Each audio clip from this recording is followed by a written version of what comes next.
A sudden burst of light on the far horizon caught the eye of the Land Rover's driver, his clothes stained dark with blood. His polarized Oakleys cut the sun's worst glare, yet he still narrowed his eyes against the windshield's shine, straining to make out the flaming aircraft now spiraling earthward, a comet's trail of oily smoke smearing the sky behind it. It was a helicopter, a big Army Chinook, and as terrible as the crash would be for its crew, the man behind the wheel felt a grim flicker of relief. His own ride out was supposed to be a Russian-made Ka-32T, flown by Polish contractors coming in from Turkey. Seeing a Chinook die was unfortunate, but it beat watching his own extraction bird get blown apart. He tracked the chopper's wild, spinning fall, its burning fuel-painting streaks across the blue directly ahead. Wrenching the wheel hard right, he stomped the accelerator, pushing east. The bloody driver needed distance, and he needed it fast. Part of him ached to help the Americans inside that doomed aircraft. But he knew their story was already written. He had his own pressing narrative to conclude. For 5 hours he'd been hauling across the western Iraqi flats, running from the messy business he'd left in his wake, and now his exit was barely 20 minutes away. A downed helicopter was a signal flare. This area would soon be swarming with gunmen, desecrating corpses, firing wildly into the air, and carrying on like idiots. It was a celebration he had zero interest in attending, unless he wanted to become the main entertainment. The Chinook dipped behind a distant brown ridge to his left and vanished. The driver locked his gaze on the broken road ahead. Not my circus, not my monkeys, he insisted to himself. His skill set didn't include search and rescue, or medical aid, or hostage negotiation. His expertise was terminal. He'd applied it thoroughly back over the line in Syria, and now it was time to leave the hunting ground behind.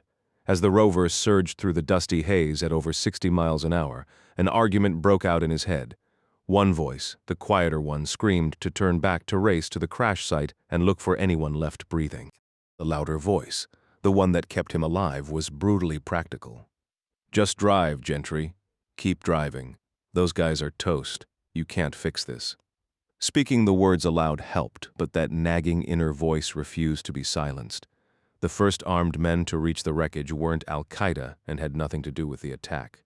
They were just 4 local kids with beat-up, wood-stocked Kalashnikovs who'd been running a half-hearted morning roadblock a football field away from where the helicopter smashed into the city street. The boys shoved through the gathering crowd of stunned onlookers, shopkeepers and street children who'd scrambled for cover when the twin-rotor beast came crashing down among them, taxi drivers who'd veered off the road to avoid the falling American craft.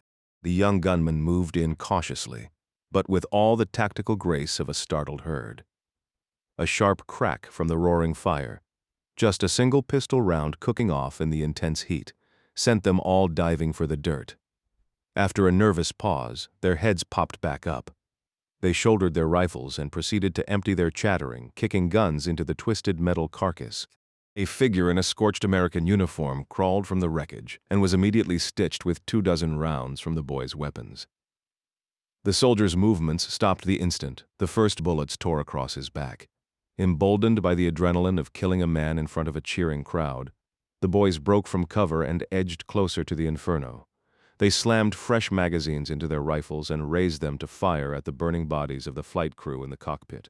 But before they could pull their triggers, 3 vehicles came roaring up from behind, pickup trucks packed with armed men who were very clearly not from around here.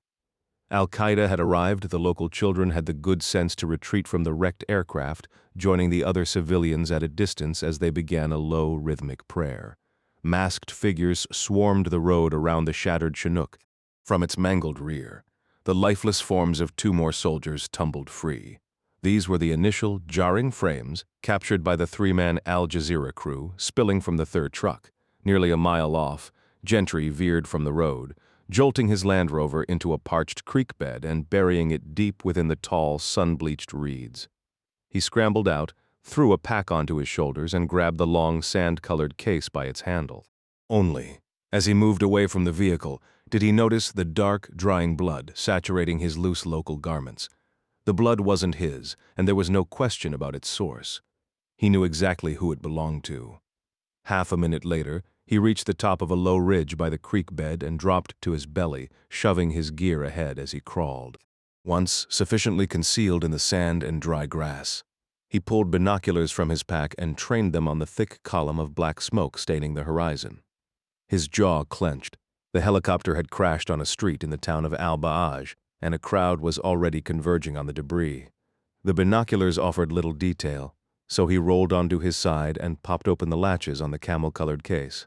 Inside lay a Barrett M107, a .50 caliber rifle that fired rounds the size of a man's thumb, propelling its massive projectiles with a muzzle velocity that could cover 3 city blocks in the blink of an eye. Gentry didn't load it.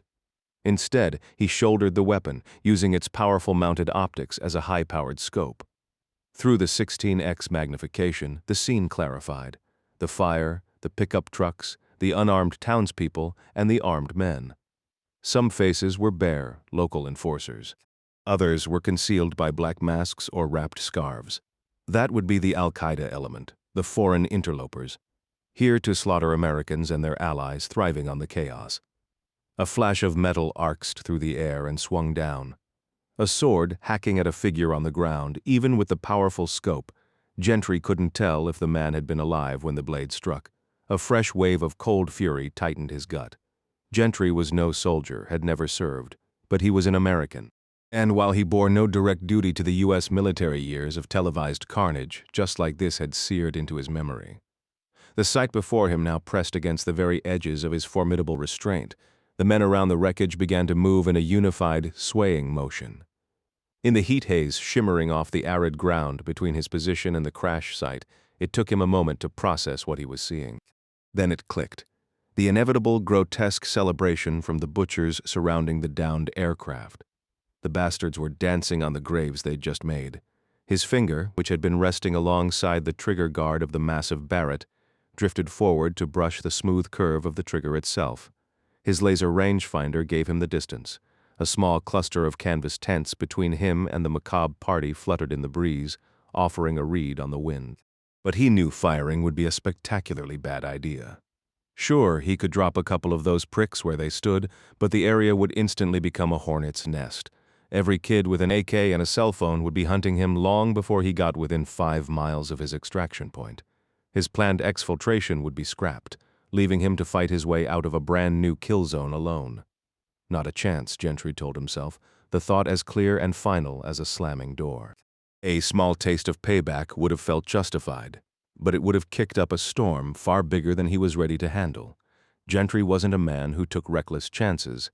He was a professional, a private contractor, a man who executed assignments with precision. He could have dropped half a dozen of these militants as quickly as he could tie his boots, yet he understood the price of such vengeance would be too steep. He spat a gritty mix onto the dirt before him and turned to stow the massive Barrett rifle back in its case.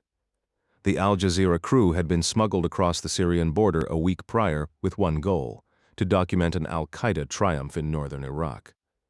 The videographer, sound technician, and reporter had traveled along an AQ supply line, slept in their safe houses alongside the cell, and captured the missile launch, the Chinook's impact, and the fireball that followed. Now they were recording the ritual beheading of a fallen American soldier, a middle-aged man with a handwritten name tag on his armor reading, Phillips, Mississippi National Guard. None of the crew spoke English, but they were all convinced they had just filmed the annihilation of an elite CIA unit. The fighters began their celebratory dance, firing weapons skyward with shouts praising Allah. Though the core AQ cell was only 16 strong, over 30 armed men now moved in unison before the smoldering wreckage in the street. The videographer centered his lens on a local chieftain, a Mukhtar, dancing at the heart of the chaos. He framed him perfectly against the wreckage, the man's flowing white dishdasha, a stark, almost artistic contrast to the black smoke swirling behind him. The Mokhtar hopped on one foot over the headless American, a bloody scimitar swinging above him. This was the prize shot.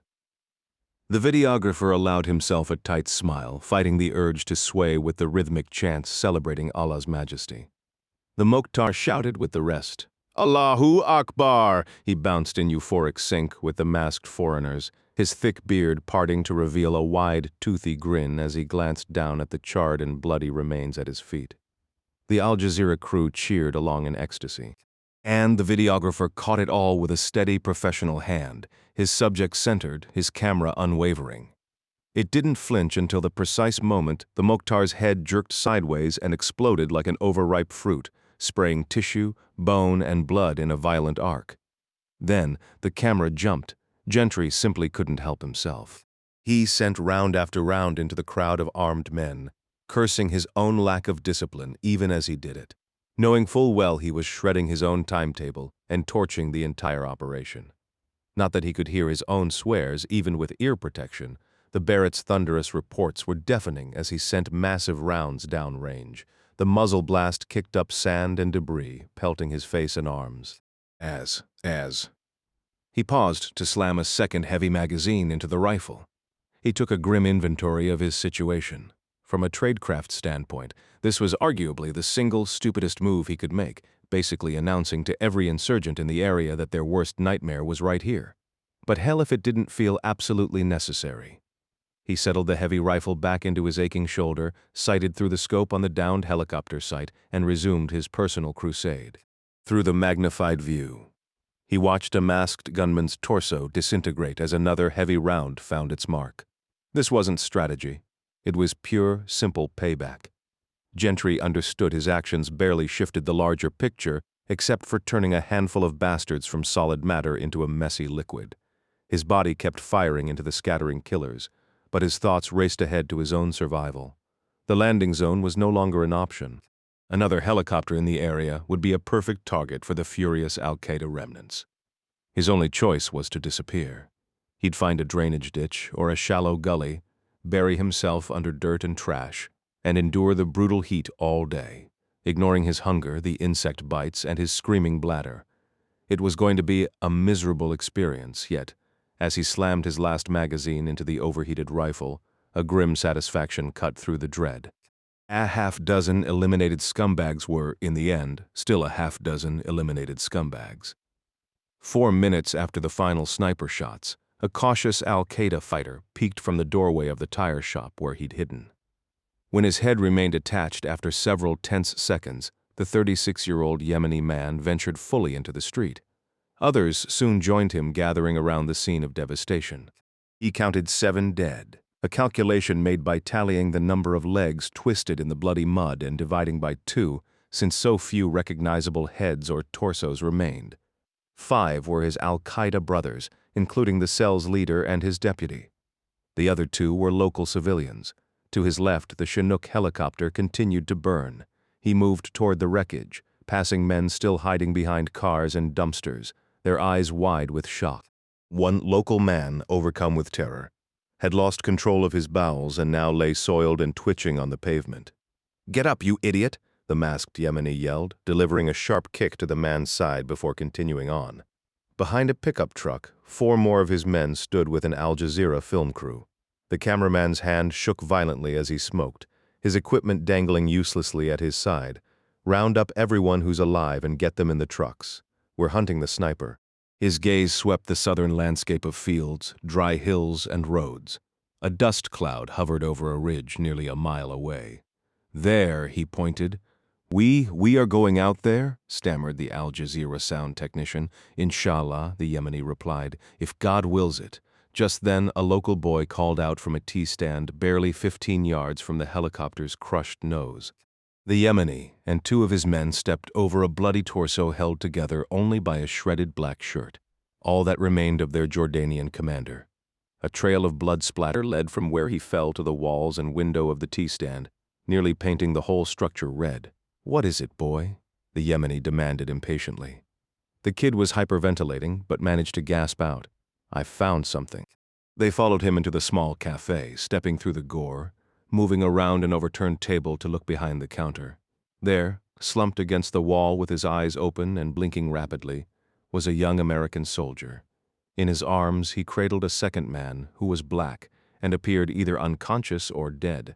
No weapons were in sight. A slow smile spread beneath the Yemeni's mask.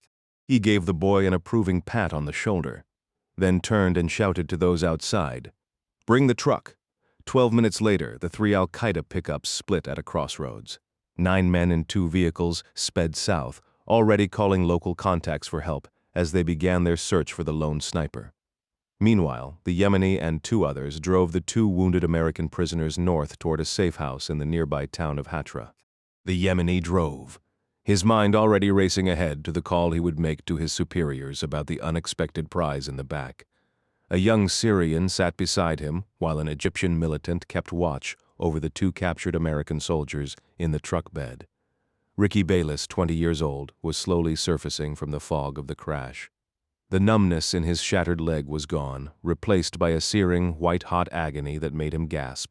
He glanced down and saw only shredded camouflage pants and a boot twisted at a sickening angle. Next to him lay the other soldier, a man named Cleveland according to his uniform, unconscious but breathing in shallow, ragged bursts beneath his body armor.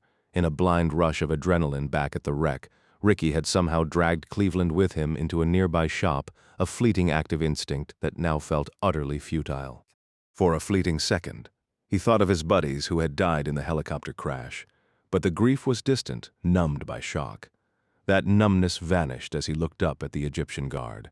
His friends were the lucky ones, he and Cleveland, if the guy ever woke up, were the unlucky bastards destined for a televised execution.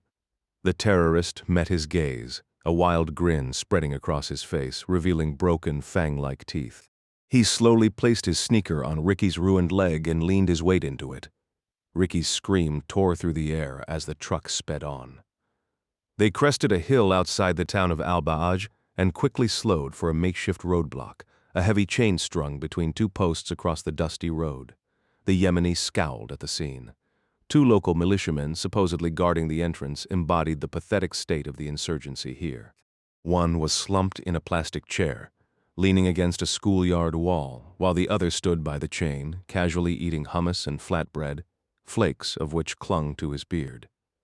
An old herder nudged a few scrawny goats along the sidewalk nearby. This is their security, the Yemeni thought with contempt. With such incompetence, they might as well surrender the whole region now. Rolling down the window, the Yemeni shouted to the standing Iraqi, "Open this gate, you fool! We have a sniper to the south." The militiaman set his plate down and walked toward the truck with a deliberate pace, raising a hand to his ear as if he hadn't heard. "Open it, or I will." The Yemeni's threat died in his throat. His eyes darted to the man in the chair. The militiaman's head had lolled to the side, and then his whole body rolled forward, collapsing onto the ground in a heap, his neck clearly broken. In the truck bed, the Egyptian guard rose to his feet, weapon raised, confusion and alarm on his face. Both he and the Yemeni turned back to the militiaman approaching the driver's side. The bearded Iraqi raised his right arm. A black pistol slid from his robe sleeve. Two precise shots rang out, and the Egyptian guard dropped dead into the truck bed beside Bayless. Ricky lay on his back, the brutal sun blinding him. He felt the truck lurch to a stop, heard the shouting, the sudden crisp gunshots, and saw the guard fall. More shots cracked, shattering glass, a brief cry, and then an eerie, heavy silence descended. Ricky fought wildly, desperate to push the lifeless form off his body. His frantic movements only stopped when the dead man was hauled out of the truck bed and discarded onto the dusty street. A figure in a gray dishdasha, his face obscured by a thick beard, seized Ricky by his armor and hauled him upright. The harsh glare of the sun made it impossible for Bayless to make out the man's features. "Can you walk?" The words, spoken in clear, unaccented English, seemed to Ricky like a hallucination born of shock. The stranger shouted again, his voice cutting through the haze. "Hey, you listening? Can you walk or not?" Bayless finally managed to reply, his own voice shaky. "My leg, it's broken, and this guy is in bad shape." The bearded man gave Ricky's leg a quick, professional assessment. Tib-fib fracture. You'll survive. He then checked the pulse of the unconscious soldier beside them and shook his head slightly. He won't.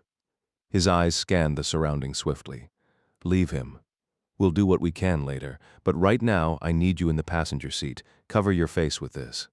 He yanked the keffiyeh from the dead terrorist's neck and tossed it to Bayless. "I can't walk on this leg. Figure it out. We're leaving. I'll get my kit. Move." The stranger turned and sprinted into the shadow of a nearby alley. Dropping his helmet in the cab, Bayless wrapped the cloth around his head, hauled himself out of the bed using his good leg, and was immediately met with a white-hot bolt of agony shooting up from his shattered shin. The street was now crowded with onlookers of all ages, keeping a cautious distance as if watching a gruesome street performance. Hopping to the passenger door, he pulled it open, and a masked man in a black shirt tumbled lifelessly onto the road, a single bullet hole above his left eye. A second terrorist was slumped against the steering wheel, bloody bubbles forming at his lips with each ragged breath. Ricky had barely shut his door when the American reappeared at the driver's side, yanked the wheezing man out, and let him fall. In one fluid motion, he drew his pistol and, without even looking down, fired a single round into the figure on the asphalt. He then threw a worn gear bag, an AK-47, and an M4 rifle into the cab, slid behind the wheel, and sent the pickup lurching forward, crashing over the lowered chain of the roadblock. Ricky's mind was struggling to process the rapid violence. "We have to go back," he said softly. "There could be others alive back there." "There aren't. You're the last one." "How can you be sure?" "I'm sure." Ricky paused, a cold realization dawning. "Because you were the sniper. You're the one who took out those guys at the crash site." "Maybe." For a long minute, the only sound was the grind of the tires on gravel. Bayless stared blankly at the mountains through the windshield, then down at his own trembling hands. He finally turned to study the driver, who instantly snapped, "Eyes forward. Don't look at me." Bayless jerked his gaze back to the road. "You're American?" "Yeah." "Special Forces?" "No." "Navy?" "U.S. SEAL?" "No." "Marine Recon?" "Nope." A cynical, almost amused tone crept into Ricky's voice. "Let me guess. You're one of those spooky CIA guys they never talk about." Wrong again. Bayless started to turn his head, but stopped himself. "Then what are you?" "Just a tourist passing through." "A tourist? Are you seriously kidding me right now?" No more questions. They drove another kilometer in tense silence before Ricky spoke again. "So what's the plan?" "There isn't one." "No plan? Then what are we doing? Where are we even going?" "I had a plan," the driver said, his voice edged with irritation. "You weren't in it, so don't start complaining if I'm making this up as we go." Bayless was quiet for a moment, then managed a weak, pained grin. "Roger that. Plans are for people who like surprises." Another minute passed. Sneaking a glance at the speedometer, Ricky saw they were hitting nearly 60 on the terrible road. The pain in his leg was becoming a consuming fire. "You got anything for pain in that bag? Morphine? Anything? This is getting real bad." "Sorry, kid. I need you awake. You're going to have to drive soon. Drive. When we get into the hills, we're switching places. I'll get out here and you two continue on your own. What about you?" "There's an FOB in Talafar." "That was our destination before the ambush. We can head there. The forward operating base would be bare bones and remote, but it would have the gear to fend off an assault and be infinitely safer than a shot-up pickup on an exposed highway." "You can." "I can't." "Why not?" "It's a long story." "No questions. Remember your orders?" "Man, what's the problem?" "They'd probably pin a medal on you for this." "More likely they'd pin a target on me." They reached the ragged foothills of the Sinjar Mountains a short while later. The stranger guided the truck off the road and into a dry grove of date palms, the tires crunching over brittle fronds. He stepped out, slinging the M4 in his pack, then helped the wounded soldier slide behind the wheel. Bayless hissed through his teeth, his face pale. The stranger moved to the truck bed and checked the other soldier. "Gone," he stated it flatly, without a flicker of feeling. Working quickly, he stripped the dead man, Cleveland, of his interceptor body armor and uniform, leaving him in the cab dressed only in a brown t-shirt and boxers. Bayless felt a hot spike of anger at the disrespect, but bit his tongue. This guy, this whatever he was, stayed alive out here in bandit country by being practical, not sentimental. The stranger dumped the gear by the base of a palm tree. "You'll have to work the pedals with your left leg. Hooah, your fob is 15 clicks due north. Keep that AK in your lap, mags within reach. Stay low pro if you can." "Low pro? Low profile?" "Don't speed, don't draw attention. Keep that scarf over your face, understood. But if you can't avoid a fight, you shoot at anything that spooks you. Got it? Wrap your head around that, kid? Getting home means getting mean for the next 30 minutes. "Yes, sir. What about you?" A dry, almost humorless smile touched the stranger's lips. "I was born mean." Private Ricky Bayless winced against the throbbing in his leg. He stared straight ahead. not at the figure beside him. "Whoever you are, thank you. Thank me by getting the hell home and forgetting you ever saw me. Roger that." The stranger gave a short, dismissive shake of his head. Just passing through, Bayliss eased the truck out of the grove and back onto the road. He glanced in the rear view for one last look, but the shimmering heat haze and the dust cloud from his own tires swallowed the view behind. On London's Bayswater Road, a 6-story commercial building offers a view of the sprawling green surprise in the city's heart, Hyde Park and Kensington Gardens. Occupying a generous suite on the top floor is Cheltenham Security Services, a private firm providing executive protection, facility security, and strategic intelligence for British and Western European corporations operating overseas. CSS was the brainchild and daily operation of a 68-year-old Englishman named Sir Donald Fitzroy. Fitzroy had spent the early part of his Wednesday buried in a critical task, but now he deliberately pushed it from his mind. He took a breath to clear his thoughts, his stout fingers tapping impatiently on the polished surface of his ornate desk. He truly did not have time for the man waiting politely outside with his secretary. A pressing crisis demanded his full attention. But turning this particular visitor away was nearly impossible. Fitzroy's immediate problem would just have to wait. The young man had phoned an hour earlier, insisting to Sir Donald's secretary that he needed to discuss a matter of utmost urgency. Such calls were routine at CSS. What made this one irregular, and the reason Fitzroy could not simply ask the insistent caller to return another day, was the visitor's employer, Laurent Group, a French industrial giant involved in global shipping, logistics, engineering, and port operations for the oil, gas, and mining sectors across multiple continents. Laurent Group remained Fitzroy's most significant client, and for that reason alone he would not dismiss their representative with mere excuses, regardless of other pressing concerns. Fitzroy's firm managed site security for Laurent Group's corporate offices across Belgium, the Netherlands, and the United Kingdom. Yet, as substantial as this contract was compared to CSS's other corporate accounts, Sir Donald understood it represented only a minor fraction of the colossal corporation's annual security expenditure. Within protection circles, it was common knowledge that Laurent Group operated its security departments in a decentralized manner, employing local personnel for the bulk of operational duties in the over 80 nations where the corporation held assets. This could range from routine background checks on administrative staff in an office in Kuala Lumpur to far darker activities, such as arranging for a troublesome dock worker in Mumbai to meet with an unfortunate accident, or ensuring a disruptive union gathering in Gdansk was swiftly disbanded. On occasion, executives at Laurent's Paris headquarters undoubtedly required more permanent solutions to certain problems, and Fitzroy was aware they retained specialists for precisely such purposes. Most multinational corporations operating in regions with more thugs than law enforcement and more desperate individuals seeking work than educated reformers developed a certain gritty underside. While such methods never appeared on a chairman's briefing agenda or as a line item in an annual report, Laurent Group had earned a particular reputation for heavy-handed tactics concerning assets and resources in developing nations. A reputation that, ironically, never seemed to adversely affect their stock valuation. Forcing his anxieties about another matter aside, Donald Fitzroy pressed the intercom button and requested his secretary to show the visitor in. Fitzroy's first observation was the young man's impeccably tailored suit, a London tradition where identifying the tailor often revealed the man. It was from Huntsman on Savile Row, a detail Sir Donald, a loyal Norton & Sons client himself, noted with appreciation. His own style leaned dapper yet slightly less formal, but he could respect the visitor's sartorial choice. With a practiced eye, the Englishman assessed his guest as a barrister, well-educated, and American, though one who clearly respected local customs.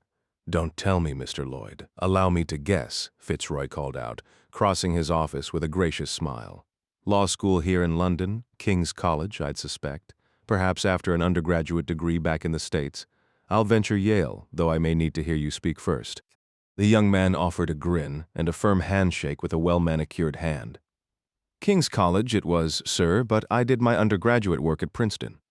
As they shook hands, Fitzroy guided him to a seating area. "Yes, I hear it now, Princeton," he acknowledged, taking a seat opposite his guest. "Impressive, Sir Donald," Lloyd said, accepting a cup of coffee Fitzroy poured from a silver service. "I suppose you honed that skill of sizing people up in your previous profession." Fitzroy raised his bushy white eyebrows. "There was an article some time back. In The Economist, you might have gleaned a few details about my service with the Crown. Lloyd nodded, taking a sip.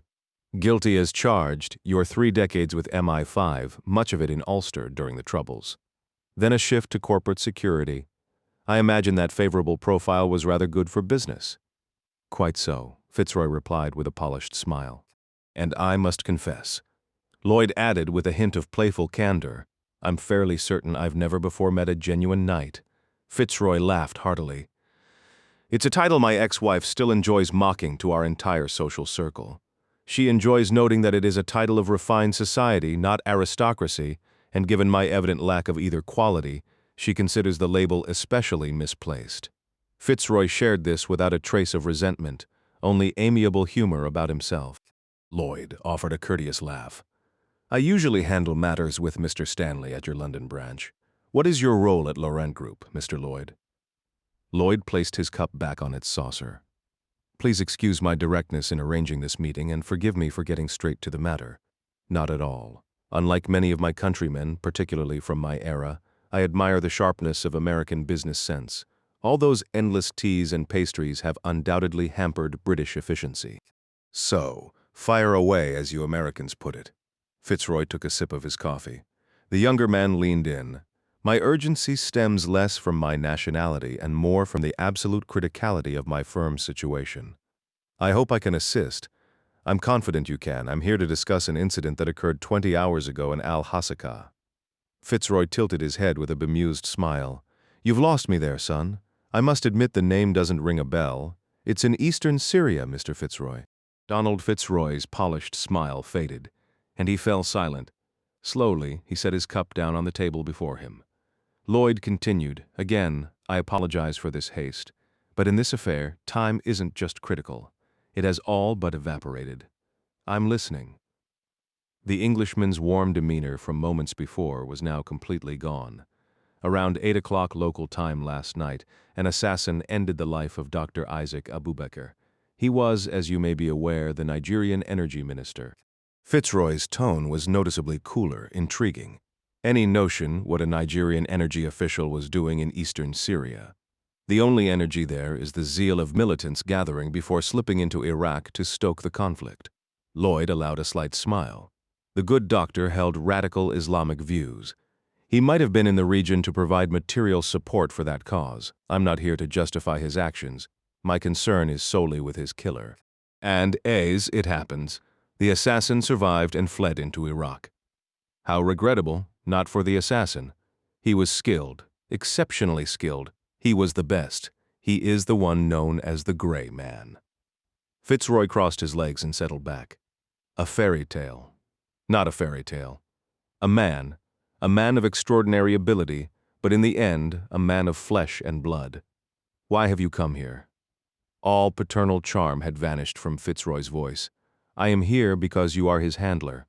His what? His handler.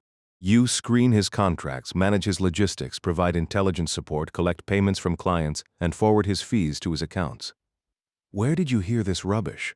Sir Donald, if time permitted, I would extend every courtesy you merit. We could engage in verbal sparring, with feints and parries, circling each other until a decisive strike landed. Sadly, sir, I am under immense pressure, which compels me to bypass the usual formalities. He took another sip of coffee, his expression tightening slightly at its bitter taste. I know the assassin was the Gray Man, and I know you manage his operations. You can ask me how I know, but I will simply dissemble, and our ability to work together in the coming hours depends entirely on our willingness to speak with complete candor. Proceed. As I mentioned, the Gray Man entered Iraq but missed his planned extraction because he made the unwise decision to engage a larger insurgent force. He eliminated or injured 10 men or more. In the process, he saved an American National Guardsman and retrieved the body of another. The man is now a fugitive. How can you be certain the Gray Man was responsible for Dr. Abubakar's death? Because no one else on the planet would have been assigned that mission. And frankly, no one else could have executed it so flawlessly. Yet you claim he committed a careless error. That only strengthens my conviction. The Gray Man was once a U.S. government asset. His relationship with the CIA deteriorated. They turned on him, and he vanished from his former handlers. Despite this bitter history, he remains at his core an American patriot. He could never witness a helicopter crash claiming 11 American lives and simply walk away without seeking some form of justice. Is that your entire proof?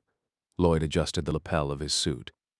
Our intelligence confirmed some time ago that the gray man had taken the contract for Abu Bakr. When the doctor was confirmed murdered, speculation about the perpetrator was unnecessary. Forgive an old man, Mr. Lloyd, but you'll need to be clearer. Why are you here in my office?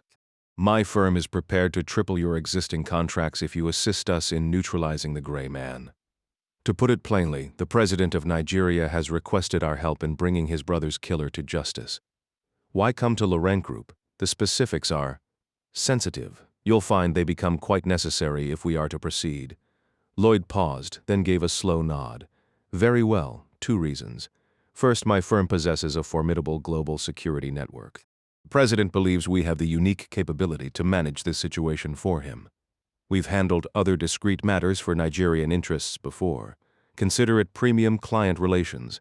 Fitzroy's eyebrows knitted together, and the second reason, Julius Abubakar believes he has leverage over us.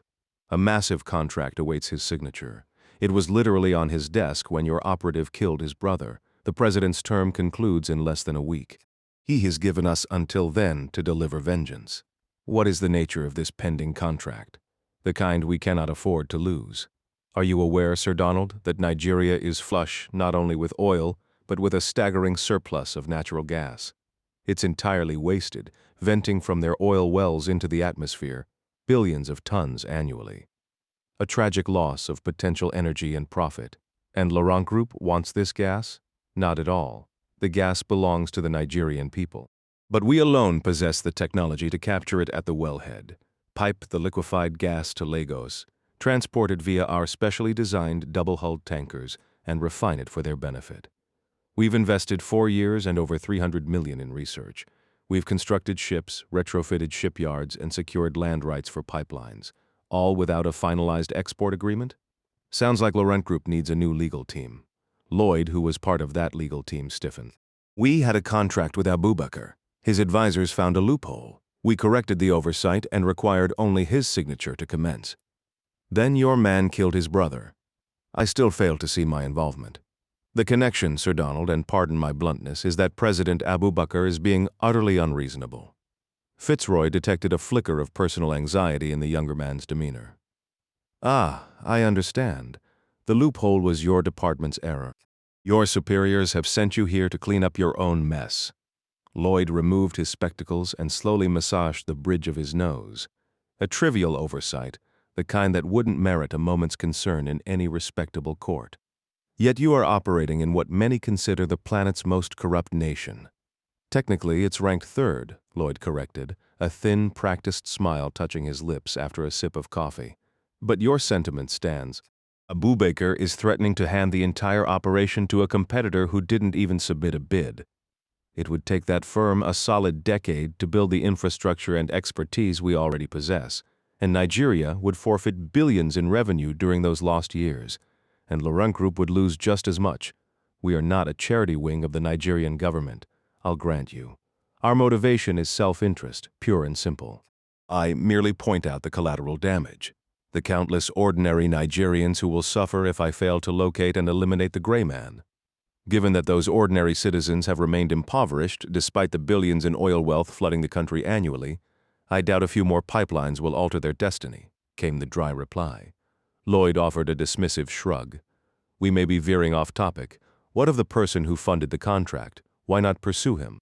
If your intelligence is accurate, the gray man is merely the instrument. Lloyd's smile was devoid of warmth.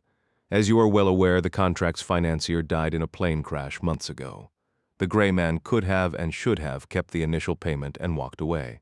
But your assassin pressed on. Apparently, he fancied himself on some noble crusade. And what about me? If you believe I helped coordinate Isaac Abubakar's death, why not remove me as well? We know the payment originated through a series of intermediaries. A cutout who used another cutout who then engaged you. President Julius Abubakar lacks the patience for such intricate webs. He wants the man who killed his brother delivered to him. That is the entirety of his demand. When you say delivered, I assume you speak metaphorically. I wish that were the case, Sir Donald. No, the President has sent a member of his personal staff to my office to confirm the job is done. This individual informs me he is to place the gray man's head in a cooler and transport it to his leader via diplomatic pouch. Absolute savages, Lloyd muttered, almost to himself. Is there no alternative method to persuade President Abu Baker? Fitzroy inquired, familiar with the murky mechanics of such deals.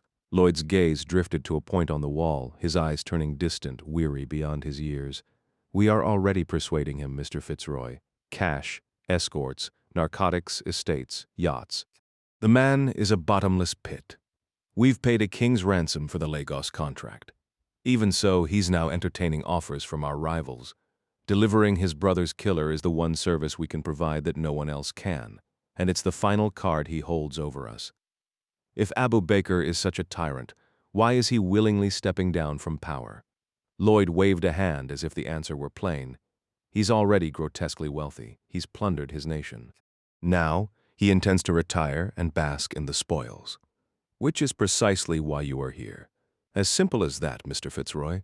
Again, I apologize for the intrusion, but I am confident the contracts we will direct to Cheltenham Security will more than compensate for the loss of one operative, even an exceptionally skilled one. Fitzroy leaned forward, his tone shifting from pragmatic to pointedly sardonic. Mr. Lloyd, the men I employ are fundamentally simple creatures. They operate on a crude code of loyalty and a twisted sense of honor. It's often misguided, but it's what drives them. If I were to trade the life of my best asset, to literally sell him out, for a more lucrative deal, it would utterly shatter that code. What good are contracts if you've gutted the very trust that makes your organization function? You're not just asking for a product recall. Lloyd remained unmoved. On the contrary, this hitman of yours is a commodity like any other. And this particular commodity has a very short expiration date, 6 months, a year, 3 at the very most. The man would soon be dead or useless, a worthless asset to your revenue stream. What I propose will fill your firm's accounts for years to come. I don't trade my people's lives for profit. A brief silence hung between them. I see. Perhaps I should speak with Paris directly. I might be able to improve the terms. It's not the seasoning I object to, it's the entire dish. Lloyd shifted forward, a subtle threat coloring his tone. If improving the offer fails, I'll have no choice but to disrupt the kitchen. I require your assassin eliminated. I'd prefer the carrot, but I am fully equipped with the stick.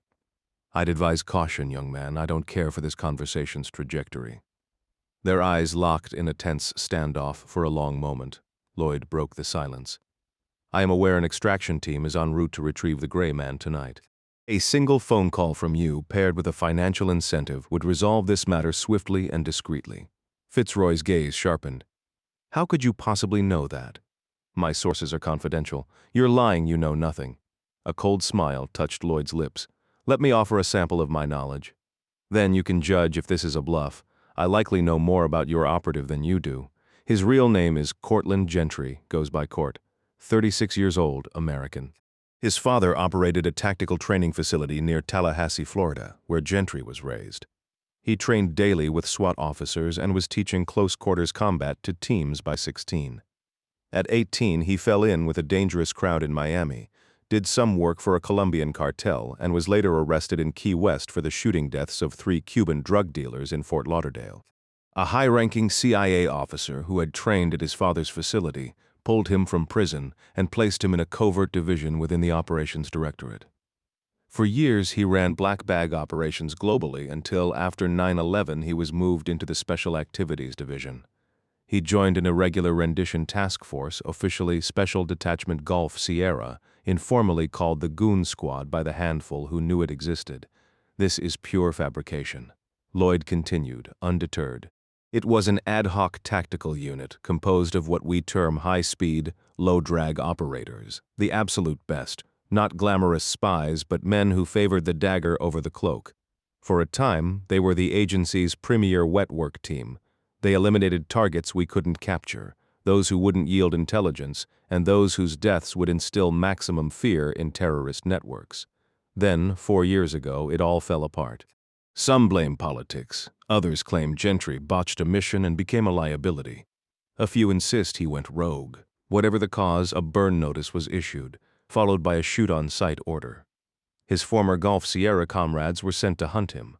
Gentry didn't surrender quietly. He killed some of his pursuers and vanished. He spent time off-grid in Peru, Bangladesh, Russia, and who knows where else. Within 6 months, his funds dried up. He entered the private sector, working for you, doing what he does best. Precision kills with rifles and blades. A gentle knock sounded at the office door. Fitzroy's secretary peered in.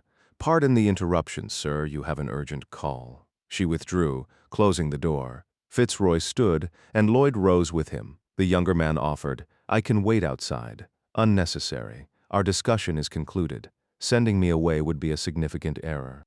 I need you to order your extraction team to terminate the Gray Man.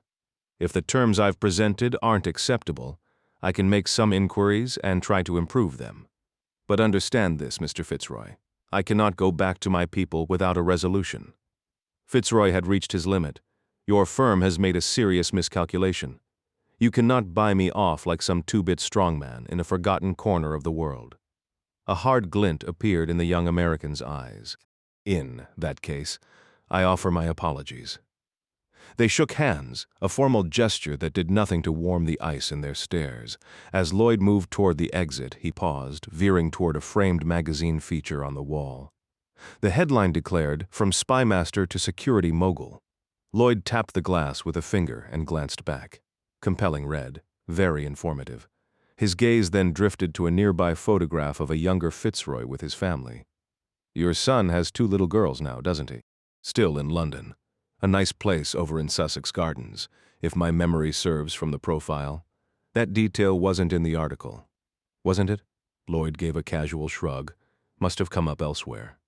"Good day, Sir Donald. We'll be in touch. A delivery will arrive for you shortly." With that, he was gone. For a long moment, Fitzroy stood alone in his office. He was not a man who frightened readily, but a cold, familiar dread had begun to coil in his gut. 2 hours before sunrise, the deserted airfield was already an oven. The bulky silhouette of the Lockheed L-100 at the runway's end sat with engines rumbling, all lights extinguished to avoid detection. Inside the cockpit, the flight crew was poised, hands hovering near the controls. On the tarmac, at the foot of the lowered cargo ramp, 5 men stood in the propeller wash, which blasted grit and searing air into their faces. Every gaze was locked south, past the dilapidated terminal shack and the chain-link fence, into the vast, empty darkness of western Iraq. They stood close, but normal conversation was obliterated by the deep, earth-trembling drone of the idling Allison engines. Without their short-range radios and throat microphones, their words would have been lost as completely as the landscape beyond their night vision goggles.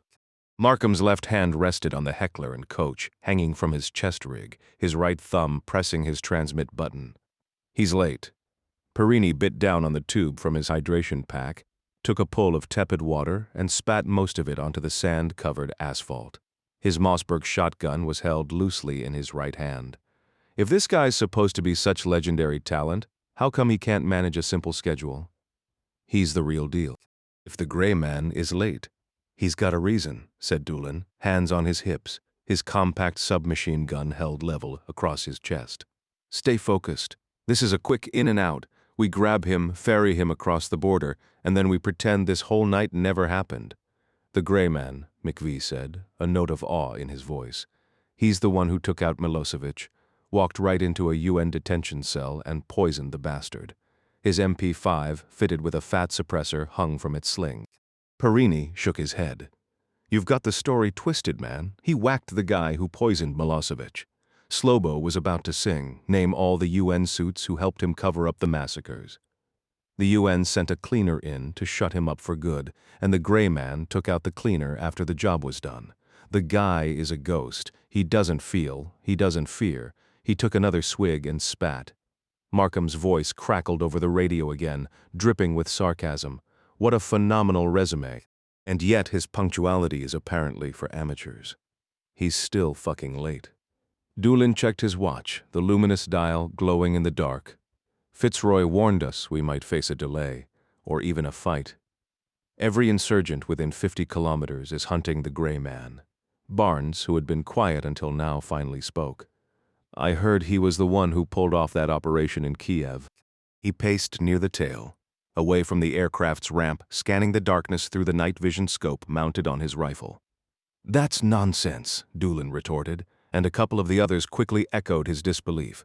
McVee, however, backed Barnes up. "That's the rumor I caught wind of, too. They say the Gray Man handled that entire mission alone." Markham shook his head. "Impossible. Kiev required a full A-team, at least 12 operators. It wasn't a one-man show." Barnes remained unconvinced. "The intel I got said it was a single shooter, said it was him." Markham scoffed. "I don't put stock in fairy tales." Suddenly, a burst of static crackled in all 5 men's earpieces at once. Doolin raised a hand for silence and keyed his mic. "Say again your last." More static followed, then broken words pushed through the noise. 30 seconds. Move. Pursuit." The voice was garbled, but the urgency was unmistakable. "Is that him?" Barnes asked. Nobody could be sure. Another transmission came through, slightly clearer this time. They all turned toward the airfield's main gate. "I'm coming in hot. Do not engage." Doolin responded. "Your signal is breaking up. Confirm your position." A pop of static then. "Northwest." Right then, a crash echoed from the north, accompanied by a blaring horn. Everyone had been focused south. Swiveling their weapons and attention north, they saw a battered civilian pickup truck, one headlight out, plow through the perimeter fence. It lurched from the sand onto the tarmac, speeding directly toward the waiting L-10 cargo plane. The voice returned over the comms. "I've got tails." Immediately, headlights appeared on the rough track behind the careening truck. First 2 pairs, then 4, then more. Doolin sized up the scene in an instant. Over the growing whine of the engines, he yelled to his team, "Get on board." All 5 men scrambled up the ramp. The L-100 was already rolling for takeoff when a figure in grimy body armor sprinted up the rear ramp. McVee grabbed the gloved hand of the package and hauled him inside. Markham hit the hydraulic lever, sealing the ramp shut as the plane accelerated. With the ramp closed, the newcomer dropped to his knees on the bare cabin floor. His M4 was slung across a standard-issue chest rig, its magazines nearly empty. A torn brown Nomex shirt hung from his frame. His face was obscured by goggles, streaked grease paint, and sweat. He ripped off his helmet, letting it clatter to the floor as the plane angled upward. Steam rose from his soaked, thick brown hair, and his beard dripped with perspiration. Doolin helped him up and onto a bench along the fuselage, securing him with a cargo strap before sitting beside him. "Are you injured?" The man shook his head. "Let me help you get that gear off," Doolin shouted over the engine roar. "I'll keep it on," the man replied, his voice strained. "Suit yourself. It's about 40 minutes to Turkey. We'll head to a safe house, and Fitzroy will have your next steps by tomorrow night. We'll be your security until then." "I appreciate it," the filthy man said, between heavy breaths, his eyes fixed on the floor, his arms draped over the black rifle hanging from his neck. The other 4 operators were strapped into red mesh seats along the opposite wall. They all stared at the package, struggling to connect the utterly ordinary-looking man beside them with the almost mythical reputation that preceded him. The Gray Man and Doolin sat quietly next to a pallet of equipment secured in the center of the cabin. Doolin announced, "I'm contacting Fitzroy to confirm we're airborne. I'll get you some water and be right back." He turned and made his way up the sloping floor of the cargo plane toward the cockpit, pulling his satellite phone from his gear. In London, the early morning hour found Donald Fitzroy in his Bayswater Road office, an older man in a rumpled suit. His pale face was damp with sweat that stained the collar of his expensive shirt. He attempted to steady his breathing, to sound calm when he answered. The satellite phone chirped insistently. For what felt like the 100th time, his eyes darted to the framed photo on his desk. His son, now in his 40s, laughing on a beach hammock with his wife and their twin daughters, one in each parent's arms. It was a picture of pure happiness. He forced his gaze away, back to the stack of loose photographs in his hands. These images showed the same family, but they were recent, grainy surveillance shots. The twins playing in a park near their school, his daughter-in-law loading groceries into her car. The intimate angles screamed a silent threat. The photographer had been close enough to touch them. The message from Lloyd was unmistakable. Fitzroy's family was exposed and vulnerable. The phone chirped a 3rd time. With a heavy sigh, Fitzroy swept the photos to the floor and snatched up the device. "Stand still. Here. Go ahead, full court. 5x5, stand still." Doolin replied, pressing the earpiece tightly to block the engine's roar. Reading you loud and clear. What's your status? Understood. Report on your package. Stand still. The package is secure, and we have exited the target area condition of the package. Frankly, sir, he looks terrible, but he insists he's operational. Understood. Stand by, Fitzroy said. Doolin wiped a gloved hand across his tired face and glanced toward the rear of the plane. His 4 operators sat together, geared up and alert. His focus, however, settled on the man they called the Gray Man, isolated at the end of a bench. Goggles, beard, and camo paint obscured his features, but his posture spoke volumes, slumped against the fuselage, arms draped over his rifle, eyes fixed on some unseen point in the middle distance, radiating utter exhaustion. After a tense half-minute, Fitzroy's voice returned. Full court, this is standstill. There's been a change to the operation. You and your team will be compensated for this adjustment. Doolin straightened, his brow furrowing. Roger, stand still, awaiting updated instructions. I need you to cancel the delivery of the package. Doolin's head tilted, negative. We can't turn back. The airfield is compromised. That's not what I mean, Fitzroy interrupted, his voice losing its professional veneer, revealing a strained, almost desperate edge. I need you to dispose of the package, terminate it. A long pause filled the static. Stand still, full court. Please repeat your last transmission. The voice on the other end was no longer that of a detached controller. It was the voice of a cornered man. I have a situation here, full court, a personal one. Doolin's own radio formality dropped away. Yeah, I'm starting to get that picture. I want him eliminated. Doolin rested his head in his hand, his fingers drumming a nervous rhythm on his temple. He kept his eyes locked on the weary figure at the back of the plane. You're certain about this? He's one of yours. I'm one of yours. I know what he is. I know what you are. This isn't my preferred method, lad. It's complicated. Complicated or not, this feels wrong. As I said, the financial compensation for this deviation will be substantial, Fitzroy insisted, the words sounding hollow even over the satellite link. Doolin's gaze didn't waver from the Gray Man. How substantial? He asked quietly. 5 minutes later, his decision made, Doolin looked toward his men, his hand moving to the selector switch on his chest rig. He gave the dial a small turn. Stay quiet. Just nod if you understand. Barnes, McVee, Perrine, and Markham each lifted their gaze, scanning the cabin until their eyes locked onto Doolin by the bulkhead. In unison, they gave a single, sharp nod. Oblivious, the Gray Man continued to stare vacantly at the equipment pallet before him. Listen carefully. Standstill has given the order to eliminate the package. Across the brightly lit cabin, Doolin watched the shock register on his men's faces from 30 feet away. He offered a slight shrug. Don't shoot the messenger, fellas. I just follow orders. The 4 operators seated near the package glanced toward their target. They noted his position closest to the ramp, already strapped in, his M4 resting on his chest and his bearded face tilted toward the floor. Their eyes returned to their team leader, and as one, they delivered a slow, grim nod. 6 court gentry sat isolated near the sealed ramp of the aircraft. The engine's whine filling his ears as he fought to steady his breathing and master the storm inside him. Physically, he was on a mesh bench in the rear of an L-130, but his mind was still trapped below in the darkness, the grit, the absolute chaos. The operator to his immediate right stood, moved around the pallet, and settled on the bench facing him. Gentry's idle glance shifted right, catching the extraction team leader adjusting his gear. He started to scan the others, but his attention snapped back to the man at the bulkhead. Something felt off. The leader's posture was rigid, his expression intensely focused yet oddly vacant, as if he were staring through the fuselage itself. His MP5 was slung across his chest, and he meticulously adjusted the glove on his right hand. His lips were moving.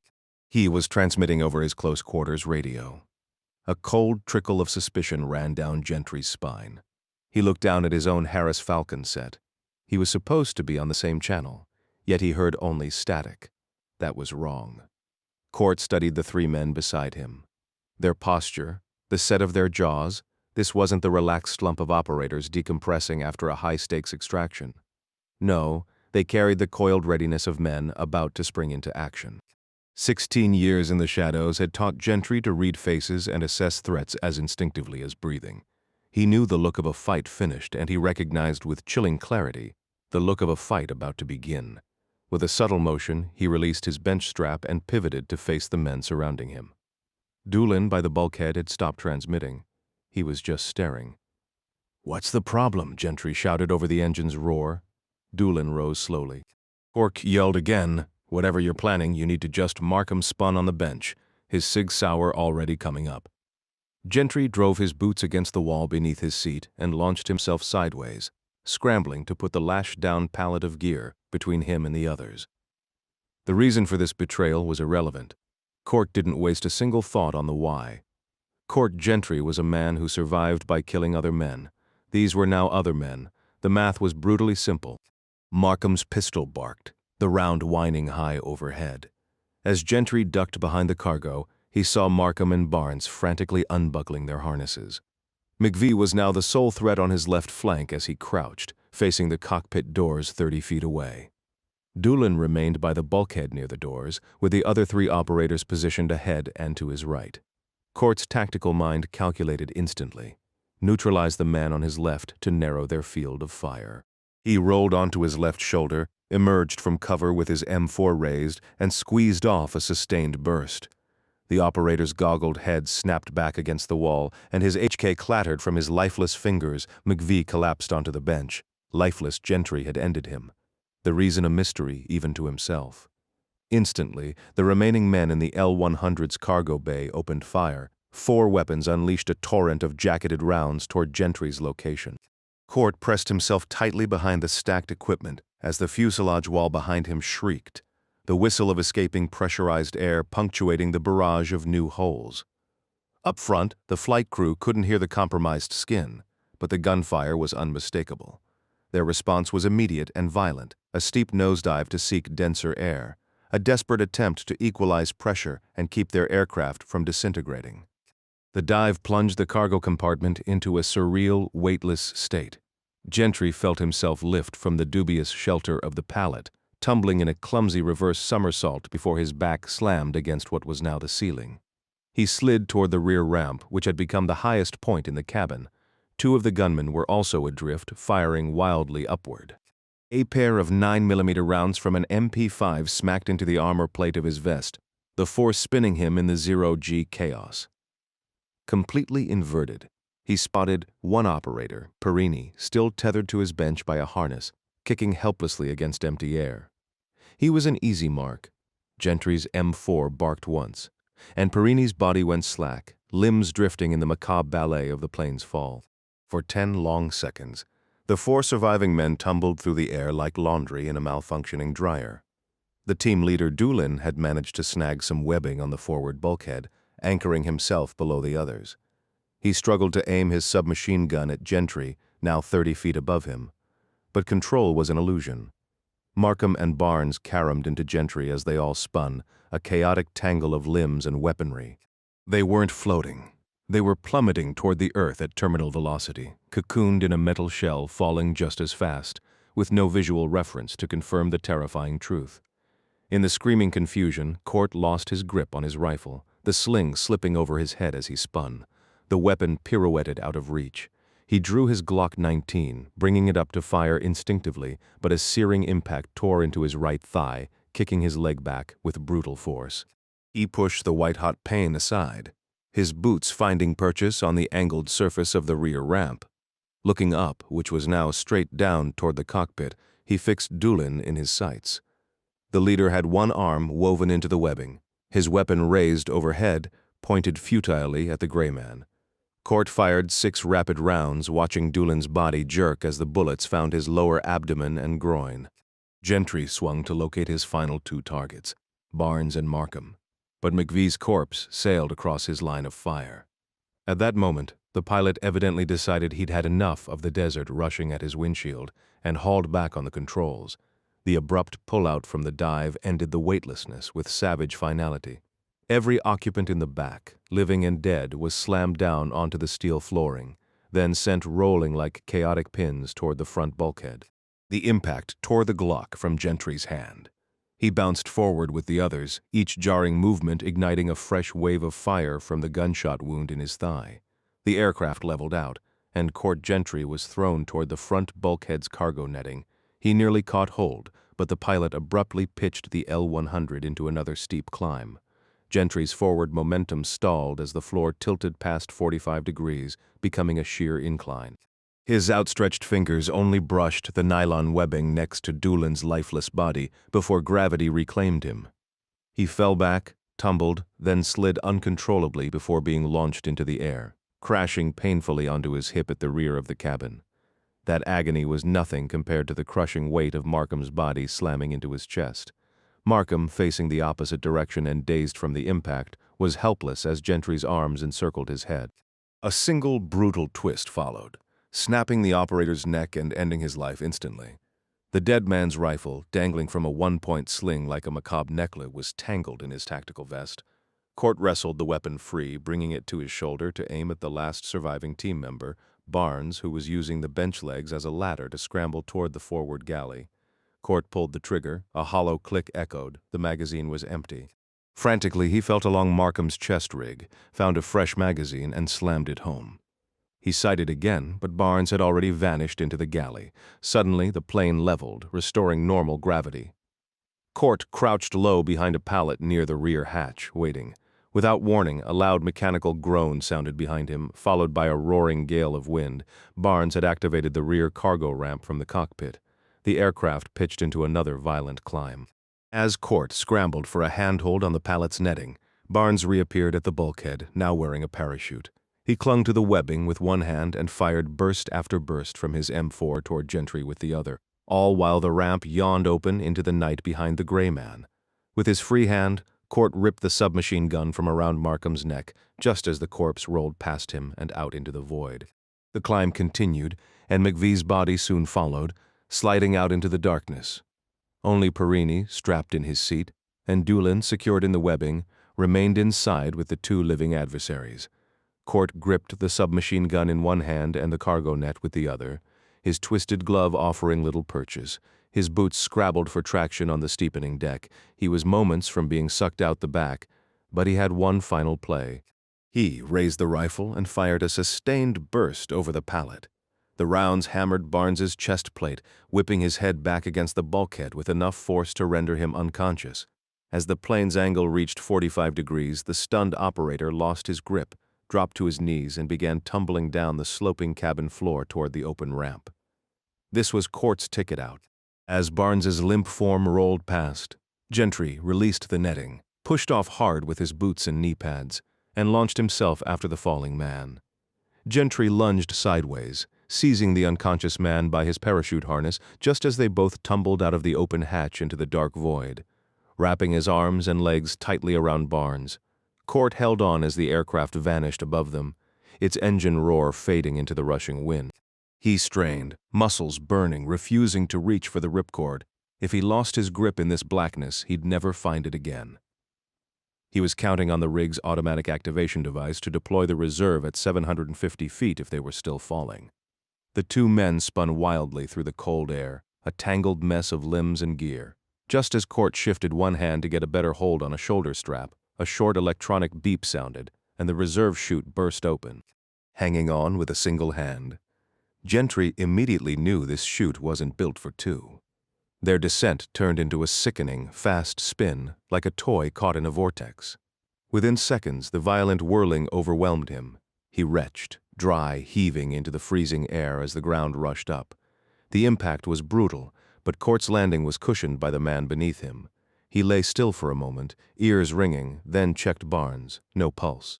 The operator had hit face first with Gentry on his back, his body broken, the reserve canopy now flapping limply in the cool dawn breeze. Once on solid ground, Court fought back another wave of nausea, clutched his throbbing thigh, and allowed himself a minute of pained writhing before pushing upright. To the east, the first hints of morning colored the sky. He was in a gentle valley, flat and open, the sound of a nearby stream mixing with distant goat bleats. After rifling through the dead man's gear, he found a medical kit on Barnes's hip, sitting in the damp grass.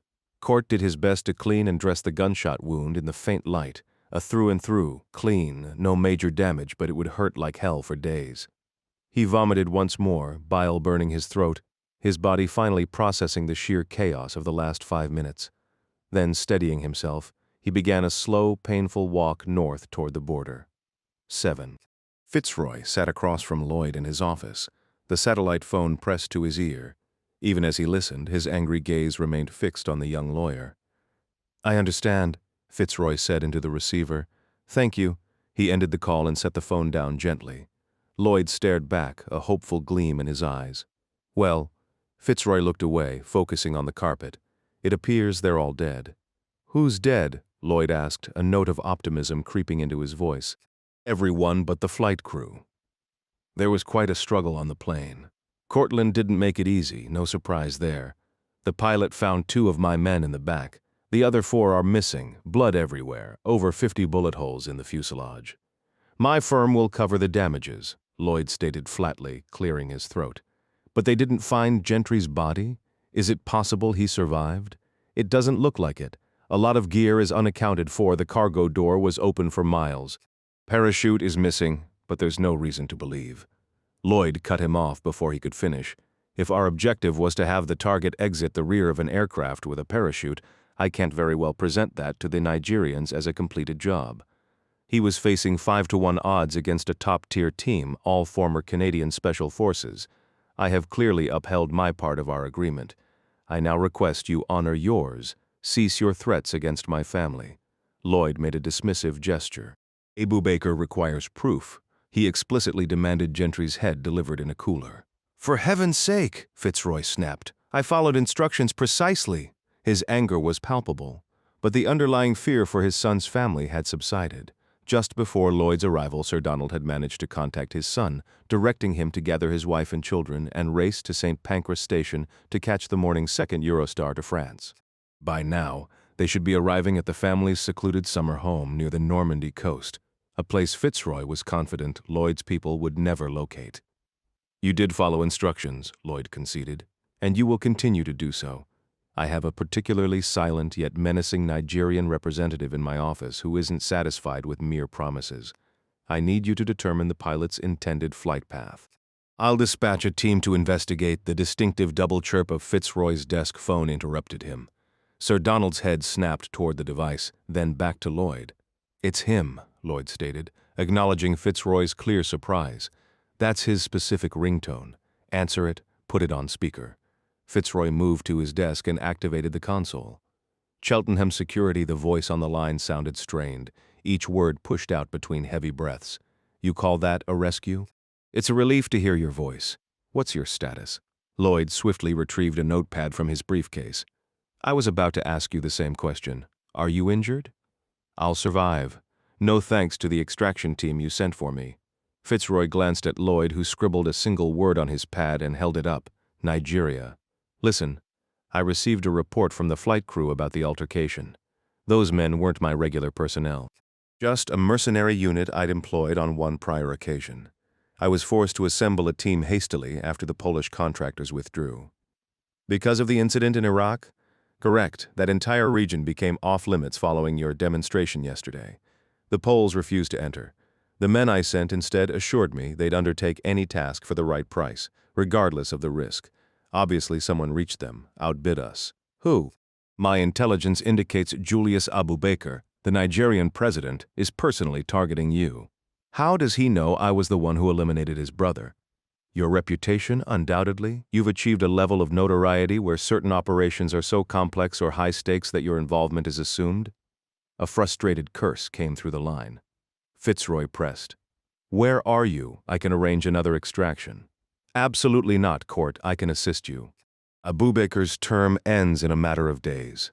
He'll depart with immense wealth, but his influence and reach will diminish as a private citizen. The immediate threat to you will fade. Let me bring you in. Provide protection until then. I'm capable of lying low independently. Contact me when you have more information on the individuals pursuing me. Do not attempt to locate me. You won't succeed." The line went dead. Lloyd offered a slow, mocking clap. "Well performed, Sir Donald. A masterful act. Your asset didn't suspect a thing." He trusts me, Fitzroy replied, his voice thick with a bitter anger. For 4 years, I've given him every reason to believe I was his ally. The American lawyer brushed aside Sir Donald's ire. Where will he go next? Sir Donald sank back into the couch, running his hands over his scalp. His eyes suddenly sharpened. A substitute. You want a head in a cooler? I'll get you a head in a cooler. How would a Brubaker possibly know the difference? Lloyd merely shook his head. Weeks ago, before the president issued the kill order, he requested all the intelligence we possessed on the gray man. We provided extensive biometric data, including dental records and a detailed physical profile from a past mission in Morocco. A simple double won't suffice. I had the photos, the dental records, the whole history, everything. I sent it all to him, figuring the bastard would just take care of Gentry himself before his brother got hit. Brubaker knows your man's face. We can't use a body double, or just a head, like you suggested. Fitzroy tilted his head slowly. How in the world did you get this information? Lloyd considered the question for a long time, picking at a piece of lint on his trousers. Before I moved to Paris for Laurent, the gray man and I were colleagues. Your CIA? Former? Definitely former. Patriotism doesn't pay the bills, I'm afraid, and hunting patriots does, threatening their children. Pays very well, actually. The world works in strange ways. I copied personnel files while I was with the agency, a little insurance policy in case they ever came for me. It's just lucky coincidence that those documents are useful in my new line of work. Lloyd stood and started pacing the length of Fitzroy's office. I need to know where Gentry is right now, where he's headed, what his patterns are when he goes to ground. When he disappears, he truly vanishes. You can kiss your pipeline goodbye. The gray man won't appear on anyone's screen for months. That's not acceptable. You have to give me something. Anything I don't already know. When he worked for us, he was a robot. No friends, no family he cared about. No secret lover for those lonely nights after an operation. Reading his sad file is about as exciting as watching paint dry. No vices, no weaknesses. He's older now, surely he's made some personal connections, developed some habits that can point us to his next move. You must know something, however small, that I can use to draw him out. Fitzroy allowed himself a small smile, sensing the desperation in his younger opponent. Nothing, he said. Absolutely nothing. We communicate through untraceable channels. If he has a home, a woman, a family tucked away somewhere, I wouldn't have the faintest idea where to tell you to look. Lloyd walked over to the window behind Fitzroy's desk. The Englishman stayed on the sofa, watching this uninvited guest pace as if he owned the place and Fitzroy was the visitor. The American spun around suddenly. You can offer him a job. Something simple for a huge payday. He won't turn down easy money. You send him on a new assignment and I'll have a team waiting to ambush him. Good Lord, do you think he's stayed alive this long by being an idiot? He has no interest in a paycheck right now. He's busy becoming a ghost. You had one chance to eliminate him, and you botched it. Go back to your desk and nurse your pride. Leave me and my family alone. Fitzroy noticed a nervous tick in Lloyd's cheek. It faded, slowly replaced by a cold smile. Well, if you won't help me use Gentry's weakness to find him, I'll be forced to use yours. He pulled his phone from his pocket, smiling at Don Fitzroy as he spoke into it. Pick up Philip Fitzroy and his family. They're at the summer house in Normandy. Take them to the Laurent estate. Fitzroy shot to his feet. You utter bastard, guilty as charged. Lloyd mocked. My people will keep your son and his family comfortable at a private property the Laurent Group owns. They'll be well looked after until this is settled. You will contact the gray man and give him that location. Tell him a group of Nigerians are holding your only child, his lovely wife, and their precious little ones. Tell him those brutes have promised to violate the mother and slaughter the rest in 3 days, unless you reveal your assassin's whereabouts. What good will that do? I know Gentry. His loyalty is downright canine.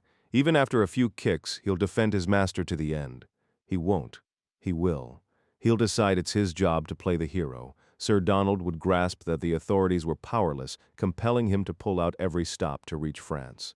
You must realize, sir, Donnie, Court Gentry's moral compass has always been a bit off. The man is an assassin, after all.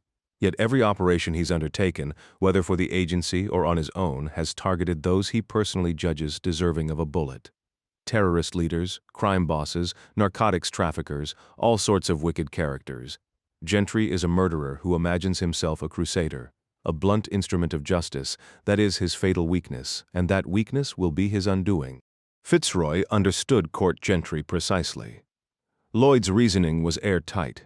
Even so, the older gentleman made one last attempt to reason with the younger lawyer. "Leave my family out of this. I'll cooperate fully. You've already seen my compliance. You don't need to physically hold them to make Gentry believe you are." Lloyd dismissed the offer with a casual wave. "They'll be perfectly safe. But if you attempt any deception, any double-cross, I'll require some insurance, won't I?" Fitzroy rose and moved deliberately across the room toward Lloyd, his presence suddenly threatening. Though he was decades older than the American attorney, the former MI5 officer had a more imposing build. Lloyd retreated a step and raised his voice. "Mr. Leary, Mr. O'Neill, a moment, please." Fitzroy had given his staff the day off. He was alone in the office. Lloyd, however, had not come alone. Two fit-looking men entered and positioned themselves by the door. One had red hair and fair skin, slightly past 40, his business suit strained at the hip by the unmistakable outline of a handgun. The second was older, nearing 50, with salt and pepper hair cropped close in a military style. His jacket hung loosely, clearly capable of concealing an arsenal. Fitzroy recognized professional enforcers when he saw them. Lloyd remarked, "Irish, Republicans. Your old adversaries, though I doubt we'll need to trouble them much. You and I will be spending considerable time together in the coming days. Let's keep our interactions civil, shall we?" Claire Fitzroy had celebrated her 8th birthday that past summer. Now in late November, she and her twin sister Kate had settled into the damp, gray monotony of a London autumn with little variation in their routine. Weekday mornings began with the walk to their primary school on North Audrey Street, followed by after-school activities, Claire to piano practice 3 times a week, Kate to voice lessons. Weekends were for shopping with Mum or staying home with Dad, sometimes watching football every other week. One of the girls would host a friend for a sleepover, and as the bleak fall skies gave way to the even gloomier winter, Claire's thoughts increasingly turned to Christmas. The holiday was always spent in France at her father's cottage in Bayeux, Normandy, just across the Channel. Claire far preferred Normandy to London, already dreaming of a future life on a farm. So it was a thrilling shock when the headmaster entered their classroom on Thursday morning, right after attendance, to summon Claire and Kate to the office.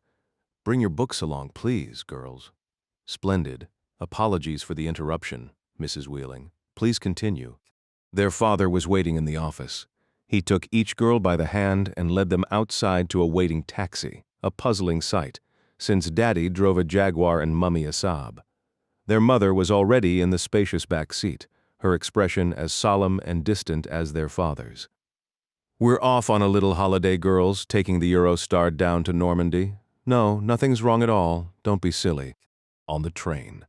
The twins could barely contain their excitement, darting up and down the carriage while their parents remained huddled in quiet, intense conversation. Claire caught a snippet as her father placed a call on his mobile. "Grandpa Don," he said, his voice low. "It's happening. We're on our way." He spoke in a low, sharp tone she'd never heard him use with Grandpa Don. Claire stopped trying to keep up with her sister's game of hopping the length of the train car on one foot. She stared at her father, the tight worry on his face, the clipped, angry words she couldn't quite make out but understood completely. He snapped his phone shut and turned to her mother, his expression dark. The only other time Claire had seen him look that way was years ago, when a repairman in their townhouse had said something that turned her mother's cheeks scarlet and made her father shout until the walls seemed to shake. Claire felt tears well up, but she pressed her lips together and refused to let them fall. The family disembarked in Lille and boarded another train heading west into Normandy.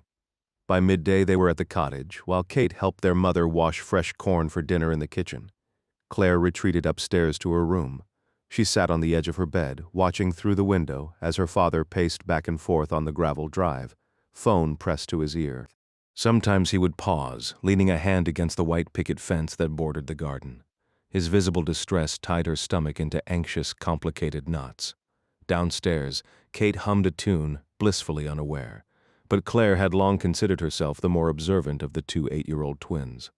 Finally, her father slid the phone into his pocket, gave a slight shiver against the cool air, and turned to walk back toward the house. He'd only taken a few steps when 2 unmarked brown sedans rolled quietly up the drive and stopped behind him. He turned as the doors opened and men began pouring out. Claire counted 6 altogether. They were large, wearing leather jackets in various styles and shades.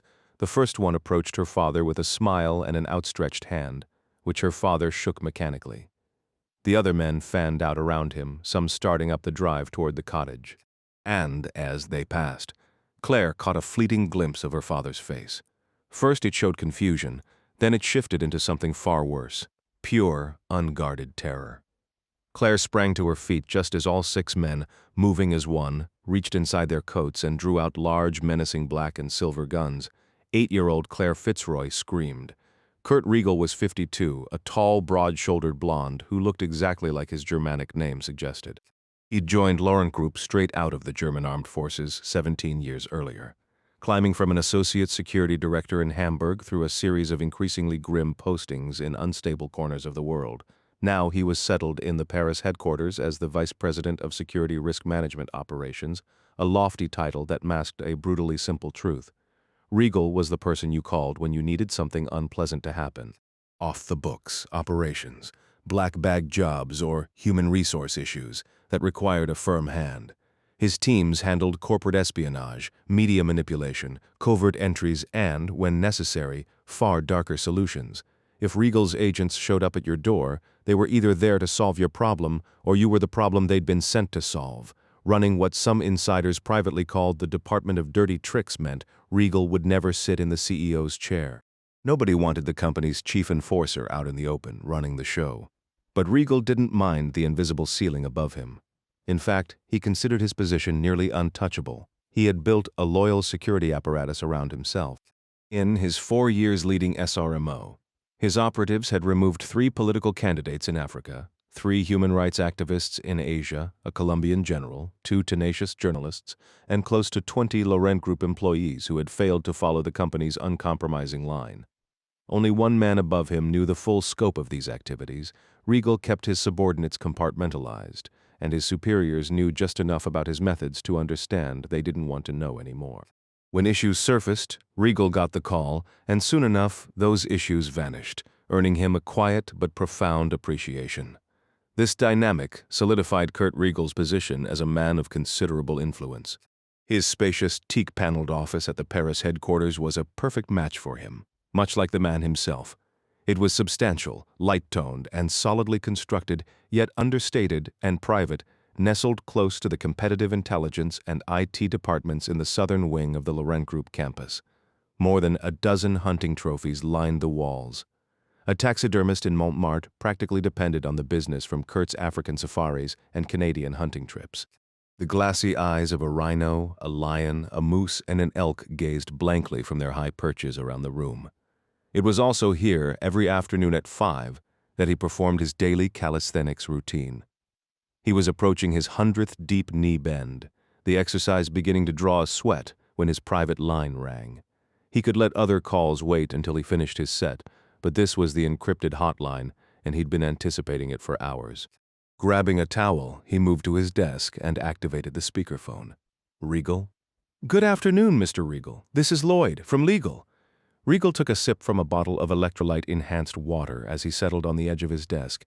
"Lloyd from Legal, what can I do for you?" His voice carried the commanding resonance of a former artillery officer.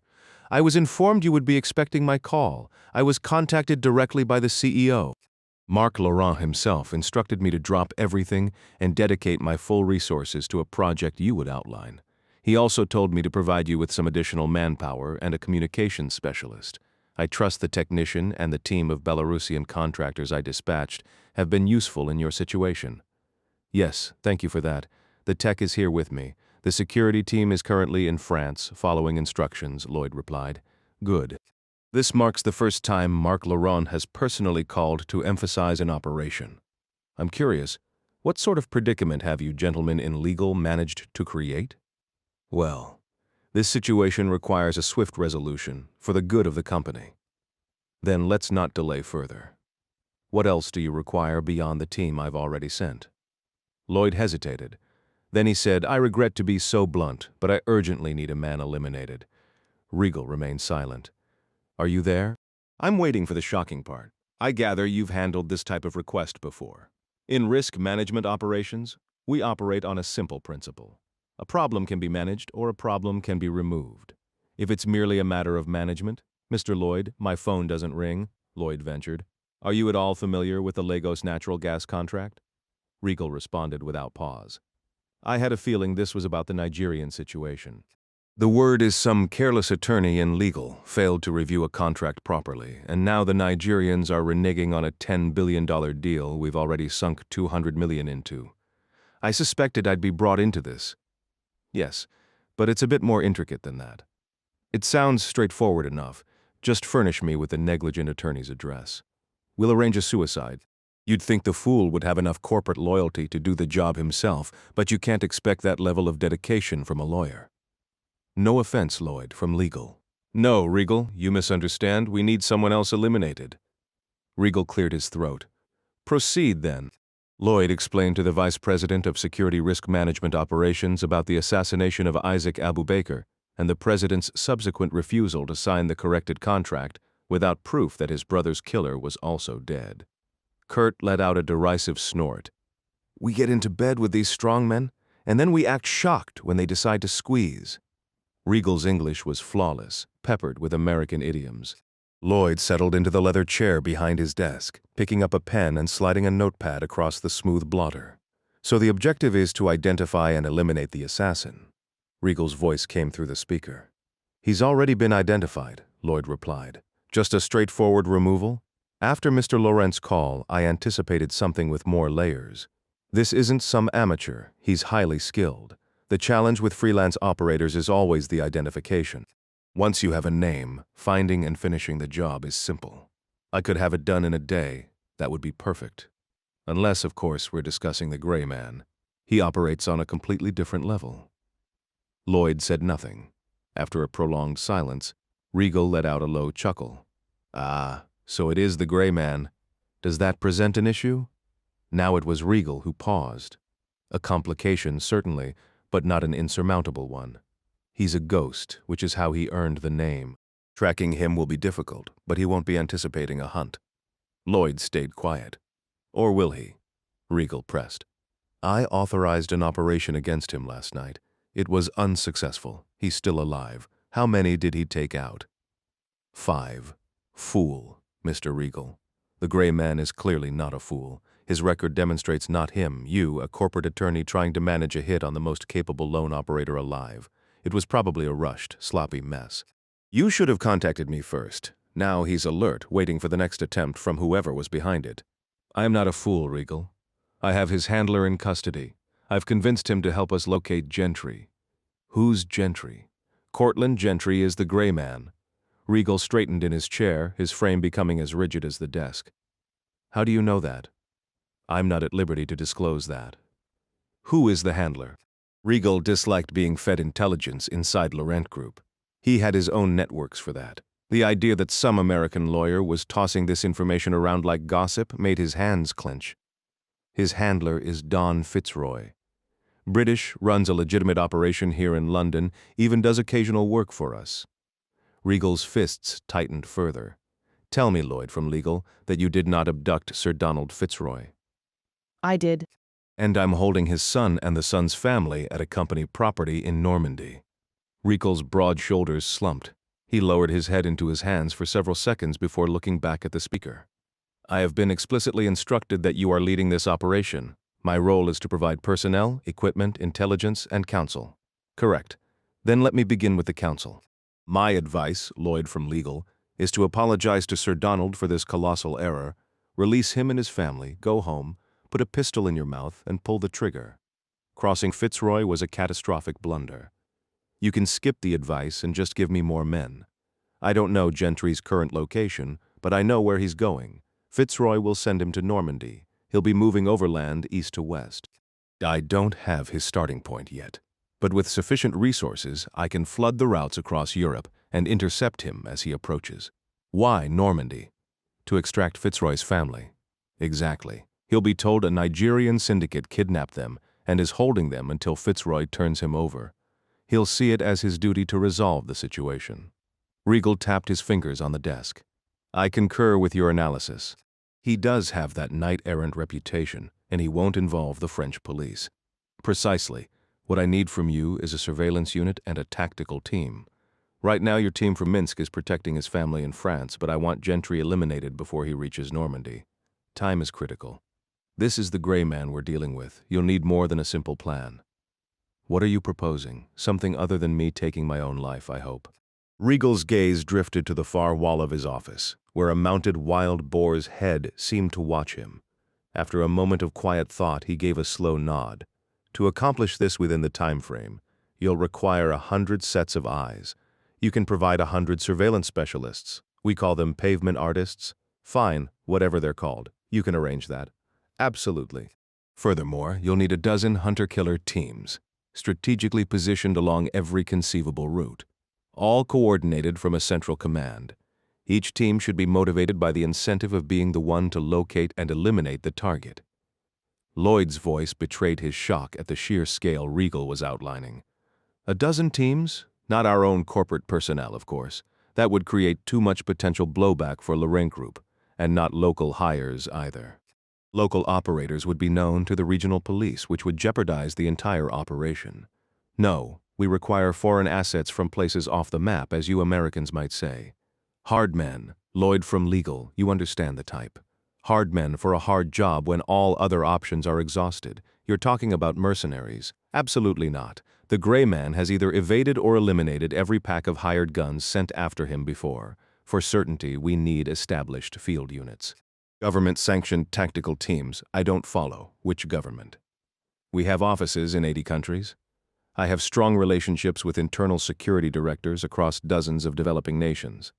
These men control units of operators within their own countries, used to manage domestic threats and enemies of the state. Regal paused, mentally refining his strategy. Yes.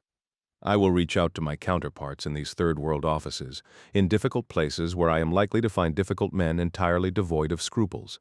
I will contact them, and within 12 hours, a dozen corporate jets will be departing from these forgotten corners of the globe. Each plane will be loaded with the toughest operators and the most formidable weaponry, every team given the identical mission. They will all be competing for the privilege of killing the gray man. Like a competition? Precisely. That's incredible. We've done similar operations before, though admittedly on a smaller scale. There have been occasions requiring multiple teams to compete for a single objective. But why would these governments agree to help us? Not the governments per se, the intelligence organs. Consider what a $20 million bounty would mean for the secret police budget in a place like Albania, or for the Ugandan military, or Indonesia's Directorate of Internal Security. These organizations occasionally operate independently of their political leadership when it serves their institutional or personal interests. I know which country's internal security apparatus will greenlight their men to kill for cash. I have no doubts. There was a silence before Lloyd replied. I see. These intelligence services won't fear American retaliation. They'll know the CIA won't pursue the gray man's killers. Lloyd. The winning team will probably inform the CIA themselves, looking to collect a bounty from the Americans as well. Langley has been hunting the gray man for years. He did, after all, eliminate 4 of their officers. Yes, I'm aware. I like your plan, Regal. But can we execute this discreetly, without any negative fallout for Lorraine Group? My office maintains shell corporations for plausible deniability. We'll use Laurent Group flight crews and aircraft registered to those shells to infiltrate the kill teams and their equipment onto the continent.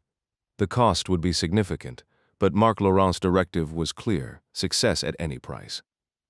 While Regal's influence within the company's upper echelons was undeniable, Lloyd felt a sharp political need to reaffirm his command.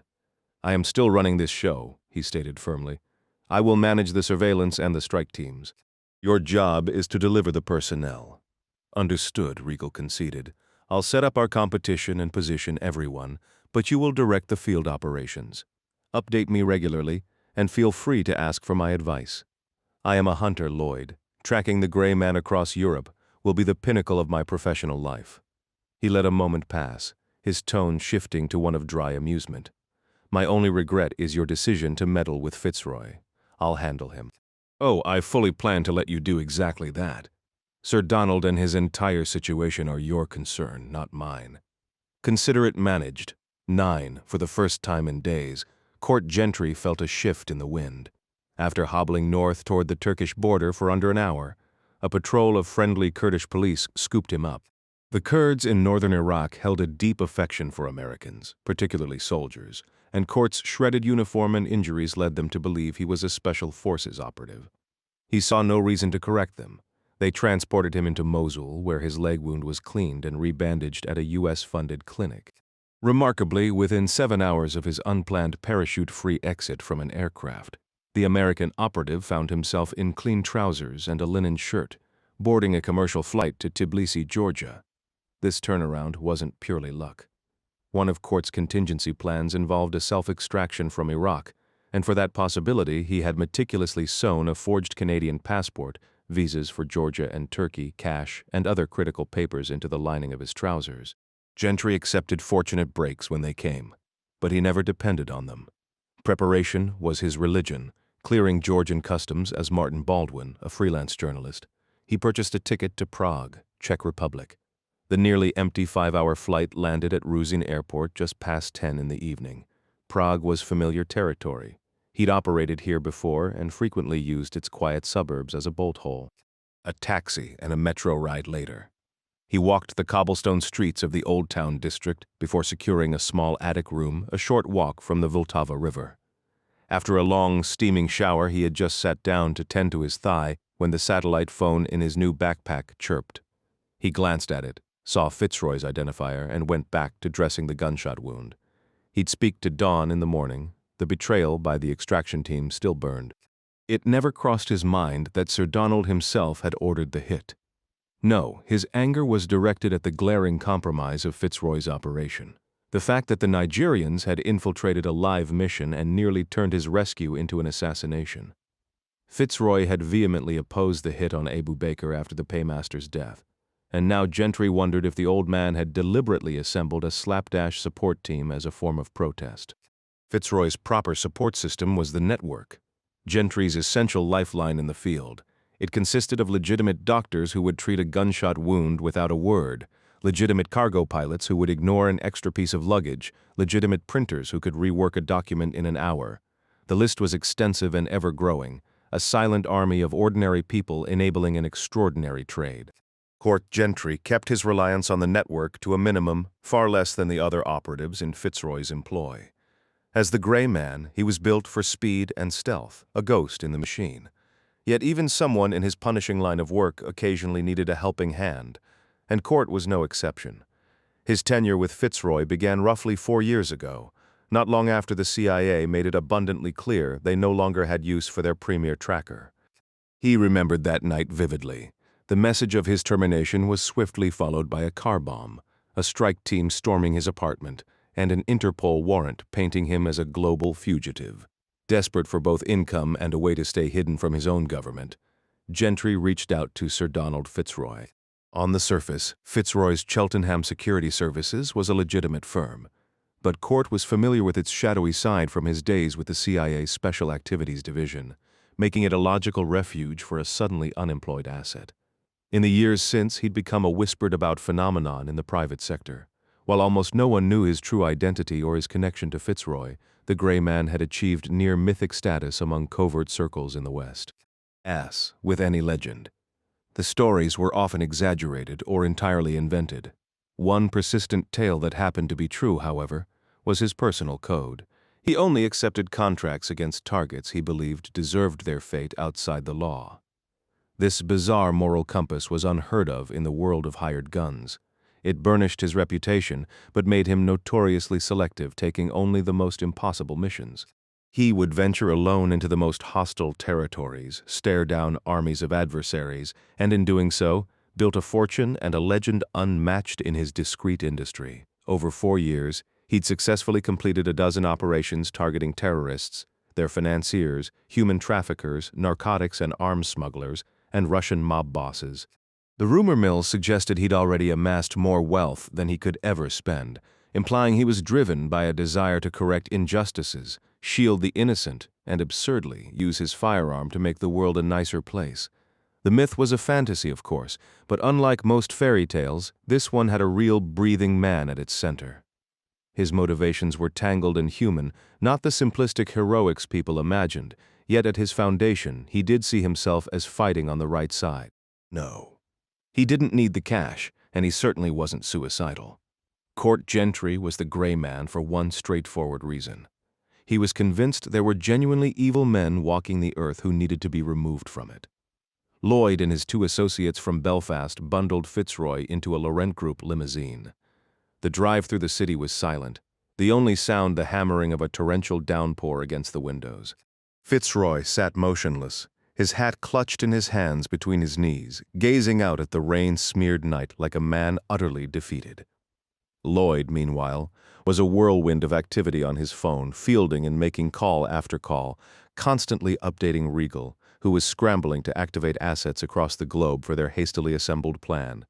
The limo pulled into the Fulham campus of Laurent Group's UK office just after 1 a.m. The French conglomerate's local hub consisted of 3 buildings. They passed through 2 heavily guarded checkpoints before rolling down a service road toward a single-story structure adjacent to a helipad. "You'll be staying here for the foreseeable future, Sir Donald," Lloyd said, his tone dripping with false sympathy.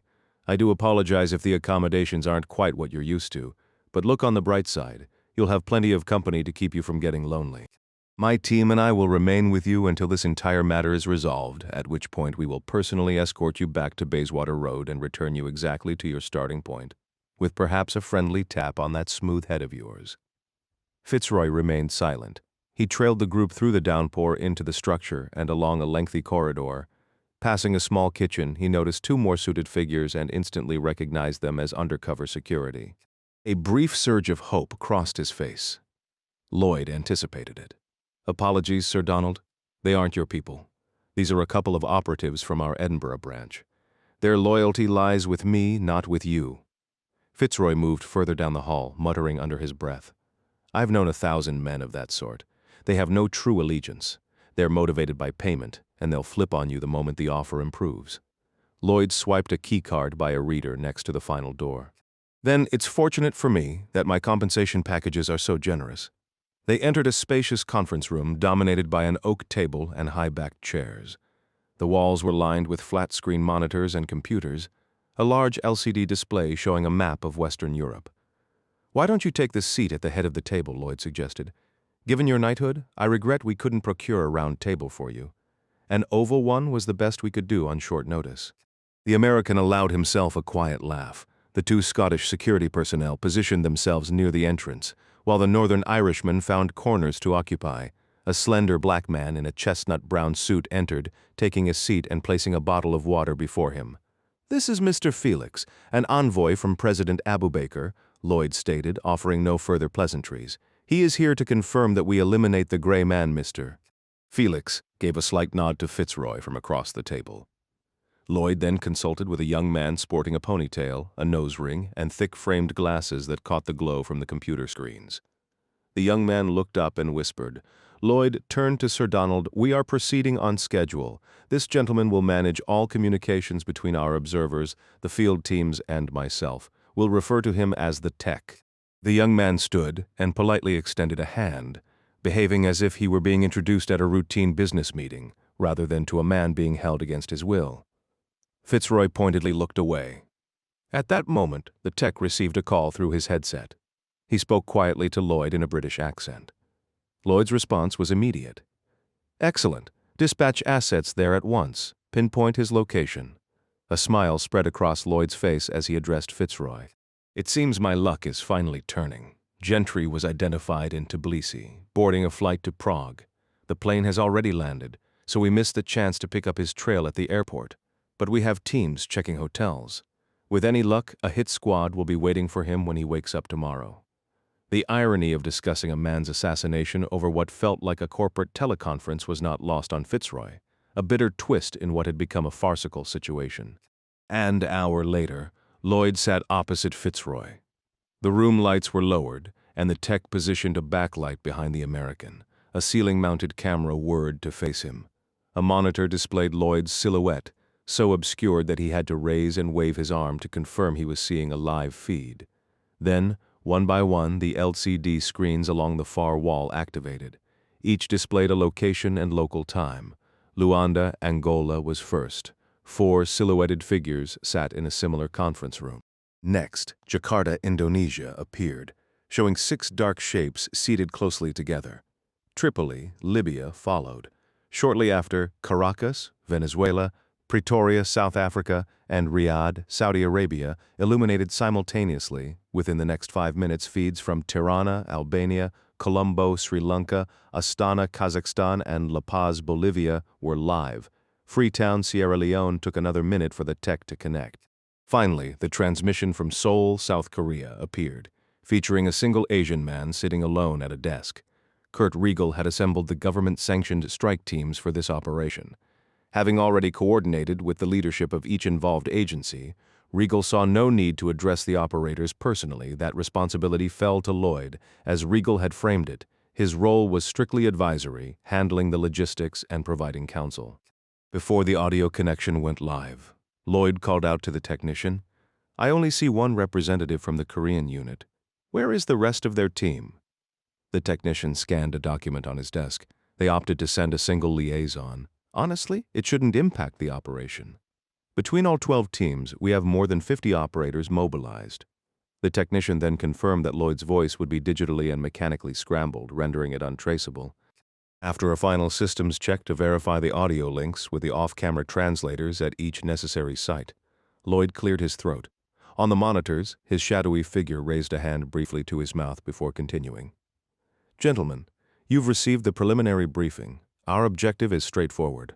Locating the individual is not your concern. I have nearly 100 intelligence assets, both active and on standby, saturating the operational area as we speak. Your task will be to neutralize him once he is found." The screens at the 12 remote locations flickered, replacing Lloyd's image with a color photograph. It showed a clean-shaven court gentry, wearing a sport coat and wire-rimmed glasses, lifted from a forged passport in his CIA dossier. This is the gray man court gentry. The photo is 5 years old and his current appearance is unknown. Do not be deceived by his ordinary look. During his time with the agency, he was the most effective freelance operative we ever employed. A low mutter in Spanish came through the speakers. Lloyd caught only one word, Milosevic. "Correct," Lloyd responded. "Some of you may know him by reputation. The stories are extensive. Did he eliminate Milosevic? Perhaps. Was he involved in the Kiev incident last year? Most rational analysts dismiss that as fantasy. However, based on my knowledge of his confirmed operations, both for the U.S. and in a private capacity, I can assure you that Mr. Gentry is the most capable lone operative you will ever face." A new, distorted voice crackled over the line. "He looks like a pretty boy." The accent immediately identified the speaker as South African. Lloyd's synthesized voice echoed back, cold and sharp. "That pretty boy will be the one who strolls up to you, slides an ice pick between your ribs, collapses your lung, and then watches calmly as you drown in your own blood." The American lawyer's anger was palpable, even through the distortion. "You can call him a joke after you've put him in the ground. Until then, keep your adolescent remarks to yourself." The South African feed went silent. Lloyd continued, his attention still fixed on the Pretoria monitor. "Gentry is proficient in long-range sniping, close-quarters combat, bladed weapons, and Krav Maga, the hand-to-hand system of Israeli special forces. He is lethal with a rifle, a pistol, or his bare hands. He can eliminate a target from a mile away or kill you in a whisper. His training includes explosives and even toxicology. There's a persistent tale at Langley that while on a job in Lahore, he used a blowgun to take down a mark in a crowded restaurant, completely evading the target's security detail." Lloyd paused, letting the image sink in. Gentry was seated at the adjacent table. He simply continued eating his meal as the target slumped over dead. "Once we conclude here, you will all deploy immediately. A dozen aircraft will transport your teams to a dozen airports along Gentry's anticipated route across Europe over the next 2 days. I will manage the coordination and intelligence flow from this location. Every team that joins the hunt and makes it out alive will receive $1 million, plus reimbursement for all operational costs. The team that takes down Gentry earns an extra $20 million as a bonus." A man with a deep, resonant African accent asked, "What will America do once he's dead?" Lloyd switched to the Liberian feed, though he wasn't entirely sure. "Your organizational leaders have already been briefed on this. The US government has a death warrant on this man. The CIA has authorized a shoot-on-sight order. He has no allies, no immediate family. When he dies, there won't be a single soul on this planet mourning for him. Next, a voice spoke in an Asian language. After he finished, a translator inquired, "What is his current location?" "He flew into Prague last night. My agents are checking hotels, but there's no guarantee he's still there." "Which team is heading to Prague?" another voice asked. "The Albanians. They're the closest." "That's not fair at all," a South African operative shouted. Lloyd, visible only in silhouette, removed his glasses and massaged the bridge of his nose.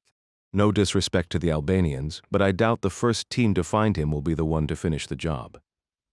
There was some discontent on the Albanian channel, but it was quickly silenced by sharp whispers. "We will eliminate Gentry within the next 48 hours. Yes, but it will probably be a war of attrition. Many of you might not survive." He paused briefly, a feeble attempt to appear concerned. "Having said that, we don't know if the Albanians will get the first shot.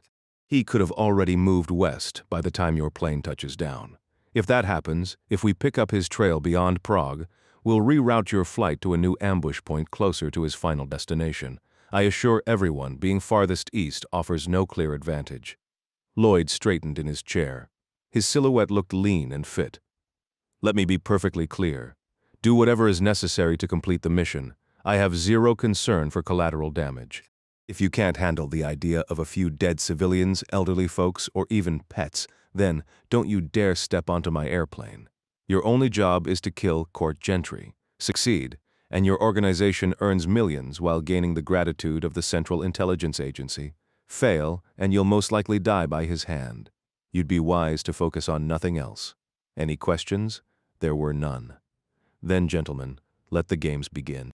At 4:15 in the morning, a security officer from Laurent Group's large trucking facility in Brno, Czech Republic, showed Gentry's photograph to a drowsy hotel clerk at a slender, 4-story inn in Prague's Staré Mesto, the old town. The elderly man behind the counter studied the photo for a long moment, initially claiming uncertainty.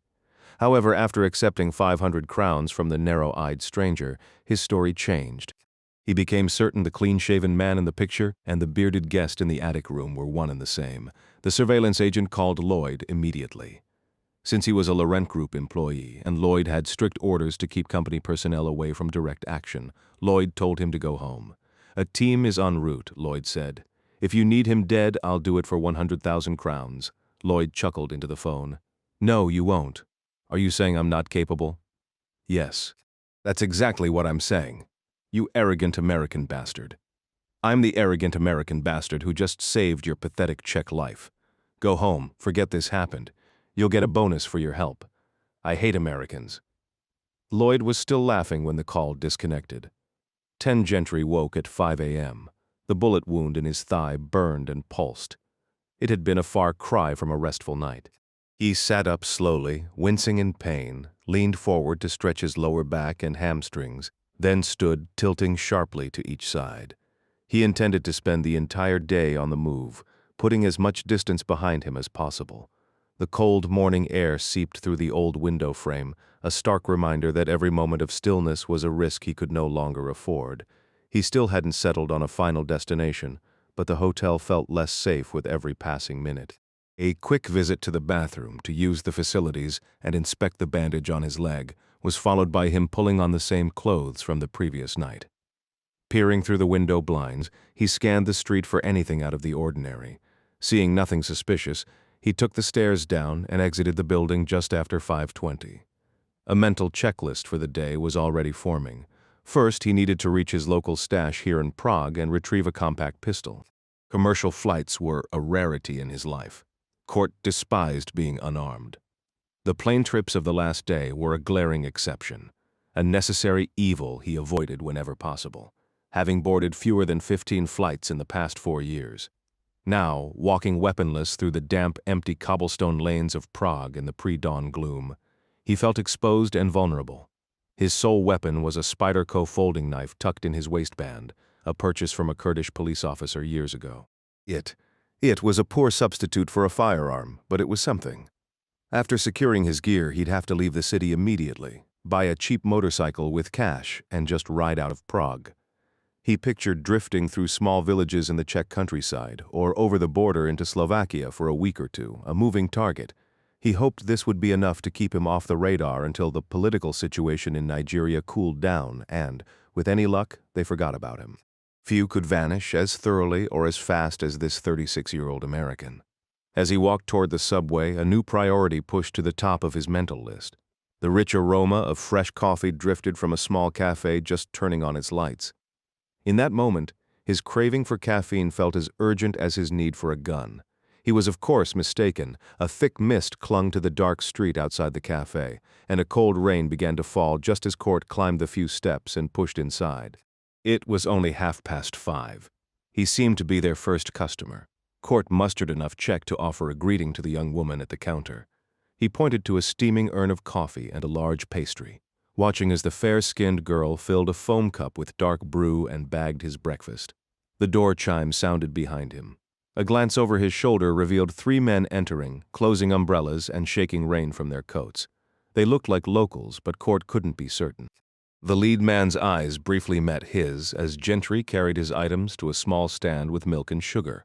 Court pretended to study a glass-covered flyer on the wall advertising a poetry reading, then let his gaze drift idly to the rain-streaked window. Mere moments later, he was back outside, ignoring the chilly downpour as he walked toward the Mustek metro station.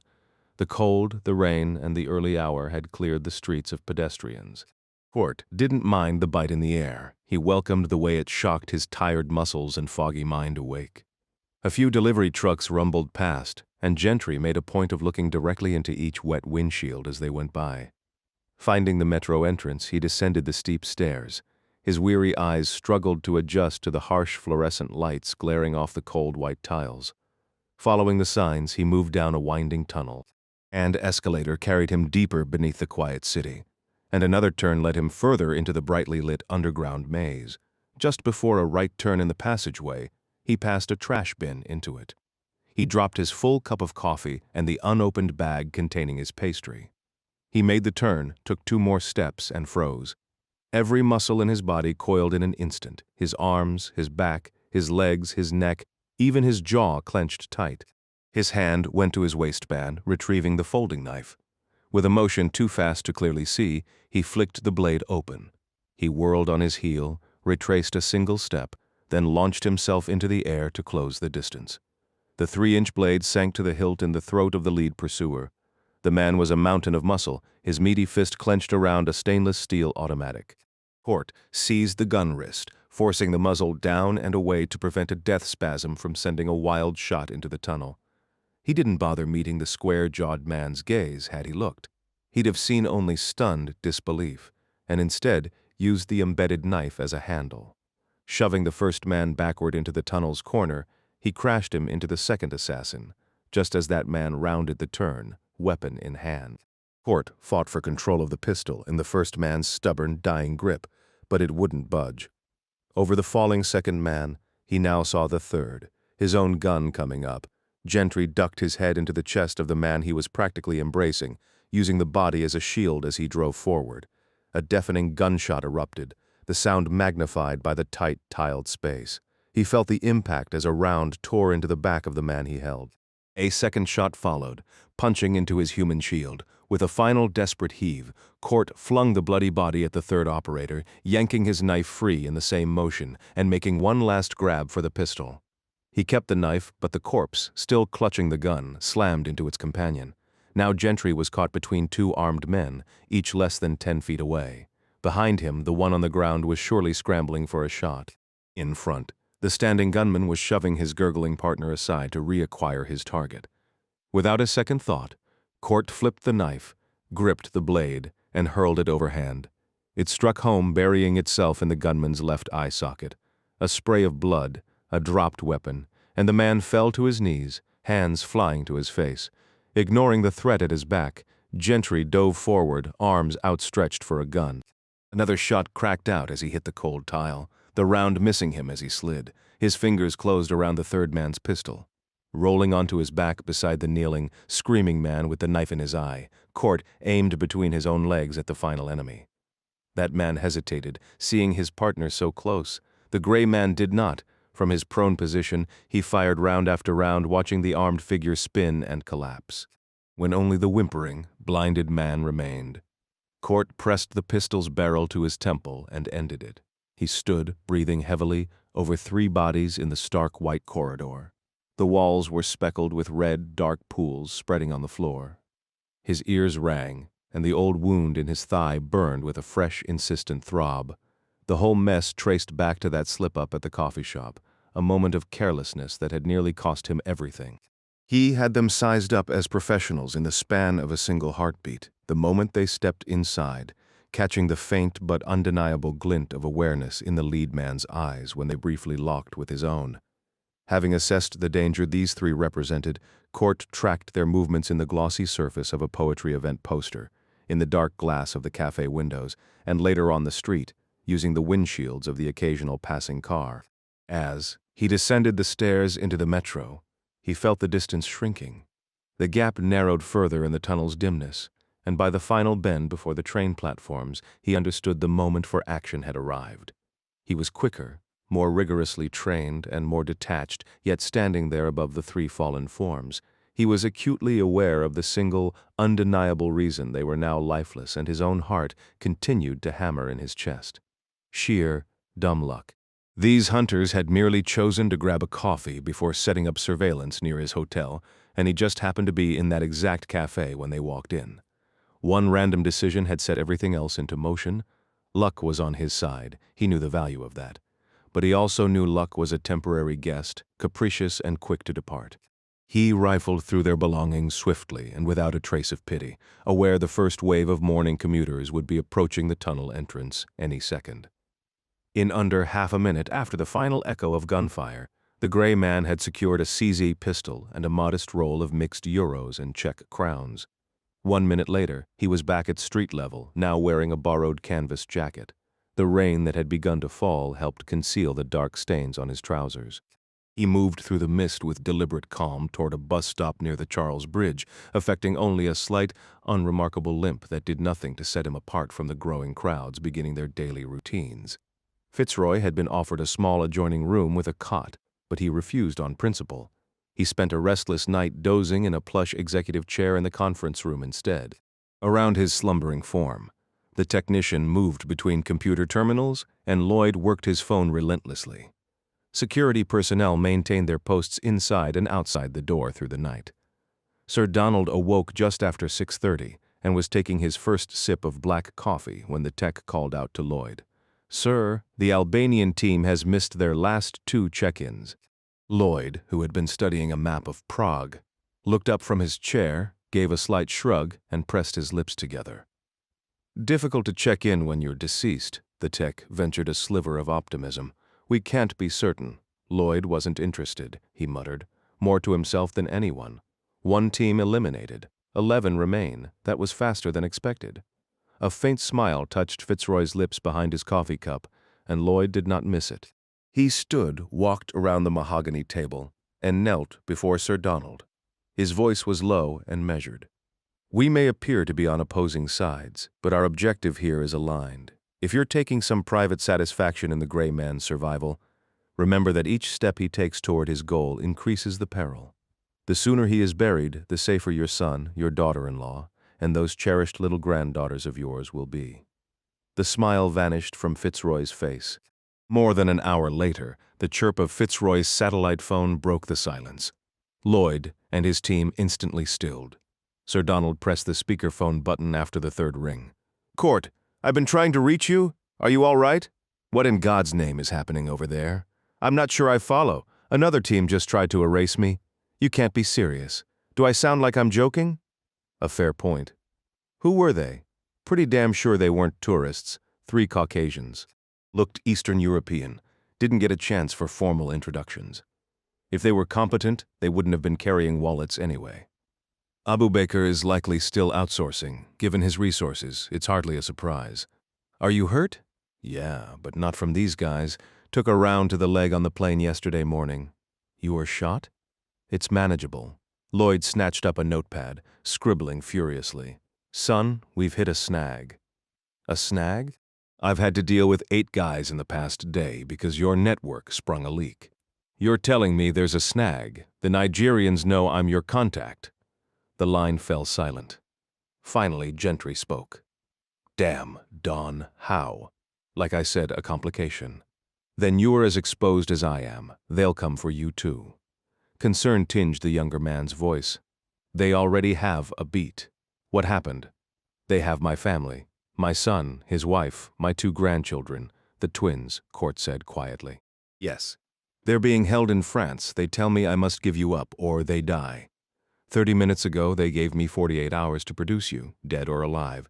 They have teams hunting you, but they want my intel on your location. Which you apparently already have. No, son, I haven't spoken a word. You were compromised in Iraq, yes, but a Nigerian agent spotted you boarding in Tbilisi. I've told them nothing, and I don't plan to. But your son's family, I don't betray my men.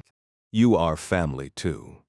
Fitzroy's face contorted with a pained disgust at his own words, but Lloyd's eyes widened with admiration for the older Englishman's duplicitous skill, simultaneously soothing and setting up his top asset. Fitzroy was playing the few heartstrings his assassin had left like a master musician. Lloyd knew Gentry's file intimately. He knew exactly what was coming next. Where are they holding them?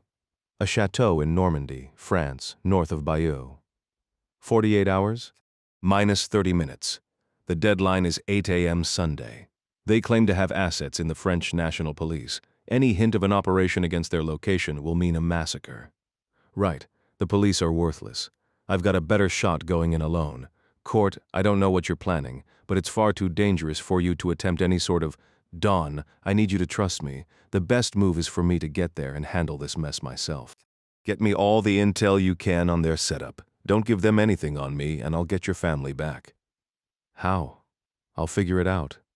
This time, it was Sir Donald's turn to hesitate. He rubbed his thick fingers against his eyes and said slowly, I would owe you a debt I could never repay, lad. Let's just take this one step at a time, boss. The line went dead. Lloyd pumped his fists in the air in silent triumph. Fitzroy turned to him and said, You'll get the prize you're after. But you must hold up your end of the deal. Sir Donald, nothing would please me more than calling off my men and leaving you and your family in peace. 11 Court Gentry had operated privately for 4 years. Before that was Gulf Sierra, known as the Goon Squad, and prior to that he ran solo missions for the CIA. With the exception of a few hardened agency operatives, Gentry had spent most of his adult life in isolation. Sure. During deep cover assignments, he forged the necessary connections to complete his missions, but these were transient relationships built on a foundation of deception. His was a life spent in the cold. There had been only one period in the past 16 years where Court was not an assassin, a spy, or a shadow flitting through the scenery. 2 years earlier, for just under 2 months, Fitzroy had utilized the gray man in a role utterly unique to anything else on his record. Court accepted a position in close personal protection, working as a bodyguard to watch over Sir Donald's 2 granddaughters, a brief, jarring interlude of normalcy that now felt like a dream from someone else's life. Their father, the son of Sir Donald, had built a thriving career in London's real estate sector. He chose not to enter his father's clandestine world of intelligence, preferring instead the straightforward path of an honest businessman who followed the rules. Yet Philip Fitzroy found himself at odds with a Pakistani criminal syndicate. The conflict stemmed from his firm's opposition to a city proposal that would have permitted more unlicensed and unskilled labor on construction sites. Philip argued rationally that London's safety and quality depended on having properly trained workers build its apartments and shopping centers. The syndicate, however, had long profited by exploiting undocumented workers and saw the potential for higher wages as an opportunity to extract even more money from them. The intimidation started with anonymous phone calls demanding Philip cease his lobbying efforts. The situation escalated when his wife, Elise, discovered a suspicious package made to look like a pipe bomb in their mailbox. Scotland Yard launched an investigation, with solemn detectives offering assurances of increased vigilance. Philip, undeterred, pressed on with his campaign. The threats intensified, prompting the Yard to post a patrol car with a notably drowsy officer outside their Sussex Gardens townhouse. One afternoon, while her daughters watched TV, Elise was tidying 6-year-old Kate's school bag. She retrieved a folded paper from an outer pocket, assuming it was a note from their teacher, Mrs. Beasley. Unfolding it, She was met with a message scrawled in large block letters. "We can take them whenever we want. Back off, Phil." A wave of panic ensued. Elise called Philip in hysterics, who then phoned his father, Sir Donald, in a similar state. Within 7 hours, Sir Donald was at their door, accompanied by an American. The man, introduced simply as Jim, was of average build, reserved, and avoided direct eye contact. Elise guessed he was in his late 20s. Philip thought he was closer to 40, dressed in jeans and an oversized sweater. He kept a small backpack slung over his shoulder. Philip couldn't help but imagine what kind of weaponry might be concealed beneath that bulky knitwear. Sir Donald gathered Elise and Philip in the drawing room, leaving Jim in the hall, and explained that this man was arguably the best in the world at what he did. "And what exactly is that?" Philip asked skeptically. "Let's just say you're safer with him than you would be with an entire street full of police cars," Sir Donald replied. "That's not an exaggeration." Philip remained doubtful. "He doesn't look like much." "That's rather the point," his father countered. "He blends in. Your job is to keep him fed, keep the coffee coming, and otherwise pretend he isn't here." Elise, however, refused to treat Jim like a piece of furniture. She was courteous and found him to be politely responsive in turn, though he never quite looked at her, a fact she pointedly mentioned to her husband. "He looks at the street, the garden, the door to the girls' room, never at me. You two have that in common. You should get on famously." The presence of this stranger inevitably created tension in the Fitzroy home. The twins, Claire and Kate, however, adored him. They playfully imitated his American accent, and he took their teasing in good humor. Each morning, he drove them to school in the Saab with Elise in the passenger seat. On one occasion, young Kate joked that he was a terrible driver, prompting a rare, genuine laugh from Jim as he admitted he was more accustomed to trains or motorcycles. The moment passed as quickly as it came, his expression hardening again as his focus returned to the road and the rear-view mirrors.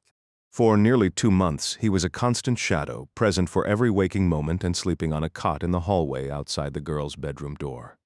The only notable incident in those 8 weeks occurred one Sunday on a trip to the market. A minor car accident ahead brought traffic to a standstill. Without hesitation, Jim smoothly guided the Saab up onto the sidewalk to navigate around the blockage, a maneuver executed with calm precision that left Elise both startled and reassured. He unbuttoned his jacket, revealing the grip of a pistol secured beneath his arm. Steering with his left hand, he navigated through a panicked crowd while his right rested on the weapon in its holster. Within moments, they had left the chaos behind. He acted as if this were just a routine errand, offering no explanation to his stunned passengers. For the remainder of the trip, the mother and her daughters could only stare at him in silent awe. Then, one morning, he simply vanished. The cot was neatly made, the quilt folded with the pillow placed on top. The newspapers later reported that the Pakistani crime syndicate had been apprehended by the stern investigators at Scotland Yard. The threat was neutralized, and Sir Donald had recalled his American operative. Philip and Elise felt a profound wave of relief wash over them, grateful the danger had passed and the absurd legal predicament was over. Yet, the young girls wept when their father explained that Uncle Jim had to return to America and probably wouldn't be coming back. It was a bittersweet end to a chapter they would never forget. Less than an hour after ending his call with Fitzroy, Court purchased a motorcycle. It was a 1986 Honda CM450 with a reliable engine and tires that appeared capable of handling several days of hard travel.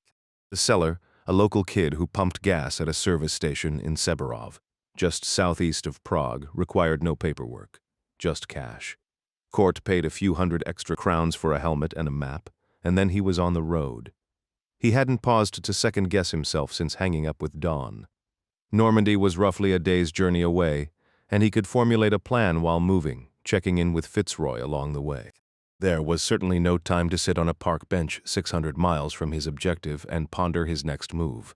After securing the bike, he headed to a long-term storage unit 4 miles south of the city center. Having lost the key, he picked the lock with practiced ease. He could have recited the credit card number on the rental agreement if challenged, but the area was deserted. He had set up this cache almost 3 years prior, visited only once since, and now the small, unlit room was frigid, dusty, and smelled faintly of mold. The 8-by-8-foot space was empty, save for 4 duffel bags, each wrapped in a dusty white plastic sheet and stacked in a corner. They held pistols, rifles, ammunition, clothing, and vacuum-sealed rations and medical supplies. He discarded the CZ pistol from the Metro gunfight into one bag and retrieved a compact Walther P99 with 2 spare magazines. The weapon was clean and oiled, but he still checked the ammunition, the slide, and the firing mechanism. He left the rest of the arsenal behind. Smuggling an entire armory across the EU border was out of the question. This handgun would have to suffice. Next, he tore open a medical kit, lowered his trousers, and sat on the grimy, cold floor. The skittering sound of a rat within the aluminum walls underscored the unsanitary conditions. With a clinical detachment, he examined the gunshot wound from the previous day. While this was his first bullet injury, Court had endured plenty of others: burns, fractures, a piece of shrapnel lodged in his neck, occupational hazards all. The leg pulsed with a fierce, persistent ache, but he'd known worse pain. He doused both the entry and exit wounds with iodine, then applied antiseptic cream and fresh bandages as best he could in the dim light. He stuffed the used supplies into a bag and pocketed it. From a second duffel, he pulled out cold-weather clothing.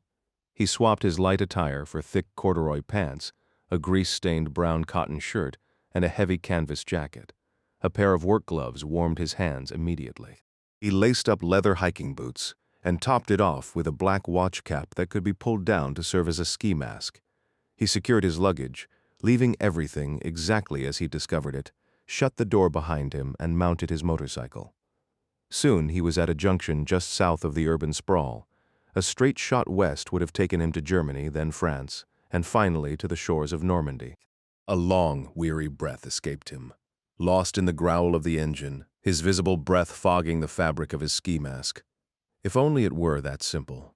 The reality was far more complicated. Before he could even think about Normandy, Gentry had critical errands to run. He required specific equipment, and acquiring it meant adding a significant detour to his journey. First and foremost, Court needed a fresh identity, a new escape legend. The Canadian passport he'd used to enter the Czech Republic might still function in parts of Central Europe with less integrated systems, but the alias Martin Baldwin was already compromised. Only a fool would attempt to cross into the European Union with it, and Gentry was no fool. More than just entry, he needed documentation robust enough to facilitate a complete exit from Europe once his mission was complete. After Normandy, he would have to vanish to a distant corner of the world, and pristine forged papers were his ticket to that freedom. He knew a contact in Hungary who could produce high-quality documents on short notice. With those in hand, he could move through EU borders efficiently and present credentials if challenged. Once his grim task in Normandy was finished, he could discard his weapons, board a flight to South America, the Pacific Islands, or anywhere else the trail went cold, provided he had the right paperwork. There would be no opportunity to scramble for illicit documents after the fact, no clean way off the continent without them. A bitter November gust swept from the west as he merged onto the E65 highway, the route that would carry him past Brno through Slovakia, skirting Bratislava and down to the Hungarian frontier. Budapest awaited. He estimated 6 hours of travel, accounting for fuel stops and the relatively lax border crossings. As he twisted the throttle and leaned into the biting wind, he deliberately focused his mind on the next 2 days. It was a dark and necessary mental exercise, far preferable to ruminating on the horrors of the previous 48 hours. Gentry reached the Hungarian capital in the mid-afternoon. Thick, pale gray clouds sagged low, brushing against the forested hills of Buda on the Danube's western bank. The river divided the sprawling city of millions. Court's last visit to Budapest had been 4 years prior, a straightforward job for Fitzroy. The target was a Serbian bomber who had accidentally killed an American's brother during a botched hit on a gunrunner. The grieving sibling had the funds and the connections to hire a cleaner through Fitzroy's network. The assignment was simple: locate the Serb in a riverside tavern, get him drunk, and deliver a silent blade to the base of his skull before consigning the body to the Danube's dark currents. His familiarity with the city went back further, to his days with the agency. For nearly a decade, he had passed through every couple of years on various tasks, surveilling diplomats, conducting covert reconnaissance on dubious Russian entrepreneurs in the mansions of Buda or the hotels of Pest. On one memorable occasion, he had single-handedly thwarted a Tajik assassin who was targeting the local CIA station chief, simply because he was the only asset available. During those earlier operations, he'd had several unpleasant encounters with a local con artist named Laszlo Sabo, a man whose talent for forgery was matched only by his profound lack of scruples. Laszlo Sabo was a man without a moral compass, a slippery operator who would happily commit any act for a stack of well-worn Hungarian currency. His expertise lay in the world of forgery, specializing in the acquisition, sale, and meticulous alteration of identity documents for clients needing a rapid transformation. He had facilitated the escape of numerous Serbian war criminals from Central Europe, profiting handsomely from the messy aftermath of that conflict and others. His path crossed violently with court gentry in 2004, when Szabo agreed to provide papers for a Chechen extremist who had evaded Russian forces in Grozny and surfaced in Budapest. Gentry and his team intercepted the man in a suburban warehouse owned by Laszlo. The confrontation turned explosive, literally, when a vat of photographic chemicals detonated, eliminating the terrorist. Forced to vanish before authorities arrived, Court's team melted away, leaving Szabo to slip into the shadows. Though Court moved on to other targets, he never forgot the forger, maintaining a distant watch on the man's activities, a potential resource for a future rainy day. While he typically relied on documentation from Sir Donald Fitzroy's established network, it was reassuring to know a craftsman in Budapest existed who could, for a substantial fee, reinvent a person completely on paper. Laszlo Szabo was, without question, a contemptible human being. Court held no illusions about that. Yet, he also recognized the man was exceptionally skilled at his illicit trade. By 3:30, Court had refueled his motorcycle, grabbed a gyro and a lemonade from a Turkish vendor on Andrassy Street, and stashed his bike a block from Szabo's pest hideout, not far from the Danube. A frigid, relentless downpour soaked him to the bone, but Gentry made no move to seek shelter. The long day had fatigued his muscles, yet the icy rain pelting his hair, beard, and clothes served to sharpen his focus. The entrance to Laszlo's building was a masterclass in misdirection, a rusted iron slab, no taller than 5 feet, set into the stone facade on Iotvo Street and plastered with faded, torn flyers. It appeared utterly abandoned, a relic untouched since the 1940s. Court had just finished his damp meal of spiced lamb and tzatziki wrapped in pita when the door groaned open and 2 slender black men emerged. Somalis, he presumed. Their presence here, in this weather, practically advertised their illegal status in Europe. Anyone with legitimate paperwork would have no business visiting Laszlo. With legal immigration avenues from Africa and the Middle East being surprisingly accessible these days, these 2 clearly hadn't made the cut, which told Gentry they were undoubtedly involved in some serious business.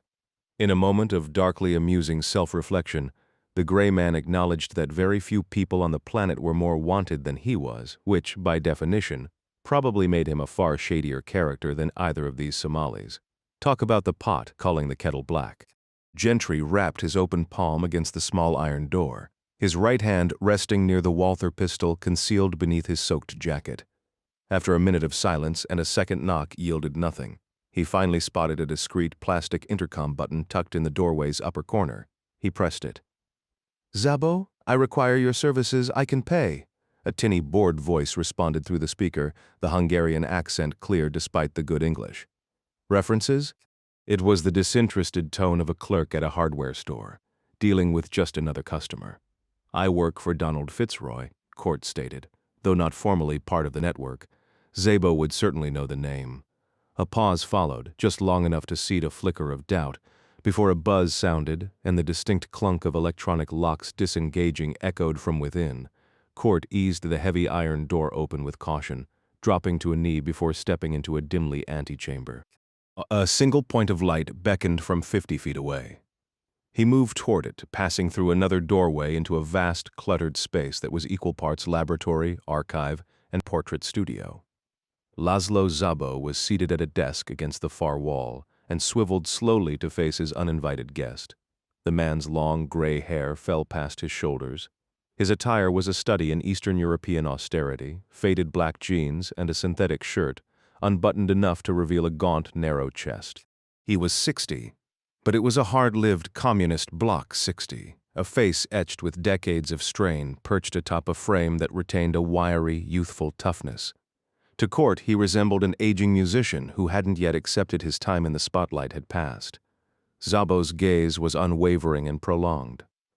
A face I feel I should recognize, he mused.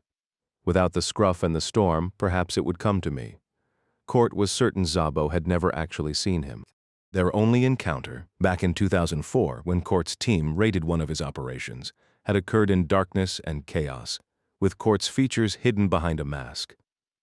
"I doubt it," Gentry replied, his eyes already sweeping the room for any hint of a threat. The place was a labyrinth of technology and clutter. Cables snaked down the walls like vines. Workbenches and shelves groaned under the weight of specialized equipment, cardboard boxes, and stacks of books. Locked filing cabinets lined one wall, and in the corner stood a complete photo studio setup, a tripod-mounted camera aimed at a solitary chair on a low platform. An American, mid-30s, around 5'11", maybe 170 pounds. You don't move like military or law enforcement, which is a point in your favor. Fragments of the man's dossier surfaced in Court's memory. Trained by the Soviets in electronic eavesdropping, forgery, and other non-violent dark arts, Szabo had been a tool for Moscow to monitor his fellow Hungarians. Yet he'd hedged his bets, also arranging clandestine passages through the Iron Curtain for those who could pay.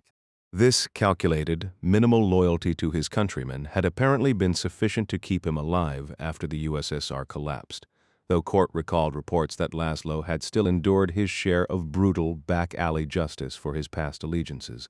"I'm just someone who needs your services." Quickly, Court stated.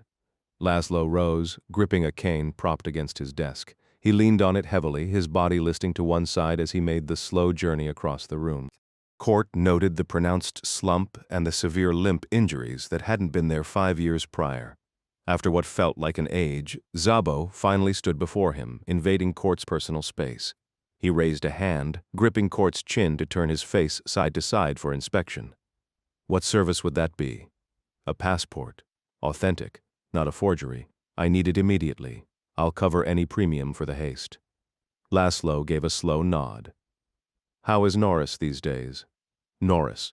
Sir Donald Fitzroy's boy, naturally. You mean Philip? Yes, of course. Does Sir Donald still keep that summer house in Brighton? I couldn't say. To be perfectly honest, neither could I, Szabo admitted with an almost apologetic shrug, a glint of weary amusement in his eyes. It was a transparent, almost pathetic test. Court kept his voice level. I appreciate your need to verify my connections, but time is a factor. Szabo nodded again, then shuffled painfully over to a small stool, one of many scattered before various stations cluttered with computers, microscopes, documents, and cameras. Fitzroy maintains his own network, his own document specialists, so why lower yourself to visit Laszlo?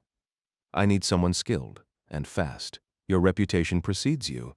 The Hungarian accepted this with another nod. That might be empty praise, but you are entirely correct. Laszlo is the best. His posture softened slightly, a hint of pride cutting through the suspicion. I will do exemplary work for you.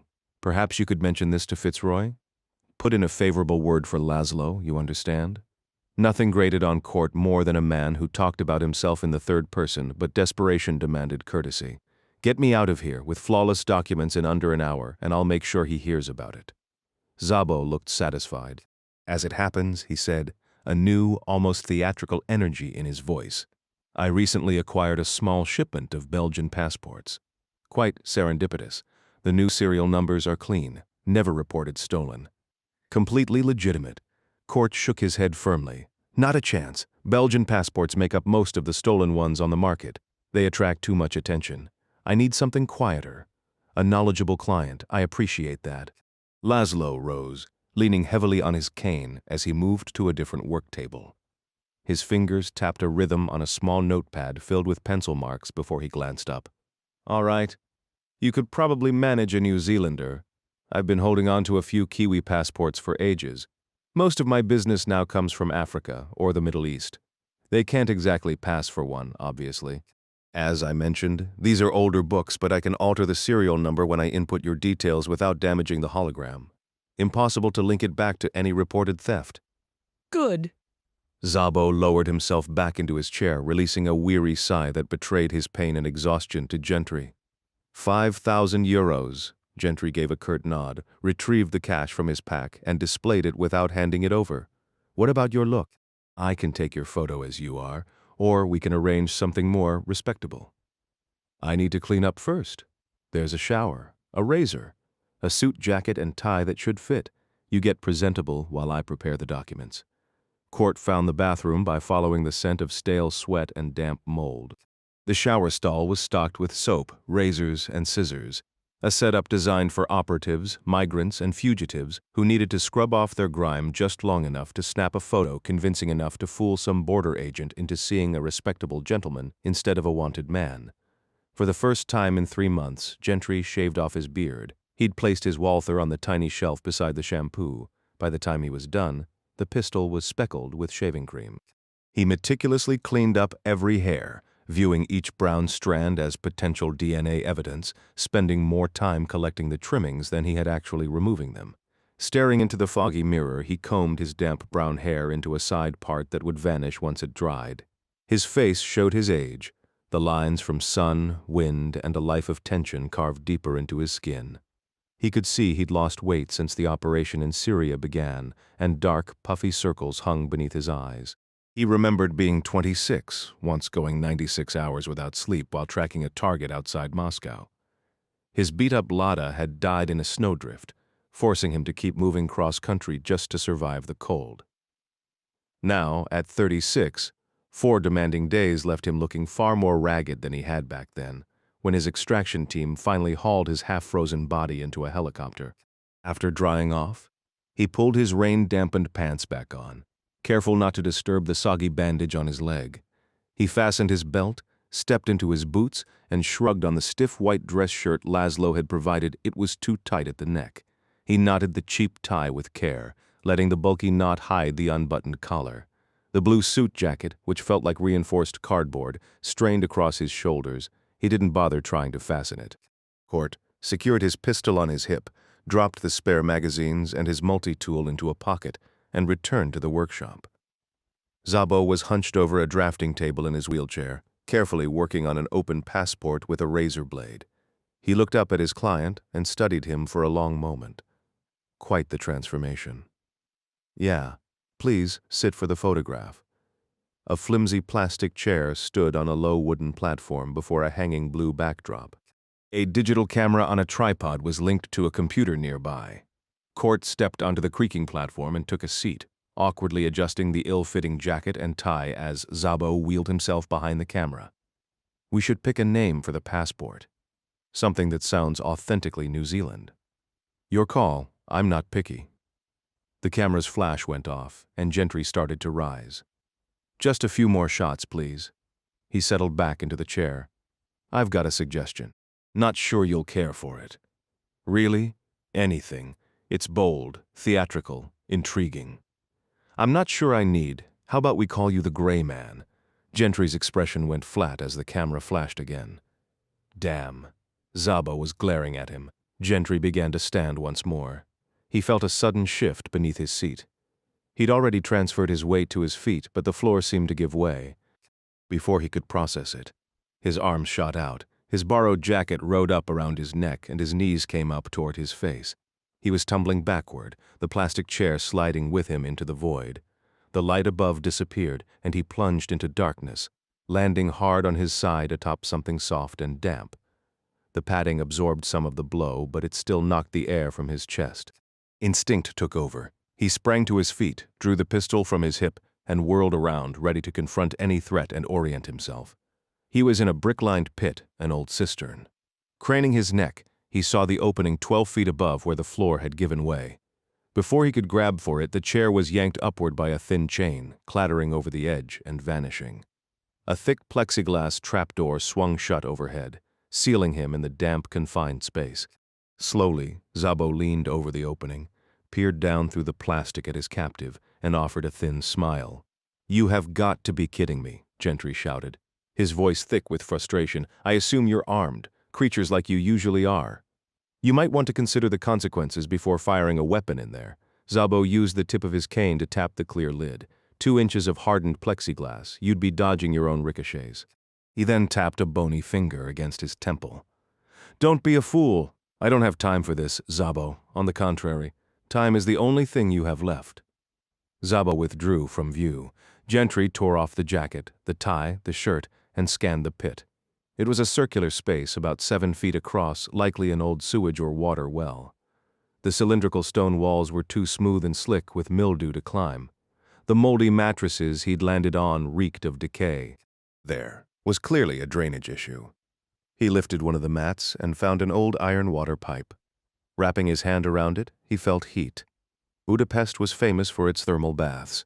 This pipe probably carried hot spring water from one place to another. Water coursed through it, dripping and emitting a faint steam where it vanished into the wall. Court looked around. This would be a miserable place to die. 10 minutes later, Sabo returned.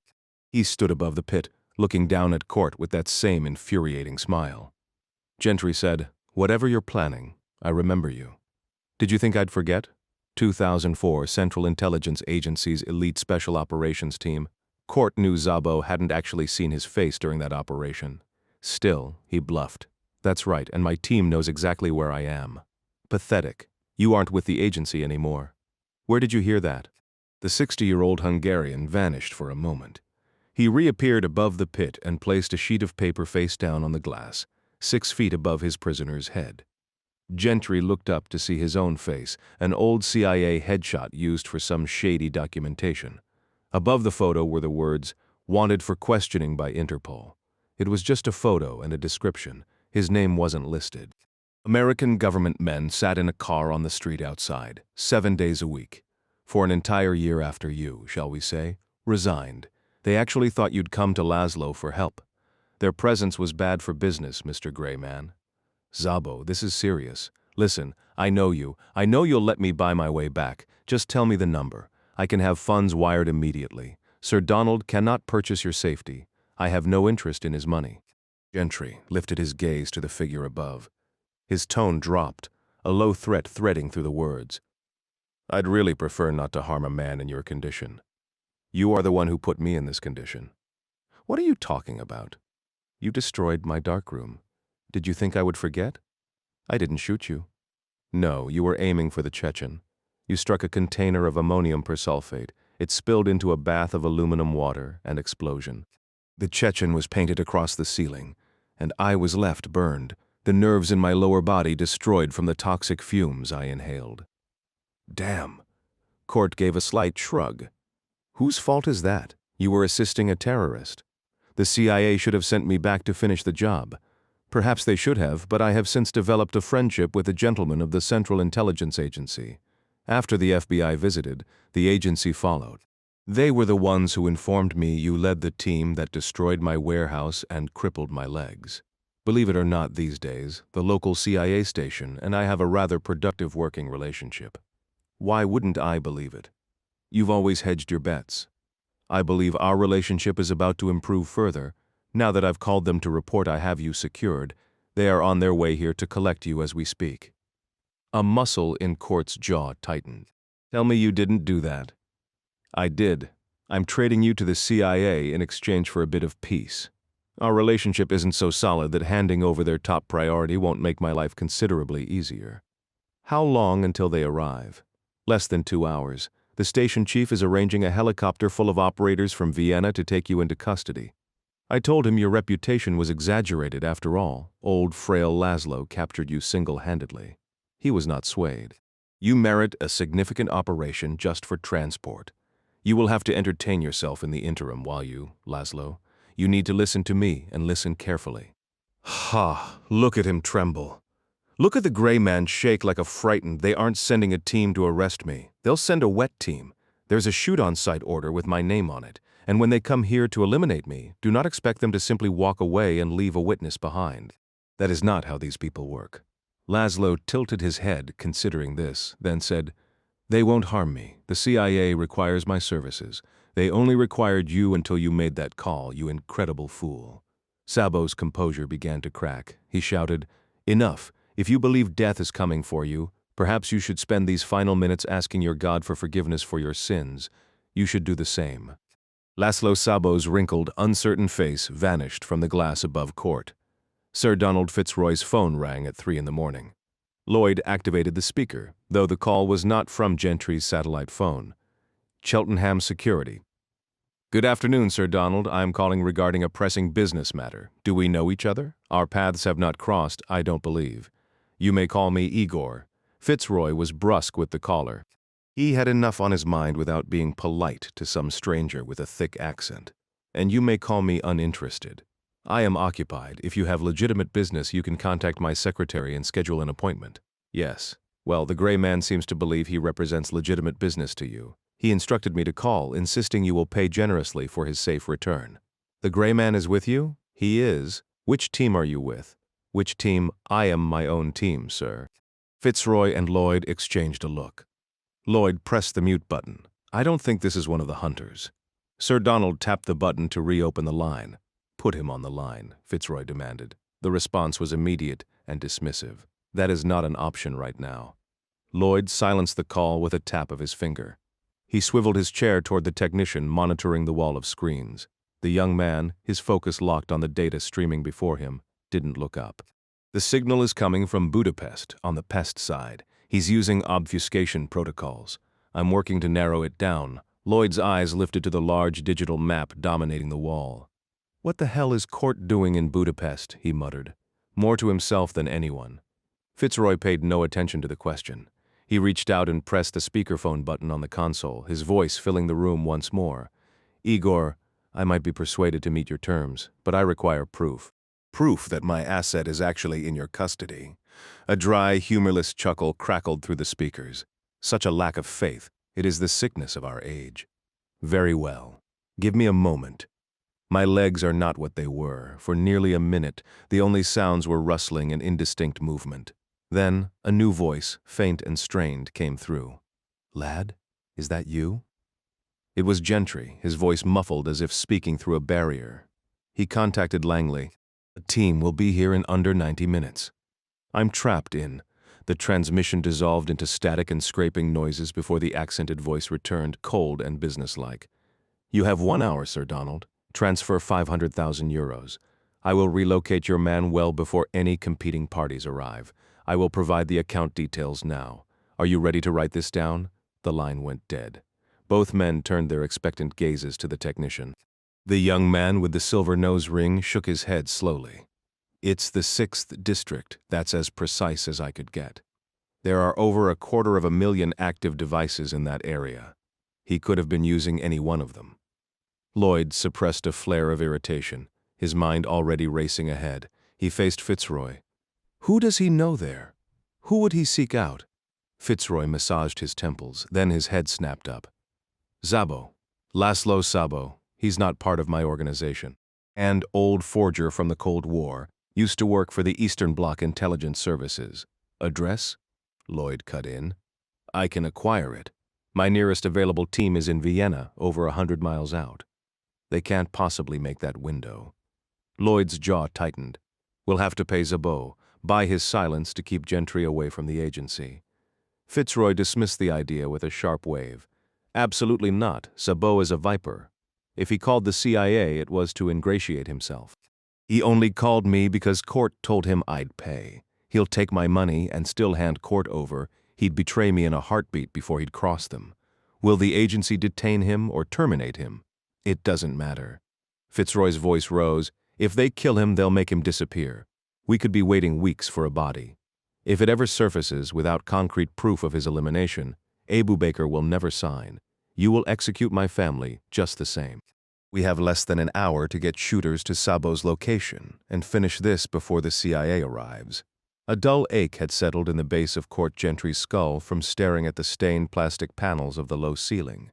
Hearing movement above the hatch, he shouted, How do you plan to get us both out of here before their team shows up? Laszlo Szabo's weathered face appeared in the opening, his expression one of detached amusement. Once Sir Donald's money is in my account, the only person departing this place will be me. Fitzroy will hunt you down for this. Let him try, Szabo scoffed. I retain certain connections in the East. I have been awaiting an opportunity for a fresh start. 500,000 euros will purchase a very comfortable one. Listen to me, Court pleaded, his voice earnest. This isn't just about me. A family is in danger. 2 children, 8-year-old twin girls, have been taken. They will be killed if I don't reach France in time. You let me out of here, I give you my word, you'll get your money, you'll get anything you. Twin girls? Szabo interrupted, his tone flat. Yes. To be murdered? Not if I can stop it. A harsh, grating laugh echoed down into the pit. You have clearly confused me with someone who possesses a conscience. The KGB had mine extracted, quite professionally, decades ago. I assure you, I could not possibly care less. With that, his face vanished from view, leaving court in silence. Lloyd got Regal on the line in his Paris office, the connection crisp.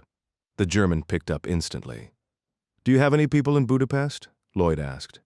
I have people everywhere, Regal replied smoothly. Top-tier shooters? Not there. Just some street-level watchers. I could probably scare up a couple of low-rent gunmen. But why bother? Haven't I already flooded the zone with premium talent for you in the last day? Don't tell me the gray man has already gone through all of them. His voice was dripping with sarcasm, aimed squarely at the younger man.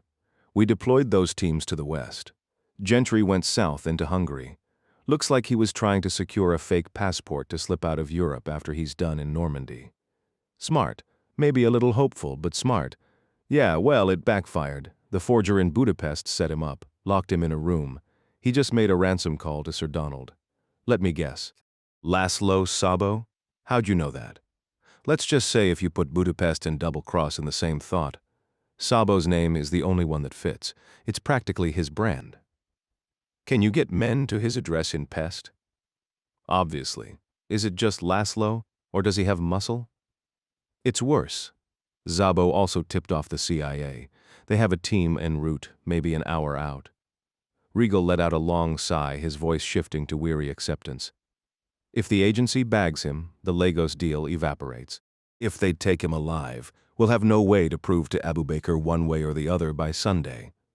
So we can't let that happen. Agreed. You want me to start a gunfight with the CIA? Have you lost your mind? The CIA will assume they're Gentry's backup, or the kidnapper's guards. If your men are competent, they won't stick around for a chat about their life choices. Regal was silent for a moment. When he spoke again, Lloyd could almost hear the gears turning, the plan being built word by word. The Indonesian team is airborne right now. They're slated for Frankfurt, but they should be over Central Europe. We could divert them. Try to get them on the ground and into the city within the hour. It'll be tight, but it's our only shot. Are they any good? They're Kopassus Group 4, the best shooters Jakarta can produce. Let me get to work. Captain Bernard Kilzer glanced at the radio altimeter, a Wolfsburg model that felt unfamiliar in the rented Bombardier Challenger 605. At 37,000 feet, cruising west-northwest on autopilot. His duties were largely supervisory. 7 hours into this 9-hour leg from New Delhi to Frankfurt, the state-of-the-art fly-by-wire systems required little input. His main job, shared with his co-pilot, First Officer Lee, was to stay alert, monitor the instruments, and watch the empty afternoon sky. They had been flying for 16 hours straight, having started in Jakarta in the dead of night, refueled in Delhi, and immediately pressed on. Normally, Kilzer and Lee ferried corporate executives and technical staff across Southeast Asia for Loren Group, or whisked board executives and their spouses to lavish parties in Brunei. He once even piloted a very discreet trip to a private island for clients and their companions, a week of pure, sun-drenched excess, but the 6 men in the cabin behind him were different. They were Indonesians, young, quiet, and dressed in civilian clothes, but they carried themselves with a rigid military bearing that made the usually unflappable captain uneasy. The main cabin of the Challenger was packed with military-style green duffels. A tense silence hung over the passengers. During his brief walks to the lavatory, Captain Kilzer had peered into the 28-foot space, seeing only the occasional glow of a penlight cutting through the dark, some men studying charts while others tried to sleep. They were a focused, serious bunch, clearly on a critical assignment, and Kilzer still had no idea why he was the one flying them. The 38-year-old German pilot, his scalp gleaming under the cockpit lights, reached back for his lunchbox. Just then, a light flashed on the multifunction display.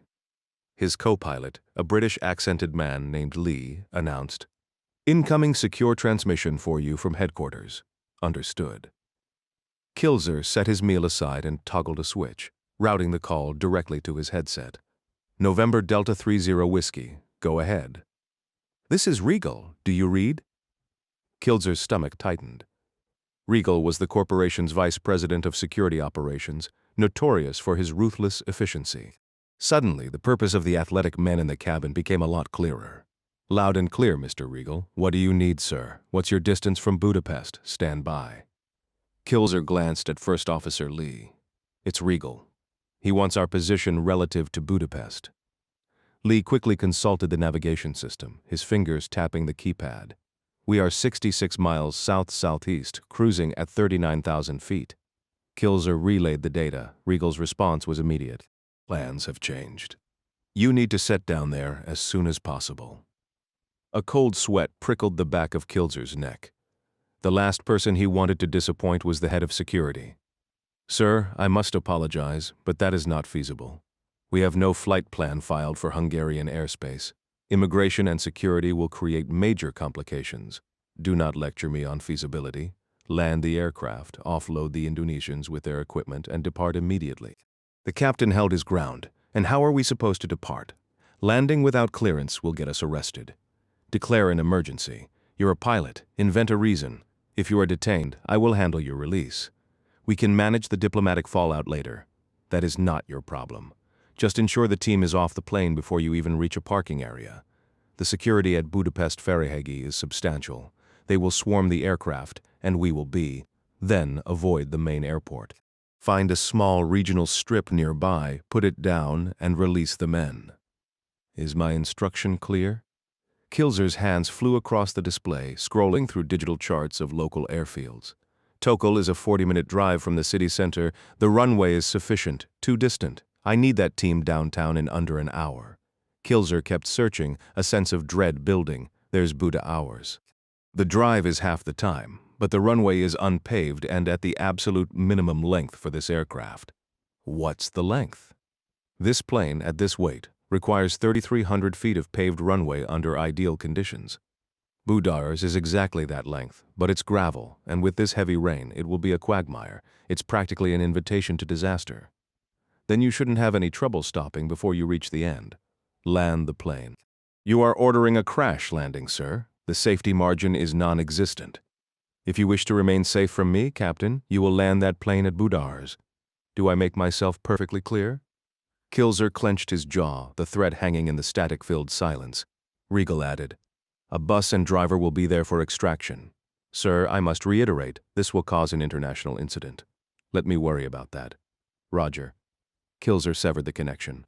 He gripped the control column, his knuckles white with frustration and a simmering anger at the corporate arrogance now dictating his fate from the ground. The co-pilot's voice cut through the tense cockpit air. "What's happening?" Captain Kilzer didn't look away from the storm-lashed windscreen. "It seems, Lee, that you and I have been drafted into a rather unconventional operation, helping Indonesia make an unexpected visit to Hungary." The first officer's face lost all its color. "Regal has completely lost his mind." "Yeah," Kilzer agreed, his tone flat. His hands moved with deliberate calm, flipping switches on the center console, disengaging the autopilot and easing the controls forward. Then he keyed his headset, his voice steady but urgent. "Mayday, mayday, mayday. This is November Delta 30 Whiskey." For the next 60 minutes, Laszlo Sabo was a man in controlled motion. Every quarter hour, he would log into the numbered Swiss account he'd provided to Fitzroy. Between these digital check-ins, he packed a single suitcase with the bare essentials for a life on the run, phoned a local car service, and arranged for a limousine to be idling outside his building by 4:30, bound for Budapest Ferihegy Airport. A first-class ticket to Moscow was purchased online, followed by a call to a contact in the Russian capital to arrange a discreet pickup upon arrival. Amid this flurry of preparation, he still found moments to limp over to the glass riser, peering down into the cold pit below. His captive, the gray man, sat shirtless against the damp concrete wall, his gaze vacant and fixed on nothing. Szabo felt no pang of conscience about abandoning the young man to a slow death, nor any remorse for taking Sir Donald's money with no intention of honoring their deal. The entire notion that the fate of some unfortunate schoolgirls rested on this hasty transaction struck him as absurd, almost laughable. He hadn't entered the world a sociopath, but he had studied the craft meticulously, applying its principles with the same precision he used to forge passports. It was the truth when he claimed the Russians had hollowed him out. Decades of playing informant, aiding local resistance groups to smuggle dissidents to freedom, then promptly selling their escape routes to the Soviets, had eroded any line between right and wrong. For Laszlo, the world now consisted solely of opportunities to seize and obstacles to circumvent. When he checked the account at the hour mark and found it still empty, his call to Fitzroy was met with claims of a banking delay, a promise of funds en route. Szabo's instincts screamed deception. He threatened to put bullets in the gray man's skull himself if the money didn't materialize, then pivoted, warning the Englishman that handing his top operative over to the CIA would unravel Cheltenham's entire operation within days, leaving Fitzroy's own head on the block. Grudgingly, he granted a 15-minute extension, checked once more on the prisoner in the hole, and then called the waiting driver to tell him to keep the engine running. Szabo had spent a lifetime dancing on the edge of disaster. If CIA operatives arrived before he slipped away, death was a near certainty. If not, a new beginning in Russia awaited. Back in the immobilized bombardier Challenger, Captain Bernard Kilzer slowly turned his head toward First Officer Lee. The movement sent a bead of sweat stinging into his eye. Lee met his gaze, blinking away his own perspiration. Both men's faces were etched with a stark, ashen fear. Their aircraft sat motionless, mired in thick mud. Beyond the rain-streaked windscreen lay only a vast field of trampled grass and a distant fence. All shrouded in the downpour, they had used every last centimeter of the dubious runway provided to them, and then plowed another 80 meters into the waterlogged field beyond. There was nowhere left to go. Kilzer's heart hammered against his ribs, a furious rhythm of adrenaline and rage. Riegel had engineered this madness, a scenario that had come within a terrifying 3 seconds of ending in a catastrophic fireball. The fact that they were sitting here, intact, felt almost incidental. The German captain was certain his immediate future involved becoming a guest of the Hungarian authorities, yet against all odds, they had survived. For now, that was the only victory that mattered. The Challenger had been fitted with carbon anti-skid brakes and a specialized gravel kit. Deflectors installed around the landing gear to protect the aircraft from debris on rough strips. Even so, Kilzer and Lee were fully aware their rented jet wouldn't be departing Hungary under its own power. The landing gear and engines were undoubtedly compromised, and extracting this $20 million aircraft from the thick, sucking mud would require heavy towing equipment. After taking a few more seconds to steady his nerves and shake off the fatigue of the harrowing landing, Kilzer initiated the full shutdown sequence standard protocol when there was a risk of onboard fire. The only sounds left were the relentless drumming of rain against the fuselage and the windows. In his frantic Mayday call to Budeor's control, he'd reported the smell of smoke in the cockpit. Given more time, he and Lee could surely have concocted a more plausible, verifiable story. But from Riegel's initial call to this moment, a mere 35 minutes had elapsed. In that span, every ounce of his focus had been consumed by the sheer task of dropping the jet from 400 knots at 7 miles altitude, down to a dead stop beyond the end of a rain-slicked, unpaved, and dangerously short runway at an unfamiliar airfield. He'd performed brilliantly, and he knew it. A wave of adrenaline fueled optimism, even made him think he could talk his way out of criminal charges if his luck held just a little longer. That fleeting hope shattered as movement beyond the windshield snapped him back to the present. A black van crashed through the perimeter fence directly ahead. The 6 Indonesian passengers emerged from the starboard side of the bombardier, hauling rucksacks they'd pulled from the cargo hold, and scrambled hastily into the vehicle. As Captain Kilzer and First Officer Lee sat in stunned silence, watching the scene unfold before their cockpit. The van reversed through the mud and grass, skidded on the wet road beyond, and vanished into the storm. That little spectacle, Kilzer knew, would not have escaped the notice of the control tower behind them. And that spectacle, he was certain, would guarantee he and Lee a stay behind bars until that jerk Riegel could arrange their freedom if he bothered at all. It struck Kilzer as he placed his hat on his head and stepped out into the lashing rain, his ears already picking up the wail of approaching sirens, that Mr. Riegel likely had bigger fires to put out today. He and Lee had better get used to the idea of being inconveniently forgotten for a good long while. The wire transfer hit Szabo's account just as he was frantically attempting a third call to Fitzroy. The CIA team was due in under 10 minutes. He'd cut things impossibly close, but the money was now secured, and he could make his exit. He hung up the phone the moment Fitzroy answered. Next, he checked on the gray man one final time, offered a curt farewell and a muttered wish of good luck, finished zipping his suitcase, and then shuffled out of his combined studio, lab, and workshop, moving down the hallway as fast as his partially paralyzed body would allow. He was nearly at the door when the phone rang. Assuming it was the CIA station chief with an update on the inbound team's progress, they wouldn't call if they were seconds away, he decided to answer. He lifted the receiver. "I have upheld my end. It is time for you to uphold yours," said Fitzroy's voice. "I'm impressed, Sir Donald. My lines are encrypted. How did you? I have my methods, Laszlo. Now, release the gray man before they arrive for him." The sweat already tracing a path down the 60-year-old Hungarian's spine turned to ice. Fitzroy knew his identity. Szabo realized, with a sinking dread, that he would be looking over his shoulder for the cunning Englishman for the rest of his days. "I will release your asset immediately. You wouldn't be trying to deceive me, would you? Just having a little fun with the CIA. You have my word as a gentleman." "Very well, Laszlo. Enjoy the money." The call ended abruptly. Szabo considered climbing the platform one last time for a final look into the pit, but he dismissed the idea. He turned and hurried back down the corridor, his limp pronounced, the suitcase heavy in his grip as he reached for the small iron door. It burst inward before he could touch it. Blinding lights flooded the hallway, a stark contrast to the dark, rainy night outside. Stunned, he stumbled backward, his injured leg giving way, and he landed hard on his back.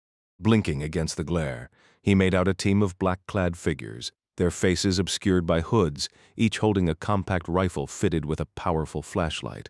One of the men dropped to a knee beside him, grabbing him by the collar. "Going somewhere?" The question was delivered in a calm, quiet English. It was the CIA. Szabo could barely discern eyes behind the operative's tinted goggles. I was waiting for you, just putting my bag in the car." "I'll be on my way once you gentlemen are finished here. Right? Where's the target?" Szabo was hauled to his feet. In the narrow hall, every weapon remained trained forward. "He's in the front room, at the end. Step up on the platform and look down. He's about 12 feet down in the cistern, wrapped up tight under a heavy sheet of—" "Show us." The tone in the man's voice left no room for discussion. Szabo turned and hobbled back up the hallway, the American paramilitaries moving silently behind him. Inside the dimly lit room, the leader of the Special Activities Division team positioned his 5 men along the walls and cautiously approached the riser. Laszlo tried to sound encouraging, insisting there was nothing to fear, and he managed to drop the station chief's name at least 3 times, a clumsy attempt to remind these armed men he was supposedly on their side. "He probably still has a weapon," Laszlo called out, still angling for favor. "But he can't use it while the lid is sealed. He'd have to be quite the acrobat to dodge a ricochet in that tiny space. Your boss promised Laszlo he'd be taken care of. Perhaps I should call him so you can all understand everything Laszlo has done for your side."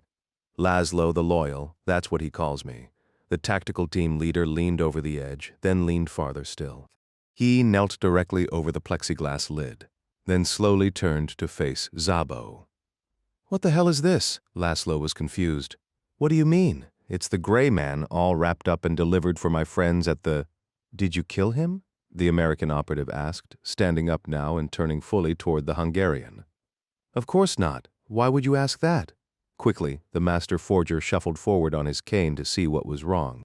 Court gentry had not been idle during the past 70 minutes. The moment he was left alone, he had pulled his necklace over his head, stripping away the thin leather cord to reveal a concealed wire saw. He used it to methodically cut into the exposed water pipe beneath the mattresses. He made 2 deep cuts, knowing a few more strokes would breach the pipe and flood the cistern with scalding hot spring water in minutes. Once that was prepared, Gentry drew his pistol, cleared the chamber, and retrieved his spare magazines from his pants. Using his waterproof boot as a container and the pliers from his multi-tool, he carefully disassembled each cartridge, pouring the potassium nitrate-based gunpowder into the boot. After collecting powder from 30 of his 31 rounds, he took apart one magazine, removed the spring, and reattached the base plate. He packed the metal magazine tightly with the gunpowder, placed the follower on top, and used the magazine spring to bind it all securely in place, creating a crude but potent explosive charge. All the while, Laszlo had checked on him intermittently, seeing only a prisoner waiting passively. completely unaware of the ingenuity unfolding in the darkness below. The old man's noisy ascent onto the wooden platform gave the gray man just enough time to conceal his makeshift creation beneath a moldy mattress. Next, Gentry removed a sock, stuffing it with the inert cartridges. Their powder was useless without the primers still sealed inside each one. He jammed the powder-filled magazine into the sock and secured the bundle tightly with his bootlace. Clutched in his fist, the heavy sock pack held roughly the explosive force of a standard grenade. Working with frantic speed, he tore long strips from a mattress, knotting them into a 10-foot cord. He reloaded his Walther with his sole remaining bullet, leaving the magazine well conspicuously empty, and used more fabric strips to bind the pistol so its muzzle pressed directly against the sock full of primers and explosive.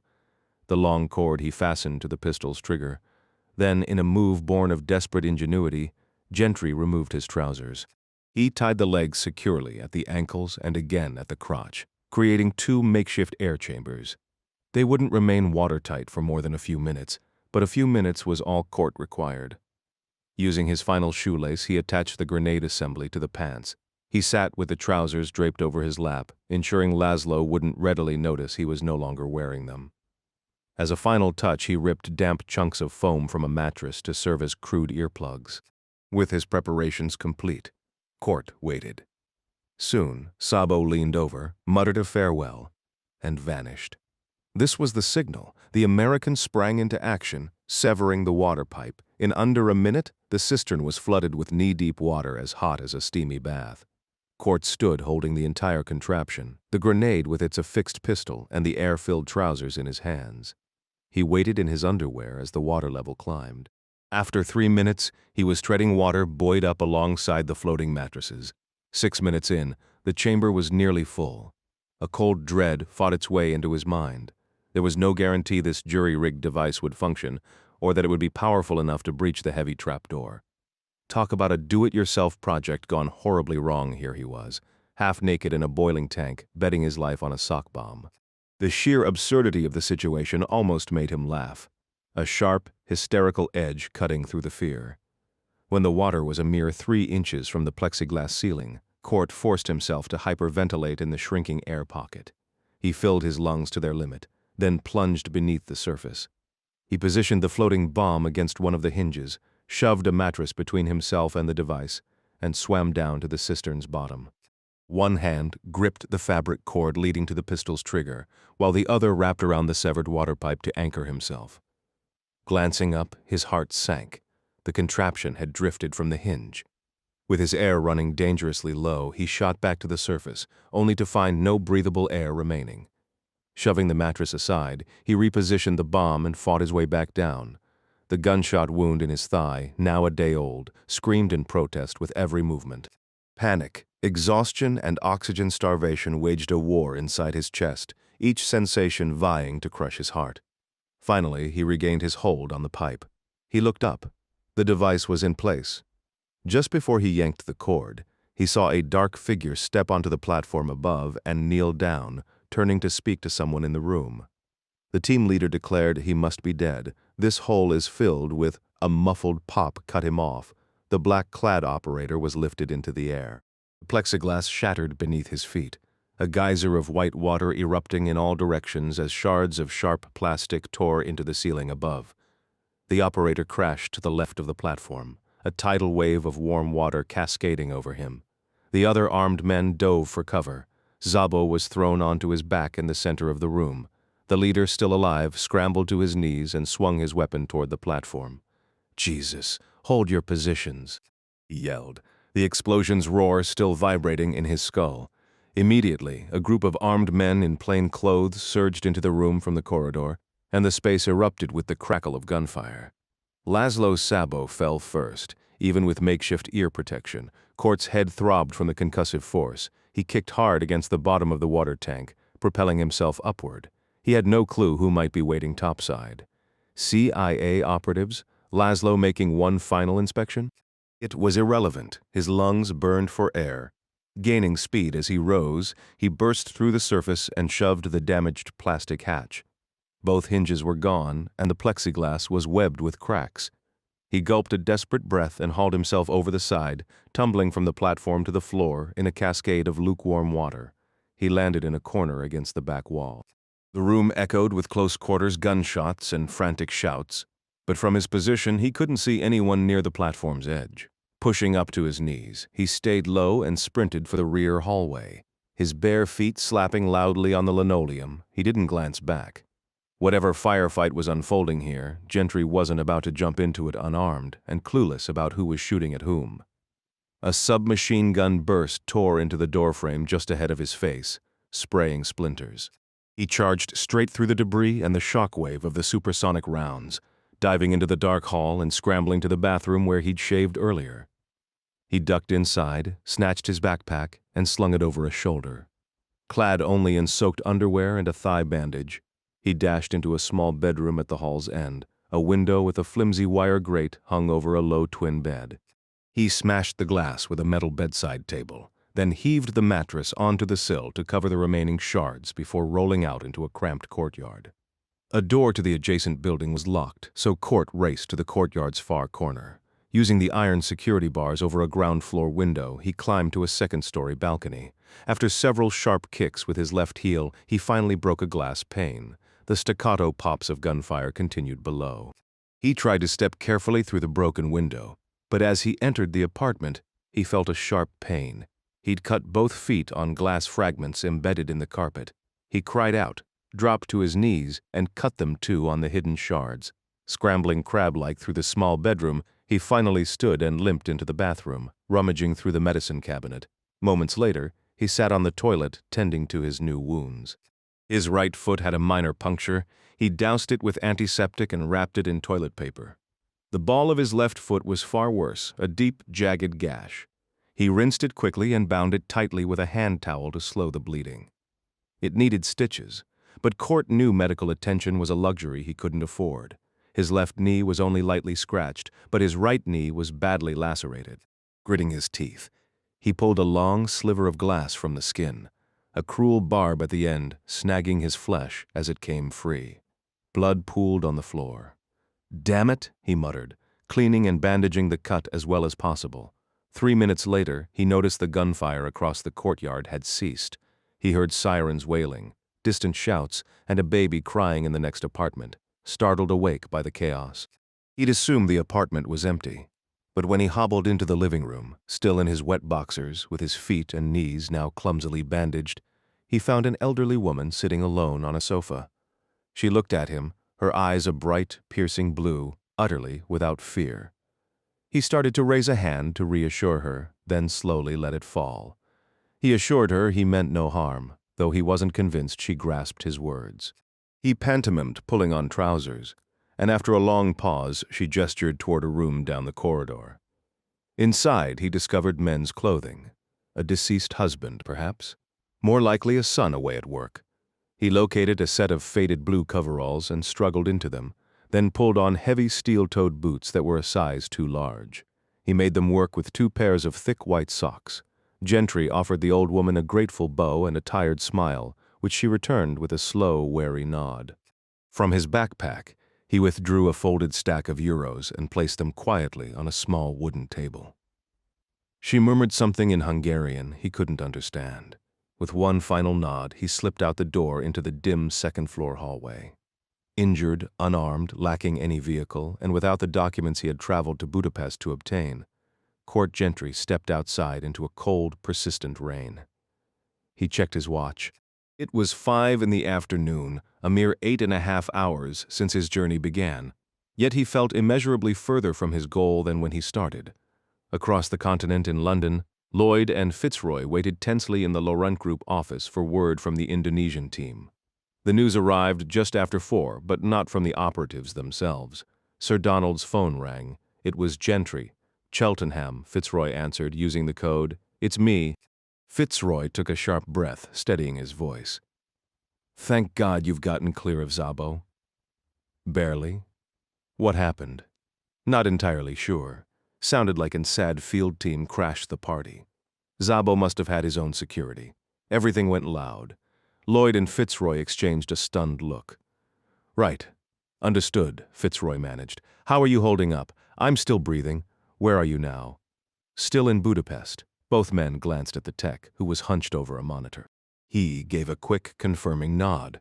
The signal was triangulating to a cell tower in the city. What's your next move? Fitzroy asked, the question directed as much at Lloyd as at the man on the phone. I head west, the mission's still a go. Do you have anything new for me? Yes. The men from Prague this morning were Albanians, straightforward mercenaries, hired by the Nigerian Secret Service. They've likely hired a replacement team by now. Any intel on what I'm walking into? Hard to say, son. I'm digging.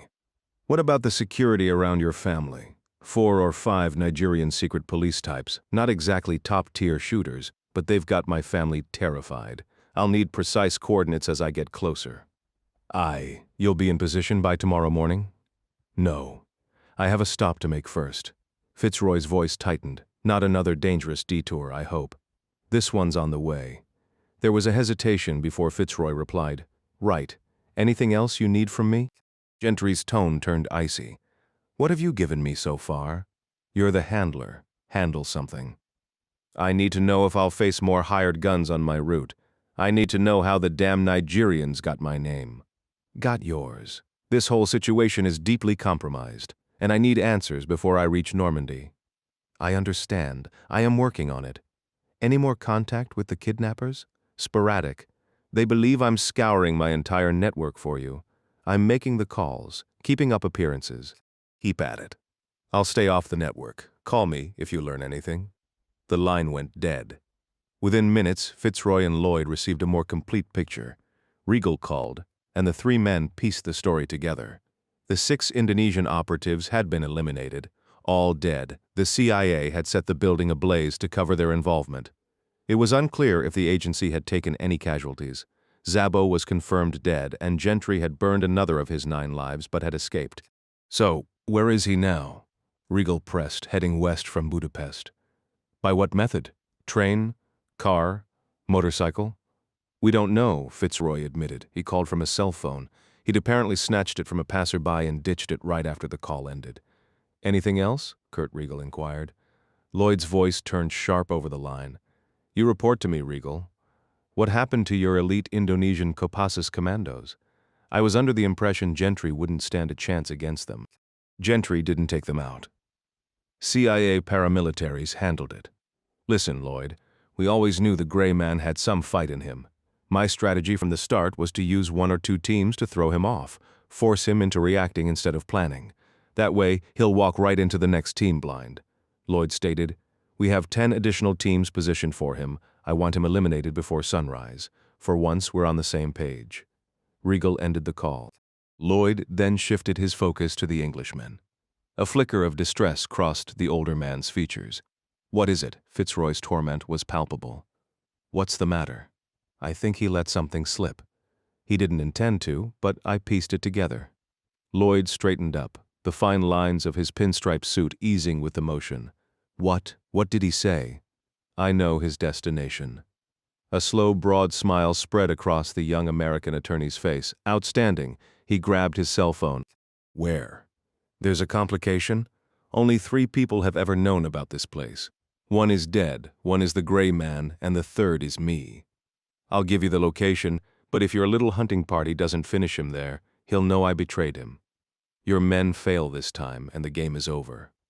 I'll handle that. Tell me where he's headed, Graubunden. And where the hell is that? 16 Song Park. Kim had remained utterly still, deep in meditation during the flight, but his eyes snapped open, clear and focused, the moment the wheels touched down at Charles de Gaulle Airport. The sole passenger on the Falcon 50, his weathered hands rested on his knees, his eyes concealed behind sleek sunglasses.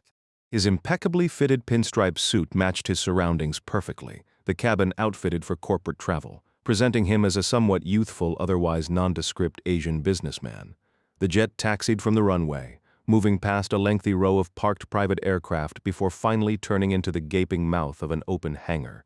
Inside, a waiting limousine, its surface still glistening from the evening's mist, purred quietly. A driver stood beside it. Once the jet halted completely, and the engines wound down, the co-pilot entered the 7-seat cabin carrying a nylon duffel.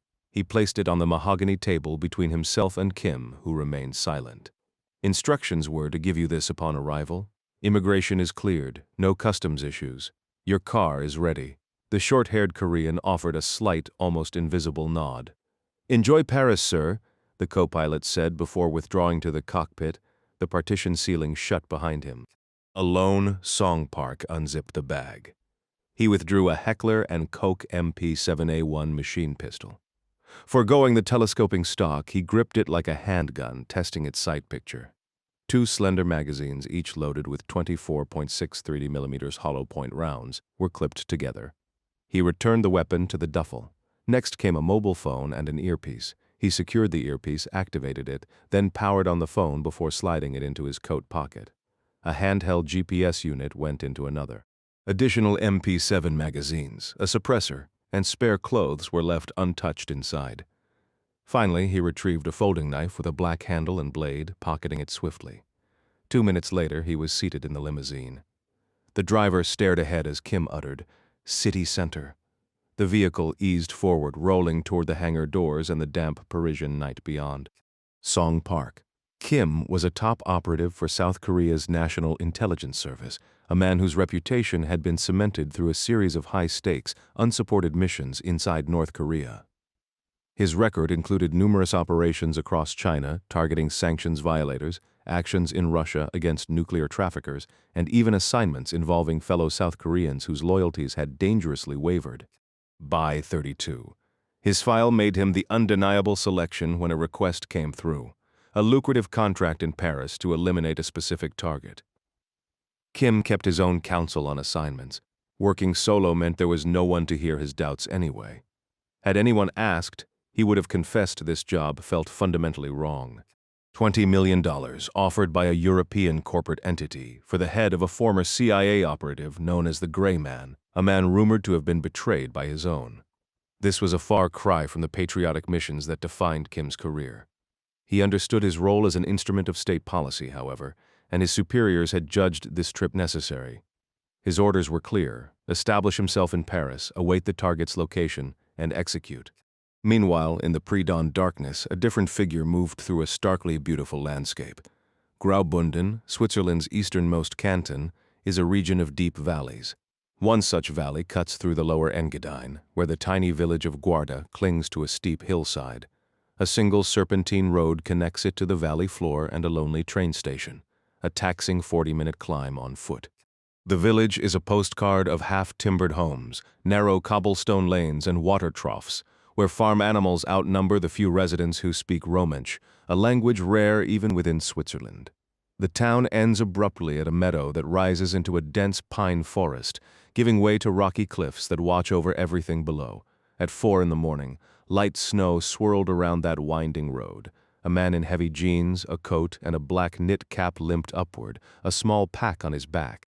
This was Gentry. 10 hours earlier, after a brief, crucial call on a borrowed phone in Budapest, he had completely outfitted himself at an outdoor store. Abandoning a bus near the Hungarian border, he had struck out on foot through dark fields, his injured feet burning and bleeding into his socks. The journey was a grim slog, a testament to pure endurance, culminating in a crossing into Austria near a field of silent, modern windmills. He was now within the European Union, but his path led him higher, into the isolating silence of the Swiss Alps. The next mile felt more like a painful shuffle than a walk, each step a fresh reminder of the bullet wound in his thigh and the battered state of his feet and knees. When he finally reached the road, he turned west and stuck out his thumb. Several minutes passed before a trucker slowed, but he was heading north and couldn't offer a ride. 2 more cars stopped, only to reveal they were also going the wrong way. Just after 9, a Swiss businessman in a sleek Audi pulled over, bound for Zurich. Introducing himself as Jim, Court settled in for the ride. The driver was eager to practice his English, and Court played along, spinning a detailed but entirely fabricated tale about a messy divorce back in Virginia, a lifelong dream of touring Europe, and a mugging in Budapest that had left him with little but his wallet, passport, and the kindness of a friend in eastern Switzerland. Between layers of this convincing fiction, Court kept a casual eye on the side mirror, watching for any sign he'd been followed, while mentally preparing for the critical operations awaiting him in the next 30 hours. Traffic on the A1 was heavy for a Friday night, but the Audi cut through it smoothly. They bypassed Salzburg to the north, and Kort even offered to drive for a stretch, allowing his grateful host to catch a few hours of sleep.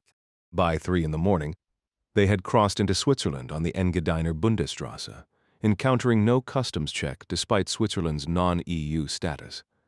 The businessman, now thoroughly enjoying his passengers' company, insisted on stopping at an all-night rest area so Jim could sample a genuine Swiss beer. Kort obliged, offering enthusiastic praise for its body, color, and texture, borrowing a few complimentary phrases he'd once overheard in a Munich beer garden, which so delighted the driver that he insisted on delivering Jim directly to his destination rather than parting ways earlier. They turned onto the 180 South, then the 27 West, winding through a dark valley where the overcast night hid everything beyond the reach of the headlights. In the quiet village of Lavin Kort, pointed to a charming half-timbered house just off the main road and claimed it as his stop. In truth, getting out here meant a 2-mile trek through the snow. But he reasoned that if there was trouble waiting at his actual objective, this kind stranger shouldn't suffer for his generosity. "Thanks for the lift. Auf Wiedersehen," Kort said, shaking the man's hand through the window before stepping into the cold.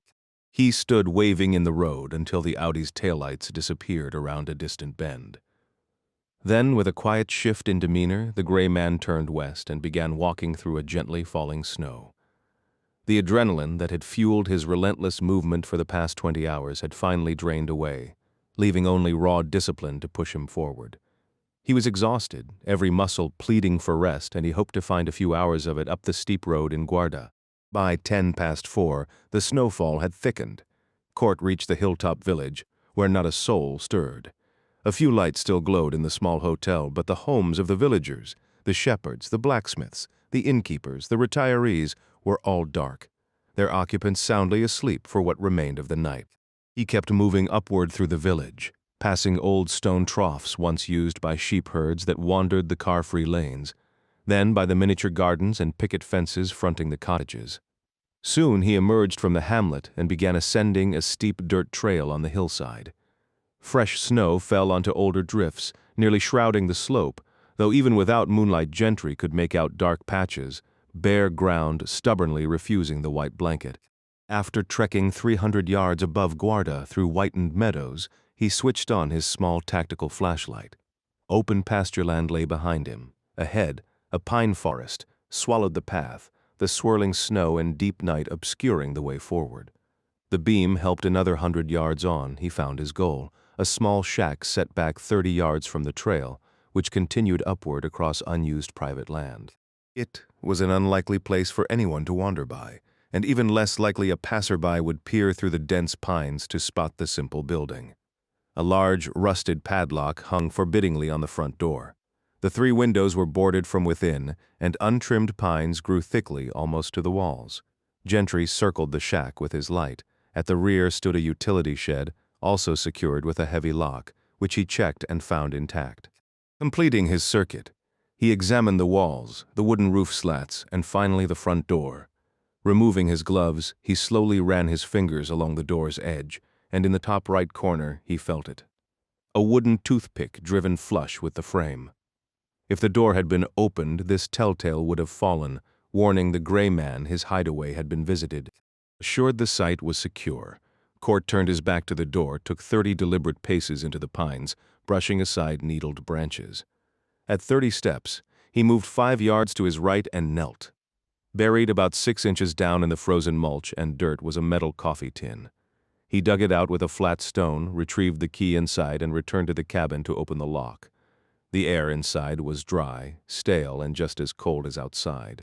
A knee-high coal stove sat in one corner, but Gentry ignored it. Instead, he lit a lantern on a card table in the room center, its faint glow offering the only hint of warmth. A wall shelf held cases of military rations, MREs, and the 36-year-old American ripped into the first one he grabbed after using the chemical toilet in the cramped restroom. He devoured hard crackers and cookies, eating alone at the card table, finishing in little more than a minute. Then he stood, shoved the squat coal stove aside, and lifted the loose floorboards beneath it. With a tactical light clenched in his teeth, he climbed down a wooden ladder into a dirt-walled cellar about 6 feet high and 10 feet square. Turning from the ladder, he faced 3 chest-high stacks of black cases, each the size of a large toolbox. They occupied nearly half the underground space. A metal workbench filled the area to his right, leaving just enough room to maneuver. Court lifted the first case from the top stack, dropped it heavily onto the table, and flipped open the latch in the cold pre-dawn hours. After giving Fitzroy his word about the rescue, Court made his decision. He would head for Guarda, Switzerland, and the substantial arsenal he kept secreted in the woods there. While he maintained several smaller stashes across Europe, none compared to Guarda. This was the primary reserve, the serious hardware. From the first foam-lined case, he retrieved a black Brugger and Thomet MP9 submachine gun. He seated a loaded magazine, attached its sling, and hoisted it up through the open trapdoor onto the floor above. Next came a tactical rig of nylon and canvas, preloaded with spare magazines designed to strap to his leg and belt. This, too, was sent up through the opening. For the next several minutes, Court systematically worked through the remaining containers. A large duffel gradually filled with an assortment of compact firearms and explosive devices. A second, smaller bag received a black tactical uniform, a balaclava, protective eyewear, a compact scanner for intercepting local communications, and a set of binoculars. Just before 5 in the morning, Gentry finally emerged from the basement, pushing the 2 stuffed bags ahead of him. He left the cache entrance open. He took a drink from a partially frozen water bottle, swallowed a couple of over-the-counter pills for the persistent ache in his leg, and used the portable toilet once more. Pulling a sleeping bag from a shelf, he unrolled it on the floor, unlocked the cabin's front door, made a few quick adjustments to his rudimentary security measures, and then crawled into the bedding. He set his watch alarm for 7:30. A few hours of rest would have to suffice to fuel the demanding day ahead. They arrived for him shortly after 5 o'clock. The minivan skidded to a halt at the base of the hill. To its occupants, the drive from Zurich had felt perpetually on the edge of control, a 2.5-hour ordeal on slick roads. The driver's struggle was somewhat understandable. Black ice coated the pavement, and visibility repeatedly dropped to near zero. Compounding this was the relentless pressure from their handler, who called via satellite phone every 10 minutes for a progress report, demanding they reach the blinking GPS coordinate with all speed. The 5 men were Libyan external security operatives, a fire team drawn from the elite of the former regime's forces. All were ex-army commandos, each intimately familiar with his compact Scorpion machine pistol. Their leader, a stern, bearded man of 41, was dressed in civilian outdoor gear like the others. He rode in the passenger seat, constantly criticizing the commando at the wheel, showing no mercy, despite everyone knowing the driver was far more experienced navigating desert sands in an armored vehicle than treacherous icy mountain passes in a van. Miraculously, they reached Guarda in relatively good time and parked near the valley's train station. The driver popped the hood, swiftly removed the distributor rotor, and tossed it into his gym bag. A simple act of sabotage to prevent anyone else from using their vehicle. Locating the narrow road leading uphill, the team spread out across its width and began their climb on foot. Each man carried his folded Scorpion in a gym bag with a secondary pistol in a shoulder holster. Various members also packed grenades and breaching charges. Dressed in knit caps, heavy pants, and identical high-end black parkas, they moved with disciplined efficiency. Night vision goggles remained packed away for the moment as the 5 Libyans ascended the dark, winding path toward the silent village. In the biting pre-dawn darkness, a near-identical group of men moved with grim purpose through the swirling snow, their breath forming clouds in the frigid air. Their severe expressions would have signaled trouble to any observer. But the storm-emptied streets of the small Swiss town of Guarda saw no locals at this hour, allowing the Libyan team to slip unseen onto its cobblestone lanes. Each operative was equipped with a compact radio linked to an earpiece on their commander's signal. They dispersed at the town's western border, each man taking a separate, narrow footpath eastward. This careful choreography meant any curious glance from a window would register only a single stranger. If villagers later compared notes, they'd likely believe they'd all seen the same man. Reconvening on the opposite side of the hamlet, the unit coalesced like separate organisms merging back into a whole. Consulting his handheld GPS, the leader led them onto a rough ascending trail that left the village ledge and disappeared into the forested hillside, the path only becoming clear once their night vision goggles were activated. 400 meters to go, he updated, his voice tight. The snowfall had intensified from swirling flurries into a heavy, relentless curtain. While these men had encountered snow during training exercises in Lebanon or prior European operations, their systems were utterly unprepared for this deep, penetrating cold. Just 2 days prior, this same team had been sweltering in a Tripoli safehouse, over 100 degrees, assisting electronic surveillance teams in hunting down a dissident ham radio operator. The brutal shift to this alpine freeze was a profound physical shock. They nearly missed the shack entirely, its outline blurred by the storm, saved from a futile search only by the precise coordinates from their tech support. Their compact Scorpion submachine guns were now out of their gym bags, stocks unfolded and pressed to their shoulders, muzzles held at a cautious low ready as they moved into position around the isolated cabin. Reports came in via whisper. 1. In position 10 yards from the front door. No movement. Windows are shuttered. 2. With 1. 3. West side. 1 shuttered window. 4. East side. Same. 5. Rear. No windows. There's a small utility shed with a padlock, nothing else. The leader issued quick orders. 5. Hold the rear under cover. 3 and 4. Converge on the front. We enter together inside. Gentry slept a deep, dreamless, and mercifully pain-free sleep in his bag thanks to the medication dulling his wounded thigh. It was restful, but it would not last. At the door, the leader gripped a fragmentation grenade, pin-pulled, his hand securing the safety spoon. The point man, preparing a breaching charge, noticed the door wasn't fully latched and signaled his commander. A silent nod, then a hissed command. It's open. Stand by. With a swift push, the doorman knelt low, clearing the line of fire for the others. The interior was a pool of absolute black, even to their enhanced vision. In one fluid motion, the leader tossed the grenade underhand into the void, and his team scattered to the sides of the cabin, bracing for the explosion. The grenade slipped from the leader's grip and vanished into the darkness. But the metallic clang of its impact came far too soon. As he began to turn away, the device reappeared in his night vision, caroming back out of the cabin doorway to land, sputtering in the snow. All 4 Libyans saw it in time, hurling themselves for cover into the snow or against the cabin's rough walls.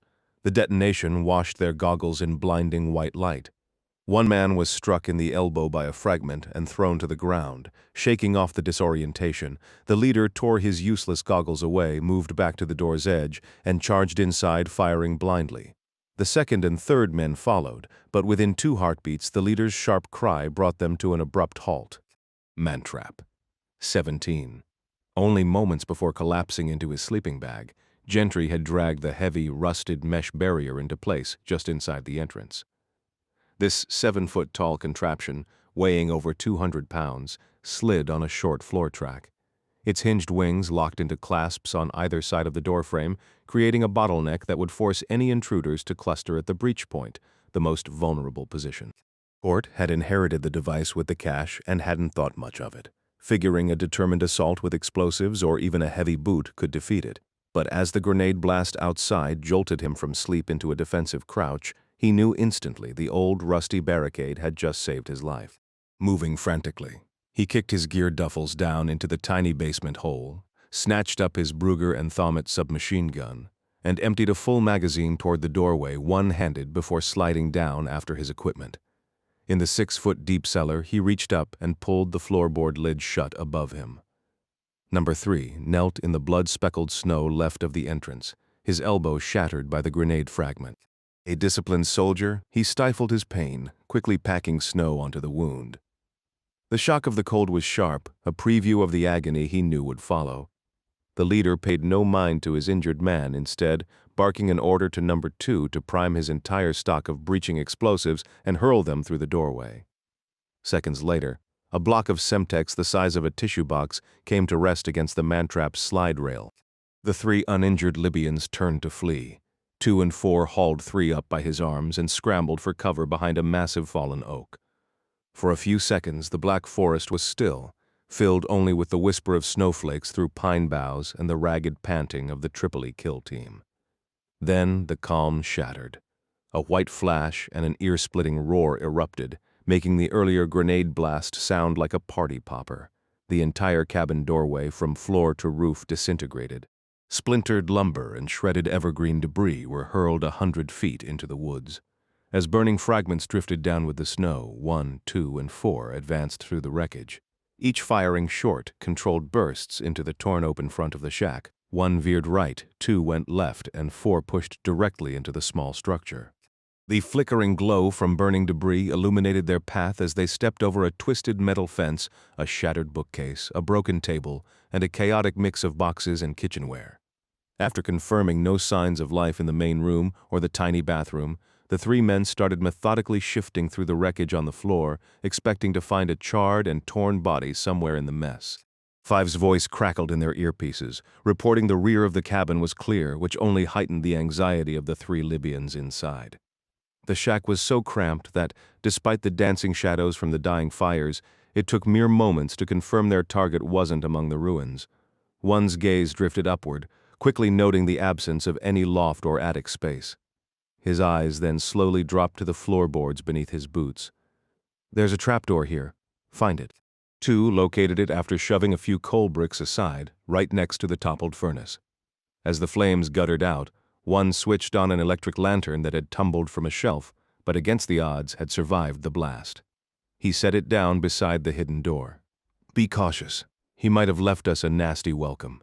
Unless there's a tunnel through this mountain, he's cornered down there." 2 and 4 exchanged grim nods, their resolve hardening. The gray man was skulking like a trapped animal beneath their feet. Outside, number 5 took cover behind a sturdy pine tree at the back of the property. About 20 feet ahead stood a padlocked storage shed, separate from the main cabin and roughly 5 feet tall.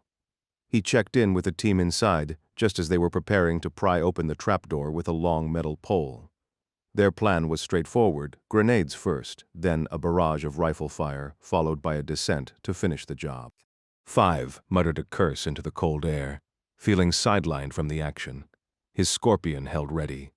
Then an unexpected sound cut through the quiet, the sputtering cough of an engine coming to life. It wasn't from the cabin, it was coming from the storage shed. The instant his eyes snapped toward the shed doors, a deafening boom shattered the forest silence. The padlock exploded outward, and the doors burst open. 5 was just bringing his submachine gun up when the engine roared and a large, dark shape shot into the air from the shed's interior. The young Libyan soldier had never encountered a snowmobile before. The sleek, bullet-like vehicle slammed back down onto the snow just a few feet in front of him, forcing him to dive sideways. He tumbled, his back colliding painfully with a fallen tree stump. Looking up, his night vision goggles showed only a blurred image. A masked figure hunched over the machine, a large pack on his back. The blur vanished in a heartbeat. Scrambling through the snow and pine needles, 5 frantically searched for his dropped weapon. By the time he found it and brought it to his shoulder, the dark shape was already cresting a small ridge, its skis tearing through snow, underbrush, and young trees hurling everything in its wake to either side. 5 report. 1's voice screamed in his earpiece. "He's out here, behind the cabin. He's going up the mountain. Then shoot him." 5 began running uphill, his breath pluming in the air. "I need backup. He's on some kind of ski motorcycle." The gray man, Court, knew his escape was a temporary gambit. The forest ended at a massive rock wall atop the hill. Hiding in the woods was only a brief delay. By now, the entire village of Guarda would be awake, alerting the police in nearby Chur. A real response from Davos might take an hour, but Court had no intention of waiting around for minutes, let alone hours. "Damn it," he yelled, the curse ripped away by the icy wind as he raced against time. He had already been forced to abandon one of his 2 gear packs. It simply wouldn't fit through the narrow, upward-sloping tunnel of hard-packed earth that led from the hidden cellar to the tool shed housing his snowmobile. From the secret stash, he'd retrieved a sawed-off 12-gauge shotgun, intending to use it to blast the padlock from the inside. Now the formidable weapon lay across the snowmobile's handlebars in front of him. A cold fury simmered within him, because he knew only one other living soul was aware this cache existed: Donald Fitzroy. The esteemed English handler had offered the location to Court soon after the gray man joined his roster.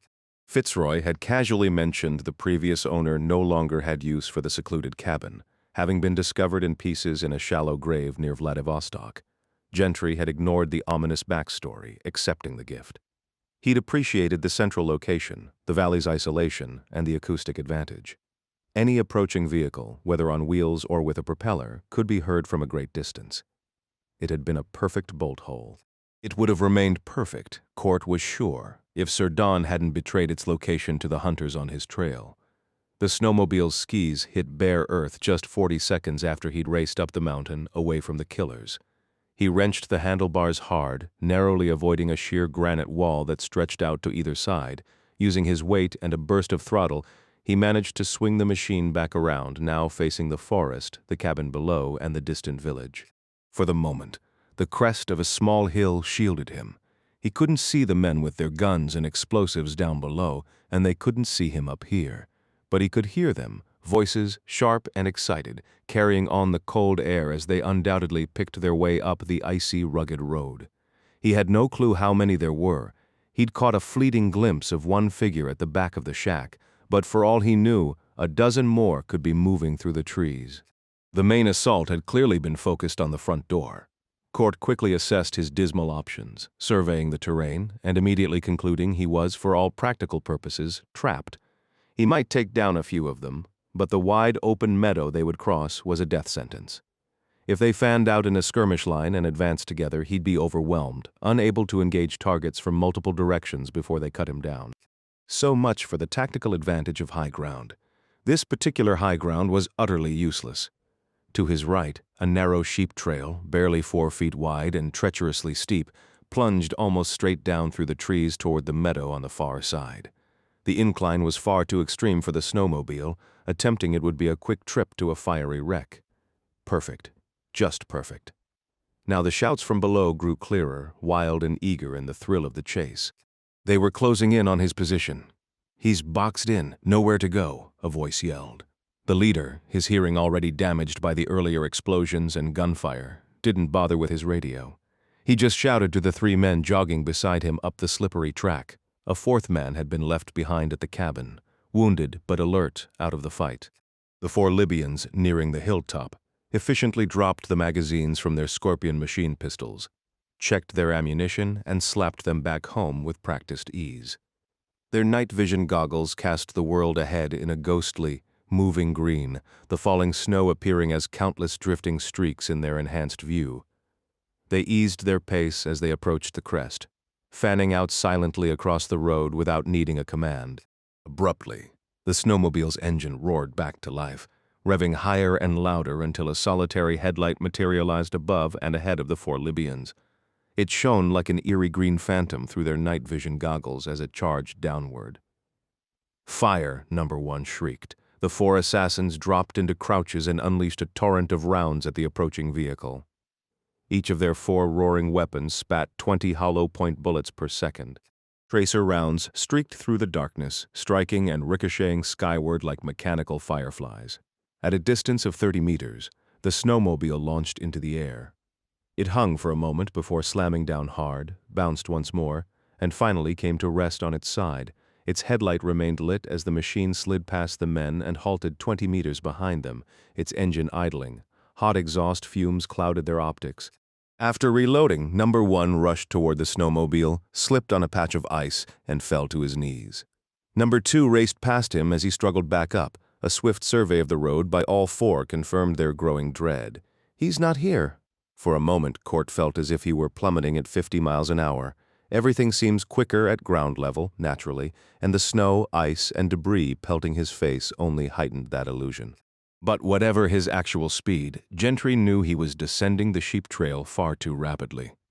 Parting with the second duffel of equipment had been painful, but he'd seen no other choice. He'd abandoned the weapons, grenades, and binoculars back on the icy ledge. He'd secured the sawed-off shotgun to the handlebars to keep them straight and used a length of cord to jam the throttle wide open. After watching the machine vault over the edge and careen down the road, he sprinted across the snowy shelf along the granite wall to where the sheep trail began, a path that dropped at nearly 20 degrees through the forest, across the lower meadow, and down to the tiny, dark village, still an hour from the first hint of dawn over the eastern mountains. At a full run, Gentry launched himself feet first, clutching the large canvas duffel behind him like a makeshift sled, and landed on the snow. The initial slope was treacherously steep. He lost control almost instantly, only barely regaining it on a slightly gentler section that proved frustratingly brief.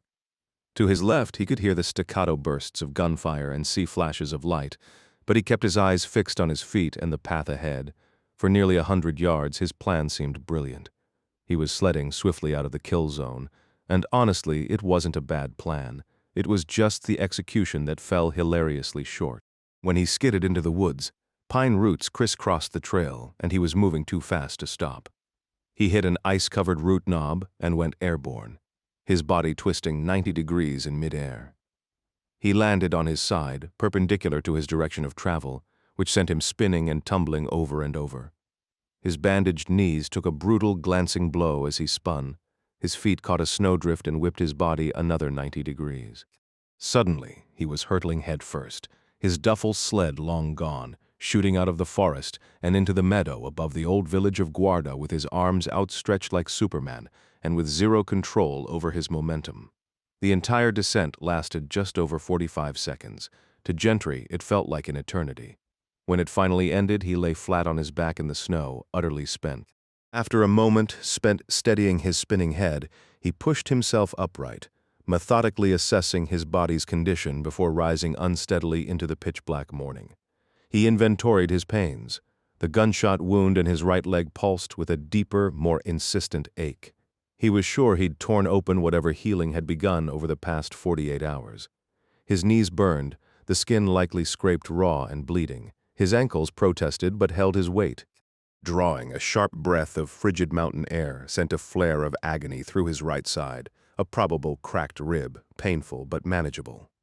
His left elbow felt like it had made intimate acquaintance with every rock and root on the descent, the area around the funny bone already stiff and swelling. All things considered, the gray man acknowledged he'd gotten off lightly.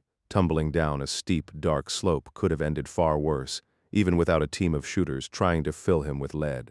His brief gratitude evaporated as he checked his gear. His spirits, momentarily buoyed, plummeted. All he had left was the compact Walther in his ankle holster, his wallet secured in a back pocket, and a folding knife. Everything else, the satellite phone, the medical kit, spare ammunition, his primary weapons, even the binoculars, was gone, scattered somewhere on the mountainside. The loss felt like a physical blow. It took him another 20 minutes of painful progress to reach the valley floor, finding the solitary road and parallel train tracks that led to a tiny one-room station. The snow had shifted to a biting sleet, and he shoved his bare hands deep into his pockets, shivering. A lone minivan sat in the small parking lot, which he immediately pegged as the kill team's transport. He smashed the driver's window, climbed in, and with 2 brutal kicks of his boot heel, demolished the steering column. In seconds, he had the ignition barrel out and was sparking wires. The engine refused to turn over. Frantically, he felt under the dashboard for a hidden kill switch, found nothing, and climbed back out. He slammed the door and methodically stabbed each tire with his knife. Sabotaging the vehicle would announce he'd made it this far, but he reasoned the police would arrive any minute, forcing the team to abandon Guarda. They wouldn't have the luxury of a prolonged search. He broke a small pane in the station door, reached through, and flipped the latch. Inside, he first consulted a national train schedule pinned to the wall. Then he grabbed a heavy brown coat from a stand and shrugged it on. It was tight across the shoulders, but it meant survival. Spotting a woman's bicycle with sturdy tires leaning against a wall, he took it. Swinging a leg over the seat sent a fresh jolt of pain through his ribs, and he stifled a groan. It was after 6. Trains wouldn't start running through the valley until 7. He needed to reach a larger village to catch the first express to Zurich. So he began pedaling west on the Engadine Road, away from the faint orange smudge of dawn at his back. Every rotation of the pedals sent fire through his lower back, his wounded thigh, and his battered left knee. His face burned in the icy wind. He leaned into the falling sleet. A grim irony not lost on him. Here he was, a highly trained operative, reduced to fleeing on a stolen bicycle, cold, exhausted, and thoroughly demoralized. The entire previous day's mission, a risky gamble for documents and firepower, had yielded nothing but a collection of fresh injuries, and this bleak pedaling retreat, the universe, it seemed, had a particularly sarcastic sense of humor. Even. So there weren't many who could muster resolve against overwhelming odds like the battered, bleeding man on that woman's bicycle, his coat hanging awkwardly. He had no strategy, no equipment, no allies, and now he was convinced he had no friends left. Fitzroy had deceived him, had laid a trap. Court was fully justified in vanishing, leaving Don to whatever fate had seized him, whatever had driven him to destroy his own greatest resource. Yet Court chose to keep moving west, if only for the moment. He understood that to grasp the full picture, he needed more information. And he knew only one path to get it. 18, not long before 6 in the morning London time, Sir Donald Fitzroy peered out the helicopter's left side window at a stretch of green meadow below. As the Sikorsky sped along just a few hundred feet up, the land fell away abruptly, revealing white-tipped waves and dark water 1,000 feet down. Beneath him passed the white cliffs of Dover, the edge of Britain, and the start of the English Channel.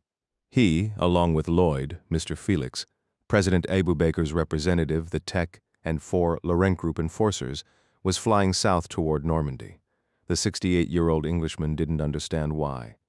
Call it extra motivation, Lloyd had remarked an hour earlier. If the Libyans mess up in Switzerland and Court has a change of heart, tells you your family can rot, I've got another way to draw him in. Before Fitzroy could press for details, Lloyd was on the phone, arranging for a helicopter to be fueled and ready at Battersea Heliport for a cross-channel flight. Sir Donald traveled to the continent frequently, sometimes by plane from Gatwick or Heathrow, sometimes on the Eurostar through the tunnel, but he always favored the older, more deliberate route. A train south through Chatham to Dover. Then a ferry across to Calais in France, or sometimes Ostende or Zeebrugge in Belgium.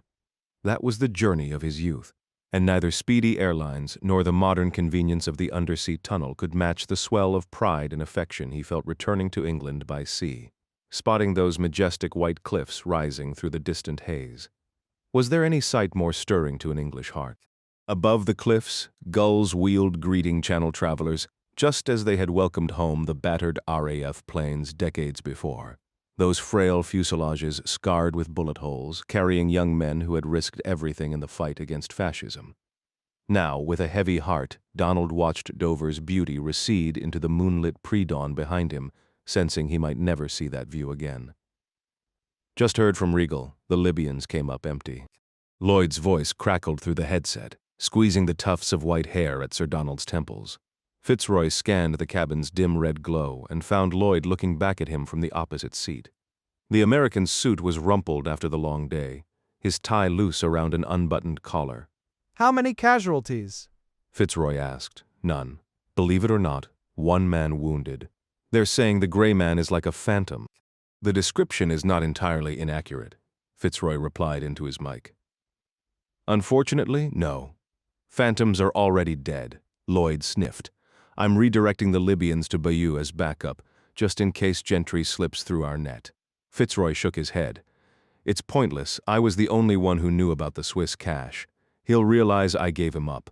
Knowing I've been playing him from the start, he won't lift a finger for my family. Lloyd merely smiled. I've anticipated this possibility. Are you completely insane? He won't save me. Can't you grasp that? My strategy has changed. Lloyd pivoted, speaking in low tones with the technician. The helicopter surged above the waterway, and the moonlight danced on the surface below like a scattering of precious stones. By 7 in the morning, the Sikorsky passed directly over Omaha Beach, the location of the most brutal D-Day assault. Close to 3,000 young American soldiers lost their lives in those waters, on the sand, and along the cliffs beneath them. Lloyd kept his eyes forward, communicating with the tech via the helicopter's intercom. Sir Donald listened silently.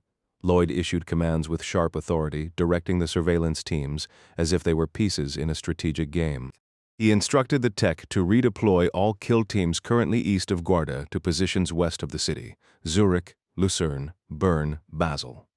As the distance between Gentry's origin and his target narrowed, the 10 remaining hunter units had a smaller area to search.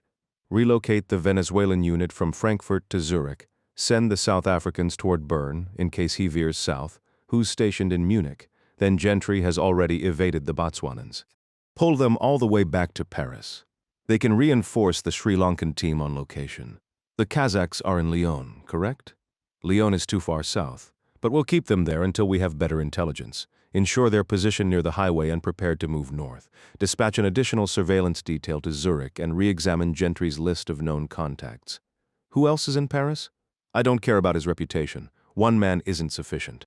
Gentry has extensive history there. I want 3 teams in Paris plus the Korean operative. The Korean hasn't reported in. Don't be concerned. Just continue sending him updates. He works alone. He won't be calling in just for company. Claire perched on the side of her bed, anxiety tightening her chest. It was 7:30 in the morning. The full light of day was still 30 minutes away. She had managed to sleep, but only because her mother had insisted she swallow a dose of that horrible green cough medicine the night before. Waking in the lingering dark, she felt a moment of disorientation before the grim memories of the previous day returned in a rush. The frantic car ride from their family home in Bayeux to this enormous old castle, with its massive gate, the long driveway, and the expansive green lawn. She recalled the large men in leather jackets speaking a foreign language and the frightened expressions on her parents' faces, despite their repeated whispers that everything was going to be all right. Claire glanced over to confirm her sister was still asleep beside her. Kate was there. She'd also been forced to take a swallow of the bitter syrup. Claire sat on the bed's edge and gazed out the window. The only activity was the hulking man below in the gravel parking area beside the castle. A large rifle was slung across his chest, and he continuously fished cigarettes from his coat, lighting one after another. Every so often he spoke into a hand-held radio. Claire recognized the device. She remembered Jim, the American who had stayed with her family years ago. He'd had a similar radio and had shown her and her sister how to press the button and speak into it like a telephone, with their mother answering from the backyard.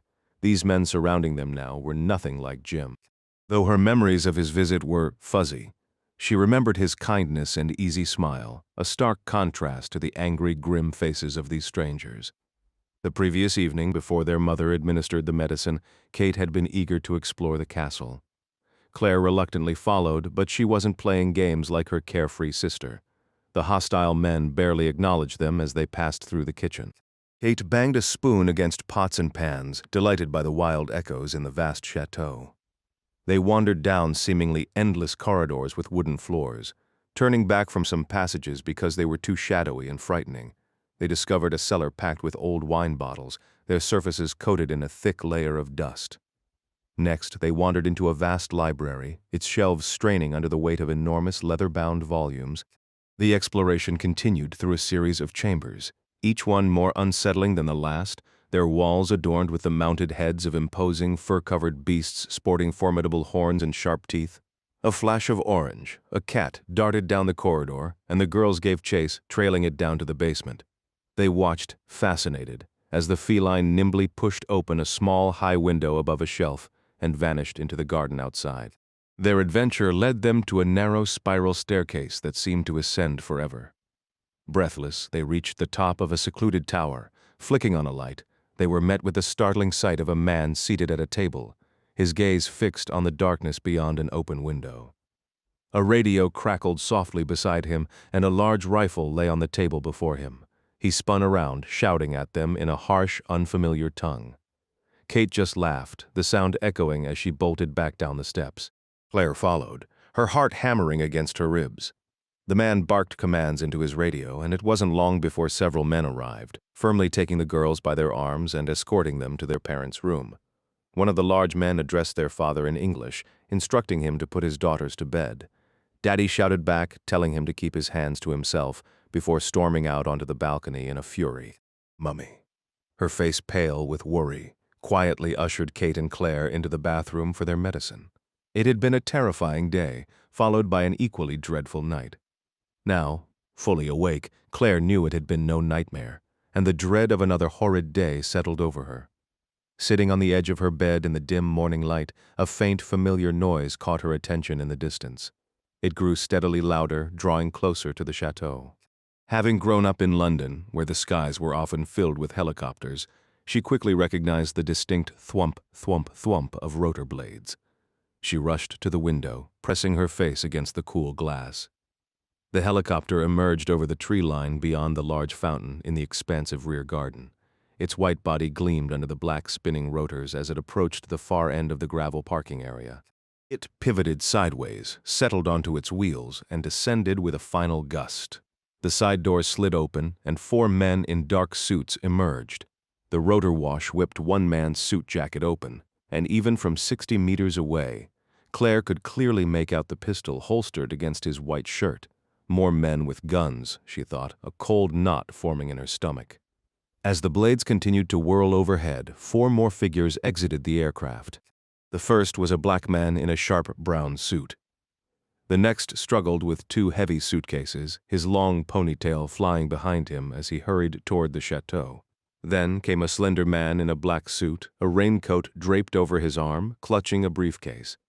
His short, dark hair was tousled by the wind, and even from this distance, Claire could sense his authority by the way he scanned his surroundings, moved purposefully on the balls of his feet, and issued quick gestures to the others. The final man to step out was larger and older, bald on top with long strands of white hair around his ears, that flailed wildly in the propeller blast. Claire squinted, pressing her nose against the glass for a better look. Then she cried out, the sound startling Kate awake behind her, who had somehow slept through the entire noisy arrival. "Grandpa!" Fitzroy was granted a brief, tense minute with his son and daughter-in-law in the ground-floor kitchen. Philip and Elise were quiet, bewildered, and too frightened to muster much anger. From there he was quickly ushered up to the 3rd floor to a large room that had been hastily arranged to resemble a corporate conference center, not unlike the one at the Laurent Group office back in London. A grand Louis XV armchair awaited him. Lloyd occupied his own seat, a sleek, modern black chair. The tech was already at work, arranging an array of equipment on a long, makeshift table formed from several others shoved together. He was busy powering up laptops and radio sets, bringing the new operations center to life. The room, Claire noted from her mental map of the place, had 3 separate doors leading out from it. Fitzroy observed the 3 doors in the room. One led to a connecting bathroom, another opened into the main corridor, and the third, noted as a Belarusian guard used it to approach Lloyd for a hushed conversation, was the access point to a narrow spiral staircase. That staircase undoubtedly wound its way up toward the tower overhead and descended to the levels below. The team from London was still getting situated when Sir Donald's phone, connected by a wire to a speaker box on the table, buzzed beside his chair. Lloyd moved to answer, but the tech called out a warning that he wasn't prepared to trace the call yet. "Cheltenham Security," Sir Donald answered, his voice worn and raspy. "It's me," replied the gray man. "How are you holding up?" A lengthy silence followed, then the voice came again, cold and direct. "You told them about Guarda." Fitzroy didn't argue.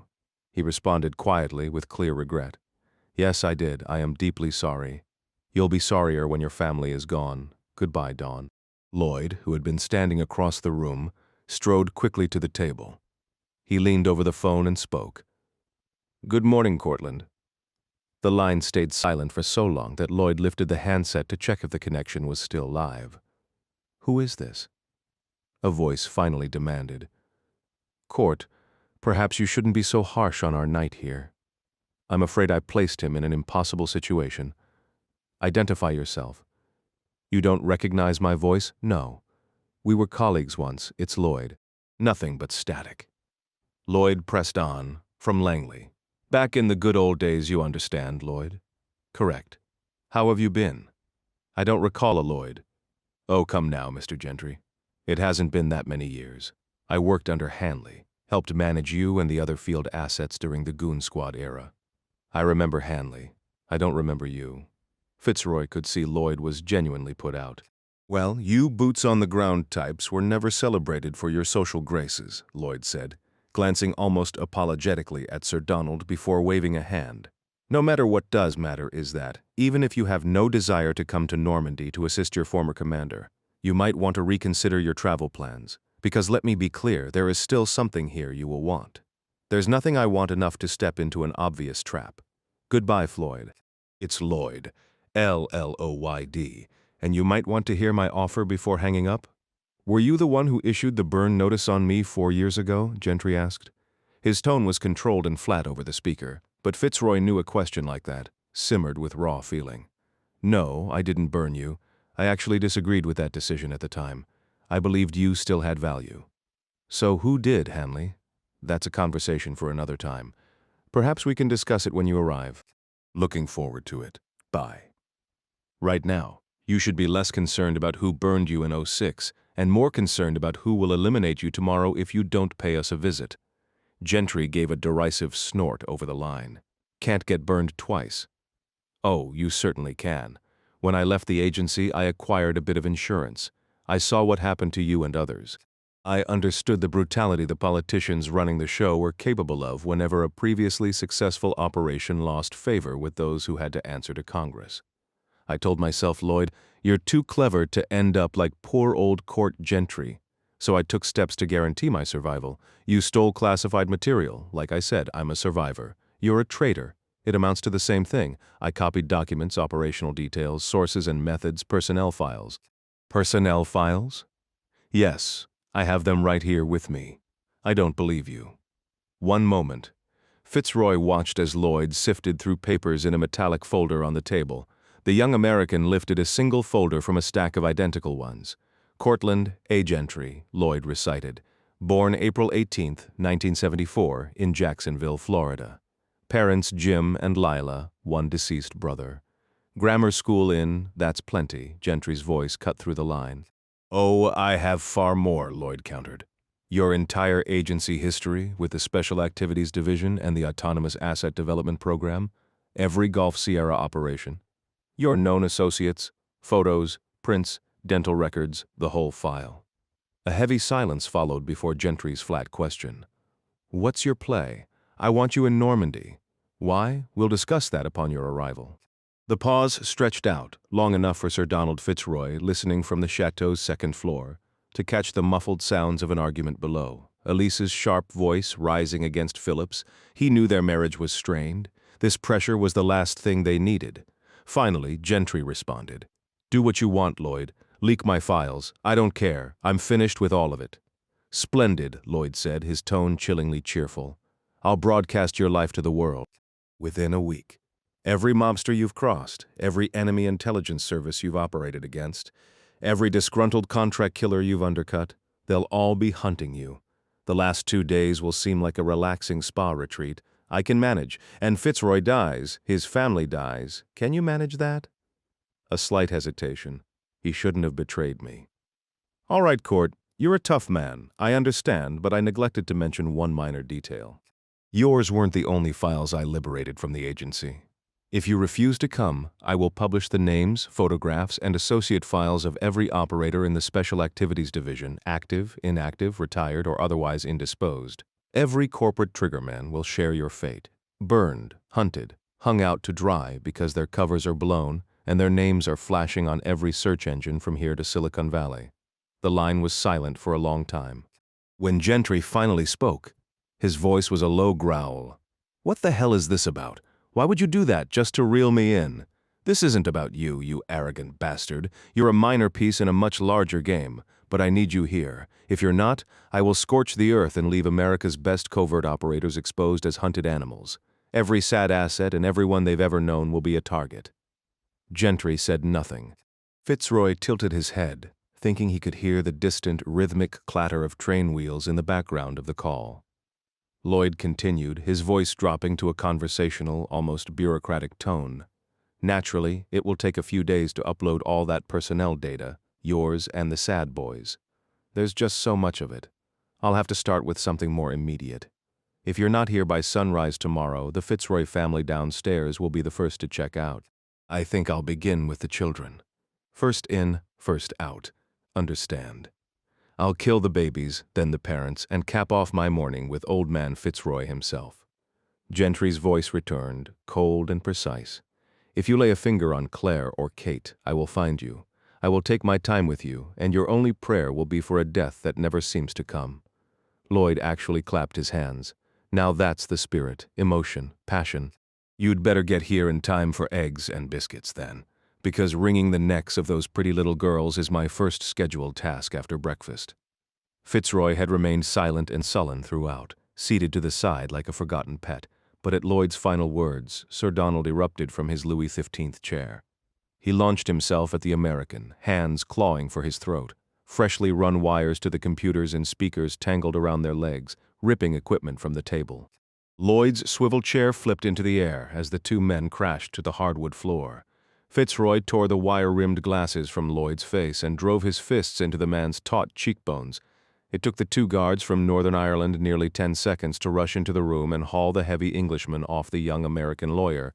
Once they were finally pulled apart, Fitzroy was shoved back into his chair.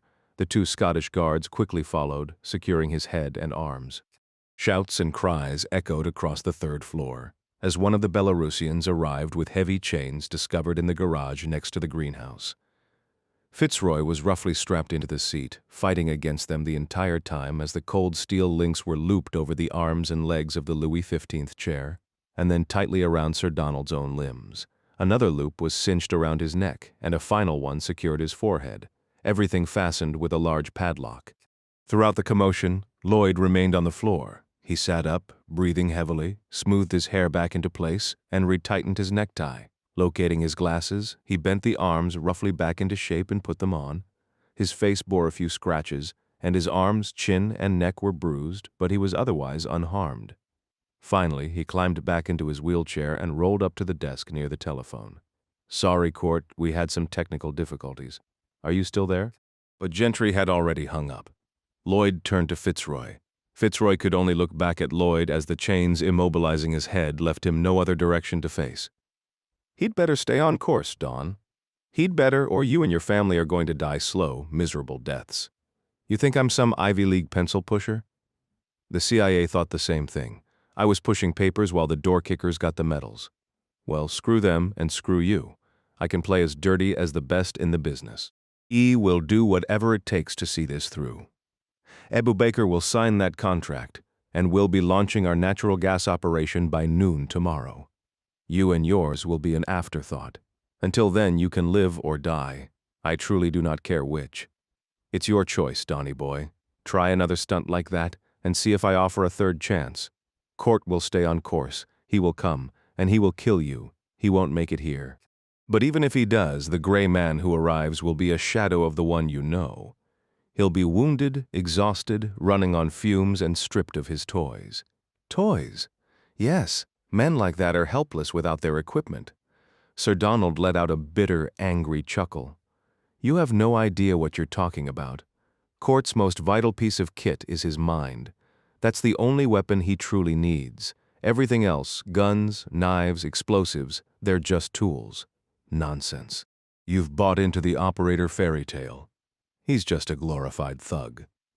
It's no fairy tale, and there's no glory in it. He's a professional, as cold, brutal, and efficient as a butcher at his block. Get in his way, and you'll understand. Oh, I fully intend to get in his way. Fitzroy's portly face was flushed crimson and slick with sweat from the struggle with 5 men. Chained like an animal to the chair, with thick links covering a third of his head, he still managed to smile. I've dealt with talkers before, little cowards who run their mouths when they're cornered. Arrogant men with temporary power. I've seen your type come and go over the years. You'll have your moment, and then it will pass. You don't frighten me. Lloyd's face twitched as he leaned in close to Fitzroy. No? How about I go downstairs, play eeny, meeny, miny, mo, and come back up here with a little pigtailed trophy? How about I, you vile little man? Too scared of the chained opponent, so you threaten a child? The harder you try to prove how dangerous you are, the more perfectly you confirm my first impression of you. A weak, pathetic little boy. A sniveling coward. Lloyd's eyes tightened with rage, his breath hot against Fitzroy's face. The older man was tied to the chair, a helpless target, so the anger had to find somewhere else to go. You go after the easier mark. Pathetic coward. Slowly, Fitzroy sat up, a faint smile touching his lips. He brushed a loose strand of hair back from his forehead, tucking it behind an ear lined with fresh scratches. Let me demonstrate exactly what I'm capable of, just between us. He didn't look away as he reached a hand toward the security detail by the door, his voice dropping to a cold, flat tone. Someone get me a knife now. Song Park Kim woke with the first light, his body stiff from a night spent on the floor of a walk-in closet in his luxurious suite at the Plaza Athénée. The opulent room around him, the untouched bed, the fully stocked minibar, meant nothing. He'd rigged subtle alarms around his makeshift sleeping area, a habit born from a life spent in the shadows. By 6 a.m., He was on the move, blending into the early morning flow of Paris. He walked for hours, mapping the routes from the right bank to the left in his mind, studying the faces and habits of the people around him, and noting every natural bottleneck in the traffic, both for cars and for pedestrians. His GPS held a list. The gray man's known contacts in the city. There was a former CIA colleague running a corporate intelligence firm from a sleek skyscraper in La Défense, an Afghan interpreter from the old days, now the owner of an upscale Middle Eastern restaurant on the Boulevard Saint-Germain, a low-level bureaucrat within the French Interior Ministry who also fed information to Fitzroy's network, and a legendary ex-pilot for covert ops, living a quiet, semi-retired life in the Latin Quarter. Kim visited each location using the metro and buses, a ghost observing the access points, the nearby parking, the escape routes. He spotted the clumsy surveillance teams at every site, hired local watchers, painfully obvious to a professional of his caliber. The gray man would see them too, of course. Kim knew he would have to rely on his own skills to pick up the trail where their amateurish efforts failed. As the afternoon wore on, he continued his silent patrol of the city center, the map etched into his memory. He was ready to sprint back to any of the associates' locations at a moment's notice, though he doubted his target would use them. If the gray man had any choice, Kim was sure he'd avoid Paris entirely. The city was a trap. Too many police, too many cameras, too many old ghosts who would undoubtedly be watched. But necessity is a ruthless teacher. Kim understood this because he was a singleton, a lone operator himself. He'd been hunted, and he knew the crushing weight of isolation, the way exhaustion and desperation warp your judgment. If the gray man was forced to come here, driven by some critical need, he would be a cornered, desperate animal, and while fear might cause him to make a mistake, it would also make him infinitely more volatile and deadly to anyone in his path. This man was already among the most dangerous individuals alive. Add a frantic, terrified race against time into the mix, and the outcome became terrifyingly unpredictable. Kim knew with cold certainty that if the call ever came confirming the gray man was in Paris, the elegant boulevards of the City of Light would run red. Gentry navigated the stolen motorcycle through the pale light of a snowy morning, arriving at the quiet train station in the village of Ardez. A handful of locals stood scattered on the platform, awaiting the first departures heading west toward Zurich or east toward the borders of Italy and Austria. Spotting a teenager waiting for an eastbound train, the American borrowed the boy's cell phone, pressing the equivalent of $40 into his hand for a 5-minute call to Fitzroy. He needed to confront his handler about the betrayal. For privacy. He moved about 20 yards down the concrete platform, standing in the fresh snow as a train bound for Interlaken rumbled past. The call ended abruptly when the sound of a struggle erupted from the other end. Court erased the number from the phone's memory, returned it to the teen with the cash, and a few minutes later, he boarded the first morning train to Zurich. Since it was a Saturday, his car remained empty for most of the hour and 45-minute journey through the narrow valley. One after another, the bright red train passed the small railroad stations of villages along the route. Finally, warming up, Court took stock of his injuries in the privacy of the empty car. He lowered his pants to examine the sores on his knees and probed the tender entry and exit wounds on his thigh with his fingers. The gunshot wound stung fiercely. He worried about infection, certain that his swim in Szabo's cistern hadn't done him any favors. Otherwise, he was holding together. The miles had aggravated the lacerations on his feet, which now throbbed dully in time with his broken rib. He knew he had to push on to Normandy, yet with each mile closer to the waiting trap, his chances of success seemed to shrink. Fitzroy was a real piece of work for setting him up like that. But Court had to grudgingly admit that Lloyd had backed Sir Donald into an impossible corner. It was almost funny, in a bitterly cynical way, the lengths to which a man would go when his family was threatened.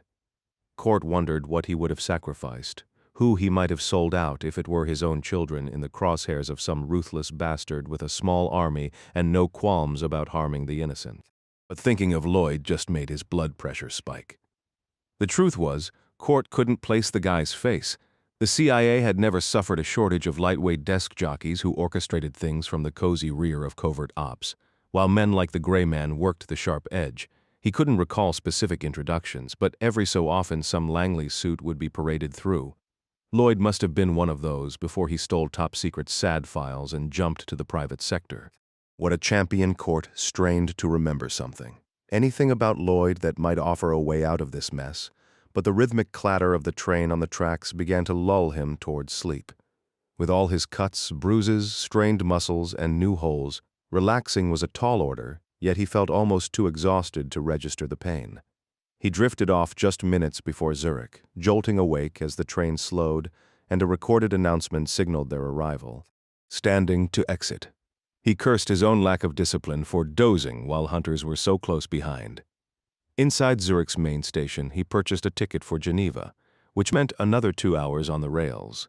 He stopped at a sausage counter, buying a large bratwurst and a cup of black coffee, a grotesque pairing, but he hoped the caffeine jolt and dense protein would keep his senses sharp. With 20 minutes until departure, he took an escalator down 2 levels to a vast underground shopping center, found a pay bathroom, and claimed a stall. Sitting fully dressed on the closed toilet, he leaned his head back against the cold tiled wall, drew his pistol, and rested it ready in his lap. Train stations were obvious hunting grounds, and he wasn't about to be caught unaware. He hated the lack of exit options in a restroom stall, yet he was certain hiding there beat standing exposed on the platform for 15 minutes, practically inviting Lloyd's men to spot him. If they cornered him here, his fallback was to unload a few magazines into the stall door ahead and force his way out. It was a desperate move, and Court acknowledged to himself that signing on for this mission had already tossed any claim to sound judgment out the window. Now, it was simply about slogging through the muck, hoping he'd survive to see, and maybe even make it past 8 o'clock Sunday morning. With under a minute before departure, Gentry moved along the platform beside track 17 and slipped quietly onto the Geneva-bound train as it started to move. Regal's phone buzzed at 9:40 that Saturday morning. He was at his desk, working a full weekend shift after reluctantly calling off a grouse hunting trip in Scotland. Regal. Sir, it's Kruger. Kruger headed security for Laurent Group in Zurich. I have an update on the target. I was told to reach out to Mr. Lloyd directly, but I wanted you informed first. Go ahead, Kruger. I'll relay it. What do you have? I've got him, sir. He just boarded the 9:40 to Geneva. Second-class ticket, no reserved seat. Geneva? Why south? He should be moving west. Could be he's running, throwing in the towel, I mean. Possibly, or not. It's a detour, but he does have contacts down there. I can have a team in Geneva ready to grab him at the station. Negative. We'll arrange a different reception if that's truly his destination. This might be a feint. He could hop off somewhere en route and switch to a train into France. I need you to set up surveillance at every stop between Zurich and Geneva and ensure he doesn't disembark before the train departs. I'm on the train myself. I'll keep eyes on him along the way and update you as we progress. All clear. Good work. Regal's next call went to the tech at the Normandy Chateau.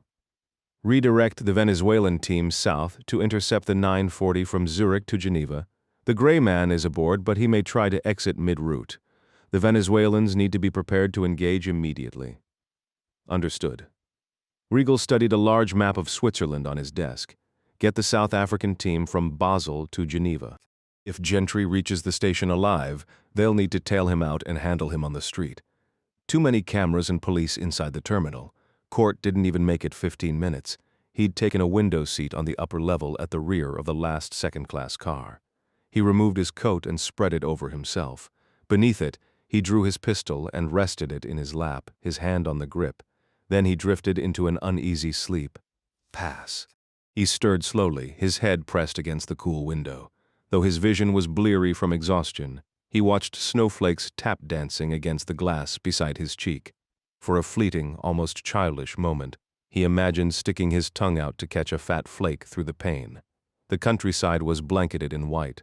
Only the steepest rocky slopes showed through in shades of gray and brown where the snow couldn't cling. The sky hung low and heavy, and a quaint village whisked past. It was, ironically, a picture-perfect winter morning.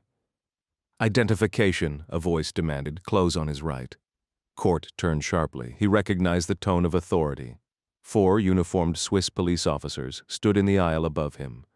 They wore gray trousers and two-tone gray jackets. Municipal cops, not federal agents. Large Glock 17s hung from their hips.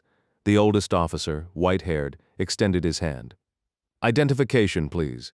Court's travel German was sufficient. This wasn't about a train ticket. This was trouble.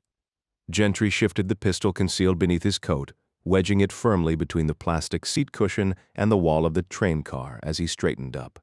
He carried no ID, just a single ticket. Once the weapon was hidden, he retrieved the ticket from his coat and offered it. The officer ignored it, switching to English. "Your identification, please. My passport was stolen.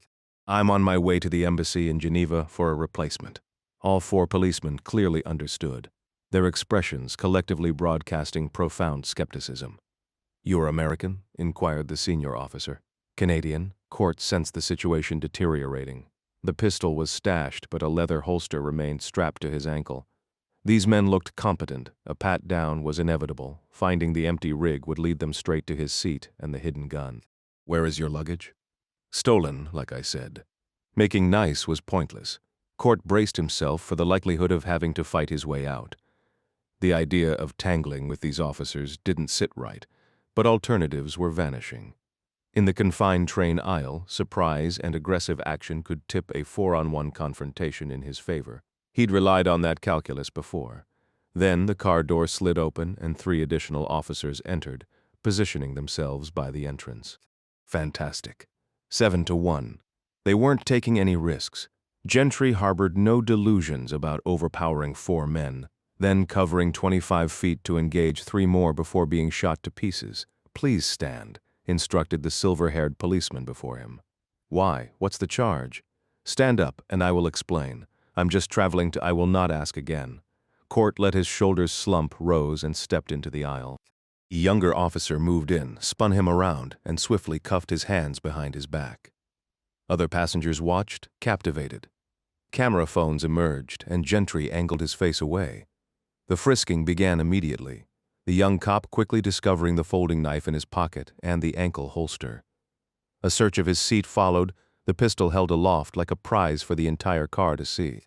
"I'm a United States federal agent," Court declared, a statement born more of desperation than expectation. He didn't think they'd hand back his weapon and send him on his way, but he hoped it might make them hesitate, creating a sliver of an opportunity. "With no identification?" asked the officer in charge. "It was lost."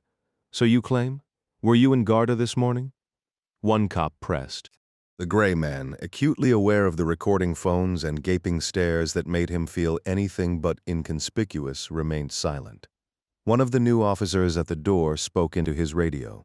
Moments later, the train began to slow. Regal received the call at 11:38 a.m. "Sir, Kruger again." Gentry was removed from the train at a small village named Marnand. It was not a scheduled stop. Removed by whom? Local police. "He's in handcuffs on the platform, surrounded." He overheard one officer radio for a transport van from Lausanne. "Should be there within 30 minutes. Did you get off as well?" "No passengers were permitted to disembark. I'll get off in Lausanne and proceed directly to the station to await his arrival." Regal studied a map on his screen as he ended the call and dialed Lloyd. "Inform the Venezuelans that Gentry is in Marnand, roughly 20 miles north of Lausanne. The police have him." The American's reply was instant. "They can't keep him. We need him." Regal's gaze drifted across his desk, meeting the glassy stares of mounted hunting trophies, a dozen brilliant animal heads. He said, "I am aware. Instruct the Venezuelan team they are authorized to engage. They have permission to eliminate any opposition. Finally, some action. What's their capability?" "They're operatives from the General Intelligence Office, the former president's elite security unit. They represent the top-tier Caracas can deploy." "Understood. But are they actually effective?" "We're about to find out, aren't we?" Gentry trembled on the cold wooden bench of the tiny train station, his left wrist secured by a handcuff to the iron armrest. A light snow fell around the 5 municipal officers encircling him. The remainder of their unit had stayed aboard the train. It was clear his likeness had been circulated following the early morning disturbance in Guarda. The discovery of the stolen motorcycle at the Ardez station likely prompted the police to interview the ticket agent, who would have recalled a solitary foreigner boarding the first Zurich-bound train. With Zurich serving as the country's primary transit nexus, the protocol was simple. Alert every officer to scrutinize every departing train, bus, and plane for a lone brown-haired man in his 30s. The platform sign read Marnand. He had no geographical fix on this little town. But the dull ache in his muscles and the fog in his mind suggested a few hours of fitful sleep, placing him likely not far from Geneva. A relentless internal clock counted down the seconds. He needed to break free from these men and get moving. The senior officer, his hair as white as the surrounding peaks and smelling sharply of aftershave, took a seat beside him. "We are waiting for a transport from Lausanne. They will bring you to the station." Detectives wished to discuss the altercation in Guarda and the firearm found on the train. "Yes, sir," Gentry replied, adopting a cooperative tone. His strategy shifted unpredictably, a leaf in the wind, because he had no solid plan. Cooperation wouldn't secure his release, but it might lull the officers into a false sense of control, creating a sliver of an opening he could use. Of course, getting caught with a concealed handgun in Switzerland carried a weight of scandal almost comparable to a major felony back in the States. "Any chance I could use the restroom?" "No. Control yourself." The younger policeman chuckled. Court sighed. It had been a long shot to his left. A two-lane road snaked over a hill, its wet asphalt a stark black ribbon against the snowy landscape. Parked high on the incline, about 50 yards from the station's perimeter, was a dark green panel van. Exhaust vapor clouded the air behind it, shifting his gaze right, towards the village outskirts, where quaint houses mixed with newer buildings and wood smoke plumes faded into the gray sky. Court spotted an identical green truck. It emerged slowly from the village and rolled into a gas station parking lot 30 yards away, stopping clear of the pumps. The gray man's assessment was instantaneous. He was surrounded. "Sergeant," he called out urgently. The older officer, conversing with his men, walked over. "Listen to me carefully. We have a serious situation. There are green trucks on both sides of us. The men inside are here to kill me. They will not hesitate to shoot you and your men to complete their objective." The policeman glanced left and right at the vehicles, then back at Gentry, his expression skeptical. "What nonsense are you talking about? They are professional, trained killers. You need to get everyone inside the station immediately. Now, deliberately." The officer unclipped his radio from his belt. His eyes locked on Court's. He spoke into it in German, instructing the men behind him to approach. He switched to English. "Two green vans, one positioned to the north, another to the south. This individual claims they are here to rescue him. Not rescue, they're here to kill." All 5 officers scanned the platform, their eyes darting between the stationary vehicles. There was no sign of movement from either one. "It's a setup," declared a young blonde officer, his hand moving to the snap securing his sidearm. "Just who are you?" demanded another. Court ignored the question. "We need to get inside, now," the lead officer, a sergeant with silver hair beneath his cap, instructed his men. "Keep an eye on him. I'll see what this is about." He turned and started walking up the platform toward the van parked at the gas station to the south. "Sergeant, trust me, you do not want to do that." Court's warning was ignored by the officer in the heavy coat, who simply descended the platform steps onto the gas station property. The green van, its windows darkly tinted, sat idling, a plume of exhaust vapor curling into the frigid air behind it. As the officer approached, Gentry spoke urgently to the 4 remaining policemen. "He's walking into a death trap. Don't panic. Our only chance is to work together. If you break and run, they'll cut you down. If you want to make it out of this, listen to me." "Quiet," one officer snapped, but all 4 were fixated on their sergeant as he reached the driver's side window. He used his handheld radio to rap on the tinted glass. "Don't forget the other van," Court pleaded with the officers standing over him. "I said, be quiet." The policeman repeated, though Gentry could see their mounting anxiety as their heads swiveled nervously between the 2 threats. The sergeant tapped harder on the glass. Then, as Gentry and the others watched, the silver-haired man leaned in, peering intently through the dark film. He must have glimpsed a shadow of movement, some telltale sign, because he abruptly stepped back, his hand flying to the pistol on his hip. The driver's side window exploded inward with a sharp crack of gunfire. The officer stumbled backward, and the van door swung open. A figure clad in a black jumpsuit and ski mask slid out from behind the wheel, a compact machine pistol in hand. He fired another controlled burst into the sergeant's faltering form, and the Swiss policeman collapsed onto the pavement, motionless. The 4 officers around Court drew their pistols, their training frayed by sheer panic. At 30 yards. A precise shot was nearly impossible. But the young men fired wildly downrange, shouting in alarm as they scrambled for whatever cover they could find. "The other truck? Watch the other damn truck!" Court screamed, dropping to the cold cement himself. He lay beside the bench, his left arm shackled uselessly to the armrest. The cops glanced behind them and saw 4 more masked figures advancing down the road from the north. They carried rifles, just like the gunman at the gas station, who was now joined by 3 others. All 8 attackers closed in with a chilling, leisurely confidence, as if they had all the time in the world. "Uncuff me, we have to get inside the station," Court yelled, but the policemen just pressed themselves lower against the platform. They crouched behind a wooden baggage cart or lay flat in the open, firing erratic shots at the approaching gunmen, who advanced menacingly through the swirling snow from both directions. A young, bald-headed officer shouted desperately into the radio microphone clipped to his jacket epaulette. He was crouched 15 feet from Gentry behind a luggage cart that offered pathetic cover from the northern hill, and none at all from the men now fanning out at the gas station to the south. Court watched as bursts of gunfire stitched a line of concrete chips up the platform, racing toward the oblivious young cop as he faced the wrong way, screaming into his mic. Each impact of bullet and cement tracked closer until, finally, supersonic rounds tore into his legs and back. He spun onto his side, his body twitching violently on the concrete before falling still. "Someone get me a weapon," Gentry yelled, but the 3 officers left standing paid him no mind. Their shots went wild, their hands trembling as they fumbled to reload. Court twisted on the icy concrete, planting his boots against the heavy iron legs of the bench. He kicked with everything he had, straining to snap the large iron end piece, the part he was cuffed to, away from the rest of the 12-foot wooden seat. The metal cuff dug into his left wrist with each violent jerk. Soon, he found a grim rhythm, a hard kick, the splintering crack of old wood, and a fresh wave of burning pain in his wrist and hand. A burst of automatic fire shattered the window above, raining broken glass over the bench and the ground around him. As he kicked, he glanced to his right. A second officer was down, hit in the shoulder and hip. His gun clattered to the cement as he twisted in pain. It took more than 30 powerful 2-footed strikes to finally wrench the iron piece free. On the final drive of his heels, he yanked back with his arm. The agony in his wrist was blinding, but the bench gave way. Gentry scrambled to his knees, looming over the heavy ornate metal anchor still chained to his scraped and swelling wrist. He hooked his cuffed arm over it and heaved it off the platform. It had to weigh 30 pounds.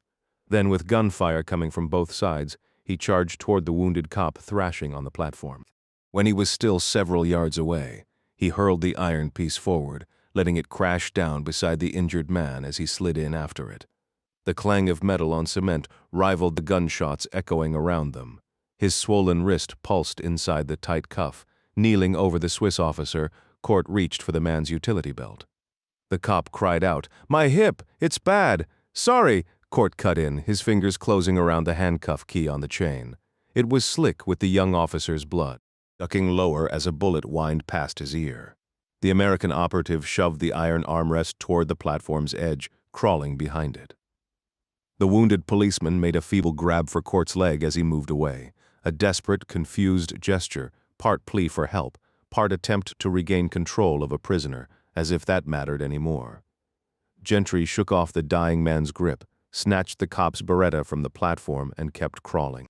A spray of submachine gun rounds chased him all the way to the edge, just missing as he and his iron weight tumbled over the side. He dropped 4 feet to the ground, finding cover behind the platform's edge. For a heart-stopping second, his adrenaline-spiked mind panicked when the key vanished into the snow, but he clawed it out quickly. Rising to his knees, he kept his frozen red fingers steady as he worked the lock on his left wrist. Of the 5 officers who had dragged him from the train, only 2 were still fighting, both crouched behind flimsy cover on the platform. Not wanting to offer his head as a target, Court shifted several feet before peering back over the top. He shouted to the cops, urging them to break cover and join him. One yelled back that he was out of ammo. The other, firing awkwardly over a stone planter with his left hand, clearly favored his injured right. Gentry assessed the man's shaky grip, definitely right-handed. Then movement inside the train station caught his eye. The few civilians had long since fled or flattened themselves to the floor, so when he spotted 2 figures sprinting through the building toward the platform, he knew the attackers had flanked him. The door to the platform burst open and 2 men in black masks appeared, looming over the policeman with the wounded hand. Court raised the Beretta in his right hand, his left arm hanging limp and throbbing from the fresh injury. From a distance of 12 yards, Gentry fired twice, each round striking a masked attacker in the face. The combined force of their charge and the bullet's impact sent them colliding into one another before they tumbled out the door onto the frigid station platform. His borrowed pistol locked open, empty. "The rifle! Slide it here!" he shouted. This was his third demand for a weapon. But unlike the first two attempts, the surviving officers had now witnessed his lethal efficiency. The young cop with the bloodied hand immediately pushed one of the fallen gunman's compact black rifles across the icy concrete toward Gentry. Court snatched it up and dropped back into cover. It was an HK MP5, a submachine gun so common it felt like an old acquaintance in his grip. He ejected the magazine, confirmed it was fully loaded with 30 rounds of 9mm ammunition, and slammed it back home. He yelled for the wounded officer to pass the second rifle to his unharmed partner. Once the transfer was complete, Court ordered, "Switch it to semi-auto. Fire single shots in each direction until you're empty. Understood?" "Oui," the cop shouted back. "Do it now." Staying low, Court moved quickly along the platform's edge, heading north to close the gap with the 4 operatives who had deployed from the truck on the hillside. The whine of an approaching train echoed from the north, while the distant wail of sirens pierced the air from the village. He pushed all distractions from his mind as he crawled forward through the snow beside the tracks. His focus narrowed to the men he knew would be advancing on the platform, just beyond the cement corner ahead. A sharp pain pulsed in his wrist, and his knees burned from the cuts inflicted by window glass during his frantic escape from Laszlo Szabo in Budapest the previous day. The persistent ache in his thigh from Thursday's gunshot wound was, almost laughably, the least of his concerns. 10 feet from the platform's corner, he heard them, men conversing in rapid Spanish. Spanish? Was the whole damned world lining up for a shot at him? They were hunkered down by the steps leading up to the platform. Even through the ringing in his ears, Gentry detected the distinctive clicks and spring noises of an MP5 undergoing a magazine change. He rose to his feet just as 2 masked figures also stood up. Court fired the HK one-handed on full auto at a range of less than 10 feet. Both attackers fell. He delivered another, short, controlled burst into each spasming form. He let the smoking submachine gun drop, scooped up a fresh one from a dead gunman, then turned and sprinted back onto the platform. The thought of running never crossed his mind, even though the chaos offered a perfect chance to vanish from both the Spanish-speaking hit squad and the Swiss police. But a battle was raging. He was already in the thick of it, and bailing out now felt wrong. A couple of innocent cops were still breathing, and they wouldn't survive long alone. As the sirens grew louder, their flashing lights painting the few remaining shards of glass in the train station, Court Gentry ran back to aid the 2 policemen. His one functional arm held the HK out before him, eyes scanning for the next threat. Claire Fitzroy sat on her bed, gazing out the window at the expansive lawn and the dense forest that lay beyond. The sky had been a monotonous gray since their arrival at the chateau the afternoon before, but this morning the low clouds had broken apart, revealing a view that stretched for miles. Her lunch tray sat beside her, virtually untouched. Downstairs in the kitchen, her sister was with their parents and the ever-present men in leather coats who shadowed her father, but Claire had been permitted to leave the table. She'd complained of a stomach ache, a real churning discomfort born from the heavy weight of worry she'd carried for over a day now, and asked to return to her room. The quiet of her chamber was a relief, but it did nothing to settle the nervous flutter in her belly. The frantic rush from school, the anxious expressions on her parents' faces, the tense phone call between her father and grandfather, the appearance of armed men, and the long ride in the dark sedans to the country estate. A glimpse of something familiar pulled her focus. Pressing her face to the bedroom window, she strained to see. Then she jumped up, her heart leaping. In the far distance, she recognized the spires. She knew those spires. They belonged to the great Notre Dame Cathedral in Bayeux, and Bayeux had a police station. It was close to the giant water wheel her father had shown her and her sister last year. She could still picture the officers in their crisp uniforms, giving her a friendly wave during a summer visit. If she could just escape the house, she might dash across the vast rear lawn, weave through the apple orchard, navigate the woods, and reach the chilly silhouette of Bayeux. Once there, she could find the station and explain everything. They would come to help, force the men in the leather coats who spoke that harsh, unfamiliar language to let her family go. Her parents would be overjoyed. It was a tremendous distance, but she was certain she could manage. After all, she was the quickest forward on her soccer team. She could sneak down to the basement and out through the small open window she and her sister had used to follow the cat just last night. Determined, 8-year-old Claire Fitzroy fastened her coat, tugged on her gloves, and eased the bedroom door open. Stepping into the shadowy corridor, she immediately caught the murmur of voices from the stairwell above. She darted down the hall and onto the staircase. Placing her weight carefully on each step, she moved with silent precision. A sudden, sharp cry from above froze her. She looked up. Another shout followed, originating from the 3rd floor. She began descending again, but paused, hearing a low, choked sound. It was Grandpa Donald. He sounded like he was weeping. Now, moving with greater urgency, she reached the 1st floor, skillfully avoiding the kitchen and dining room where her family was having lunch. If they spotted her, her father would be furious and would certainly send her straight back upstairs. The hallway curved right ahead, leading to the stone steps down to the wine cellar. Claire moved swiftly but with caution, avoiding any sound that might betray her. She rounded the corner at a near run and almost collided with the broad back of a towering guard. Claire froze. The man wore a brown turtleneck, and from behind she could see the black strap of the rifle slung across his chest. A pistol and a radio were clipped to his belt. He was patrolling away from her, his movements unnervingly quiet.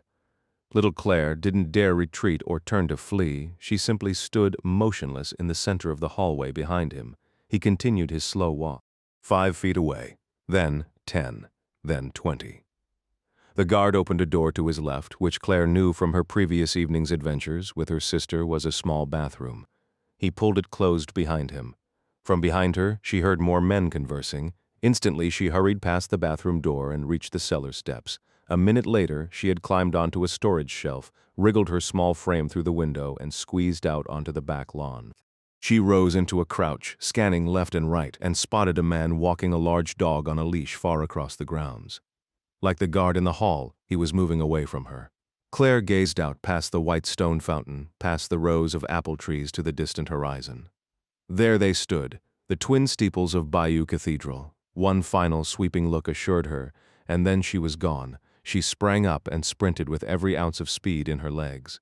The air was biting cold, and her breath came in visible puffs as she flew past the fountain, cleared the far side, and ran as she had never run before. Only a few weeks earlier, Claire had netted her first goal of the season during a game against Walnut Tree Walk Primary. The ball had squirted loose from a poor clearance on the left side, and she'd collected it at a full sprint, weaving toward the goal before slotting a low shot into the net. Her father's joy was so immense that he treated the girls to pizza on the drive home, bringing up the moment with pride every single day since. Now, Claire sprinted across the perfectly trimmed lawn as if charging toward that same goalpost, the memory fueling her legs. She forced herself to ignore the icy burn in her lungs and the sharp needling pains shooting through her calves. Her only focus was reaching the orchard's cover, evading the dangerous men, finding the steeple that would lead her to the police station, and exposing the horrors unfolding at the chateau. She had to save her family. The sweet, ripe scent of apples was already in the air as she closed in on the tree line, mere yards from safety, when a deafening rifle crack tore across the expansive lawn. The shot echoed off the distant trees, and Claire tumbled headlong into the low bushes at the orchard's edge. "What the hell was that?" Lloyd shouted, startled though he recognized the sound of a high-powered rifle instantly. He thrust his head out of the command center doorway. The guard stationed down the 3rd-floor hall looked just as confused. Lloyd bolted past him, taking the stairs 2 at a time. His suit jacket was gone, his tie hung loose around his neck, and his collar was splayed open. Sweat soaked his rolled-up sleeves and plastered his hair to his forehead, while a smear of blood and perspiration streaked across his shirt from a recent untreated cut. On the 2nd-floor landing, he almost collided with a Belarusian guard rushing up to find him. "What's going on? Who's shooting?" Lloyd demanded. "Come, please, hurry," the man urged. Lloyd followed him down to the 1st floor, where Elise Fitzroy's screams pierced the air from the kitchen, met by angry shouts from the Minsk team. Mr. Felix emerged, asking for an explanation, but Lloyd tersely ordered him back into the library and to shut the door. As Lloyd moved toward the kitchen, the guard leading him turned and grabbed his arm, muttering something in broken English. Lloyd shook off the man's grip but followed him out the rear door. For a moment, all he saw was the serene scene: the white stone fountain, the endless green lawn, the distant apple orchard, and a cloudless blue sky. He trailed the guard around the side of the fountain where 3 Belarusians and a leashed dog stood over a motionless form on the grass. "Gentry?" Lloyd muttered in disbelief. "How could he have gotten here so fast?" The handler with the dog shifted aside, giving Lloyd an unobstructed view of the body lying face down. Lloyd's jaw tightened. Damn it. Damn it. This is the absolute last thing I needed today. Just then, another security man emerged from the orchard about 150 yards away. In his right hand was the leash of a large black hunting dog. A shotgun was slung across his chest. His left hand was clamped firmly around the wrist of a small, brown-haired girl, one of the twins. Lloyd had never bothered to learn their names, let alone tell them apart. He snatched the radio from the hip of the Belarusian beside him and pressed the transmit button. "You, take her around to the front entrance. We don't need a hysterical kid causing more problems." "Yes, sir," the distant guard replied through the walkie-talkie. He gave the girl a hard yank, pulling her along the orchard's edge, carefully keeping her from seeing her father's body lying in the thick grass, a small, neat hole drilled into the back of his skull, his face obliterated. Meanwhile, Gentry merged onto the highway, driving south toward Lausanne before curving west to follow the shoreline of Lake Geneva. The green panel truck bore fresh bullet holes from the 9mm rounds, yet the oil and gas gauges held steady. Back at the train station, at least 4 South American operatives were dead in the snow, the rest pinned down by 8 officers from the newly arrived cruisers. Court had sprinted across the tracks just ahead of a passing intercity train, then circled back uphill to find this truck idling, keys in the ignition. Now he was putting distance between himself and the chaos. A quarter-hour ago he'd been Switzerland's most wanted man. While that dubious honor had likely been transferred to the Latin shooters at the station, Court knew he was a close second. Local authorities would soon broadcast an alert for a fugitive in a bullet-riddled green truck. No one had informed the Belarusian security team at Chateau Laurent about the incoming helicopter. Predictably, panic erupted when a Sikorsky S-76 broke over the southern tree line, banked sharply, and settled onto the helipad beside the gravel car park. Only Lloyd had been notified of its arrival from Paris. He remained in the control room, listening to the rotor wash batter the leaded glass window beside him. He'd dismissed the tech for lunch and had wheeled Sir Donald Fitzroy, still chained to his chair, into an adjacent bathroom. Lloyd simply sat alone, staring at the stone wall. 3 minutes later, the door behind him opened. Lloyd didn't turn. Lloyd, slowly. The American attorney swiveled his chair to face the chateau's newest guest. Regal was a large man, at least 6'5", with swept-back blonde hair graying at the temples and bushy blonde eyebrows. He wore thick khaki pants and a suede sport coat over an open-collared shirt. Though 2 decades older than Lloyd, he had not gone soft. His powerful voice and overbearing presence made it clear the afternoon would be taxing.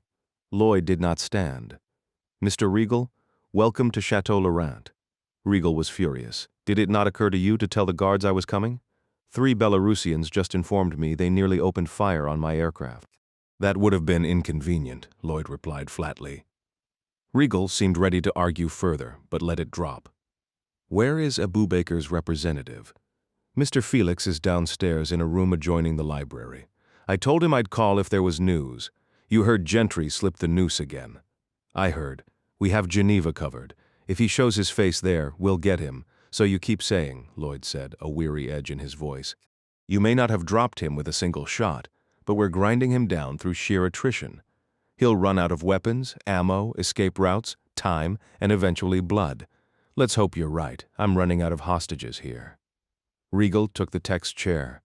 "As I said on the phone, Marc Laurent ordered me here for on-site consultation. Don't give me that look. I don't want to be here any more than you want me here.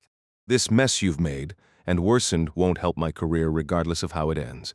I'm just the cleaner here to keep a terrible situation from becoming catastrophic." When Laurent heard a guard shot one of the hostages, "Well," he said, "Kurt, get over there. Do what needs doing." Lloyd's response dripped with tired sarcasm. "Monsieur Laurent needn't worry. I doubt it'll happen again. We're fresh out of expendable fathers. Where is the Fitzroy family now?" locked in a second-floor room downstairs. Do they know about the shooting? The children don't. Mom does, Lloyd confirmed. Regal pressed further. How is she behaving? One of my personal security team administered a sedative to keep her calm for the time being. Regal gave a simple nod of acknowledgement. And Sir Donald's location? Lloyd gestured toward a door on the opposite side of the room. In there? Explain the shooting incident, Regal demanded. Lloyd offered a half-hearted shrug, his attention seeming to drift from the situation entirely. One of the kids tried to bolt. The rooftop sniper spotted her and called it in. I was occupied elsewhere and had my radio switched off. When the guards gave chase, Phil lost it, probably thought they meant to harm her. He overpowered 2 armed men in the hallway and blasted through the rear door to reach his daughter. And then, the sniper eliminated him. Regal turned to gaze out the window at the back lawn, a grim expression settling on his face. That poor bastard was only trying to shield his family. He would have returned with her. He wasn't the type to abandon the others. No real father ever would. I doubt our sniper spends much time pondering family values, Lloyd remarked flatly. Does Sir Donald know? Yes, I informed him. What was his reaction? None. He just sat there, completely blank. Very well. I'll speak with him myself and attempt to clarify that this was a tragic accident. Good luck with that, Lloyd muttered. Why don't you take a moment, Lloyd? You look exhausted. Lloyd rose to his feet. Regal noticed the dark stains on his dress shirt, but chose not to comment. I remain in command here, Lloyd stated firmly. Kurt Regal shook his head, a mix of disbelief and resignation in his gesture. Suit yourself. I have no desire to claim any more responsibility for this catastrophe than absolutely necessary. I am here solely in an advisory capacity, perhaps to offer constructive suggestions such as keeping track of 8-year-old children, avoiding the shooting of hostages who present no danger or realistic escape risk, and remembering to inform your security team about friendly aircraft arriving on the premises. Suggestions along those lines. Without another word, Lloyd turned and made for the staircase leading to the kitchen. Regal crossed the room and opened the door Lloyd had indicated. To his surprise, he found himself looking into a spacious, tiled bathroom. Fitzroy was seated on a chair in the center of the candlelit room. He lifted his head, his eyes wet and rimmed with red. Thick iron chains secured his head, hands, and ankles to the chair. His dress shirt lay in tatters on the floor beside him, and he sat in a sweat-drenched, blood-stained undershirt. His face bore the marks of a beating, and dark, spreading bloodstains blotched his torn tweed trousers. Regal suspected puncture wounds. Scheisse, Regal muttered under his breath. He stepped back into the hallway and called out to the 2 Scottish guards stationed near the stairs. Remove the prisoner's restraints immediately. Clean him up and bandage his legs. Someone find him a change of clothes. Now, move. 15 minutes later, Regal was seated on a stool beside a 4-poster bed in the second-floor master suite. Sir Donald lay on the bed, staring back at him. The Englishman had been freed from his chains, washed and dressed in clean attire. A damp bandage was affixed to his left temple where a clumsy blow had broken the skin. The bruises coloring his chin and eyes remained largely unattended. And initial silence hung between them, Fitzroy having refused coffee with a slight shake of his head. His gaze was heavy and hostile. Finally, Regal found his opening. Sir Donald, my name is Herr Regal. First, please accept my most sincere apologies for your mistreatment. I was unaware Lloyd intended to. Well, there are no excuses. I accept responsibility for this, and I will see it corrected. Fitzroy said nothing, his glare offering no hint of forgiveness. Food and water are on the way. Perhaps something stronger? A brandy? You English gentlemen often appreciate a restorative drink in the afternoon, if I'm not mistaken. Still, the elderly prisoner offered no reply. Furthermore, Regal continued, my deepest sympathies regarding your son. There is nothing I can say or do that. Then don't bloody bother, Don interrupted, his voice rough and grating. Understood. I merely wish you to know no one intended for this to occur. Again, no excuses. I should have been present on site from the beginning.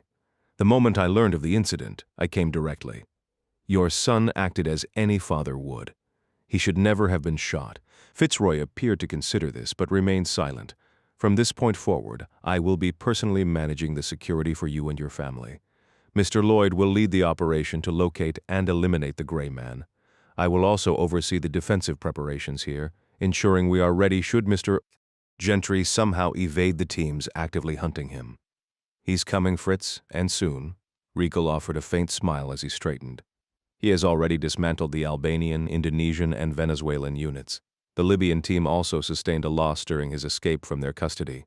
In practical terms, he has erased 3 kill squads and significantly impaired a 4th. Yet 9 teams still stand between him and us, roughly 40 operatives. Add to that the network of 100 street-level assets searching for him, our 14-man security perimeter around the estate, and a technician monitoring all known associates along his suspected route. Reports also indicate he is wounded. He must be exhausted, and his options are dwindling. "He'll be here," Fitzroy stated, his tone flat and certain. The German gave a polite, conceding smile. "We shall see," then his expression hardened. "Sir Donald, you are a professional. You understand your position perfectly. It would be an insult to your intelligence to suggest we would simply release you once the gray man situation is concluded. You know, as I do, that we cannot just open the gates and let you walk away. To borrow a phrase from the cinema, you know too much.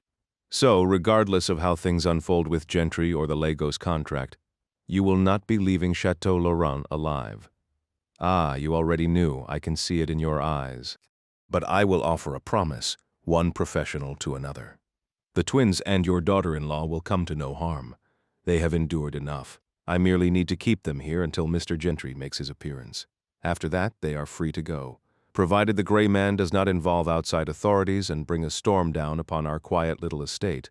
The woman and her daughters will be safe, irrespective of whether President Abubaker signs the papers. I also promise you will face no further mistreatment from Mr. Lloyd." Fitzroy gave a slow nod, lifting his head. "I want my son's body treated with respect. That is understood.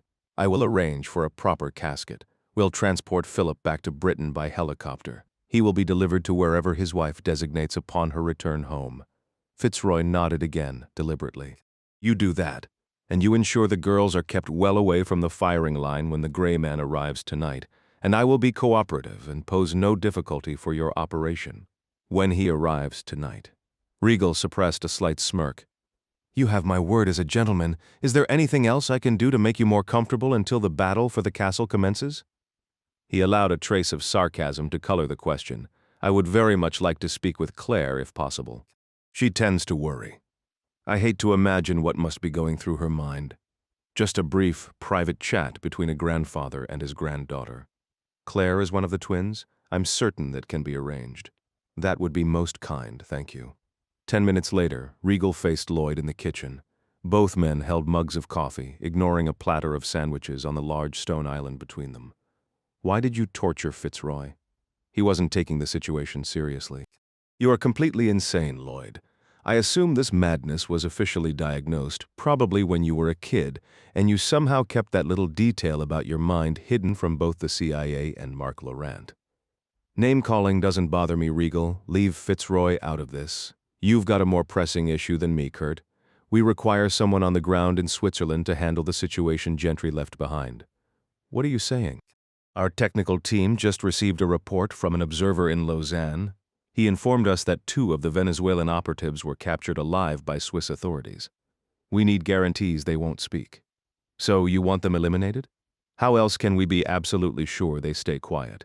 Riegel gave a dismissive shrug. "Without Laurent Group, Venezuela's oil production grinds to a halt. Without us, whatever oil they manage to export never reaches the refineries across the ocean. Chavez needs us just as much as we need him. A pair of failed gunmen who couldn't complete their mission or die honorably won't ruin the productive relationship we've built with that madman. I'll place a call to the director of the General Intelligence Office in Caracas. I'll let him know that, despite their failure, I'll send a compensatory gift if he ensures his agents remain silent. Once Swiss authorities permit officials from the Venezuelan embassy to visit the 2 surviving operators in their cell, I have no doubt the message those men receive will be vividly clear about what will happen to their families back home if they don't claim full responsibility for the operation. If they so much as whisper to the police about a multinational corporation recruiting hit squads from third world intelligence agencies to assassinate a man traveling across Europe, well, Their wives, children, parents, and even their neighbors will find themselves in a Venezuelan equivalent of a labor camp. Lloyd was quietly impressed. That's one reason you didn't hire mercenaries, isn't it? Mercenaries answer only to themselves. I greatly prefer using men who are susceptible to other pressures that I can apply. Lloyd nodded slowly. So now all we have to do is locate Gentry. We have Laurent Group personnel at every key transit point in Geneva, every known associate's location, every hospital. Our tech team here is monitoring phones and police bands. The South African team is positioned downtown, ready to move. If one of my watchers spots the gray man, we'll have a strike team on him within 15 minutes. Fitzroy hadn't eaten, though he'd consumed 2 brandies and some bottled water. The rough handling from Lloyd had left him battered but unbroken. The knife pricks to his thigh, the open-palmed blows to his head, they were the actions of a frantic man, nothing more. He remembered his time as a young intelligence officer in Ulster during the 70s, when he was snatched from a taxi stand by a car full of hooded provisional IRA members. They took him to a warehouse and spent an hour and a half beating him with metal pipes. By the time the SAS Rapid Response Team fast-roped from a helicopter, killed 3 of the 5 IRA men in the shootout, and executed the other 2 against the warehouse wall, the 26-year-old spy had suffered 6 broken bones and permanently impaired vision in his left eye. This treatment from Lloyd was child's play in comparison. The American had the anger but not the skill for inflicting real pain. Besides, he lacked any grand cause or conviction, just a dash of personal instability mixed with a heavy dose of panic brought on by his desperate situation. In this whole affair, Fitzroy mused, perhaps only Court Gentry was in more immediate danger than young Lloyd. Fitzroy suspected Laurent would probably order this regal character to eliminate the American lawyer if the contract wasn't signed by Julius Abubaker tomorrow morning at 8. As for Sir Donald himself, he was bruised but certainly not defeated. He had the beginnings of a strategy. He planned to rely on his cunning, his decades of tradecraft, and a lifetime of experience maneuvering people to accomplish what he could not do alone. Though he was bedridden, Sir Donald Fitzroy was already plotting a brutal retaliation against those who had dared to defy him, his family, and his most lethal operative. The heavy door to the master suite creaked open with deliberate slowness. Fitzroy drained the final amber drops from his brandy glass and set it swiftly on the nightstand. Claire stepped inside, her movements hesitant, until she spotted her grandfather. She rushed to his bedside, throwing her arms around his broad neck in a fierce embrace. "Hello, my dear. How are you holding up?" "I'm okay, Grandpa Donald, but you're injured. Just a silly tumble on the staircase, nothing to fret over." "And your sister?" "Kate's fine. She actually likes it here. But you don't." "No, I'm scared." "Scared of what, exactly?" "All those men, they're horrible to us. Horrible to Mum and Dad. Are you being good for them?" "Yes, Grandpa Donald. That's my clever girl." Fitzroy's gaze drifted to the window, lingering on the gray sky for a long moment before returning to her. "Claire, darling, how would you like to play a little game with me? Would you enjoy that?" "A game, indeed. One of the gentlemen guarding us. He flew with me in the helicopter earlier. I overheard the others call him Leary, an Irish fellow. Do you know who I mean? The one with the bright red hair?" "You've got it." "Yes, Grandpa. He usually sits in a chair at the foot of the main staircase." "Does he? Well, Claire, I happen to notice Mr. Leary has a mobile phone attached to the pocket of his large blue coat. I doubt he wears it indoors. It's likely hanging in a closet, or perhaps tossed on a sofa downstairs. I thought we might have a bit of fun with Mr. Red Hair. You could sneak about like a little cat and slip that phone right out of his pocket. Do you think you could manage that? I saw his coat on the rack in the hall. I saw the phone. When he goes to the kitchen for his tea, maybe I could take it. That's my brave girl. Please try to do that for me. Once you have it, hide it in your pocket or under your sweater. Then tell the guards you wish to visit me." "What if they say no? You could tell them you're Kate. Can you pretend to be Kate? Say your sister already got to see me, so it's only fair." "But I don't look like Kate, Grandpa. Trust me, my dear, to these louts you two are practically identical. Just swap your jumper. Tell them you're Kate, and that you'd love a quick word with your old granddad." "All right, I'll try to get the phone for you and bring it back. It's not stealing, my love. It's just part of the game." "No, it isn't. It's not a game. I'm not a baby. I know what's really happening. Yes, of course you do. I rather thought you might.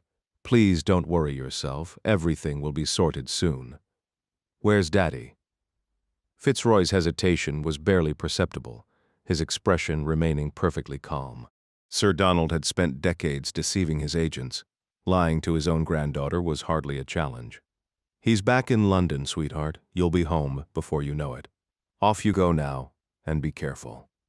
23. Court left the van at Geneva's central train station, the Gare de Cornavin, situated in the city's grittier northern quarter.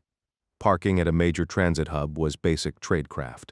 When the vehicle was inevitably discovered, which he knew would happen quickly, his pursuers would be forced to consider he'd simply boarded the first train out, wasting their time and resources chasing a false lead.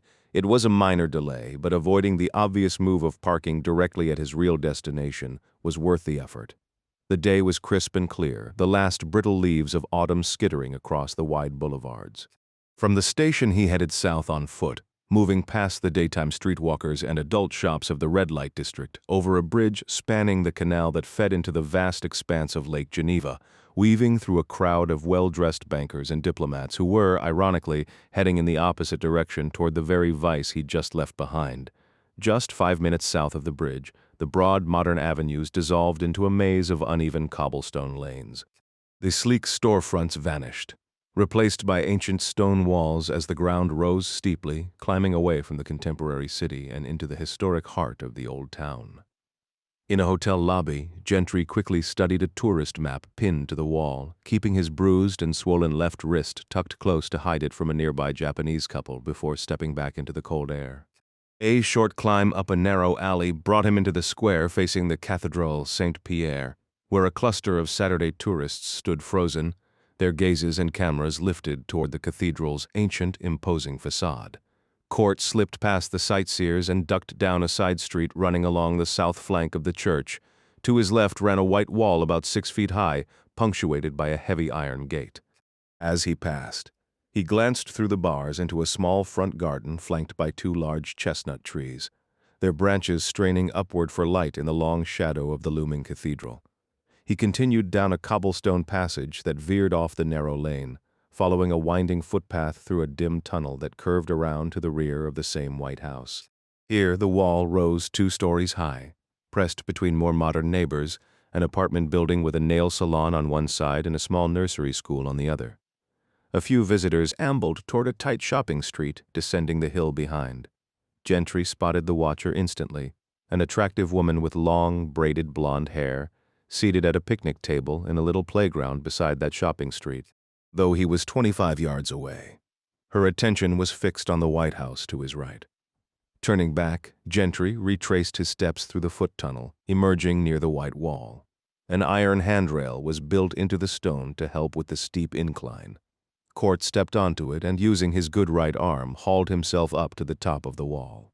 He swung his legs over and dropped down, letting his uninjured left leg absorb most of the impact, though the jarring landing sent a sharp electric pain radiating from his wrist. Inside the garden, he spotted a sophisticated security panel glowing behind a glass cover.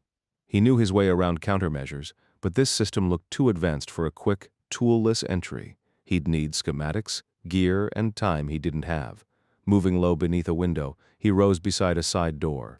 He drew the Beretta pistol he'd taken from the train platform, left behind by a fallen Swiss officer, and held it at his side as he tried the knob. It turned freely. He stepped into a dark hallway, then into a well-appointed kitchen.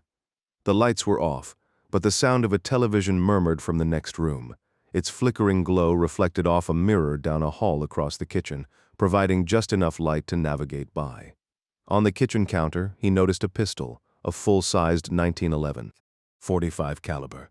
An American's weapon, he noted silently. Gentry carefully crossed the long kitchen, hefted the heavy firearm, and tucked it into the back of his waistband. The motion ignited a fresh, hot jolt of pain from his swollen wrist all the way to his elbow. He moved into the hallway, standing more confidently now, and entered a spacious living room. A plasma screen was mounted above a large fireplace where pine logs crackled warmly. A lone man sat on a leather sofa with his back to the room, eyes glued to the broadcast. The audio was in French, but the images needed no translation. Less than 2 hours earlier, Gentry had been standing on that very train platform now flashing across the screen. The young policeman lay motionless on the cold cement, a yellow tarp now covering his form as the video feed went dark. Court slid his weapon back into its holster. The space was empty, silent. "Hello, Maurice." The figure by the window rose and turned. He was a pale, wrinkled man in his 70s, looking unwell. If the sudden appearance of his former student in his Geneva apartment surprised him, he didn't show it. He stood on frail legs. "Hello, Court." His English was flat American. "Save yourself the trouble of looking," Gentry stated. "I already have your gun." A thin smile appeared on Maurice's face. "No, you have a gun." With a slow movement, the old man drew a small revolver from beneath his shirt and aimed it squarely at Gentry's chest. "You don't have this one. I never took you for the paranoid sort. You weren't this cautious back in the day. Even so, you should have kept your weapon on me until you were certain I was disarmed." "Seems you're right." Maurice paused, the revolver steady in his grip. "Damn, boy, I taught you better than this." "You did." "My apologies, sir," Gentry replied, his tone genuinely contrite. "You look terrible. It's been a difficult week. I've seen you after difficult weeks. You've never looked quite this rough." Court offered a slight shrug. "I'm not that young recruit anymore." The old man studied him for a long moment. "You never really were, then." Maurice spun the revolver in his hand and tossed it underhand across the room. Court caught it, examining the piece. A Coit .38 police special snub nose. "The other one's a 1911. You know, Maurice, there's no rule that says your arsenal has to be a museum just because you are." "Kiss my ass. You want a beer or not?" Gentry tossed the revolver onto a nearby leather sofa. More than anything, 2 minutes later, Court was perched on the kitchen counter, pressing a bulky bag of frozen blueberries against his swollen left wrist. The cold was a sharp, biting pain, but it was working. He could still flex his fingers, which meant the hand was operational, if just barely. His host was simply Maurice. Court had never learned his real name, and was fairly certain Maurice wasn't it. He was an old agency hand, Gentry's primary instructor years ago at the Special Activities Division's training facility at Harvey Point, North Carolina.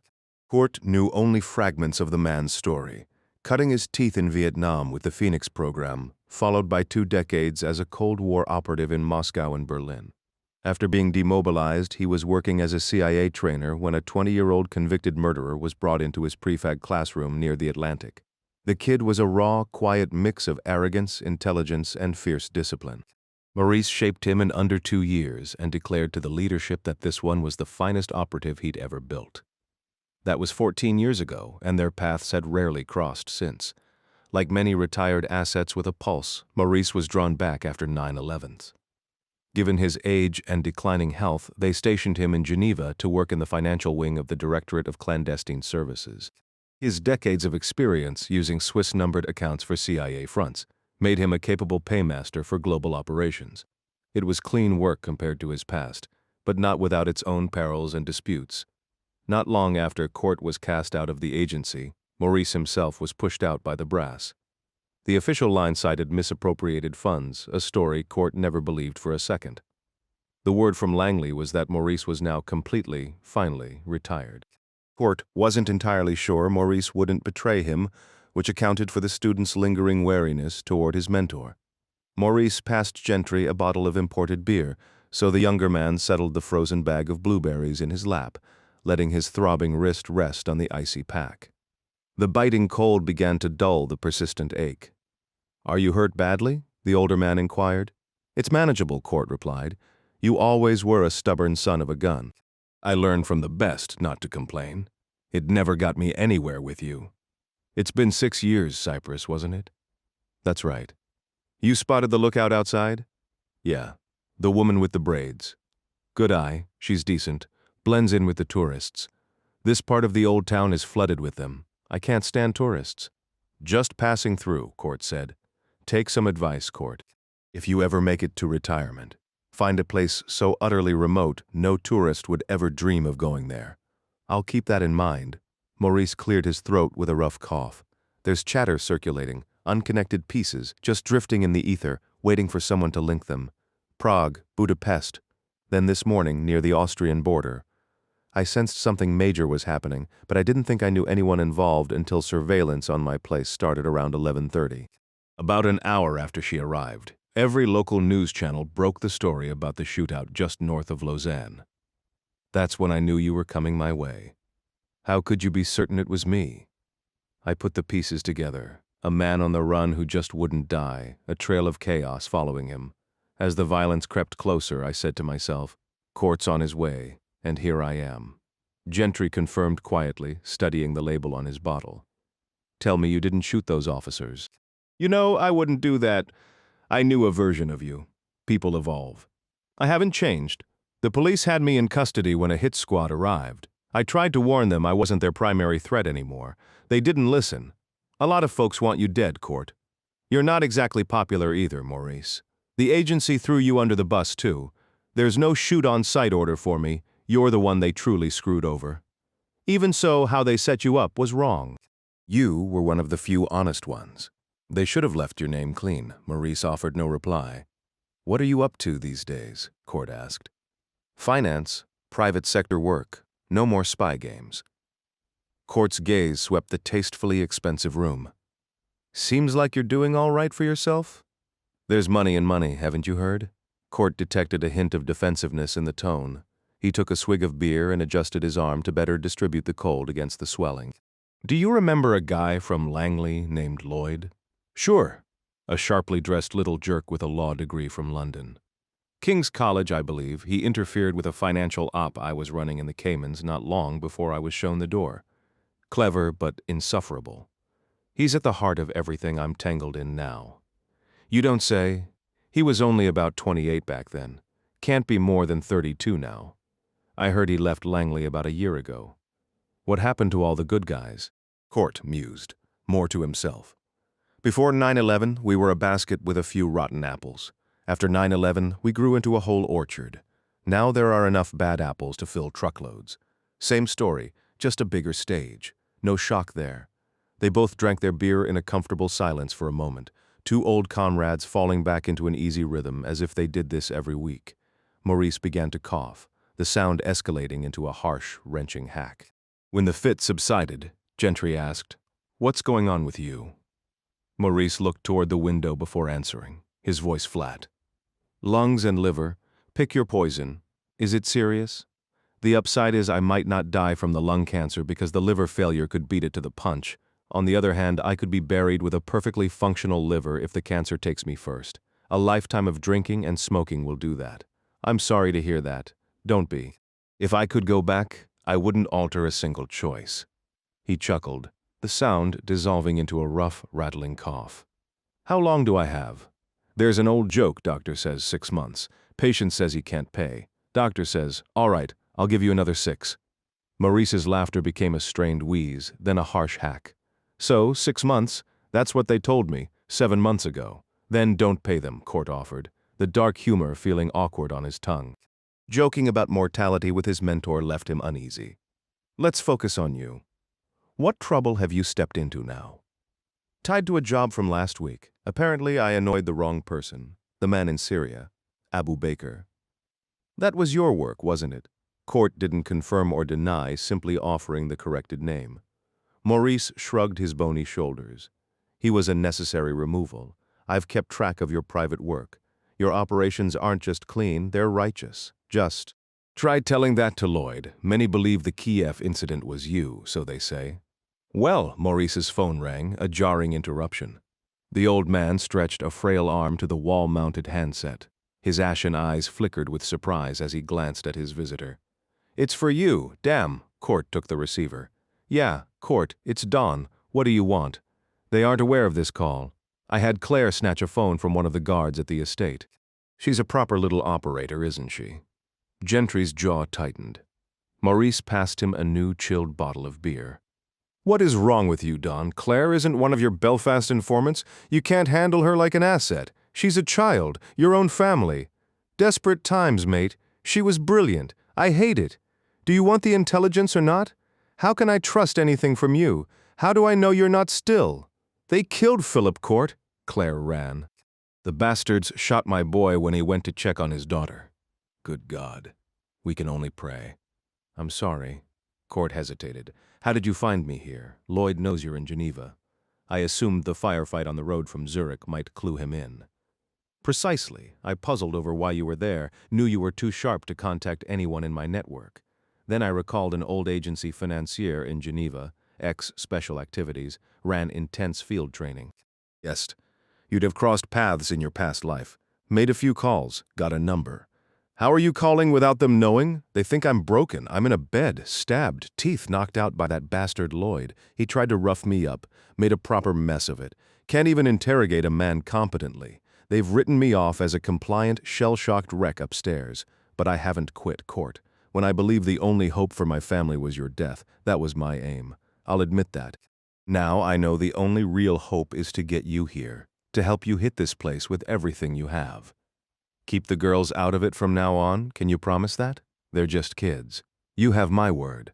Lloyd really has the files he claims?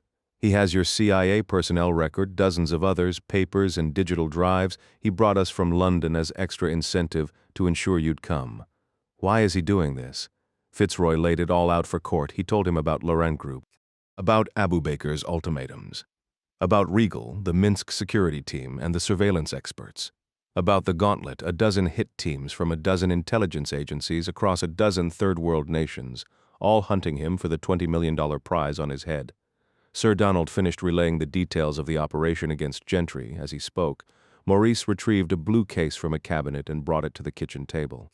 The older man, a former financier with a clandestine past, carefully cleaned the cuts on Court's wrist with antiseptic. He then activated cold compresses, squeezing the gel packs until they turned a frosty white, and wrapped them snugly around the young operative's swollen left wrist. A compression bandage followed, applied with the practiced efficiency of someone trained in field medicine. It was a tight, professional job. When Fitzroy's report concluded, Court shook his head slowly. I understand the contract is worth a fortune, but staging a shootout with Swiss police? That's an insane risk for a firm like Laurent Group, even using Venezuelan proxies. There has to be something bigger in play here. Abu Bakr wouldn't make a demand that bold without another motive. He locked eyes with the phone. Look into that, Don. There's more than just money on the line. I'll reach out to Regal. He's sharper than Lloyd right now. Good. Keep that phone on you, but silent. Is there a way to contact you while you're mobile? Gentry glanced at Maurice. You wouldn't happen to have a spare satellite phone I could purchase, would you? The old man let out a raspy laugh that dissolved into a coughing fit, bending him over for a moment before he disappeared down the hall. He returned with a Motorola Iridium sat phone, a model Court recognized instantly, used by spies and extreme adventurers. It was rugged, waterproof, and nearly indestructible. Court took it, noted the number taped on the back, and recited it to Donald before slipping the device into his pocket. After repeating the number, Fitzroy fell silent for a beat. Court, my boy, he said, his voice softening. When this is over, when you've eliminated every threat, I will send you an address. It will be a secluded, quiet place where you can come and go without notice. You'll find a small cottage. E will be inside, sitting at a table in my undershirt, my hands flat on the wood, waiting for you. My neck will be bare. For all I have put you through, and for all you have done, I offer my life in return. It may bring you little comfort, but perhaps it will grant you some peace. I am sorry for these last 48 hours. I acted out of desperation for my family. Save them, and I will face my end to give you that measure of closure. Court, are you still there? Just keep the girls safe, Don. Do that for me. We'll settle the rest later. Gentry ended the call. He handed the phone back to Maurice, finished his second beer, and wiped the bottle clean with a rag from the counter. Moving to the rear of the house, he parted the long curtains and peered outside. When I leave, can you manage the watcher? She's just sitting in her car. I think I can handle that. I'm not dead yet. You'll outlive us all. Coming from you, son, that's hardly reassuring. Maurice's tone shifted, becoming more paternal. How can I help you? I have an engagement in northern France. I need to be there and ready by tomorrow morning. You're in no shape for. It doesn't matter. I have to go. Do you need money? Some, if you can spare it. Of course, what else?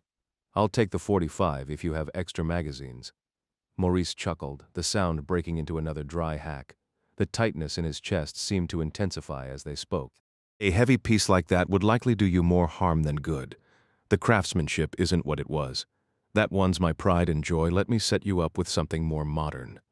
Honestly, I was hoping you might have a go bag prepped for emergencies. I'm starting from zero, so whatever equipment you can part with would be a lifesaver.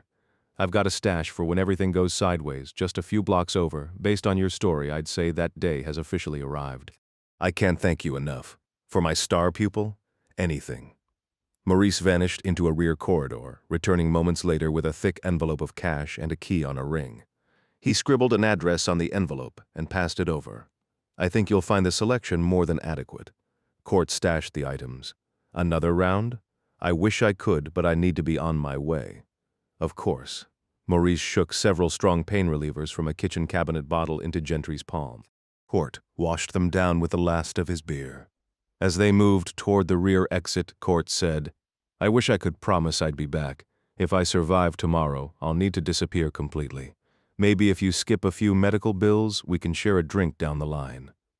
Maurice offered a faint smile, but the laughter was gone. I'm at the end of the road, Court. No point in dressing it up. This is the ugly truth of it. Is there anything I can do? Anyone you need me to check on later?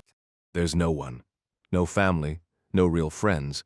There was just the job. I know that feeling too well, Court replied. While it was rare for Gentry to connect with someone who understood his world, these moments were a double-edged sword. It was profoundly sobering to see a reflection of his own potential future in the weary, resigned eyes of the man before him. In their line of work, simply reaching old age was the pinnacle of achievement. What a bleak definition of success that was. There is one thing, Maurice said, his smile returning. When you untangle yourself from this mess, I want you to get on a plane to some beach with palm trees. When you eventually read about some ancient, disgraced American financier kicking the bucket over here, I want you to walk into your favorite bar, find a nice woman, and drink until the sun comes up. I mean it. Get through this, then get out of this life. There are still places where nobody cares about your past. Go to one. Find someone. Live like a person. Do that for me. I'll try. You'll understand someday. All those things you've done, all that history you thought was locked away, you haven't left it behind. You've just shelved it, saved it for when it's just you, a silent room, your memories, and the ghosts of everyone you've ever put in the ground. I need to move, Maurice. I know I can't talk you out of what comes next. But listen to me. All that training at Harvey Point. The sooner you forget those lessons and start listening to the ones I'm giving you now, the sooner the killing and the dying will be someone else's problem. Sermon over, kid. They shook hands firmly. In an instant, the operative's detached focus snapped back into place. He shoved the bundle of bills into his jeans and the satellite phone into his jacket, turning for the door. A quick glance through the front window blinds into the ancient alleyway triggered every instinct. Something was off. What's wrong? Maurice asked, immediately sensing the shift in the room's atmosphere. Check the back door. Maurice moved down the hallway toward the rear living area, calling back over his shoulder. Check if the girl is still in the room. A moment later, his voice returned. She's gone. Court didn't look up. They extracted her. Who did? Operatives. To clear the field before the action starts. Exactly. Maurice reappeared at Gentry's side. Are they already here? Not in the house, but nearby. The gray man confirmed, his senses sharp. I can practically taste them in the air. Gentry's gaze hardened, locking onto the older man. Tell me this isn't a setup, Maurice. I would never, Court. You have my word. A brief, tense silence hung between them before Court nodded. I believe you. My apologies. Any clue who's outside? Together they shoved a heavy wardrobe and a tall bookshelf against the entryways. Your guess is as good as mine. For the last 72 hours, I've had every flavor of trouble on my tail except little green men. Then this must be the little green men heard their absolute nightmares. Listen, you can exit through the ceiling. There are planks laid in the crawl space that lead to a ventilation shaft.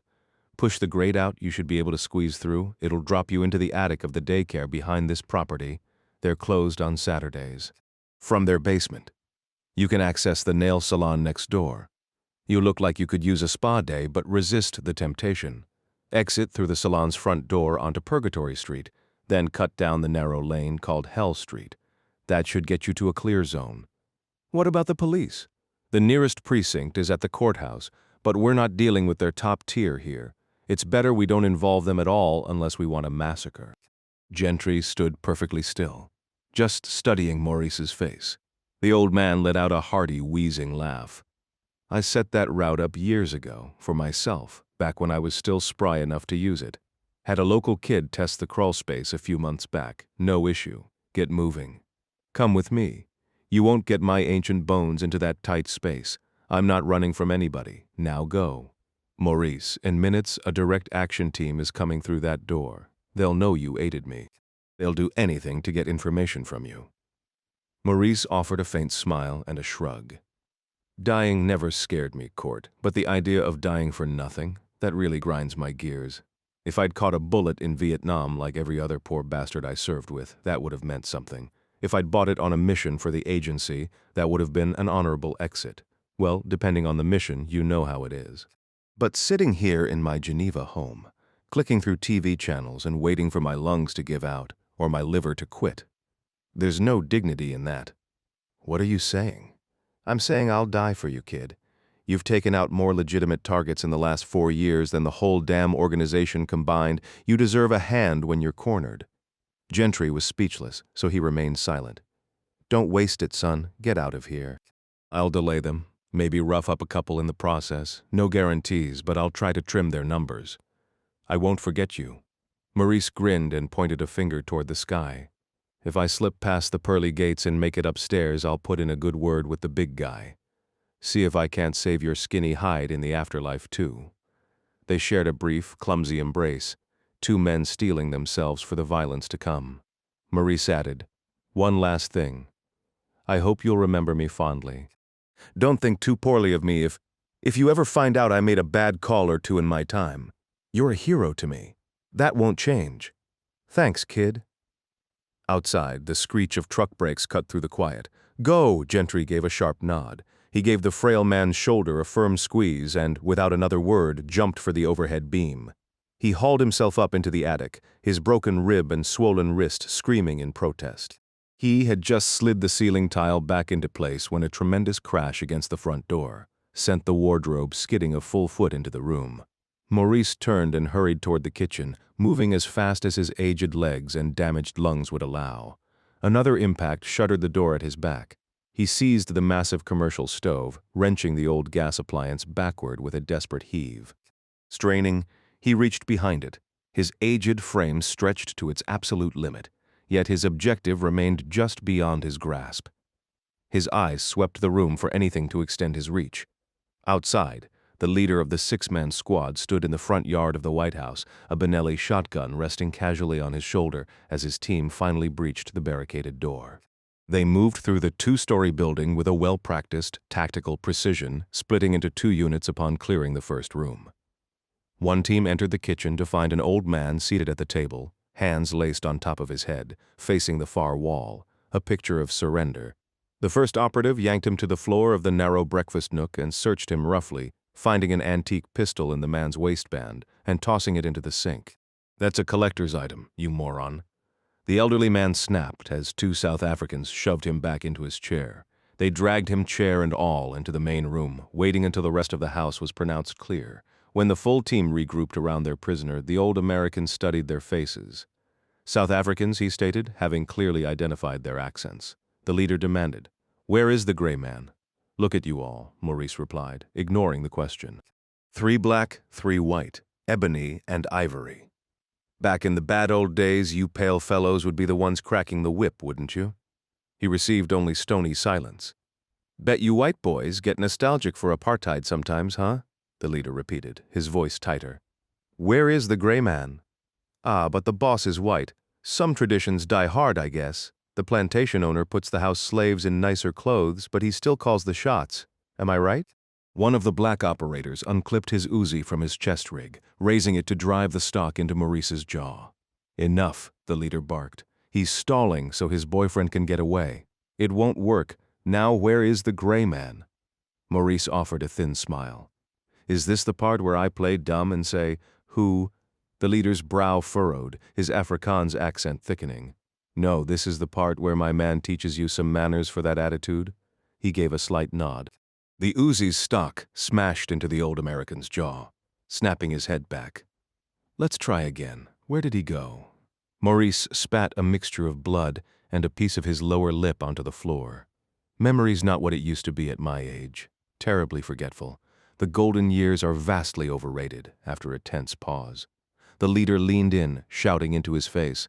I will not ask again. He was here. Where is he now? Apologies, son. I'm feeling a bit peaked. Would you mind if I use the facilities? The leader glanced at his subordinate. Hit him again. Maurice spoke quickly. He's gone, and you will never find him. The South African sneered. I'll find him, and I'll kill him. His reputation is a mountain of nonsense. Maurice laughed, which turned into a wet cough. Do you have the faintest idea how many men who've said those exact words are currently fertilizing the daisies? That won't be me, old-timer, Maurice nodded, almost approvingly. I'll grant you that. There won't be enough of you left for a proper burial. But don't fret. I hear the morticians here in Geneva are very thorough. With a bit of luck, they might scrape together a lump of you substantial enough to fill half an urn for your mum's mantelpiece. The South African simply cocked his head, a cold smile playing on his lips. What are you even saying, you lunatic? The South African glanced at his team, clearly dealing with a deranged old man. I'll humor you, old-timer. What's this good news? Your grim future won't last long. Maurice offered a faint smile and began a quiet prayer for forgiveness. Suddenly, the radio crackled to life. The 6 men pressed their earpieces. Watcher 43 reports the target has left the nail salon 1 block behind the location. He's on foot, moving west. The team leader nodded, his focus returning to Maurice. Looks like good news for everyone, Grandpa. We won't need to persuade you to talk after all. Maurice kept his eyes closed, his lips moving silently. With a shrug, the leader raised his shotgun one-handed, aiming at the seated man's chest, and fired. The blast was deafening, but in the same instant, the South African was hurled backward into the kitchen as if yanked by a wire. His neck broke with a sickening crack, the skin on his face and hands blistering instantly. His 5 companions met similar, violent ends, though the cramped living room offered less space for their bodies to be thrown. Maurice died immediately from the point-blank shotgun wound. When firefighters arrived, the scene suggested a tragic, common accident in an older home, a massive gas leak, likely from the connection to the large industrial oven. It was only hours later, with the fire out and the water drained, that investigators grew puzzled. The 7 bodies, charred and waterlogged, revealed little. But the sheer number of firearms scattered around all but 1 victim was deeply unusual for peaceful Geneva. 5 minutes after leaving the nail salon, the gray man walked west on Market Street, squinting at an address on a damp note card. A light drizzle began, smudging the building numbers. He had just turned north onto Commerce Street when a deep boom echoed behind him. He froze, as did the other pedestrians on the wet sidewalk. Unlike them, however, Gentry did not look back. After standing motionless for several heartbeats in the rain, he forced 1 foot forward, the spell broke, and he continued walking, his posture now carrying a heavier, more resigned slump. Spotting a watcher, he slipped into Rhone Street, a narrow covered passage, and lost the tail in the crowd near a McDonald's. Soon after, he located a single-car garage in the back of an underground parking lot below Confederation Street.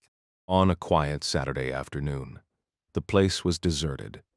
The key Maurice had given him fit, and the sliding door groaned open, releasing a cloud of dust that mixed with the sharp scent of old motor oil. Groping along the wall for a light switch for half a minute, he bumped into a large, shrouded object in the center of the space. Above it hung a cord with a bare light bulb. Pulling it, he was momentarily blinded by the sudden glare.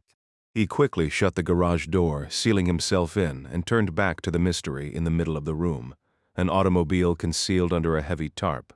Maurice hadn't mentioned lending him a car. For a fleeting moment, Court worried he'd broken into the wrong unit. He gripped the tarp and pulled it away, letting it pool on the concrete floor. Before him sat a sleek black Mercedes S-Class sedan with a full black leather interior.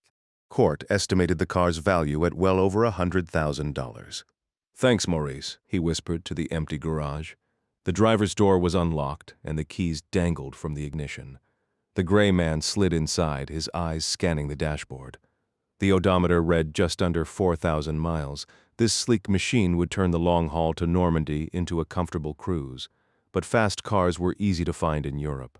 What he truly needed was firepower.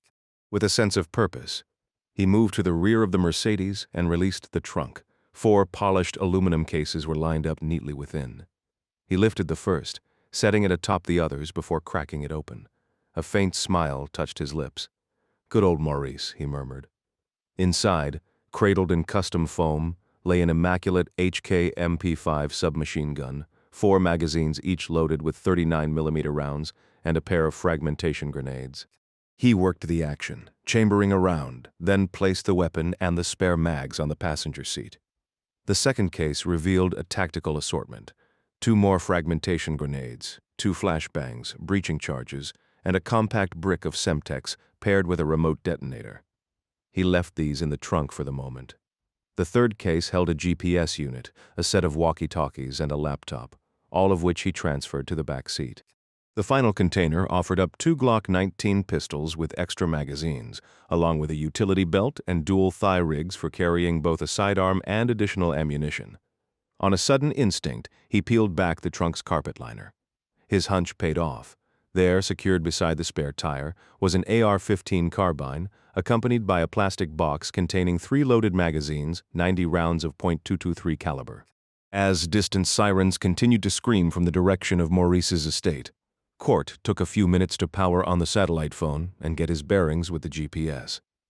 This arsenal spoke volumes about his former mentor. First, even in retirement, Maurice had clearly felt the need to be prepared for a violent exit. Second, the quality of this car and the sheer scale of the equipment confirmed the whispers Gentry had heard.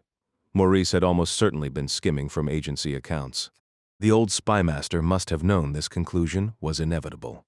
Yet he'd still willed his entire cash to his protégé. It was a final, unspoken plea: use these tools to complete the mission and try not to think too poorly of the man who provided them. As Gentry guided the Mercedes out of the garage, the tinted windows framing a stream of emergency vehicles racing toward Rue de l'Evêché, he felt a familiar, gritty resolve settle over him. He'd never stolen a cent in his life, not even padding expense reports during the dirtiest jobs. Sure, he was an assassin, but he had his own twisted code. Maurice's theft was a letdown, a stain on a legacy. But here's the ironic twist, that ill-gotten gear was now his best shot at redemption. He wouldn't waste time on moral outrage. Instead, he'd burn through every last round, leverage every stolen advantage, to pull those 3 innocents out of Normandy and secure the files. The old man's dishonor would be washed clean with action. Regal remained positioned behind the tech, with Lloyd standing to his left. The young man with the ponytail sat hunched over his workstation, his headphones clamped tightly over his ears. His grim expression told the 2 men overseeing the operation everything they needed to know. "We've got confirmation from our contacts on the ground," the technician reported, his British accent sharp with tension. "The entire South African team is gone." A massive explosion at the site, likely triggered by gunfire igniting a gas line. "The fire crews are still battling the blaze. They confirm multiple fatalities and no survivors." Lloyd's jaw tightened. "What about Gentry?" The tech shook his head. "He was spotted leaving the building just minutes before it blew. A watcher saw him but lost him in the chaos downtown." "Unbelievable," Lloyd shouted, slamming a fist on the desk.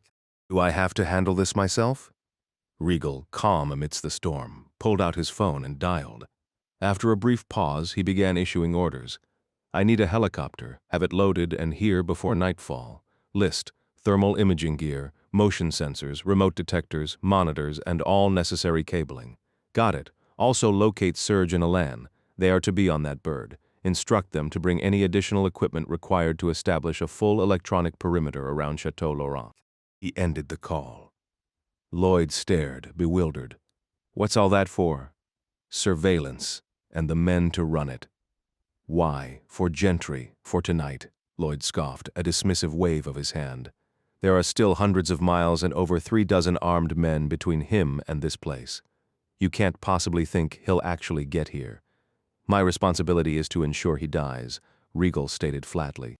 "Whether it's in a Geneva alley, on some alpine pass, or right here on this lawn.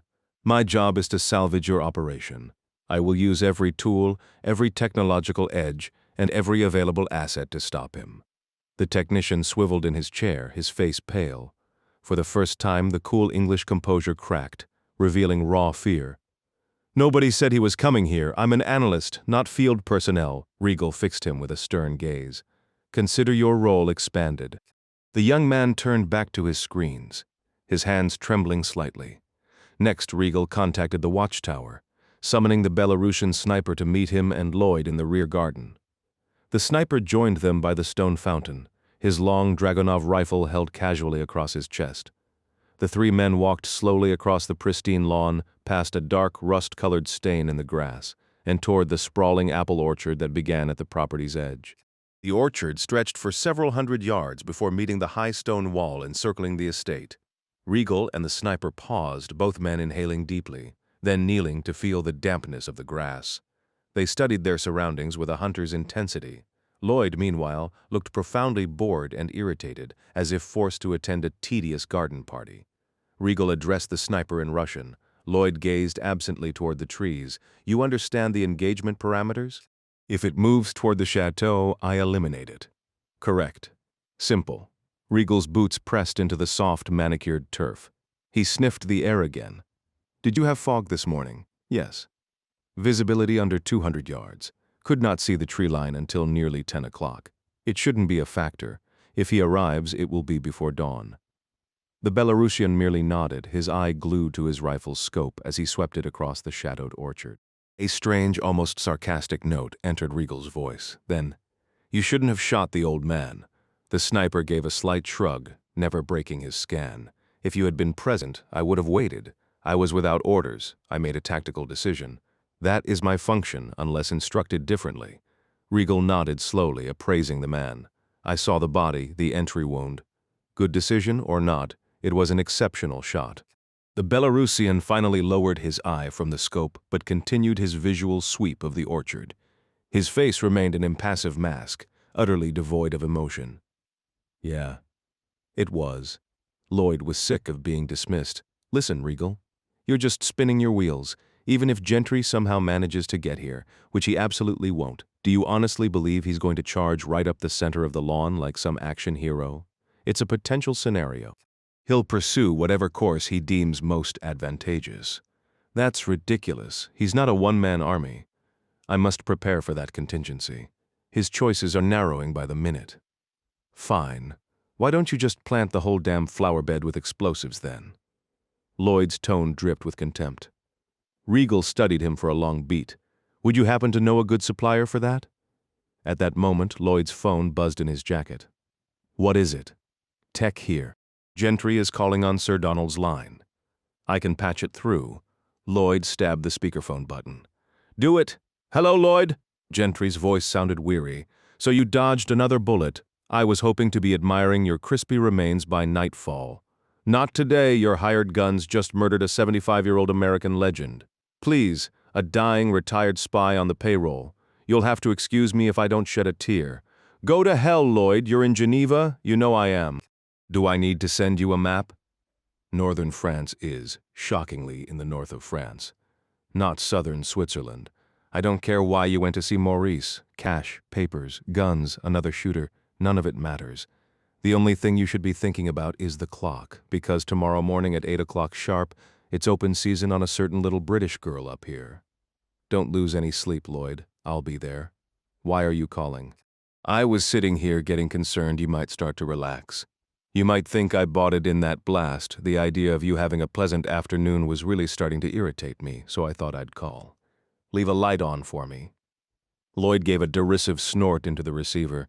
"You just wanted to make sure I didn't write this off and go downstairs to kill the Fitzroys because they'd become unnecessary." "That, too."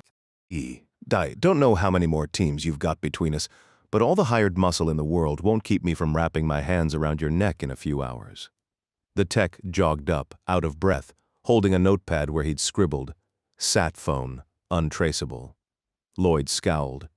"Court, your death is a foregone conclusion. Why don't you do us all a favor and save some time? Put a bullet in your own head, pack it in a cooler, and mail it to me. I'll tell you what, I'll provide the head. You get the cooler ready. Soon, I'll give you the chance to put them together." "Sounds like a date, pal." Come tomorrow morning. Julius Abubakar is going to need a new errand boy because when you fail, and you will, either I'll kill you or someone else will. Lloyd's face tightened with rage. I'm nobody's errand boy, you caveman. I've seen plenty of arrogant hunters come and go. You're no different. Remember, even with your reputation and your creepy call sign, you're just a hired gun with a fancy title. You'll be dead soon, and I'll have forgotten you before the worms are done. There was a brief silence on the line. Let me guess, Lloyd. Daddy was important. As a matter of fact, he is. Of course he is. See you soon. Gentry ended the call. Regal carefully kept his expression neutral, hiding a faint smile. The tech remained bent over, hands on his knees, still panting. He really sounds like he believes he can make it, he managed, a clear thread of fear in his voice between gulps of air. Lloyd turned on him sharply. Get back to your station. Now Kurt Regal's command echoed with finality. I want helicopters airborne, men on every train, and I want him eliminated before Paris is even in sight. Barely an hour later, Regal stood on the flat, stone rampart at the rear of the chateau's roof. He gazed through the decorative crenellations at the crisp, sun-washed afternoon. Below, 3 teams of Belarusian operatives, each a pair armed with assault rifles and radios, patrolled the grounds in an intricate overlapping pattern to his left. High in the tower, the sniper and his spotter enjoyed a near-perfect panoramic view of both the front and rear lawns. The helicopter crew had just radioed in. They were returning from Paris with the thermal imaging gear and a 2-man engineering team capable of installing it within the hour. Technical support had placed a hit squad aboard the TGV from Geneva, the high-speed rail line to the French capital. Their report was frustratingly simple. No sign of Gentry. Additional teams, along with most available surveillance assets, were now establishing positions along the Alpine highways, the gray man's likely routes if he was traveling by car or motorcycle. 3 more kill teams were already positioned in Paris, a natural staging ground full of his known contacts, a city where he might stop for supplies or assistance. For the moment, there was little left for Regal to do but wait, yet a persistent, gnawing irritation had taken root in the back of his mind. It grew steadily as he mentally catalogued every precaution he'd taken, every loose end he'd secured. Even after he could conceive of no further preparations, the unease remained. Finally, he isolated its source, a specific phrase the gray man had used during his call with Lloyd. Of course, Gentry would have deduced this operation was retaliation for the assassination of Isaac Abubakar, but what did he mean by calling Lloyd Abubakar's bitch? How could Gentry possibly know that Lloyd wasn't merely an employee of Abubakar or the CIA, simply doing a job? That he was motivated by something else entirely, some private bargain? Regal had studied the handwritten transcripts of that earlier conversation, captured before his own arrival on site. Neither Lloyd nor Fitzroy had mentioned Laurent Group or the operation's true purpose. So why would Gentry assume this involved a deal, which the word bargain clearly implied? Why would he think Lloyd's very survival depended on the mission's success? Another minute of silent speculation passed before the answer struck Regal with the sudden, instinctive clarity of a hunter on the trail. When tracking game, a skilled hunter reads the signs in the animal's tracks, signs that it knows it is being pursued. It has caught a scent, detected movement. The prey's gait changes when it senses danger, a subtle alteration only the most adept tracker can perceive. Kirk Regal was that kind of hunter. The gray man had more than just a whiff of the real operation. He possessed specific details he could have obtained in only one way. The realization was a cold shock. Regal spun on his heel on the rampart and strode back into the chateau. He brushed past Lloyd, who was just emerging from a bathroom, his own expression one of sudden alarm. "What is it? What's wrong?" Lloyd called out, but Regal offered no reply. His bearing was that of a soldier advancing into battle. He marched down the corridor, descended the wide, carpeted staircase to the second floor, and stormed down the hallway. Ornate sconces and oil paintings flashed by, followed by the door to Elise Fitzroy's room, then the bedroom where the children were being held. With Lloyd close behind, he passed Leary, one of the Northern Irish enforcers Lloyd had brought from Laurent Group's London office. Without breaking stride, the 52-year-old German threw his shoulder against the heavy door. Leary was guarding, and it burst inward. In the spacious chamber, Sir Donald Fitzroy lay propped on his back, his form draped in white linens, his gaze fixed on the door as the men entered. Kurt Riegel marched across the floor toward the bed, the polite facade from their prior meeting entirely gone. His expression was that of a man who'd been thoroughly deceived and was now intent on vengeance. In a low, tense whisper that clashed with his aggressive posture, Riegel demanded a single word: where? Standing near the center of the room, Lloyd exchanged a confused glance with Patrick Leary, both men utterly lost. "Where is what?" Fitzroy replied. His voice weary, Riegel drew his Steyr pistol and pressed the cold barrel firmly against Sir Donald's bald forehead. "Your final opportunity," he hissed, the words barely audible. "Where is it?" After a moment's hesitation, Sir Donald's arms shifted slowly beneath the covers. He produced a mobile phone and handed it over.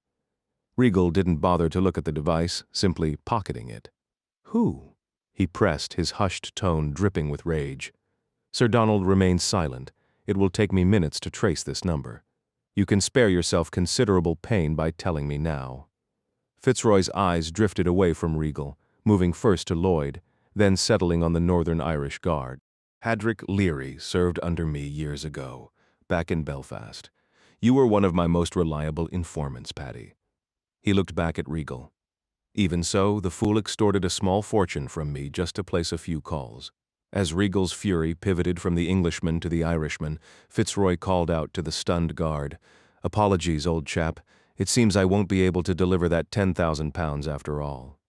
You'll have to console yourself with remaining a loyal subject of the Crown." Leary stared at Riegel, his face flushing. "That's a damned lie, typical bloody Brit. I never laid eyes on the old bastard until 2 days ago. Is this your phone?" Riegel pulled it from his pocket and held it up. Leary stared at it, then began storming toward the bed. "How did your wrinkled hands get my—" A gunshot echoed sharply in the confined space. Leary's head jerked forward and he collapsed face down at Riegel's feet. In one fluid motion, the German dropped to a knee, weapon rising as he moved. Lloyd stood in the middle of the room, his arm extended, a compact silver automatic gripped in his hand. It remained aimed at the space where the back of Leary's head had been an instant before the 1.380 hollow point round struck. "9!" Riegel shouted, his voice a guttural roar. Lloyd waved the gun slightly, using it to punctuate his words. "We have enough threats outside without tolerating a traitor among us." He gestured toward Riegel, who remained crouched, eyes locked on the weapon.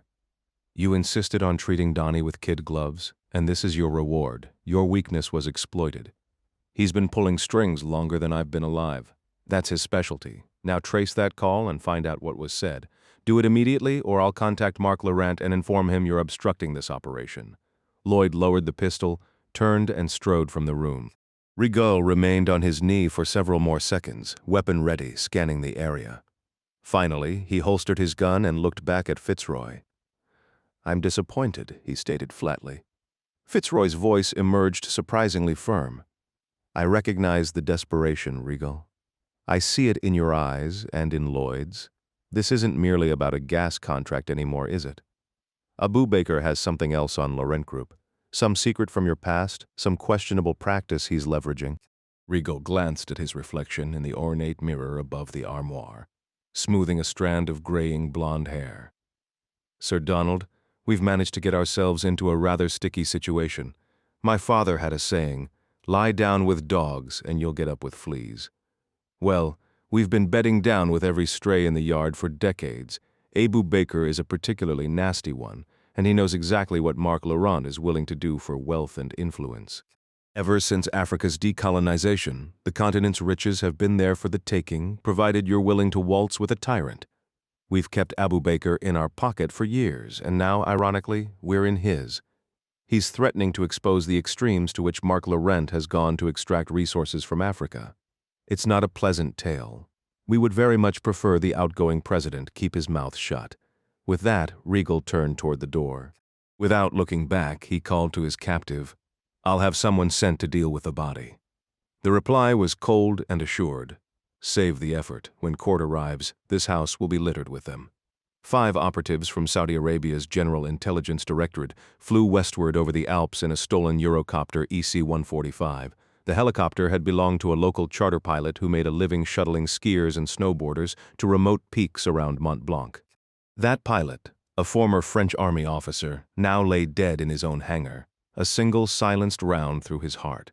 The Saudis guided the sleek black aircraft north, following the highway below as it snaked through tunnels, past emerald forests, and alongside lakes of such vivid blue they made the bright sky seem washed out. Only the Saudi pilots spoke English, maintaining sporadic contact with their tech officer, the signal cutting in and out as they passed between jagged mountain peaks. The tech was coordinating other teams in the region and relaying reports from watchers stationed at transit hubs. There had been no sightings of the gray man since he vanished after leaving the financier's residence in Geneva.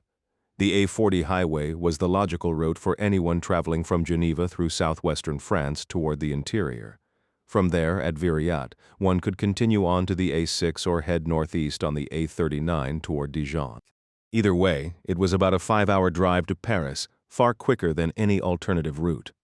The team in the helicopter knew their target would likely pass beneath them on the A40 if he came by road. They just didn't know what he'd be driving. A network of 30 watchers positioned themselves at overpasses, rest areas, and along the shoulders with their hoods raised, while others blended with the traffic flow. Each observer scanned passing vehicles, looking for a basic profile match. It was a sizable, risky operation to keep hidden from the authorities, which was one reason Regal had been wholly opposed to the effort.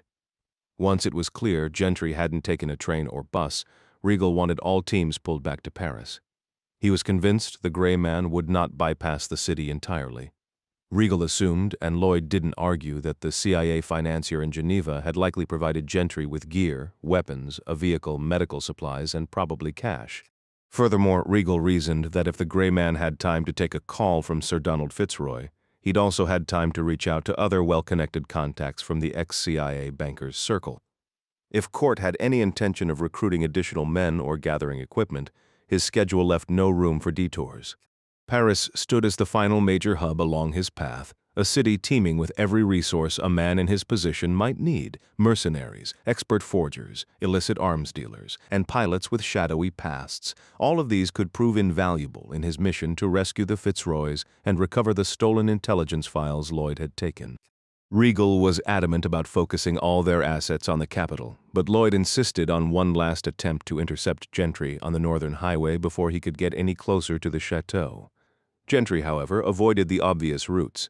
The A40 connecting to the A6 or the A39 would have been the fastest choices, but speed was a luxury for someone not being hunted by a small army. The entire operation against him justified adding a couple of extra grueling hours to his drive. 7 hours straight behind the wheel was a brutal prospect for his aching body.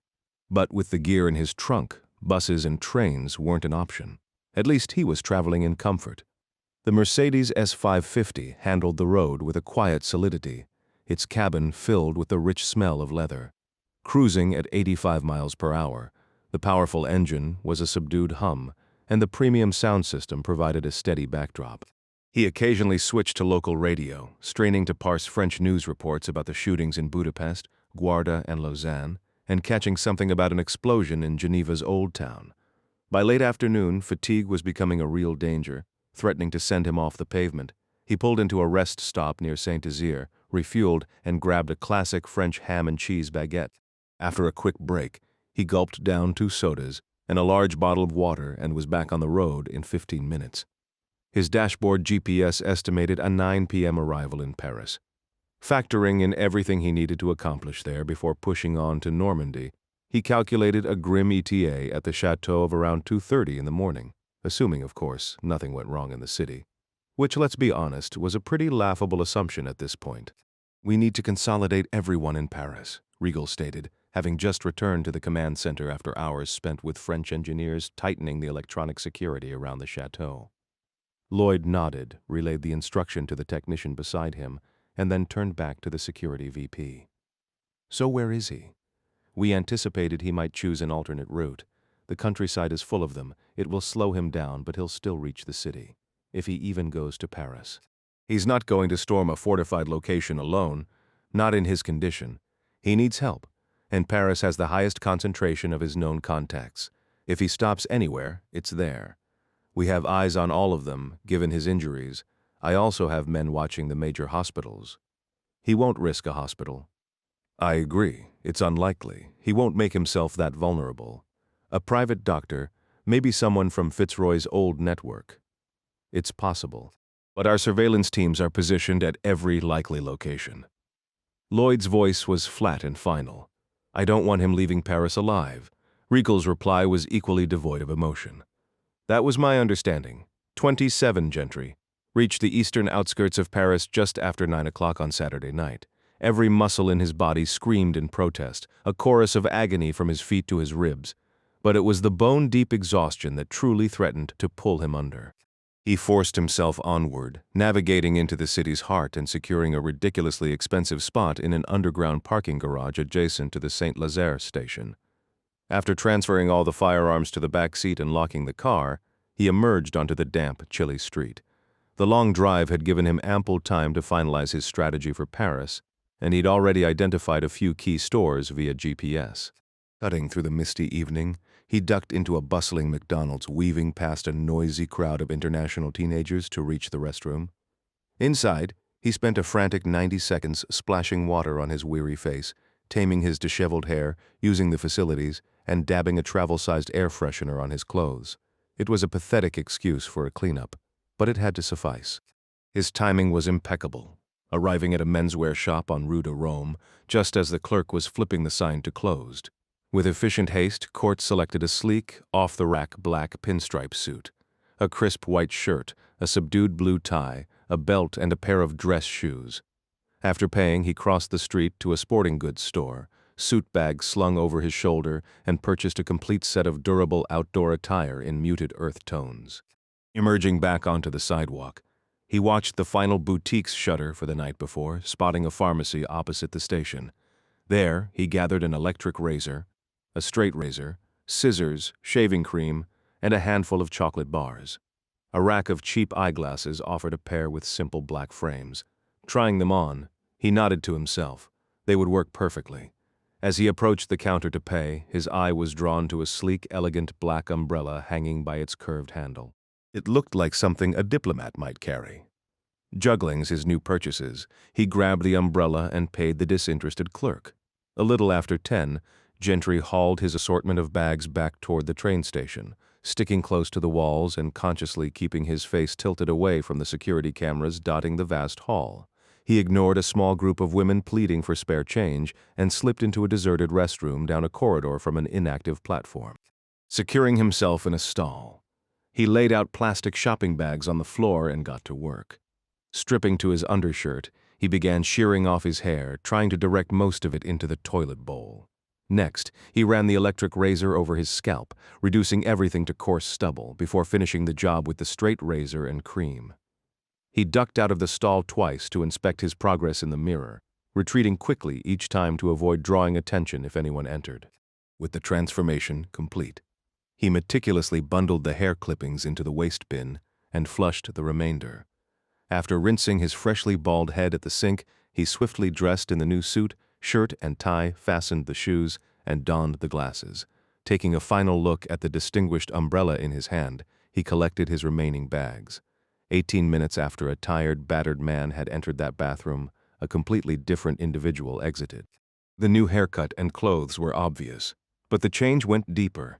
His stride was longer, his posture deliberately straight and confident. He consciously suppressed the urge to favor his aching right leg. This newly suited gentleman descended to the parking garage, stashed his bags, retrieved a Glock pistol, and returned to the street. Now he was just another well-dressed Parisian, perhaps heading home after a fine dinner. His fine umbrella swinging gently at his side as he blended with the other pedestrians in the November haze. At 11:30, he hailed a taxi on Rue Saint-Lazare and in deliberately broken French, directed the driver to take him to the Saint-Germain-des-Prés neighborhood on the left bank. Song Park Kim had identified the Kazakh operatives near the Notre Dame Cathedral. Certain they were hunters pursuing the same objective. To his trained eye, their presence was obvious, and he assumed the gray man would recognize them just as swiftly. As he navigated the Saturday evening crowds, he also detected several static surveillance agents. Though competent, they were no match for his skills. Kim was confident about his target's patterns. If the gray man intended to pause in Paris, he should have already arrived. Each fruitless update from tech in his earpiece heightened his already acute awareness. He moved from boulevard to boulevard, maintaining a casual demeanor while carefully positioning himself relative to known associate locations. The street was quiet and empty, illuminated only by the warm glow of a solitary Irish pub ahead. Otherwise, darkness enveloped the scene, and Kim embraced the night as an ally, moving with the swift, silent grace of a predator. At the intersection of Boulevard Saint-Michel and Rue du Sommerard, he slipped into an alley, located a fire escape he had noted during his earlier reconnaissance, and leaped to grasp it. His backpack, weighted with an HK machine pistol and extra magazines, swayed as he pulled himself onto the metal rungs. He ascended soundlessly to the 6th floor, then hauled himself onto the roof. From this vantage, the Eiffel Tower stood over a mile in the distance. The Seine flowed to his right, and the Latin Quarter extended all around him. The connected rooftops along Boulevard Saint-Michel formed a concealed pathway above the streets. This would be his starting point for the night. If Gentry appeared anywhere on the left bank, Kim could traverse these buildings quickly and quietly. Should the gray man surface on the right bank, Kim could descend and sprint across one of the bridges a few blocks north, crossing the cold, shimmering river that cut through the City of Lights. Meanwhile, Court Gentry stepped from a taxi outside an internet cafe on Boulevard Saint-Germain. He purchased an hour of web access and a double espresso, then made his way politely through the crowd of students to an available computer at the back. With his glasses perched low, his cup in hand, and a stylish umbrella hooked over his arm, he went online. He initiated a search for Laurent Group properties in France, selecting a website that displayed the corporation's extensive real estate portfolio, ports, offices, agricultural plots, and a page for corporate retreats. There, he discovered Chateau Laurent, a family estate used by the company, located northeast of the small village of Maisons in Lower Normandy.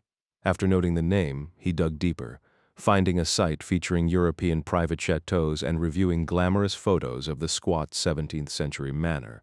He memorized key details, disregarding less relevant facts such as historical anecdotes about famous visitors or wartime use. Borrowing a pen from a dark-skinned boy seated beside him, he jotted down the address. Then, navigating to Laurent Group's corporate site, he located the chateau listed as a satellite office, not a retreat, and found its phone number, which he wrote on his forearm. The boy chuckled and offered a piece of paper, but Gentry politely declined. The American spent several minutes studying a satellite image of the castle grounds. He noted the dense woods, the nearby creeks, the old apple orchards behind the 3-century-old stone structure, and the unpaved rural lanes beyond the perimeter wall. His gaze returned to the photographs of the chateau itself. Its tallest feature was a massive turret, a perfect nest for a sniper. Court was acutely aware of the 200 yards of exposed terrain separating Chateau Laurent from the orchard at the rear. The front approach was shorter, but it was protected by a taller wall and better illumination. He mentally pictured patrols with dogs, observers in the nearby village, and possibly even a helicopter circling overhead. Lloyd undoubtedly had the means to shield a mansion from a single injured assailant. The place wasn't unbreachable. Very few places truly were for a man like Gentry. But if he left Paris immediately, he wouldn't reach Bayeux until well after 2 in the morning. Lloyd's deadline for the Fitzroys was 8 a.m. But that was a hollow reassurance. For any real shot at success, he needed to strike in the deepest part of the night, when guards were sluggish and responses were slow.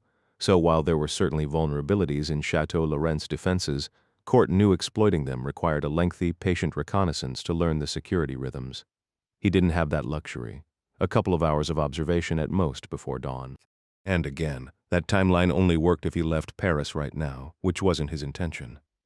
At 1 in the morning, Gentry was seated at the Café Le Luxembourg on Rue Soufflot, nursing his second double espresso of the night amidst a crowd of stylish young patrons. A small, untouched ham sandwich sat on a plate before him. The coffee was harsh, but the caffeine was necessary fuel for the hours ahead. So was staying hydrated. So he downed his second overpriced bottle of mineral water while pretending to read yesterday's copy of Le Monde. His eyes continuously scanned the area, always returning to an apartment building directly across the narrow street, number 23. Frankly, Court just wanted to leave to abandon his Paris objective and get out of town.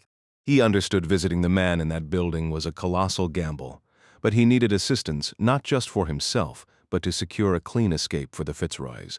The man was Van Zandt, a Dutchman, a former CIA-affiliated transport specialist, and a supremely skilled small-plane pilot. The plan had been to drop in unannounced, flash a stack of cash, dramatically downplay the peril of a pre-dawn flight to Bayeux to collect a family of 4 plus himself, and then skim low across the channel to England. Van Zandt was a known contact, so Lloyd would have tapped his phone and stationed surveillance outside his door the moment this operation began. A phone call was out of the question, but Court had believed he could evade a lookout or two and make a personal appeal. Yeah, it was a solid plan, Court assured himself, gulping the bitter espresso and staring blankly at the newspaper. But a sinking realization took hold. It wasn't going to work. He could probably slip past a couple of watchers. A couple, sure, but not half a dozen. From his cafe seat, he had already identified 5 definite operatives, and there was a 6th person in the crowd who just didn't fit. Damn it, Court thought. Not only was a visit to Van Zandt now impossible, but he was starting to feel trapped and exposed, surrounded by 6 sets of sharp eyes. 2 of them, a young couple, were loitering in the Quality Burger across the street. They scrutinized every white male who passed, then their attention snapped back to the alcove entrance leading to Van Zandt's apartment. The man in the parked car was Middle Eastern, his fingers tapping the dashboard to a silent beat as he observed the foot traffic. At the bus stop facing the Luxembourg Gardens, another man pretended to wait, yet he never bothered to check the destinations of the arriving buses. On a second-floor balcony overlooking the intersection, a 5th operative held a camera with a lens as long as a loaf of bread, feigning interest in the lively scene below. But his focus was all wrong. His lens pointed down at the sidewalk and across at a recessed doorway, never once tilting toward the illuminated Pantheon up the street or the charming produce stalls and ornate iron fences of the gardens. Then there was the woman number 6, seated a few tables ahead of Gentry in the cafe. He had positioned himself toward the back, near the side window, giving him a view of the room behind his newspaper and a line of sight to Van Zandt's building. She had chosen a similar vantage point. She was smooth, spending most of her time looking down into her frothy mocha, not constantly glancing outside. Her mistake was in her presentation. She was unmistakably French in her dress and demeanor, yet here she was, a young, attractive woman alone on a Saturday night, in an unfamiliar cafe in a part of town she clearly didn't know, with no friends in sight. Court wasn't fooled. She was a spotter, a paid observer, her wide eyes trained on the street. After finishing his small sandwich and coffee and abandoning his elaborate plan for a clean escape after rescuing the Fitzroys, he knew he had to leave. He felt lower than he had since yesterday morning, even more defeated than in the damp cellar of Laszlo's lab, but sitting there brooding was the last thing he should do. He left a stack of euros on the table, moved down a rear hallway to the restroom, and then, without breaking stride, pushed through the kitchen's back door onto Rue Monsieur le Prince. The kitchen staff didn't give the man in the black suit a second glance. The gray man had a talent for invisibility. Meanwhile, Regal stood on the rooftop walkway, gazing through the stone parapets at the gardens silvered by moonlight. The distant scent of the apple orchard mingled with the chill night air. He had come up here for a moment of clarity, to escape the constant pressure from Lloyd, the technical team, the Belarusians, and the endless, fruitless radio chatter from the Paris watchers and the kill teams who had yet to find their target. His phone buzzed in his pocket. His first instinct was to ignore it. Probably another anxious intelligence chief, wondering why their entire team had gone silent on what was supposed to be a simple corporate job. The irony wasn't lost on him. He'd be spending the next year doing damage control for this disaster. And that was only if the Lagos deal was signed by morning. If it wasn't, he didn't even want to consider the possibility, but failure would likely cost him his job, or at least his authority. Laurent had too much invested to accept anything less than success. Regal felt his own neck was on the line almost as much as Lloyd's well. Not literally like Lloyd's. Regal was fairly certain that if this operation collapsed, Laurent's orders would eventually come down for him to have Lloyd permanently removed. Kurt Regal knew he wouldn't end up dead over this mess like that young American had, but his entire professional life would be shattered if Julius Abubakar, that brazen opportunist, exposed his corporation's ruthless exploits in Africa. The phone in his pocket buzzed once more. He exhaled a cloud of vapor into the chilly air before answering. Regal.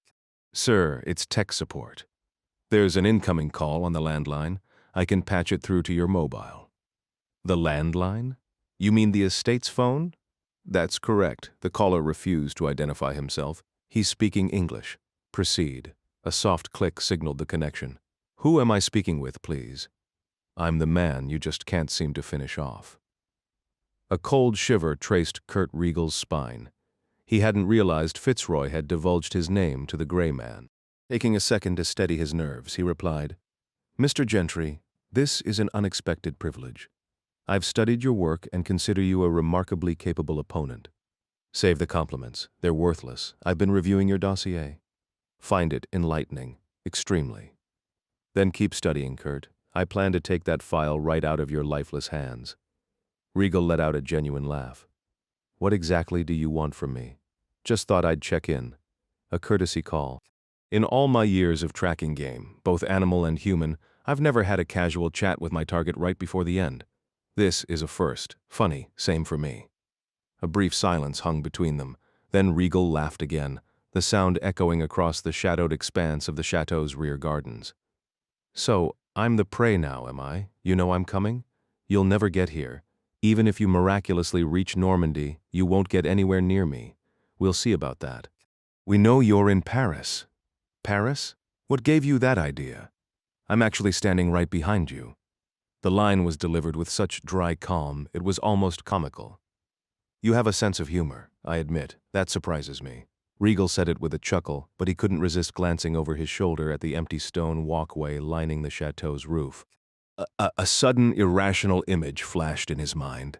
A memory of a hunting trip in the Rockies years ago, where the elk he was tracking seemed to vanish into the mist, leaving him feeling watched and exposed. He shook it off. We have every known associate of yours under watch, dozens of eyes. Is that so? I hadn't noticed. Indeed, you're moving from one old contact to another. You're spotting my surveillance teams because you're skilled, but you're not skilled enough to simply disappear. So you're forced to abandon every potential source of aid. Water everywhere, but not a drop to drink. Feeling pretty clever, aren't you? The moment we have visual confirmation, we will move. I have nearly as many armed teams in Paris as I do observers. Good thing for me, I'm not in Paris. Riegel paused. When he spoke again, his tone shifted, adopting a veneer of solemn regret. I want you to understand, Philip Fitzroy's death was an unfortunate accident. He was away when it happened. It should never have occurred. Don't waste your breath trying to impress me with professionalism. It won't protect you when I arrive. You and Lloyd are both already dead. You keep saying that. You should be aware. I recovered the phone. Sir Donald took from the guard. Your intelligence source inside the estate has been neutralized. Court said nothing. The outlook for your side is growing rather grim, my friend. It is. Maybe I'll just walk away. Call it quits. Riegel considered this. I don't believe you will. When you headed south to Geneva, I briefly thought you might be abandoning the pursuit, but no. You're a hunter, same as I am. It's in your blood, isn't it? You can't turn your back on it. You have your objective, your purpose, your very reason for being. Without men like Lloyd and me to target, you'd be a lost soul, adrift. You won't just fade into the sunrise. You'll come for us and you'll die trying. You must know this. You'd rather be killed by your prey than give up the hunt. Perhaps we can discuss another option. Riegel allowed himself a smile. Ah, now we arrive at the true purpose of your call. Not merely a social visit, then. I'm listening with great interest, Mr. Gentry. You're going to lose the contract. When I'm still breathing 7 hours from now, Abu Baker will award your natural gas deal to your competitor. Furthermore, he'll use whatever leverage he has on Laurent Group against you. There's no avoiding that outcome, but if you release the women and get them to safety, I'll handle Lloyd for you tomorrow, finish your job, and I'll let you walk away. Let me walk? You have my word. I always imagined you as a simple predator, just a trigger puller. But you're sharper than that, aren't you? In another life, we might have been friends. Is this your idea of flirting? You amuse me, Gentry. Though I'll be far more amused when I'm standing over your body, another prize for my collection. You should think about my proposal. You're overplaying your hand. We'll have you in custody before the hour's up. A brief silence hung between them. You'd better hope that's true. Sleep tight, Mr. Riegel. I might stay awake a little longer. I'm waiting on some promising news from my team in Paris. Good evening, Court. See you soon, Kurt. Just before the line cut, Riegel added one last question, his tone almost casual. Out of professional curiosity, Kiev. That wasn't you, was it? The call ended, and a sudden chill swept through Regal, as if a cold front had rolled straight off the coast 4 kilometers to the north. 28. The watcher was bored, but boredom was an old companion. He'd been planted on the same corner for 12 hours, moving between 3 different cafes, first outside in the morning sun, then under a graying afternoon sky, and finally indoors by the window as evening mist settled and the last warmth bled from the pavement. By 9, he'd retreated to his small Citroen, parked at a meter he'd been feeding coins into all day like tending to a needy animal. His boredom, however, never dulled his focus. He kept the engine running for heat, but left the radio off, knowing his ears were as vital as his eyes for picking up any trace of his quarry. Background noise would only blunt the edge he needed to spot a man he'd never seen, moving through a crowd of strangers. He didn't know the full scope of the operation, only his role. While others watched known locations, he was stationed at a general choke point, a static set of eyes scanning for a match. The photograph in his hand was years old, a flat 5x7 image he'd studied 1,000 times. His job was to translate that two-dimensional face into a living, breathing target, someone likely trained to avoid detection and hidden within the flow of pedestrians. Yet the watcher remained stubbornly optimistic. Doubt would only cloud the sharp senses his work demanded. He wasn't an assassin, just a highly trained observer. Long ago, he'd been a police officer in Nice, then worked low-level surveillance for French counterintelligence, tailing Russians and others in leapfrog details, the bottom rung of the espionage ladder. Later, he'd hung out a shingle as a private investigator in Lyon, but these days he mostly took odd jobs for Regal in Paris. There was always someone on the continent who needed watching, and he was usually part of the team. Though older than most of his colleagues, he was no leader. At his best, he was better than any of them, but he was a recovering and often relapsing, drunk, unreliable for the long haul. Tonight, though, he stayed sober and on mission. He glanced down at the photo once more. To him, the face wasn't a person. It held no life, no breath, no feelings. It was just a target. Spotting it in the field meant a bonus from Regal. It never stirred a flicker of regret. Just past 1:30 in the morning, the man in the parked Citroen relieved himself into a plastic bottle, his movements efficient and detached.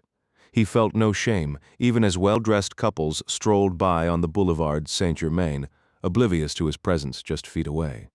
He sealed the cap, dropped the warm container to the floor, and looked up as a figure emerged under the hazy glow of a street lamp. This man walked with a group, yet he stood apart. He was younger, alone, and his tailored suit seemed out of place among the casual evening wear of the others. The watcher, from 25 meters out, felt a familiar prickle of attention. As the distance closed, details resolved through the evening mist, the eyeglasses, the shaved head, the set of the jaw. The watcher remained perfectly still, his eyes dropping only for an instant to the damp, crumpled photo in his hand before lifting again to the approaching figure, possibly. At 15 meters, the watcher narrowed his eyes. There it was, a subtle hitch in the man's gait, a slight favoring of the right leg. The updates from the British coordinator had mentioned a potential thigh injury. Confirmation when the target passed his closest point, a mere 5 meters from the car.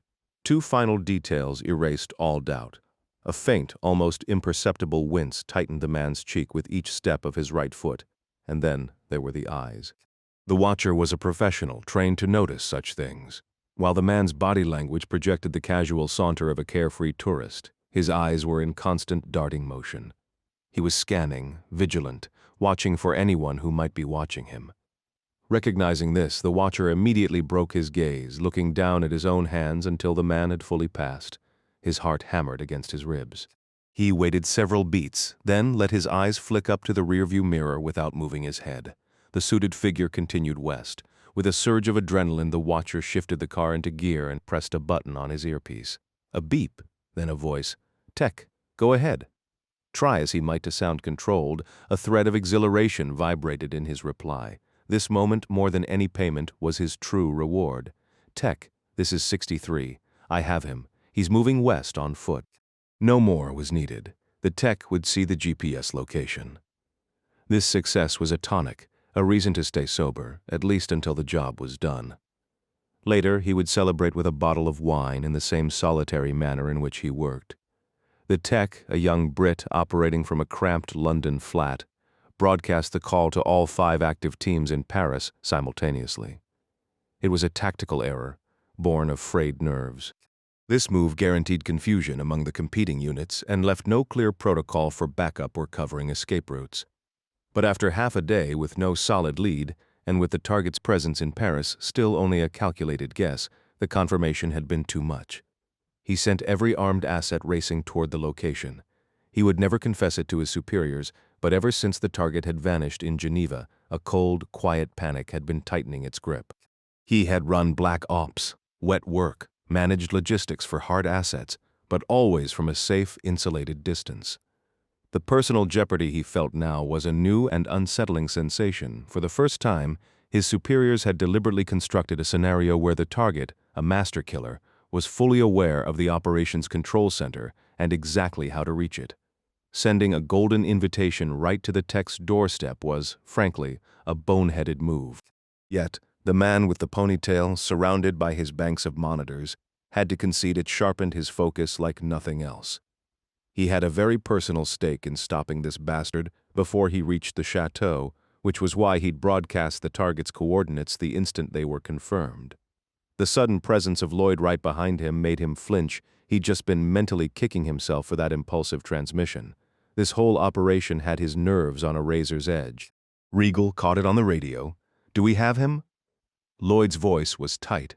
A top-tier watcher on Boulevard Saint-Germain made a visual at a choke point. Honestly, it was a long-shot sighting. His known associates give us no clue where he's headed next. We are not losing this guy. I'm deploying 2 more watchers into the sector, keeping it light. Anyone less than elite will stick out to the gray man. Understood. Which kill team gets the call? The tech winced, bracing for the explosion. But before he could speak, Lloyd cut in, his voice dropping to a grim, decisive growl. "Screw it. This ends tonight. Send every shooter you've got. I don't care if the street looks like a war zone, we nail him there." A wave of relief washed over the tech, leaving him almost lightheaded. "Yes, sir." The Botswanans and the Kazakhs, being the closest, were already in motion, sprinting from opposite ends of the Latin Quarter. They kept their arms pinned to their sides, preventing their winter coats from flying open and exposing their weapons. Their eyes scanned the path ahead for obstacles, their ears locked on the chatter in their headsets as the tech fed them the last known position. The target had slipped from the initial watcher's line of sight, but street-level assets were converging and their intel would flow in soon. The 5 Botswanans were armed with .32 caliber pistols, a lighter round, but they compensated with brutal, practiced efficiency. Their training emphasized the Mozambique drill, 2 rapid shots to the center mass followed by a deliberate finishing shot to the head. The tactic, born from close-quarters combat in Africa, ensured the target stayed down. The 4 Kazakhs carried compact Ingram machine pistols with wire stocks, concealed beneath their heavy coats. Their urgent, coordinated sprint drew the attention of a beat cop, who shouted and gestured for them to slow down, pegging them as foreigners causing trouble. Adding a layer of grim professionalism to the chaos, one member of each squad also carried a digital video camera linked to a mobile phone. This wasn't just about the kill, it was about verification and claiming the prize. This remained, at its core, a contest. The knowledge from their earpieces that a rival team was closing from the opposite direction amped their urgency as much as the hunt itself. Professional pride was on the line, a currency as valuable as the bounty. All elements, this is the tech. We have 2 watchers positioned 3 blocks east of the last sighting. No visual on the target from either position. He might have slipped into a hotel or cafe along the street, headed south into the Latin Quarter, or turned north toward the Pont Neuf to cross the Seine. After receiving this latest update from the tech, both approaching teams slowed to confer. Then they pressed on. The Botswanans moved east along Saint-Germain, the Kazakhs west, each group fanning out in pairs or trios to scan doorways, alleys, cafes, and hotels as they advanced. Song Park Kim raced across the rooftops, getting ahead of the last known position.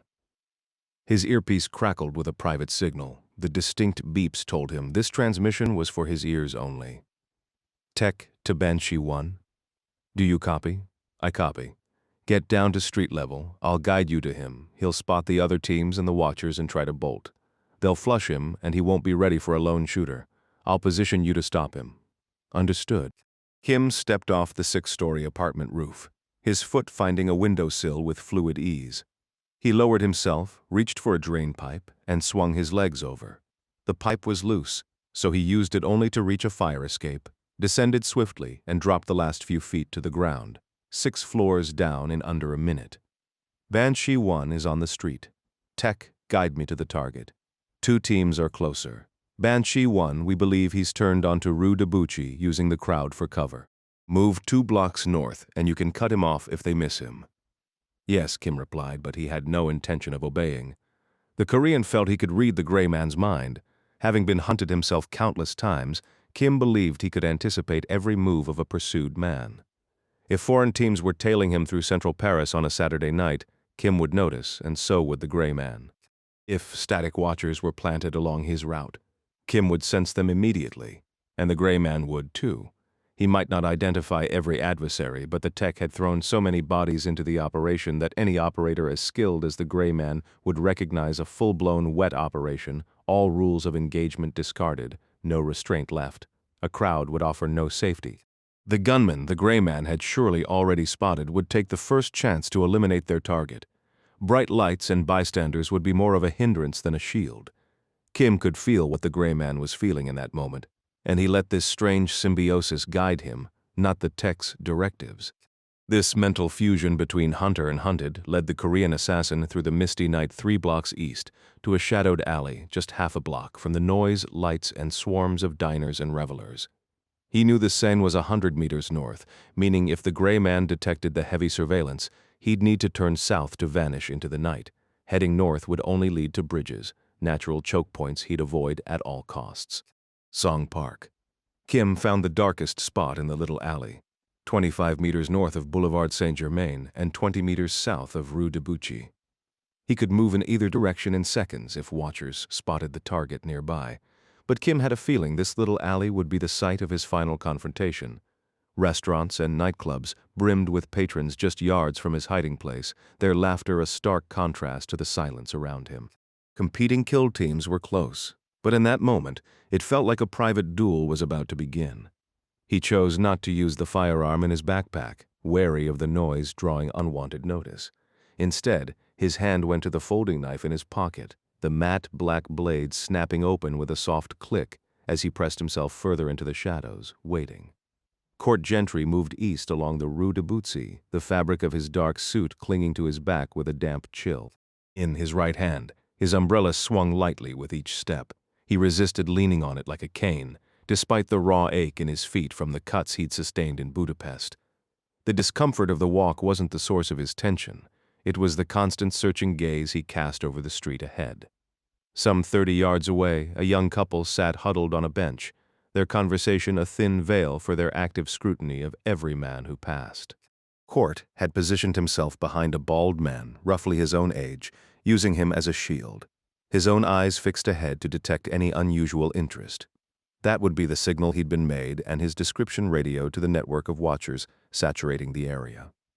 Sure enough, the couple's attention locked onto the bald man for a few seconds. One seemed to murmur to the other before their gaze moved on, evidently satisfied. In that instant, Court knew the game was up. He'd counted at least 10 separate observers and was confident he'd evaded them all. But there must have been one he missed. Someone static in a darkened window, perhaps, or tucked into a parked car, a hidden asset who had broadcast his location and direction to every hunter in the city. Risking a quick glance over his shoulder, he saw 3 men with dark complexions moving briskly, feigning interest in a shop window not 20 meters back. Across the street, 2 more did the same, all part of the same team, their eyes scanning the cafe tables on the north side. Damn it. Court ducked left into a narrow passageway leading off the Rue de l'Ancienne Comédie, the darkness swallowing him. A dim glow from a quieter alley shone about 20 yards ahead. Off the main thoroughfares of the left bank, the watchers would be thinner, provided they didn't realize he'd spotted their tail. He moved into the gloom, eyes on the distant light, the tip of his umbrella scraping softly against the wet cobblestones, the sound echoing in the confined space. His plan was to hail a cab back to the Gare Saint-Lazare, retrieve his Mercedes, and push on to Bayeux. This Paris detour, much like the stops in Budapest and Guarda, had yielded nothing.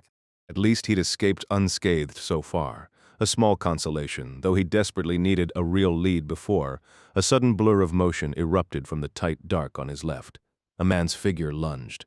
Court's reflexes, usually lightning, were still catching up when he sensed another movement low, an arm swinging upward. He tried to parry with his right arm, but he was uncharacteristically slow. A searing pain exploded as a knife plunged into his abdomen, tearing through soft tissue just above his left hip bone. 29. At 2 in the morning. A blade of light cut into the darkened second-floor bedroom. Sir Donald lay awake. The rest of the family had been relocated to his room so a single guard could watch them all. Claire slept restlessly to his left. Kate snored softly on his right. Elise, heavily medicated, lay sprawled across a chair and ottoman on the far side of the room, her state of awareness unclear. Donald saw the silhouette of the Scottish guard, McSpadden, and braced himself for another covert beating, wondering how much more his body could endure. But McSpadden approached the bed, bypassed the girls, and leaned close to whisper to Fitzroy. "I'll make you a deal, old man. Here's a phone." The man had slipped the phone from one of Ivan's gear bags. Now the rest were at their posts, leaving him alone on the level. "Get lost. I'm trying to sleep." Fitzroy grumbled. "You'll have all the time in the world for that tomorrow if you're dead. You think I can't spot a setup? Why would a fool like you just hand me a phone?"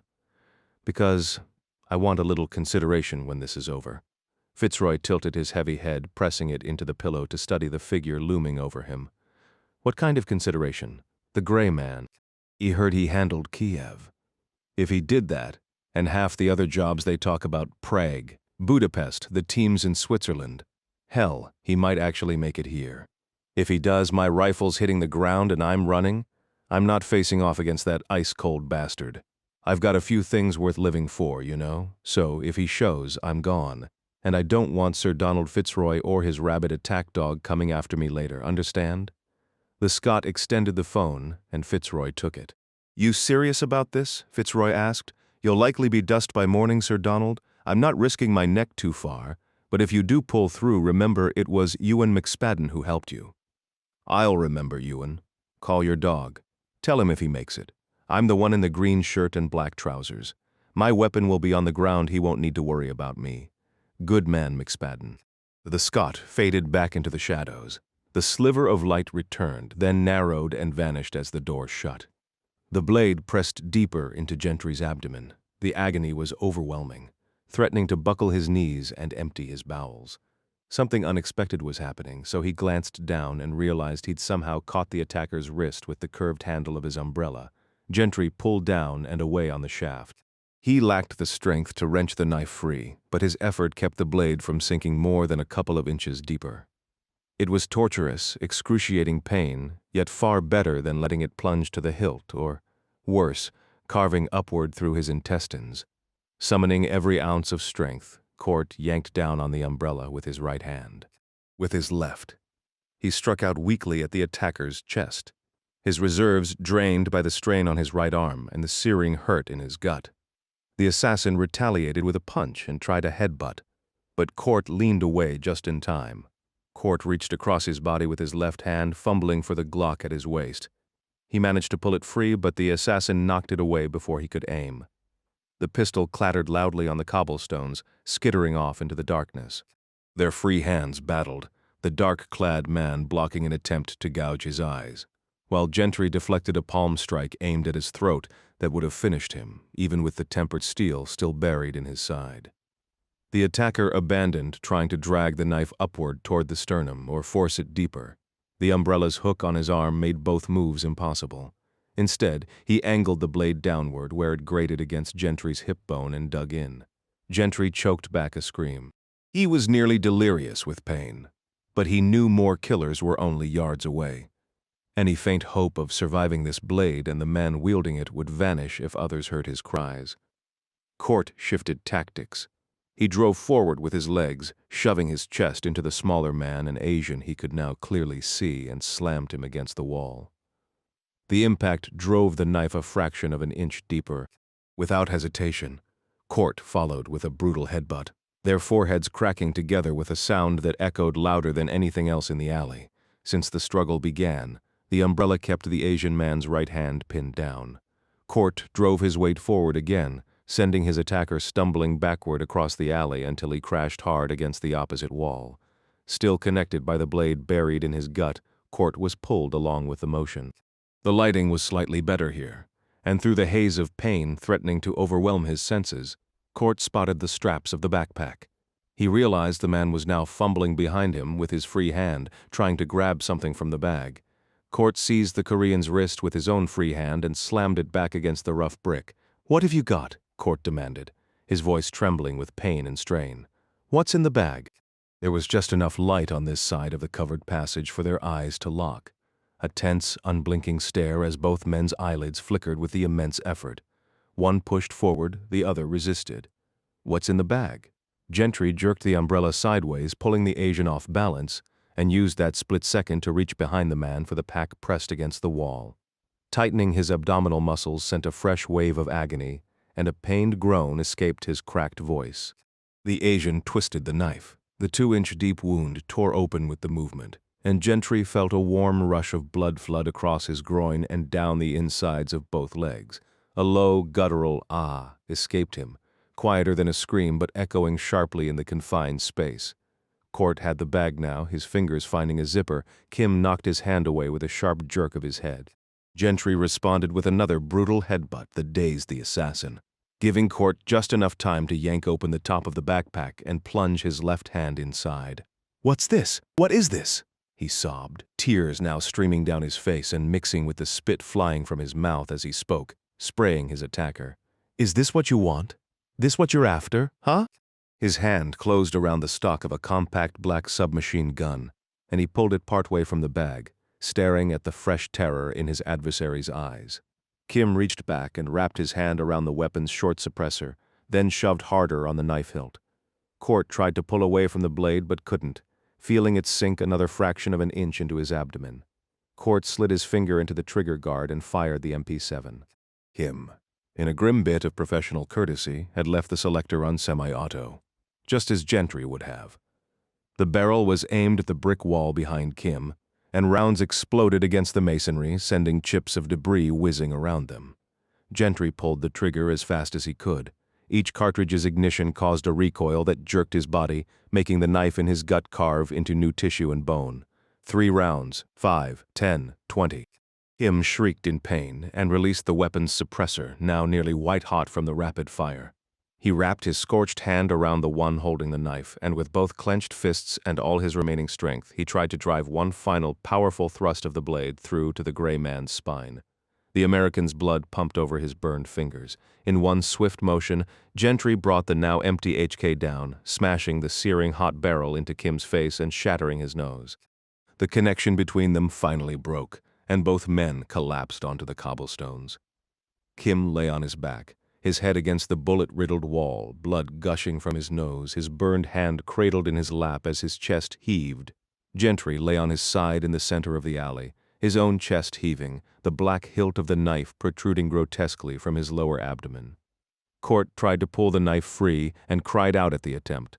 The Asian, exhausted and stunned from the impact, clumsily got to his knees and began frantically crawling across the cold stones to close the gap between them. From 5 feet away, he launched himself into the air, desperate to reach the knife before the gray man could wrench it from his own body. A fraction of a second before impact, the black blade flashed in the dim light, its surface gleaming and wet. As he descended, Court whipped the knife backhanded across the wide-eyed man's throat. A spray of arterial blood erupted. Song Park, Kim convulsed in the alley and was dead within moments, his lower body collapsing onto the gray man. Gentry let the knife clatter onto the cobblestones and shoved the dead man's twitching legs aside. The body slumped onto its back, all motion gone. With one hand, Court yanked off his tie, crumpled it into a tight ball, and after a few steadying breaths, jammed it into the wound in his gut. Blood soaked his white shirt, pooling on the pavement. God. He roared, his face a mask of pain, slick with tears and spit. A wave of nausea from the sheer agony hit him, but he pushed it down, locking his focus onto the immediate task. Ordinarily, he was meticulous about leaving no trace, but that concern was a luxury now. Cleaning this scene would require an industrial effort he simply couldn't manage. The pressure from the wadded fabric actually dulled the pain when he tightened his stomach. Without it, standing would have been impossible. Yet he rose, swayed, braced himself against the alley wall, and began a shuffling retreat. Voices echoed from behind, passers-by drawn by the commotion. Cops and more hunters would arrive any second. He rounded a corner into a deserted shopping arcade, stores shuttered for the night, no one in sight. Hunched over, face pale, he moved away from the carnage, staggering north into the chill air, his lifeblood tracing a path down his leg and dripping onto the stones at his feet. It was almost poetic.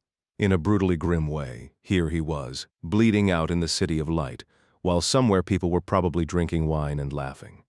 The absurdity of it almost made him want to laugh, too, if he hadn't been busy trying not to die. Half a minute later, one of the Botswanans forced his way through a startled crowd to find the Korean's body. The narrow alley transformed into a grisly tableau under the beam of his tactical light. He radioed in. "There is a dead man here. Asian. His throat is nearly severed." Lloyd and Regal stood behind the tech as the accented report came through the speakers. Mr. Felix entered quietly, lingering in the shadows, his gaze fixed on the scene. The tech toggled a switch. "Banshee 1, do you read?" Banshee 1, respond. There was a rustling noise, then a voice dripping with mockery. "He is unavailable. Do not bother leaving a message." The Botswanan had clearly taken the radio from the corpse. Regal muttered. "The Korean was likely the most capable asset we had on this operation. His people will be livid he was lost." "Screw them," Lloyd snapped. They should have sent someone who could finish the job. Sending only one man showed their lack of commitment. "You're a fool, Lloyd. Do you have any concept of what that assassin has accomplished?" "Yeah, I do. He made a mess in a Paris alley. Beyond that, I couldn't care less." Just then, the Botswanan's voice returned over the comms. "There is a blood trail heading north. We will follow, we will find him." "You see," said Regal. Banshee 1 served his purpose. 3 minutes later, another voice crackled over the network. 54 to Tech. "Go ahead, 54. I have a fourth-floor vantage near the place Saint Michel. I believe I have the subject on camera. Sending feed for verification." The connection took moments. The plasma screen in the control room illuminated, displaying a breathtaking night view of Paris, the lights outlining the Notre Dame Cathedral. The Seine cut through the city like a shimmering ribbon. The camera panned, seemingly searching, not yet locked on a specific target.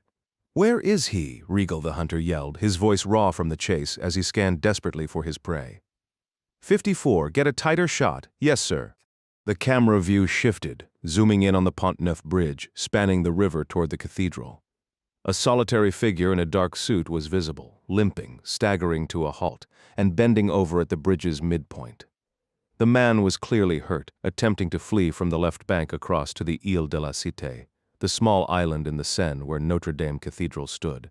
"Look at him. He's finished," Lloyd exclaimed, his voice crackling with anticipation. "Who's nearby?" The technician responded almost before Lloyd finished asking. "The Kazakh team is 30 seconds away.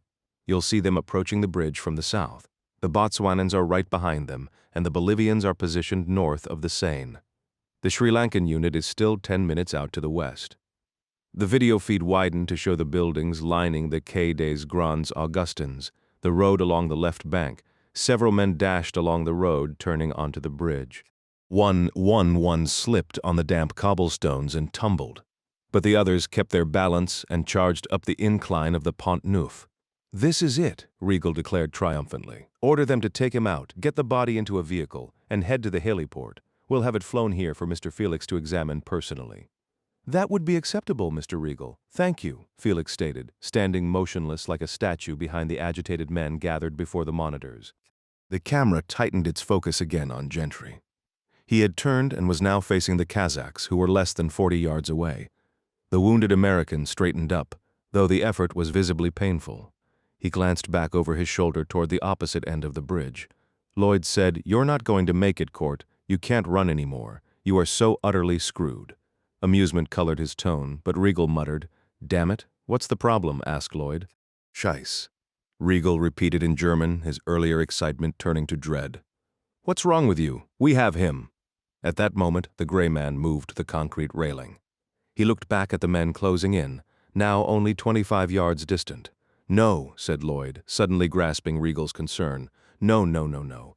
Kurt Riegel snatched the microphone from the technician's table, pressed the button, and shouted, "Sie ist ihn sofort." He caught himself speaking German in the heat of the moment and screamed, "Shoot him now." But it was already too late. Court Gentry leaned over the railing, dropped 30 feet into the shimmering water below. The crystalline surface shattered as his body plunged through, his dark form vanishing beneath the current as the river smoothed back into a swiftly flowing mirror. Lloyd whirled away from the monitor, hands on his head in stunned disbelief. He then turned to Felix, who remained silently in the background. "You saw that. You saw him. He's dead. Falling into water does not necessarily kill a man, my friend. I regret to say I require confirmation from my president." Lloyd spun back to the technician and roared loud enough to echo through the entire chateau, "God damn it! Tell them to get in the water right now. We need his body." The plasma screen showed the Kazakhs converging on the spot on the Pont Neuf that the target had vacated mere seconds before. They all peered over the side. 5 men were on the bridge. 2 vaulted over the railing and dropped into the cold, dark water, while 3 others sprinted back toward the left bank. Riegel barked instructions to the technician. "He's badly injured, and that fall didn't help get the Botswanans there. Mobilize the Bolivians and the Sri Lankans, too. Put someone in a boat, in case his body doesn't surface right away. Brief everyone to search both banks. Move all surveillance teams downstream to locate where he washes up. We need his body, and we need it immediately." 30 a light rain began to fall at 2:30. 500 yards east-southeast of Notre Dame Cathedral, on the left bank of the Seine. The Jardin Tino Rossi lay desolate in the darkness. Near a cobblestone quay, a grassy slope met a low stone wall. Between a tree and this wall, a figure was sprawled on its back, knees bent and arms flung wide. To any observer, the waterlogged form would clearly have come from the river. Perhaps a final defiant surge of will had propelled those feeble arms to drag the body from the water's edge onto the damp grass. Maybe it had even staggered upright for a fleeting second before its limbs surrendered completely, leaving it collapsed on the cold earth. The body was motionless and silent until an electronic chirping, muffled by soaked fabric, began. It did not react immediately. Finally, a shoulder twitched, and the head turned slightly with a dawning awareness of its surroundings. After another ring, a hand moved slowly to a coat pocket, retrieved a plastic case, and clumsily opened it with one hand. The satellite phone tumbled into the grass. The figure's gaze remained fixed on the sky. After plunging from the bridge, Gentry had struck the water with brutal force. The impact and the shocking cold stole the last air from his lungs. He sank into the deep, dark current. When he fought his way back to the surface, the Seine had already swept him downstream past the Pont Neuf and westward. Gasping for air and swallowing river water, he managed to stay afloat for a minute before spotting the churning wake of a small house barge moving upstream toward him. Though Court was fading on the very edge of consciousness, he threw an arm out and hooked it around the bottom rung of a ladder hanging from the side of the slow-moving black vessel as it passed. He held on with one hand, keeping his head low in the boat's foamy trail as it towed him back beneath the very bridge he had just jumped from. He could hear the shouts of men in the water around him, diving to search for a body or sweeping the bridge spans with their flashlights. A grim, almost laughable thought crossed his mind. They were looking for a corpse, not a man stubbornly clinging to a ladder like some half-drowned rat. 10 minutes later, he was clear of immediate danger. Summoning nearly his last reserve of strength, he tried to climb the ladder onto the boat, but he fell. His legs were useless, a fire burned in his gut, his waterlogged shoes were anchors, and the numbing cold was a prison, all conspiring against him as he dropped back into the frigid flow. He reached for the barge, grasping only a fistful of dark water as the black ship chugged steadily away upstream. Luckily for Gentry, he was not far from the bank. He somehow made it to the left bank, hauled himself onto the pavement, and even climbed to his feet, only to collapse again in the wet grass beside a tree in the Jardin Tino Rossi. And there he lay for 20 minutes, eyes open but unseeing, soft drops of rain falling and exploding against his pupils. The phone rang again. He lifted it from the grass, his eyes still on the impossibly low, city-lit rain clouds. His voice was a weak, distant thing. "Yeah, good evening. This is Claire Fitzroy calling. May I please speak with Mr. Jim?" Gentry blinked away the rain. His eyes instead filled with tears. He wrestled his voice under control, doing his best to mask the pain, the exhaustion, the despair, and the crushing weight of failure. "It's past your bedtime." "Yes, sir, but Grandpa Donald said I could call you." "You remember me?" "Oh, yes, sir. I remember how you drove us to school. You slept on the little cot in the hall, but Mummy said you didn't really sleep. You watched out for us all night. You drank coffee, and you liked my mummy's eggs." "That's right, extra cheese." The simple domestic memory was a knife twist of its own. Court's pelvic bone had been gouged, his abdominal wall pierced. He didn't think the blade had gone deep enough to sever his intestines, but the fiery agony radiating from his core was beyond description. He was certain he was still bleeding internally. He'd done nothing to stop the flow since he dropped into the river nearly an hour before, a new and unsettling detail being the persistent, metallic taste of blood in the back of his throat. The wail of sirens cut through the night, emergency vehicles racing past on Gentry's right. Concealed by the stone wall and the deep shadows, he remained unseen. "Mr. Jim, Grandpa Donald told me you would come to save us." The American felt tears tracing lines through the grime on his face. He was alive, but this slow, cold agony felt like a form of dying. He knew reaching Bayeux was impossible now, even if he somehow dragged himself there. He'd likely just bleed out on the castle's ancient steps. "Where is your grandfather now?" "He's in the bedroom. He can't walk. He said he fell down the stairs. But that's not what happened. The men here hurt him. He gave me the phone and told me to hide in the bathroom closet to call you." She paused, her small voice trembling. "That's why I'm whispering. You are coming, right? Please say you're coming. If you don't, you're our only chance since Daddy went to London. Mr. Jim, are you still there?" Classic Fitzroy. If Sir Donald had made this plea himself, Court would have bluntly told him it was hopeless. But the cunning old fox had perfectly timed this call, knowing Gentry would be at his lowest, and who better to spark a final desperate resolve than one of the twins. "I'll do everything I can. Do you promise?" Court lay in the freezing mud, his soaked suit clinging awkwardly, the chill seeping into his neck and shaved scalp. With a voice barely above a whisper, he forced out the words, "I'll be there soon. Do you promise?" He looked down at the ugly wound in his abdomen, applying more pressure. "I promise," he said, and somehow managed to inject a sliver of strength into his tone. "And when I arrive, I need you to promise me something in return." "Yes, sir. When you hear a lot of commotion, I want you to go straight to your room, crawl under your bed, and don't come out. Can you do that for me?" "Commotion, you mean like gunshots?" "Yes, I mean gunshots." "Okay. Stay there until I personally come for you. Get your sister to do the exact same thing, understand?" "Thank you, Jim. I just knew you wouldn't leave us." "Claire," a new, gritty determination entered Gentry's voice, "I need you to sneak the phone back to your grandfather. There's a very important question I have to ask him." "All right, Jim. And Claire, thank you for calling.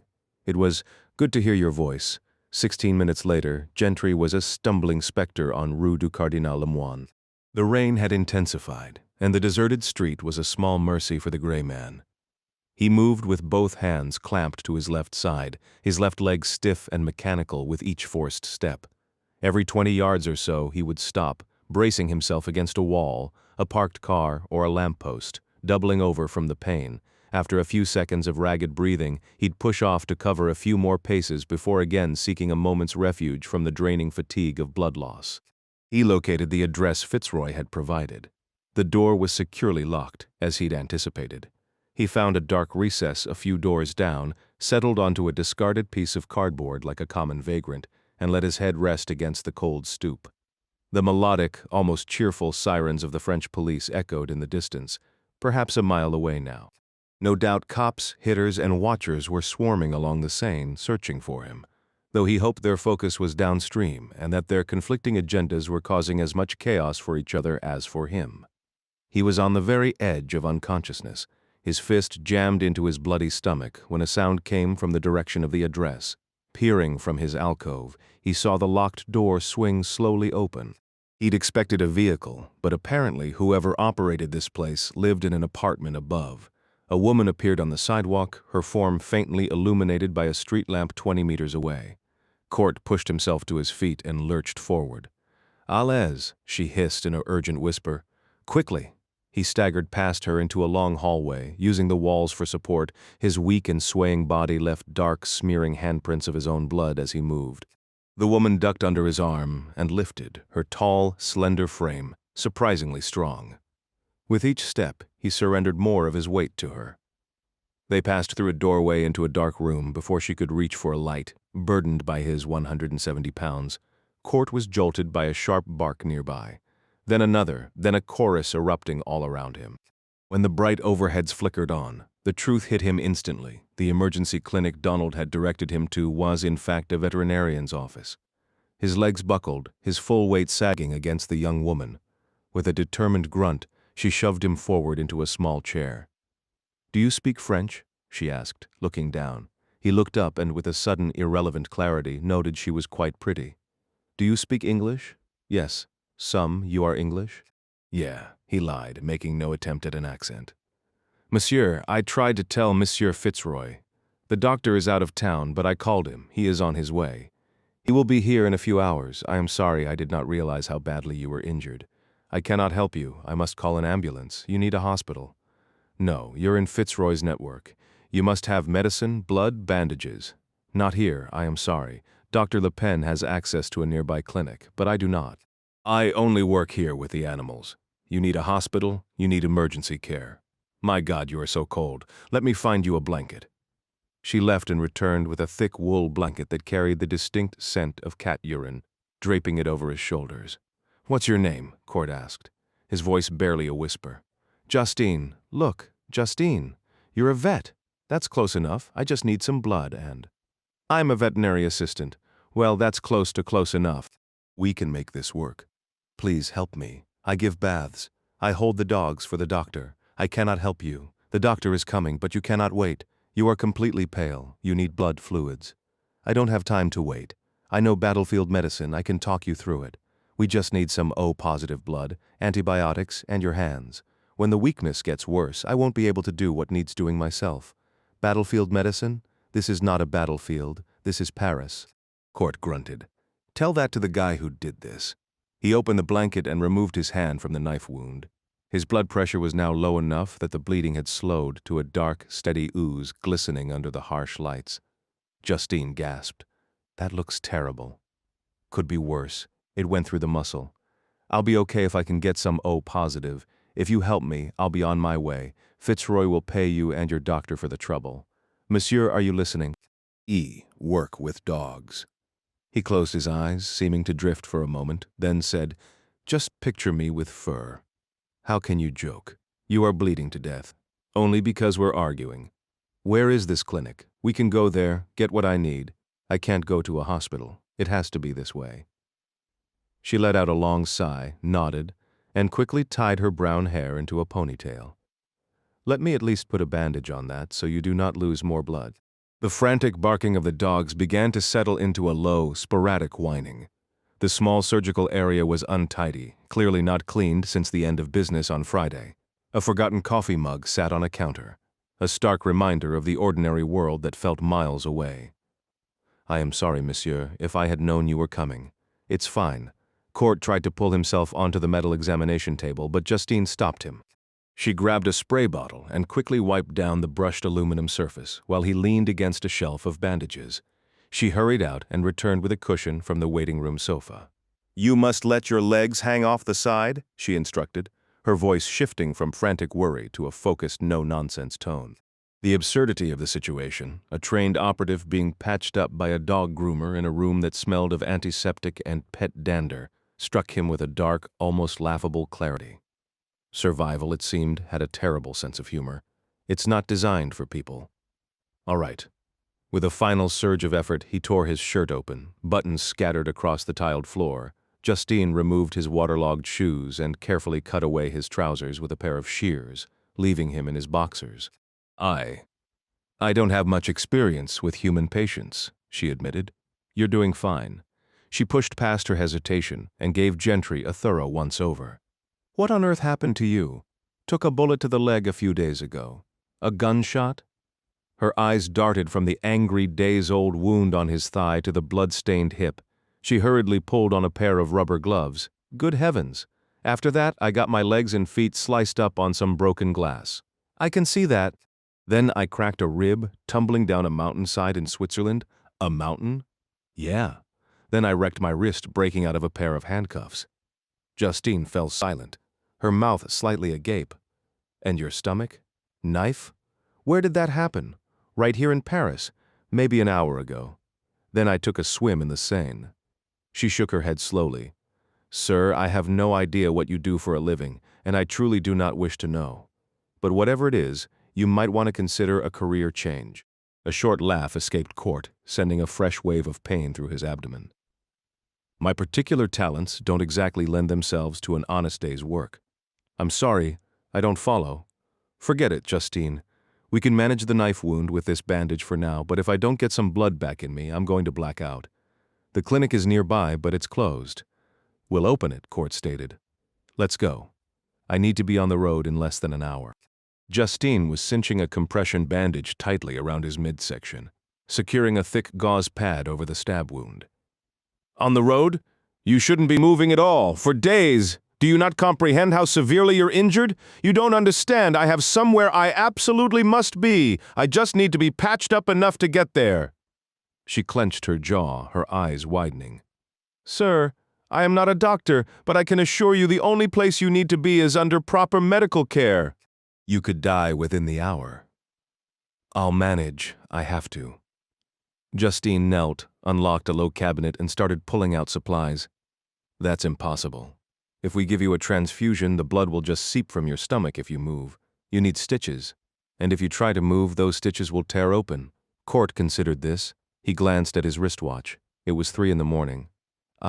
I need to get to Bayeux, up in Normandy. Tonight? Are you insane? It's life or death, Justine. Yes, your death, sir. Court pulled Maurice's envelope of cash from his pocket. It was soaked, but, miraculously, had survived the river along with his car keys. He handed the damp packet to Justine. How much is there? He asked as she looked inside. Her eyes met his. It's a considerable amount. It's all yours. Just help me get to Bayeux before 8 this morning. If you can't even operate a vehicle, what do you possibly hope to accomplish when you arrive? I can drive the car, but I need you to stitch me up and rebandage me while I'm driving. We can do the transfusion on the way. She stood up slowly, enunciating each word. Sutures in the car. Court nodded. While you're driving the car? Yes. She muttered something in French. He didn't catch, though he picked up the word for dogs and assumed she was remarking that this was precisely why she preferred her patients to have 4 legs. She finished tying off the bandages and helped him slip his damp dress shirt back over his shoulders. She kept her eyes on her work as she spoke. What could possibly be happening in Bayeux so early on a Sunday morning that you cannot possibly miss it? Would you believe me if I said I was singing in the church choir? She shook her head, not even a hint of a smile. No, okay, then I'll tell you the truth. And he began to explain. He spun a tale full of holes big enough for jumbo jets to fly through, explaining what had gone down and what he absolutely had to do by 8 in the morning. He described the kidnapped girls and the father who died trying to shield them. He laid out the teams of foreign operatives on his tail, and as blood loss and exhaustion fogged his mind, he circled back to Claire's phone call and the children he simply had to save. Her face filled with horror as he spoke of the killers, the violence, and the mortal danger. 2 little girls were in, all to protect the reputation of some ruthless corporation. Sure, Justine worked for a veterinarian who kept odd hours and saw some shady characters, and the doc had told her enough about Fitzroy and the network that she knew not to ask questions. But she never in her wildest dreams imagined men could be as vicious and heartless as the stranger's story painted them. So, what's your take? Court asked. Why are you trusting me with this? Pure desperation. I was a dead man on that riverbank 45 minutes ago.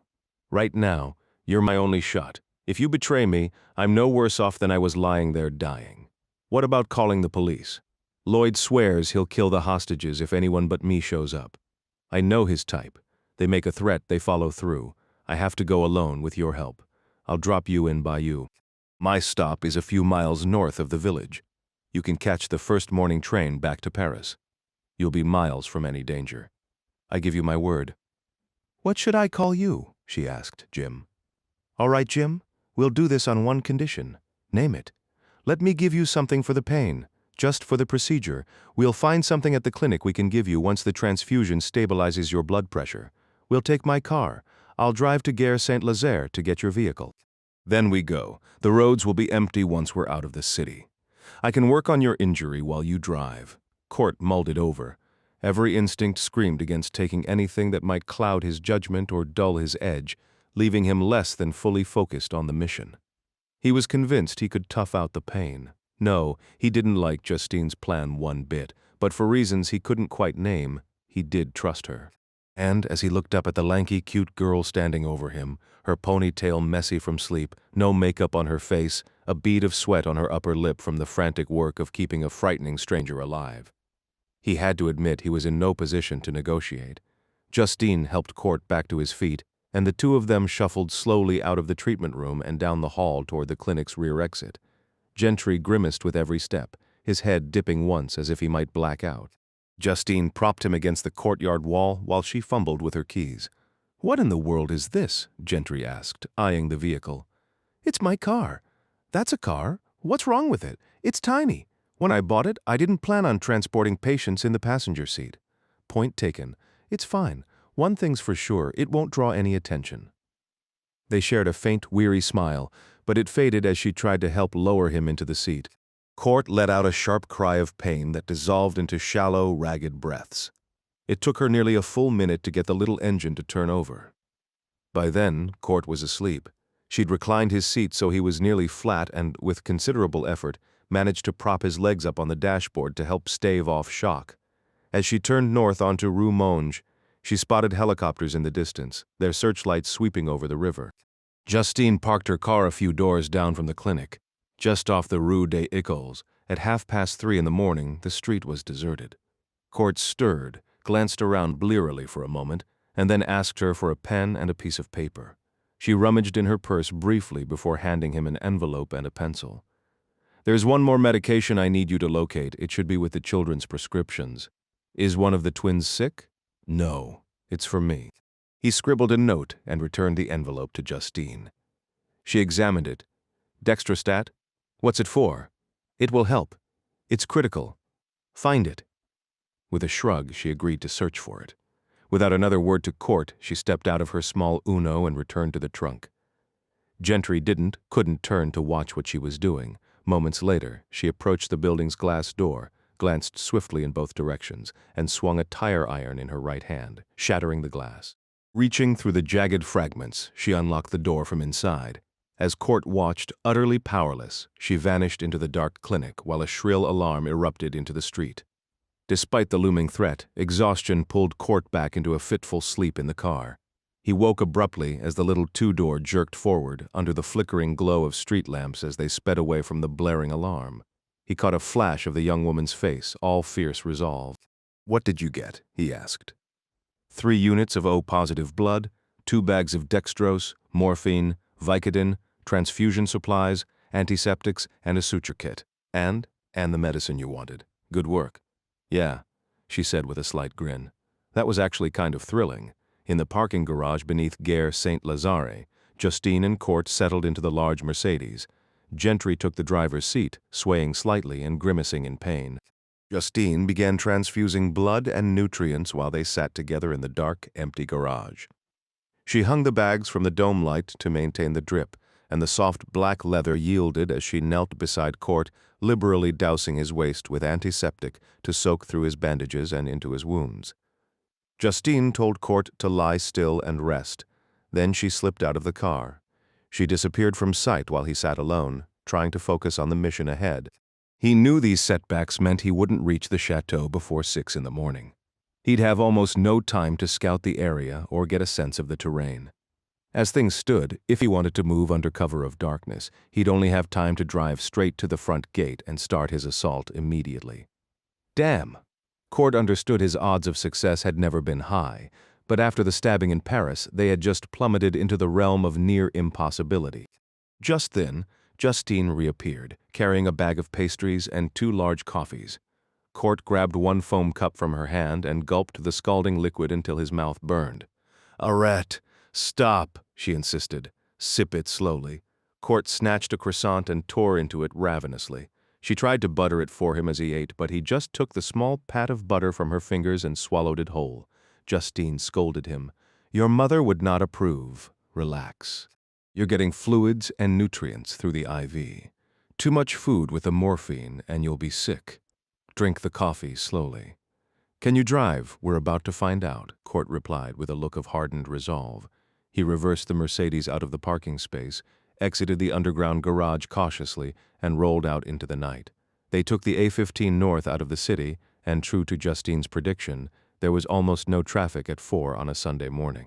She cursed under her breath when she noticed the blood bag was empty just minutes after leaving town. She swapped it for a second full liter and replaced the dextrose bag as well, keeping the IV fluids flowing at the fastest possible rate. The A13 was the most direct route to Bayeux, but Court avoided it. He was certain surveillance could be easily arranged along the main road leading to the chateau. Court opted for a series of back roads, deliberately extending the drive by a good 30 minutes. For an hour, they clung to this borrowed time. Justine filled the space with chatter about her family, her friends, and her 6 cats, her nervous energy palpable in the stream of disjointed conversation. As the distance to the chateau dwindled to under an hour, she fell silent, her focus turning to the careful administration of a tiny morphine dose into Gentry's IV line. Back at the clinic, with his blood pressure critically low, such a move could have been fatal, but fortified by 2.5 units of blood, she judged the risk of the powerful painkiller necessary for the ordeal ahead. Cruising through the darkness, Court felt a gradual resurgence. The combination of morphine, replenished blood, and IV fluids lent him a fragile but welcome strength. They reviewed the grim procedure, and Justine spent several minutes arranging her sutures and bandages on the dashboard. She winced visibly as she threaded the cruelly sharp, curved needle, sterilized it in antiseptic, and laid it on a sterile gauze pad. After opening his shirt and cutting away the old bandages, she poured antiseptic over the wound on his stomach, making him flinch and recoil from the burn. Both unfastened their seatbelts. Justine rose onto her knees in the passenger seat, while Gentry gripped the steering wheel high to give her room. He gulped the last of his cold coffee and tossed the empty cup into the back. With adhesive tape, she secured his small flashlight to the underside of the steering wheel, casting a perfect beam on the wound so long as she minded her shadows. "I've never done this on a person, not even in a proper setting," she admitted, her voice tight. "But I have stitched up cats." "You'll be fine," Court assured her, recognizing their mutual attempt to bolster each other's courage. Yet it was Justine's resolve that wavered first. She looked up, her eyes searching his. "Are you certain? I'll need to go deep into the muscle to close it properly. If I only catch the skin, it'll rip open the moment you move." Court gave a tight nod, his eyes already glistening with anticipated pain. "Justine," he said softly, the name almost a plea, "no matter what I say or do, don't stop." She nodded, steeling herself with a sharp intake of breath. "Ready?" He nodded again, pulled his seatbelt across his chest and bit down hard on the thick fabric. The road stretched flat and straight ahead, the headlights cutting a path through the night. Justine pierced his flesh half an inch from the gory knife wound. The hooked needle carved its own path deep through the abdominal muscle, emerging from the torn flesh on the other side, fresh blood welling into the circle of light. A muffled, agonized scream was swallowed by the seatbelt in Court's mouth. With a gloved hand, Justine pulled the needle back, rethreaded it, and began the second suture close to the first. She worked steadily for the next 10 kilometers, her eyes never leaving her task, speaking to him in low, soothing French as she would to a wounded animal. Above her, her patient shuddered, groaning through clenched teeth. Astonishingly, to her mind, he kept driving, even executing gentle turns and applying the brake once. His focus on the road, perhaps the sole thread tethering him to consciousness. She used gauze to swab away the blood as she worked, pouring antiseptic from the bottle she'd placed between his legs to maintain a clear view of the pulsing injury. "Almost there," she murmured. "Finally, just need to pull it tight and tie it off." A few more seconds. Above her, she heard his ragged panting and broken sobs, a rhythmic distress signal that terrified her. She knew shock could claim him at any moment. "Here we go. I'll be as gentle as I can," she promised, pulling the suture thread taut. The wound sealed neatly beneath her fingers and the final trickle of blood ceased. There. Perfect. Now, I just need to tie this off and… The tires beneath her thumped over a sequence of road imperfections. The Mercedes's suspension handled them with such grace she hardly registered the disturbance. Yet when the jostling persisted beyond a few seconds, her focus snapped upward to her patient. A wave of cold dread washed over her. Jim's head lolled forward, his eyes shut. He had lost consciousness. The black sedan veered from the pavement and met its end at 5:30 in the morning. All 10 guards from Belarus were positioned around the estate, 6 patrolling the grounds, 2 stationed at windows on the main level, and 2 more in the watchtower above. In the library on the ground floor, Serge and Alain, the electronics specialists, sat before their monitors. Their eyes, gritty with fatigue, swept back and forth across the infrared displays tracing the property's perimeter. Every 5 minutes, a crackle of walkie-talkie static confirmed contact with the exterior patrols. The Libyan team was the sole hunter unit remaining in the vicinity. Fighting a heavy weariness, they navigated their van through the streets of Bayeux, their conviction growing that the substantial reward had slipped from their grasp. The other teams previously in the region had been redirected to Paris to hunt for the target, a command that had drawn every available street operative within a 300-mile radius. The Libyans had been handed a clean opportunity on that Swiss hillside and had missed it. Now their orders were to hold position and wait, facing odds of 100 to 1 at best, for another chance at the gray man. No one believed Gentry could possibly reach Bayeux now in the dimly lit control room. Regal, Lloyd, the tech, and Felix sipped bitter coffee, their attention fixed on monitors streaming shaky, bouncing footage from digital cameras held by watchers and kill teams scouring Paris. The tech was still coordinating the search along the Seine. Both Regal and Lloyd had reluctantly accepted that Gentry must have dragged himself out of the river downstream and stumbled away, prompting them to widen the search grid, then widen it again on both banks. By 5:30, a fresh development from Paris sent a ripple of urgency through the chateau. A watcher monitoring police bands reported a break-in at a small urgent care clinic in the 5th arrondissement. This was upstream from where the target had entered the water, but the tech had dispatched a man to investigate. The clinic's owners had arrived and reported that the stolen supplies, medicines, blood, and equipment were all items critical for treating a severe wound. Regal stood looming behind the tech's chair. We need to divide our forces, keep the Bolivians and the Sri Lankans in Paris. Route the Botswanans here via the highway, have them scan for him en route. Get a helicopter to extract the Kazakhs. They're our best shooters. I want them here. They can sweep the back roads around the property and alert the Libyans in Bayeux. They stay put to watch the train station and the town roads. If the gray man is somehow still in this fight, he'll be here before dawn. The tech muttered under his breath, a litany of frustration. We saw him. We saw him get hit. We saw him go into the water. Lloyd cuffed him on the back of the head as he stormed from the room, heading downstairs to warn the men on the infrared feeds that their target might be inbound. Jim, please, you have to wake up. Court Gentry's eyes fluttered open. A shape hovered above him in the darkness. Pure instinct took over. His hand shot out, seizing the figure by the throat, and he yanked it down beside him into the tall, dew-soaked grass as he tried to roll atop it. He found himself pinning Justine. Sorry, he managed, the word thick as he clumsily pushed himself off the Frenchwoman.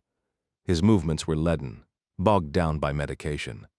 She rose slowly, rubbing her neck. In the deep gloom, her wide, startled eyes were the clearest thing he could see. She finally pushed herself up to sit beside him, and he averted his eyes, feeling awkward. He took a moment to assess where they were. They were both leaning against the Mercedes, seated in damp grass. The black sedan was mostly through a dense thicket in the middle of a field, and Gentry guessed the road lay just beyond it. Overhead, the moon's glow was softened by a lingering mist, yet he could still see the slow, heavy shapes of cows moving through the muddy pasture close by. The air had a sharp chill. What happened? Where are we? I could not rouse you. We are west of Cannes, about 30 minutes from Bayeux. Damn, what time is it? The mission began to drift back into the American's awareness, emerging from the hazy fog of his drugged stupor. It is nearly 7. Sunrise is less than an hour away. We crashed, right? No, monsieur, we did not crash. You crashed. Memories were returning, but in fragments. He pressed a hand to his injured stomach, though the pain was dull for now. He was wearing a clean brown shirt, and beneath it he could feel the tight wrap of bandages. He glanced down at his unfamiliar pants. "You changed my clothes?" Justine turned her gaze toward the dark field. "I found the clothing in a bag in the car, after the accident." "Are you hurt?" he asked. "Nothing serious. Some bruises. We were fortunate. You drove off the road onto a cowpath through the hedgerow. We plowed through these trees. The car is immobilized. Afterward, I gave you some medication, bandaged you, and dressed you. We have been here since. A short while ago, a helicopter passed overhead. It frightened me. He thought perhaps they were searching for us." Court's mind was sharpening rapidly. He was fully alert again. "I'll never get there in time." "You said 8 a.m. We can still arrive before then." "I needed to be in position before sunrise," Gentry sighed, letting the frustration pass. He rose slowly, surprised it was easier than he anticipated. "What did you give me?" "Some pain relievers, and I wrapped the bandages very tightly around your waist to help with the discomfort." As she spoke, Gentry checked the bandages through his shirt. "Good. I don't feel too terrible." "It will not last. The pain will come back soon. I did not give you the other medication, the dextrostat. I read the bottle. It is a powerful amphetamine. If you take one of those pills, your blood pressure will rise. If my stitches are not perfect, you could bleed severely. You might even bleed internally. It would be insane for you to take one. I'm not going to swallow a pill. I'm going to crack open 3 of them, empty the powder into a cup of hot coffee. That will dissolve the time-release coating, so I get the full effect all at once." "That is suicide," she exclaimed. "I am not a doctor, but I know what that will do to your body. It'll keep me sharp for maybe 30 minutes if I bleed out after that." "Well, that's fine. I just have to do my job first." She started to argue, but he cut her off. "We need new transportation. Something local. Something that won't attract notice." Justine shook her head in exasperation. "There is a farmhouse just over there. Perhaps you can borrow their vehicle." Court peered around the side of the hedgerow toward the farmhouse, about 75 yards off. A light was already on in the window. An old white 4-door sedan, splattered waist-high with mud and manure, sat outside, illuminated by the window's glow. "Yeah, I'll go borrow their vehicle." He reached slowly into the Mercedes trunk and pulled out the second Glock pistol. The first had been lost in the Paris passageway. Without looking, he pulled the slide back an inch and used a fingertip to confirm the weapon was loaded. "I'll be right back." Meanwhile, in the final hour before dawn, Regal had the entire force at the chateau on full alert, positioned at battle stations. He was absolutely convinced the gray man would make his move now, if he was coming at all. The 10 gunmen from Minsk were split into 3 pairs, patrolling the garden and the driveway leading to the main gate. Their Kalashnikov battle rifles at the ready too. More men with AK-47s were positioned on the chateau's ground floor. One monitored the driveway through a window while the other kept watch over the rear garden. Above them, in the turret, the final pair of Belarusians remained, a sniper with a Dragunov-scoped rifle, the same weapon and individual responsible for Philip Fitzroy's death, and a spotter who carried an AR-15 on his back and scanned the darkness in every direction with a pair of binoculars. Alongside the 10 Belarusians were Lloyd's 3 remaining men from London, the Northern Irishman and the 2 Scots. Their other companion from Northern Ireland now rested in the basement beside Philip's body. 2 of them waited in the kitchen, submachine guns across their laps and radios in their ears, prepared to be dispatched by Regal personally the moment the gray man was sighted.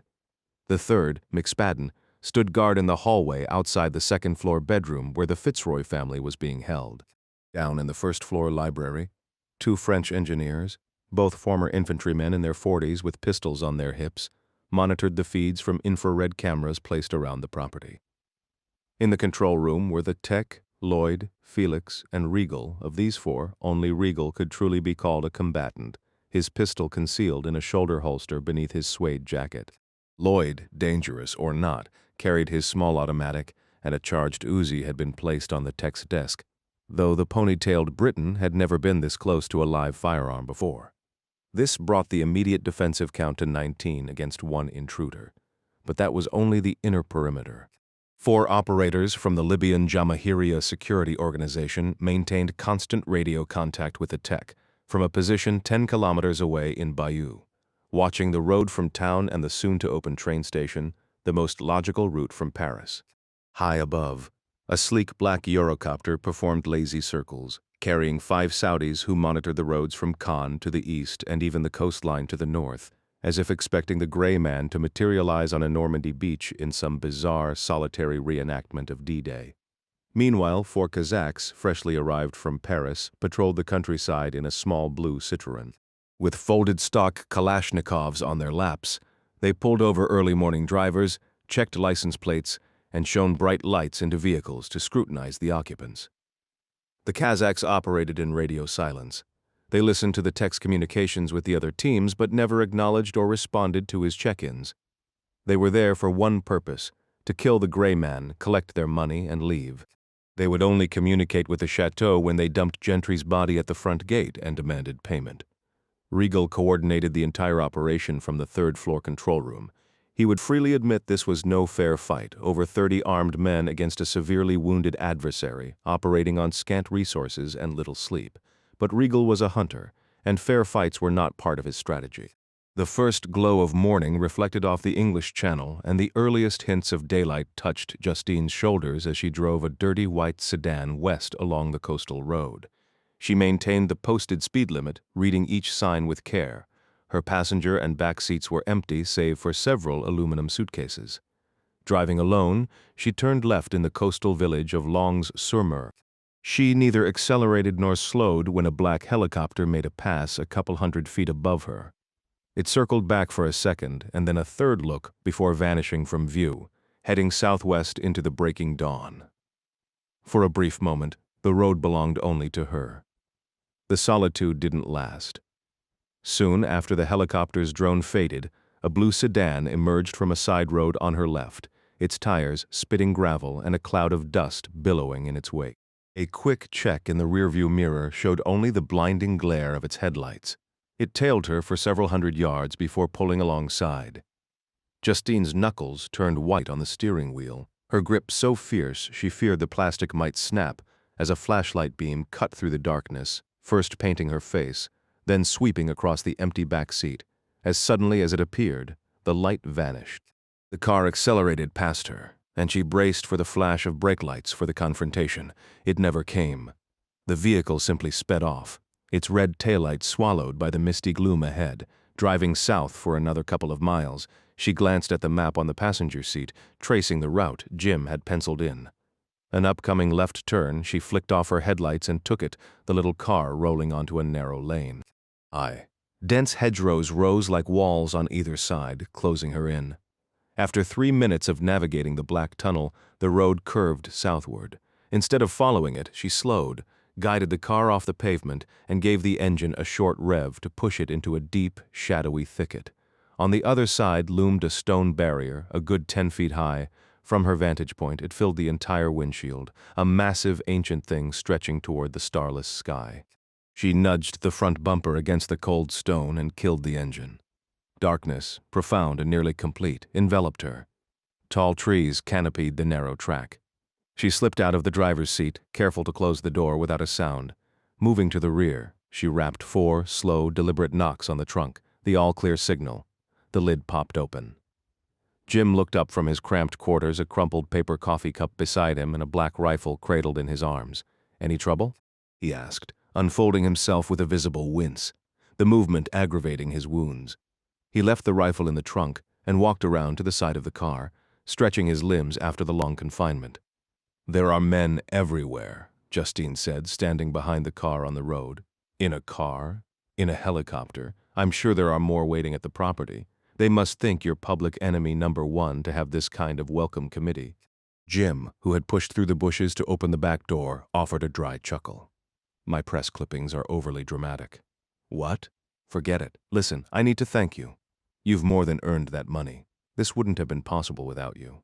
A faint smile touched Justine's lips in the dim light. "You haven't actually done anything yet, Jim." "Can't argue with that," he conceded. "How are you holding up?" she asked. "Like I mainlined 3 energy drinks and chased them with a double espresso. Your stitching job is holding, though." Suddenly the stark white glare of headlights washed over Justine, pinning her in their beam. She spun toward the light, then whirled back to where Jim had been standing, seeking direction. He was gone, vanished. Seconds later, the same blue sedan screeched to a halt behind her Fiat. 4 doors flew open and 4 men quickly fanned out. Justine stood frozen in the blinding light, raising a hand to shield her eyes. She felt utterly exposed, laid bare. The men stepped in front of the headlights, becoming stark, weapon-toting silhouettes against the glare. A voice barked an order in a language she didn't understand. Her own voice failed her. Her eyes darted left and right, searching the protective shadows of the pre-dawn. Somewhere in that darkness, away from the revealing shafts of light, Jim had melted into the night. He was gone, likely already over that immense wall. He'd left her there alone, with a car full of suspicious gear, and the impossible task of inventing a plausible story for her presence in this exact, remote spot at this exact incriminating hour. Her heart hammered against her ribs, a frantic drumbeat of pure terror. "Hello," she managed, the word a fragile whisper lost in the night. The 4 dark shapes advanced as a single entity, their weapons unwavering. 15 yards. Then 10, the shadows merging as they drew near. Then the steady advance shattered. A blur from the left, a profile whipping toward the movement, the shape of a long gun starting to lift. Then a chorus of shocked cries as one tall figure folded inward and dropped. She scrambled backward, her spine hitting the cold metal of the car trunk, her eyes trying to make sense of the chaotic dance of light and shadow before her. Through the dust and confusion, she saw outlines, arms swinging, legs kicking, weapons spinning through the air to clatter on the gravel amid the brutal symphony of impacts. Fists on flesh, the sickening crack of bone. A second man went down, motionless under the headlights' glare. It wasn't Jim. More shadows converged in the swirling dust. One dark outline wrapped its limbs around the head and neck of another, spun with vicious force, and lifted the man clear off the pavement. Justine heard the distinct wet snap, a sound she would never forget. As a neck gave way, she'd seen fights in movies, all flashy moves and dramatic music. This was nothing like that. This was raw, ugly, and horrifyingly efficient. There was no dance here, no grace, just the relentless, brutal physics of survival. The guttural grunts and pained cries, the sound of bodies becoming weapons against other bodies. It was so savagely pitiless, she felt certain the very street would be torn apart. 3 men were down. A 4th broke from the light, scrambling for a rifle that had skidded away. Finally, she saw Jim charging through the dust to tackle the man from behind. They grappled, blows exchanged, and Jim was thrown onto his back on the cold road. Desperate, Justine turned to the trunk and fumbled for the rifle Jim had left there, though she had no clue how to even turn the safety off. As she looked away, a strangled cry of agony pierced the air. She hefted the heavy weapon and turned back to see Jim on his knees. The 4th man rolling away, hands clamped over his face. Jim surged to his feet, bringing a long gun up and over his head. What followed was not a fight. It was an execution. With a mechanic's rhythm like splitting logs, Jim brought the rifle's butt down onto the writhing man. Defensive hands were batted aside. The stock found its mark once, twice, and the man's eyes vanished in a burst of crimson. His jaw breaking with a nauseating looseness. A dozen more merciless blows rained down on the ruined head before the figure finally lay still. Justine was frozen, unable to look away. When it was finally over, her legs gave out. She slid down the car's bumper to the ground, the rifle clattering in front of her. Her empty hands trembled violently as she covered her face. Sobs finally breaking through the shock. Gentry fought to control his breathing as he dragged the 4 bodies from the roadway. The thrum of a helicopter echoed in the lightening sky. With the thick hedgerows and the high wall of the estate surrounding him, the chopper would need to be directly overhead to spot his position, but he knew every second exposed on this dusty lane was a risk. He moved quickly to the car's trunk, searching for anything useful. His hands immediately found 4 sets of body armor, mostly useless against a high-powered rifle, but they'd stop a pistol round cold. He pulled one vest over his head, securing the Velcro straps tightly around his torso. Also in the trunk were hard-shell tactical pads for knees and elbows, small comforts for the brutality that lay ahead. He pulled on the rest of the gear, reasoning that a scraped elbow would be the least of his problems very soon, but there was no point in leaving any protection unused. Settling into the driver's seat of the small Citroen, he shifted into gear and nudged the vehicle into the dense hedgerow. hoping to hide it from aerial view. A glance downward confirmed his fear. The stitches Justine had used to close his stomach had torn, some, if not all of them. Fresh blood seeped from the knife wound, soaking through his bandages and shirt beneath the tactical vest. It ran down his abdomen, staining his pants and the car seat beneath him. "Damn it," he muttered to the empty air. Once more the clock was ticking against him. After concealing the bodies in the vehicle and tossing the rifles into the underbrush, he approached Justine. She remained on her knees by the car, wiping tears and tangled hair from her face. She stood up slowly, her gaze drifting toward the poorly hidden forms in the bushes, discarded limbs twisted at unnatural angles. "They were evil men, right?" she asked, her voice thin. "The worst kind. I didn't have a choice, and now I have to get over that wall and keep going." Justine stayed silent. Court popped open the aluminum cases, securing a utility belt around his waist. He attached a drop-leg holster to his right thigh and a magazine carrier to his left. "Time's up. I have to move." He slung the M4 over his neck and shoulder, then fastened the compact MP5 submachine gun muzzle down to the chest rig taken from the other car. The Glock 19 went into the thigh holster. He velcroed 2 fragmentation grenades to his vest. Grabbing the satellite phone from the front seat, he shoved it into his hip pocket. In under 3 minutes he was set. He turned back to Justine, who stood quietly behind him, still staring at the visible legs of the 4 broken corpses. "I'll need the car's hood to get over the fence. Once I'm over, I want you to back up, turn around, and drive west along the coast, not east. Park at the next train station you find, catch the first morning train to Paris, and go home. Thank you for everything." Justine's eyes were distant, clouded. Gentry knew that watching him kill those 4 men up close had rattled her deeply. It would shake anyone, he figured. Anyone who didn't live the life he did. "Are you going to be all right?" he asked softly. "Are you an evil man, Jim?" Her pupils were still dilated from the adrenaline. He placed a hand on her arm, a gentle but awkward gesture. "I don't believe so. I've been trained to do terrible things. I do terrible things, but only to terrible people. Yes," she said, seeming to focus a bit. "Yes." She looked up at him. "I wish you luck. Maybe when this is over we could talk." "No," she cut him off, turning her face away. "No, it's better if I try to forget." "I understand." She gave him a quick, stiff hug, but to Gentry it felt detached, as if she now saw him as some kind of dangerous creature after his brutal display. She clearly just wanted to be free of him and all this violence. Without another word, she slid into the driver's seat and he hoisted himself onto the hood. The painkillers she'd given him while he slept took the edge off, but scaling the wall was still sheer agony for a man with a grievous abdominal wound, not to mention the injuries to his wrist, leg, and ribs. Gentry hauled himself over the top of the stone wall, lowered his feet, and dropped into soft grass. He heard the 4-door reverse and turn around on the road behind him. Court checked his watch. 7:40 a.m. Dense fog completely swallowed the chateau. All he could make out was the start of an apple orchard ahead, rows of slender trees with bright red fruit littering the ground beneath them. A sudden, sharp memory flashed, his grandfather's orchard in Virginia, a place of peace that felt a universe away from this moment.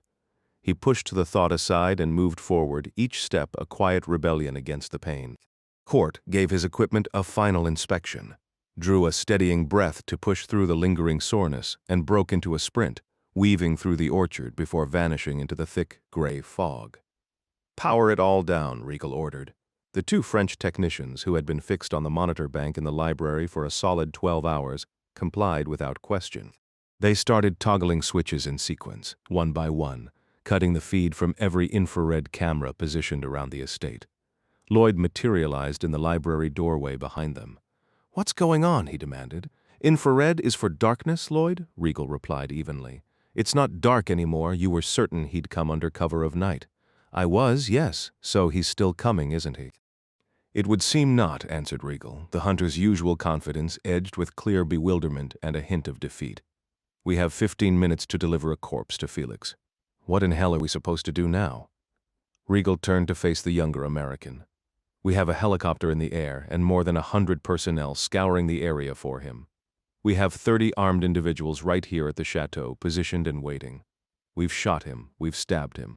We've sent him tumbling down a mountain and over a bridge. We've eliminated his allies and drained him of blood. What more is left to try?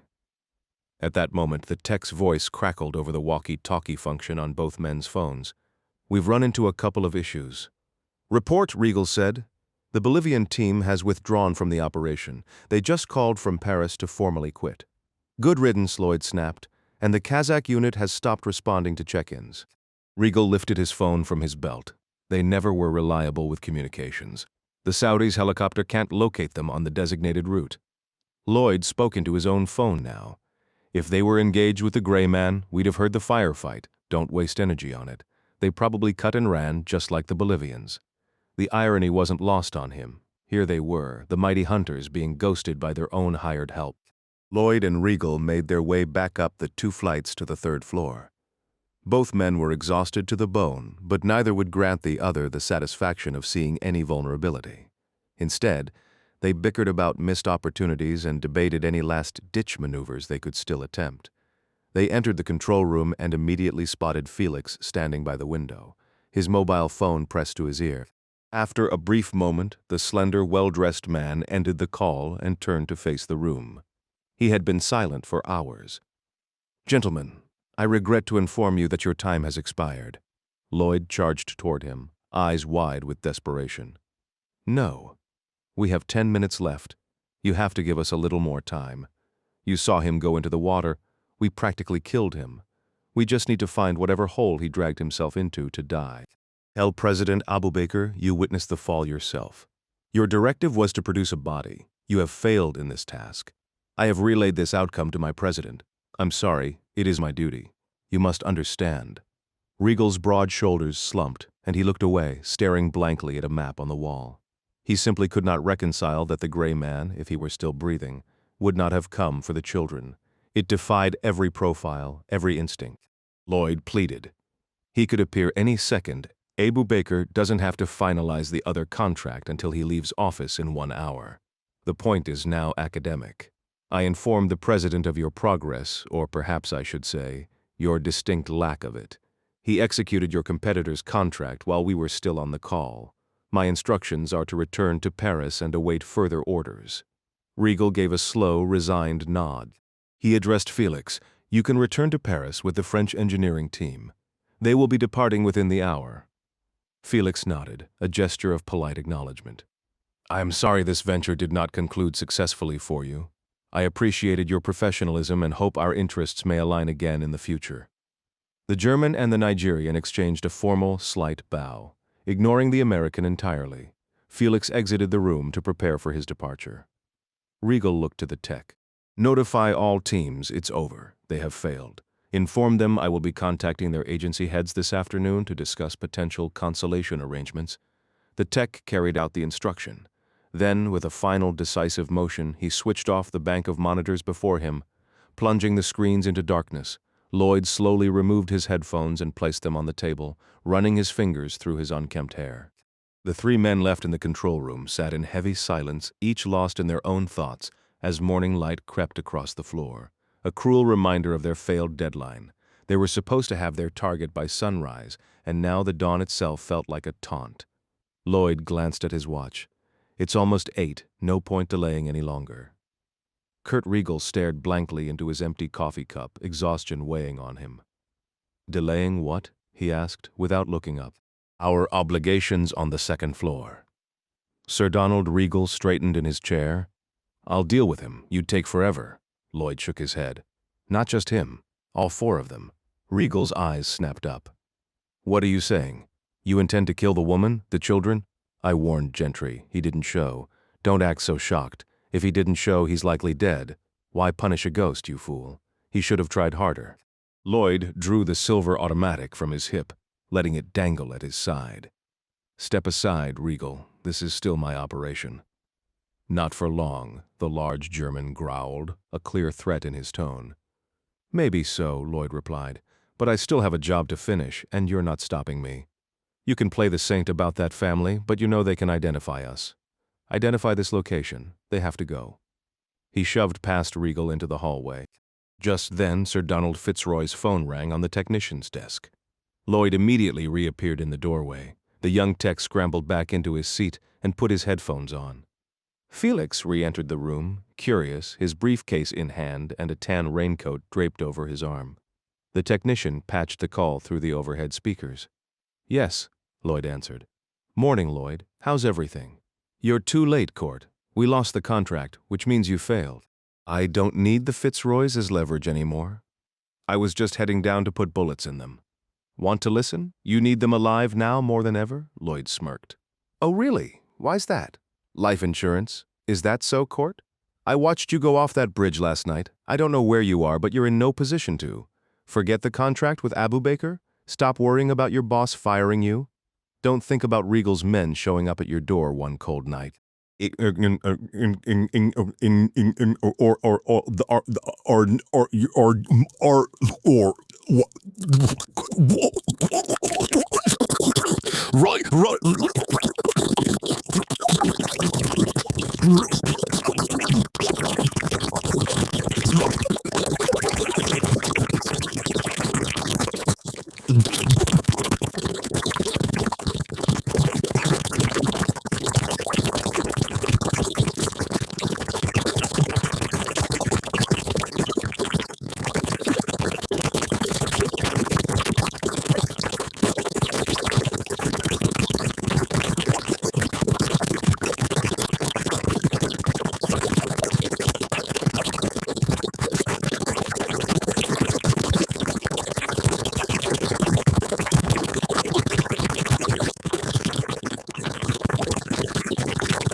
Felix yanked out his cell phone and charged into the hall, dialing as he went.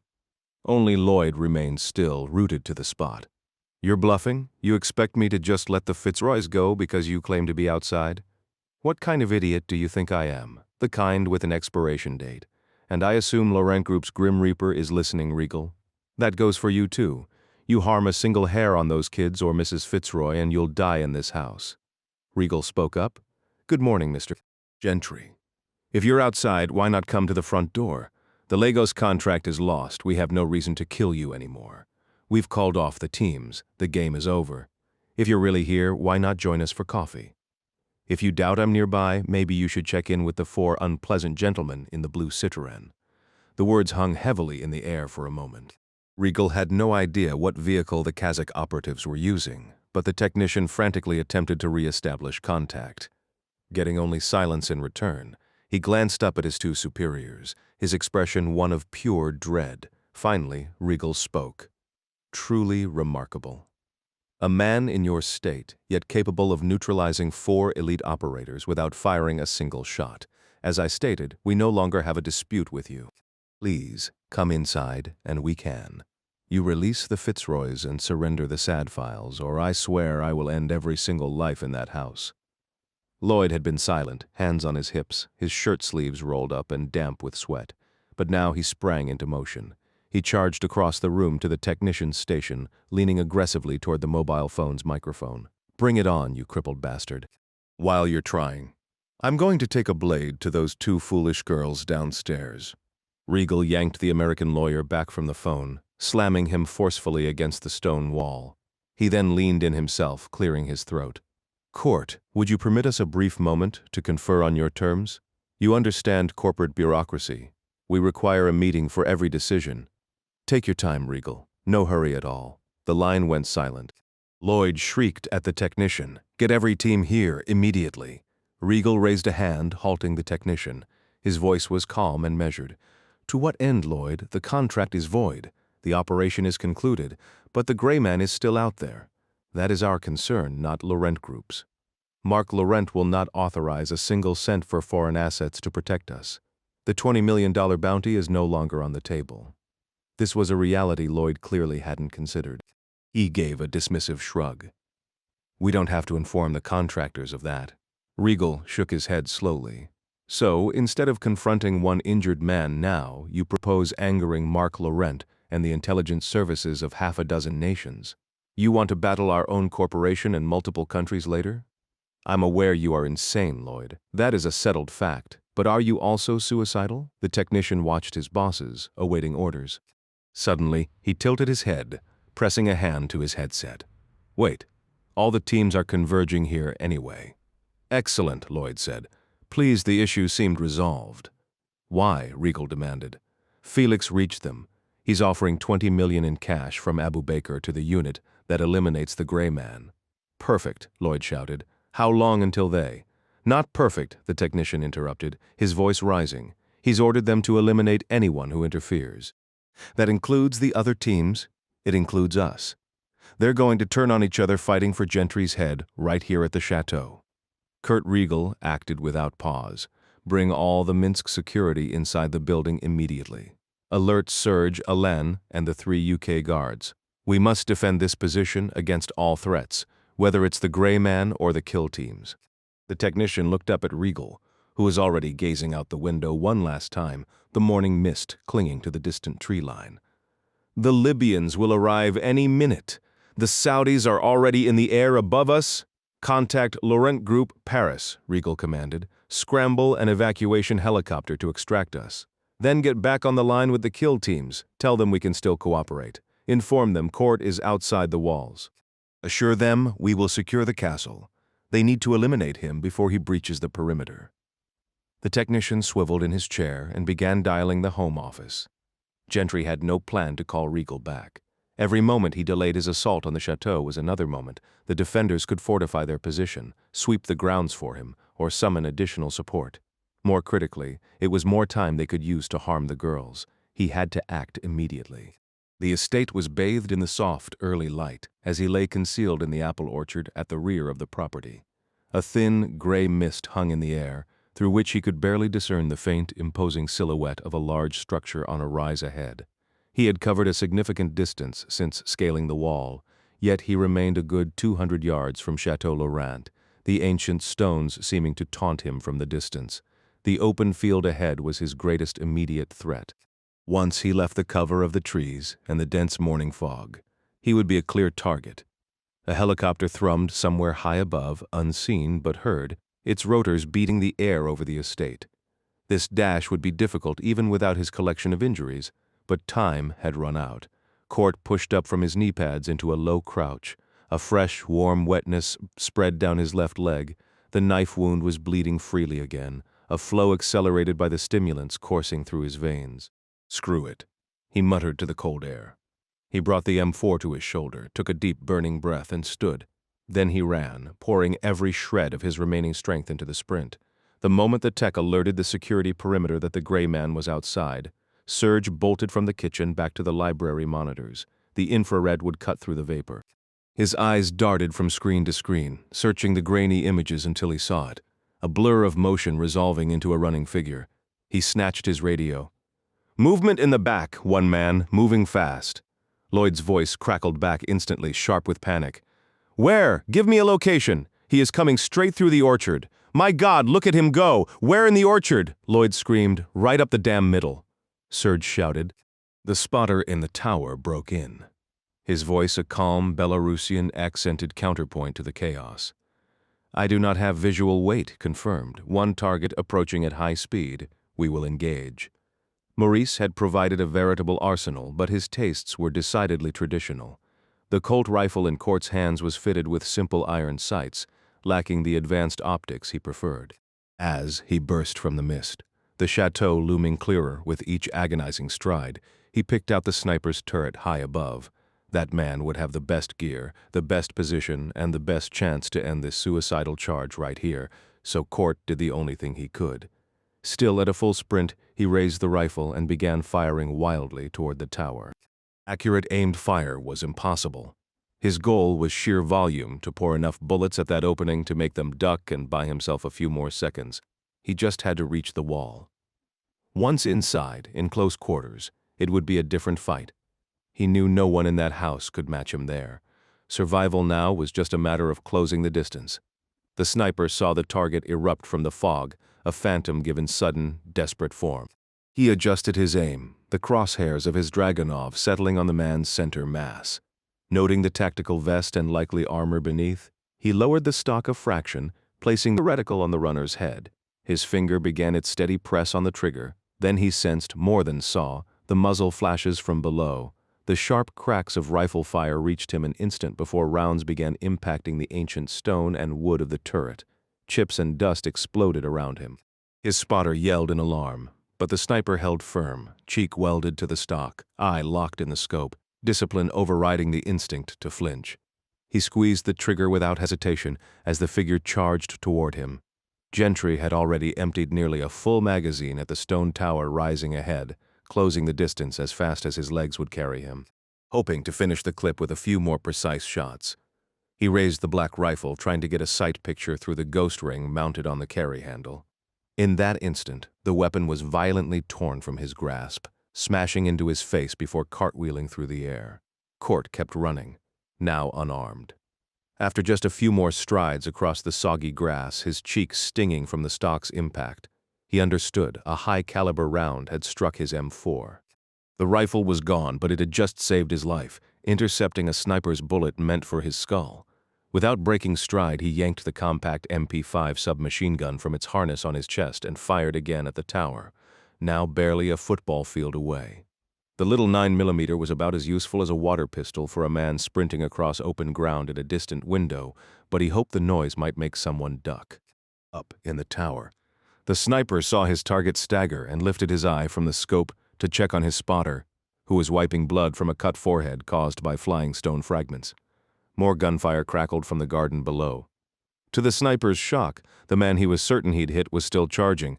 Recognizing the distinct report of a submachine gun, he knew the gray man had switched weapons. He was just settling back behind his Dragunov when new rifle shots echoed, this time from the opposite side of the chateau. A frantic voice crackled over the radio on the table. "The Libyans are at the main gate. Engage them," frustrated. The sniper shouldered his long rifle and moved to the tower's front opening. The gray man would have to wait. These new, distant targets demanded his attention. Of course, the gray man was no longer distant. He was terrifyingly close. Just outside, a black Eurocopter hung low over the rooftop walkway. 4 heavily armed Saudi operatives in full tactical gear spilled out, dropping to the flat eastern roof. They paid no mind to the firefight now erupting at the front of the estate. Instead, they immediately took cover behind the decorative stone battlements, their weapons trained on the lone figure sprinting across the open lawn below. As Gentry neared his objective, he shifted his wildfire from the tower to a first-floor window where bright muzzle flashes were dancing. He emptied his first MP5 magazine at it. Chunks of granite and shattered glass exploded around the frame, the lace curtains whipping violently as a few stray rounds found their way inside. Sprinting and shooting accurately was impossible, but the flashes from the window ceased. That's when he saw it. The sleek black helicopter hovering ahead, and the men now deploying from it. Damn it. He was still 70 yards from any cover, digging deep. He pushed his burning legs even harder, a desperate race to reach the chateau's wall before the new arrivals could set their sights on him. Out here on this flat, open lawn, he'd be nothing more than target practice. Gentry snatched a fragmentation grenade from his vest as he sprinted, tore the pin free with his teeth, and sent the safety lever spinning away. A tall, blond man materialized at a third-floor window directly ahead, leveled a pistol, and fired through the glass. Court launched himself forward onto the damp lawn, hitting the ground on his right shoulder and tumbling into a forward roll. He used the momentum from his sprint and the somersault to surge back to his feet. His body coiled like a spring, and hurled the grenade with every ounce of strength he possessed. From 45 yards out, the compact potato-sized explosive traced a high arc through the air, cleared the stone parapet, and detonated. The blast just missed the fleeing Eurocopter, which was already clawing its way into the sky. The explosion above the Saudis' heads killed one man instantly and wounded another in the neck and shoulder. The remaining 2 had found cover, but their chance for a clean shot at the target on the lawn was gone. At the estate's front, the scene was pure chaos. 2 Belarusians and 2 Libyans lay dead. The guards from Minsk had been cut down near the front gate as they tried to retreat to the chateau's safety. A van, packed with operators from Tripoli, had smashed through the ornate ironwork, men firing Scorpion machine pistols from the windows as it careened forward. The 2 Libyans were dropped as the vehicle skidded to a halt on the gravel drive. A sniper in the tower eliminated the front seat passenger with a shot to the head, while the first man out the back was met with a burst of AK fire from the last Belarusians outside. The 2 surviving Libyans eliminated the men on the driveway and advanced on the chateau's main entrance. They laid down suppressing fire into the flanking windows, maintained tactical spacing, and barked commands to each other as they reloaded. One operative emptied half a magazine into the heavy oak door's hinges before kicking it inward. As he slammed a fresh magazine home, the door crashed open, and he was met with a precise double tap from a Northern Irish guard in the foyer, spinning him to the ground. The final Libyan answered with a sustained burst from his Scorpion, painting the foyer's white wall with a grisly spray as the guard fell from his third-floor window. Regal watched in stunned disbelief. The gray man had been right there in his sights, a figure in a blood-stained brown shirt, a drop-leg holster on his right hip, extra magazines on his left, a black tactical vest, and a submachine gun across his chest. His head was shaved, and even at this distance, Regal could see a terrifying, predatory focus in his eyes. When Regal drew his pistol and took the shot, he knew the range was long, but for a marksman of his caliber, it should have been a hit. Instead, the running man dropped, rolled, and came up throwing a grenade with the fluid grace of a professional athlete. Regal instinctively dove behind the tech desk, certain the explosive was meant for him. The detonation rocked the roof just overhead. Shouts and screams filtered through the window. He scrambled back into position, hoping for another shot as Gentry closed the distance. But when he looked out, the lawn was empty. The gray man had vanished. He was undoubtedly inside the building now. Unbelievable. Just as promised in that chilling phone call the night before, the roles had completely reversed. The hunter was now the hunted. Court pressed his back against the cold stone wall of the chateau, the adrenaline a sharp taste in his mouth. He ejected the spent magazine from his weapon and slapped in a fresh one from his thigh rig. 2 stories above him was the blonde gunman. Somewhere above that, the shooters from the helicopter were waiting. The real fight was just beginning. He felt confident he'd reduce their numbers, but he knew the danger from the roof wasn't gone.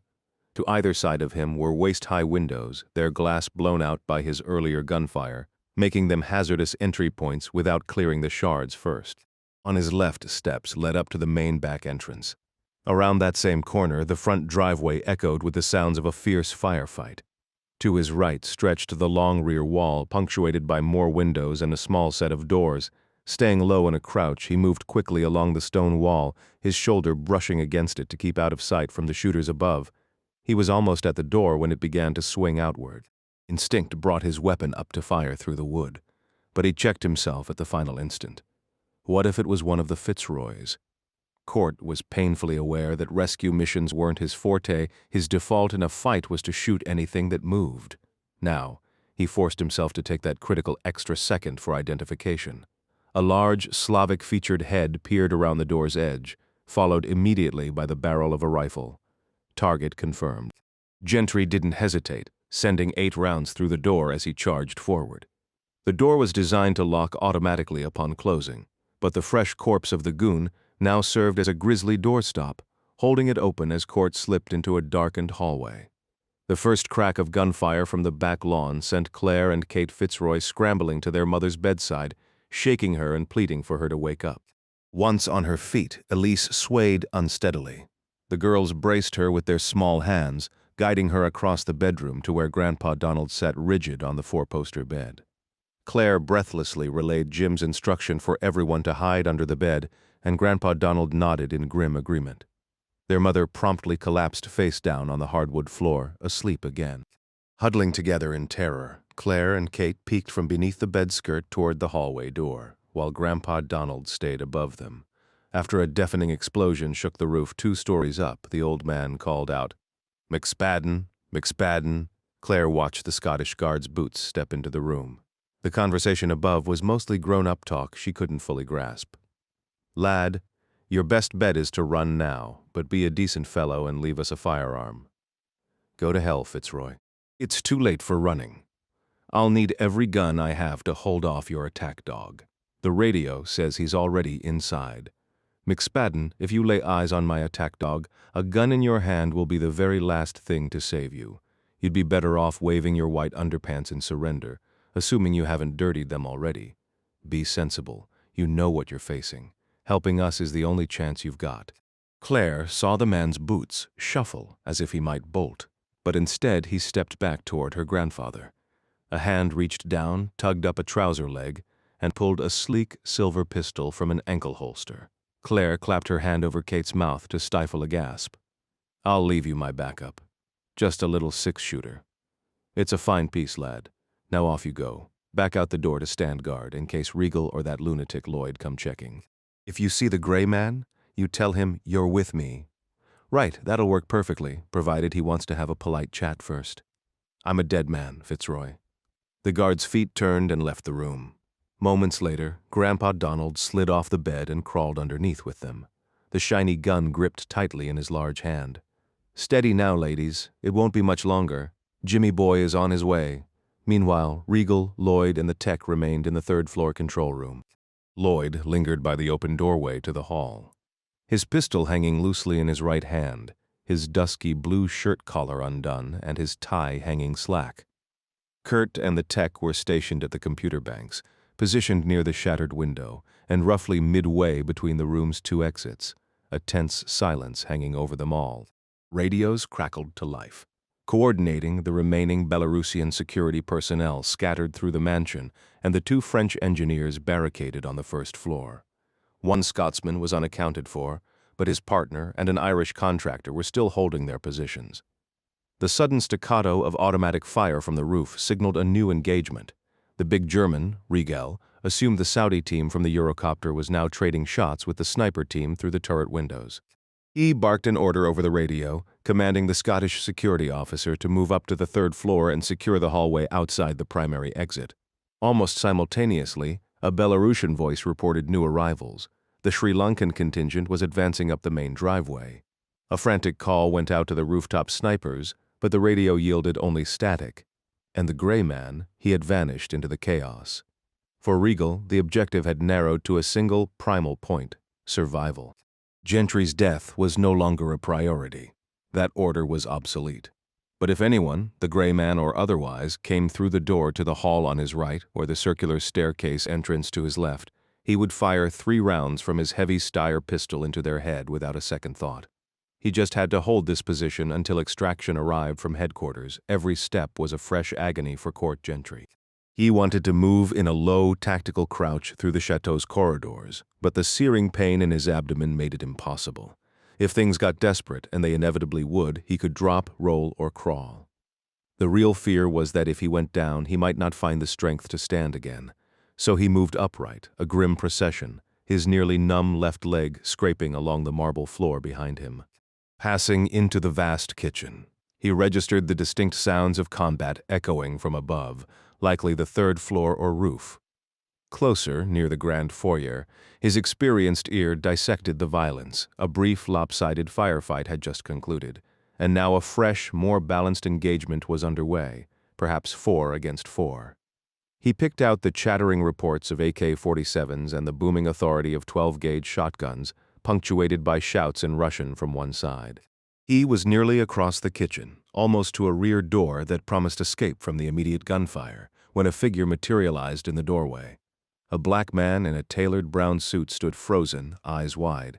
Court's MP5 snapped up to cover him. "Identify yourself." "Only the butler, sir. I have no part in this, I swear." Gentry closed the distance in a heartbeat, seizing the man by the throat and slamming him against the wall. Pressing the hot muzzle of the submachine gun into the man's neck, he conducted a swift, thorough pat-down. No weapons. He tossed the man's cell phone into a nearby pot of simmering water on the stove and found no identification. "Name? Felix. Let me guess. Felix, the Nigerian butler?" "No, sir. I am from Cameroon." "Of course you are," Court muttered, the sarcasm thick and weary. He shoved the man toward the rear kitchen door. "Move." Felix walked with his hands held high, Gentry trailing several feet behind. They crossed an ornate dining room dominated by a massive oak table and a fireplace with gilded trim, portraits and tapestries, observing their passage silently. Entering a narrower hallway, a door stood immediately to their left. Gentry's whisper was a cold blade in the quiet. "What's in there?" A palpable hesitation. It's a bedroom." "Not sure?" "A butler who doesn't know his own house." "I told you, a bedroom." "I'm new here, sir. I am terrified." "Open it. Let's see if your memory improves." Court drew his Glock with his left hand, covering the hallway behind them, while keeping the MP5 trained on Felix's head with his right. The man in the suit turned the knob and pushed the door open, looking back at Gentry. Court peered over his shoulder. The room was lined floor to ceiling with shelves stacked neatly with sheets and blankets, a large linen closet. "If you're a butler," Court said, the tone shifting from suspicion to a dry, almost amused contempt, "you are spectacularly bad at your job." Felix offered no reply. From the front of the mansion, the gunfire continued unabated. Holstering the Glock, Court reached to his vest, retrieving his last fragmentation grenade. He pulled the pin, tucked the armed device into his pocket with the spoon securely depressed, then placed the live grenade firmly into Felix's sweating palm. The American operative made sure his captive had a firm grip on the explosive. "Don't let that slip," he warned, his tone low and controlled, "and don't get any ideas about turning it on me. It's set for a 6-second delay. More than enough time for me to put a bullet in you and find cover." Felix's voice wavered, a note of panic threading through. "What am I supposed to? Just keep moving. Stay in front. I'll take it back once I reach my destination, and then you can go. You'll be on a plane back to Cameroon before you know it." The hallway bent left, terminating at a pair of imposing wooden doors. Court pushed the bewildered man forward. Twice, Felix attempted to speak, his words thick with a West African accent, and both times Gentry cut him off with a sharp gesture. "Open the doors," Court commanded, remaining safely positioned around the corner. Felix began to protest, but the muzzle of the submachine gun aimed at his skull silenced him. With painstaking slowness, he turned, pushed open the right-hand door, the grenade concealed behind his back in a sweaty palm. The reaction was instantaneous. Sharp reports of pistol fire erupted from within the room, and wood chips flew from the heavy door frame. Felix jerked violently and collapsed forward into the opening. Court pivoted away from the line of fire, dropping to his knee pads with a heavy exhale, and began a silent count. Inside the library, Serge and Alain advanced in a tactical crouch, their Beretta pistols extended. Alain identified the figure in the doorway. "It's the Nigerian." "Damn it," Serge muttered, his thumb pressing the transmit button on his radio just as the grenade lying beside the fallen man detonated. 2 floors above, Lloyd and the tech flinched at the distinct concussive thump of the explosion. It hadn't come from the ongoing firefight in the main entryway, but from deeper within the mansion's rear. The sound also crackled through their radio speakers. Kurt Riegel risked another glance out the window. The black helicopter faded in and out of the morning haze as it banked south. Down in the garden, near the stone fountain, 2 figures moved in a low, hurried crouch. They were dark-skinned, compact, armed with compact automatic weapons, and dressed in dark winter gear. "The Botswana team is here. Or perhaps those are the Liberians," Riegel stated flatly to the room. "It's a regular parade of international scum out there," Lloyd remarked from behind him. The German watched the 2 Africans advance across the lawn toward the rear steps. He held his fire. With the gray man loose in the building, these newcomers might prove more useful as chaos agents than as immediate threats. "We need to fortify this room," Riegel decided. "The 3 of us must hold out until the extraction chopper from Paris arrives." A bitter laugh escaped Lloyd. "Even if I live through this, you're planning to kill me afterward, aren't you?" Riegel didn't look at him as he reholstered his pistol under his jacket. Gentry had a point. "You have bigger problems than me right now. Now, make yourself useful." He moved to lift a chair to block the spiral staircase door. Lloyd's voice turned cold and precise. "Be that as it may, I believe in confronting a threat at the moment it's most advantageous to me." Riegel froze, his back still turned. He set the chair down deliberately, squared his shoulders, and turned to face the American. Lloyd's polished silver automatic was aimed squarely at his chest from 20 feet away. The room felt suddenly, dangerously still. "Put the gun down, Lloyd. We don't have time for this insanity. We can sort out the blame game after we're safe." The tech remained motionless at the computer desk, watching the standoff without a word. Lloyd's grip on the pistol was steady. "I could have had him. I could have salvaged the contract. This is your operational failure, not mine. If you need to believe that, fine." "No," Lloyd insisted, his voice hardening. "I need you to admit it. Take out your phone, slowly. Call Mr. Laurent and tell him your plan was a disaster. You take the fall. And then you shoot me? Think?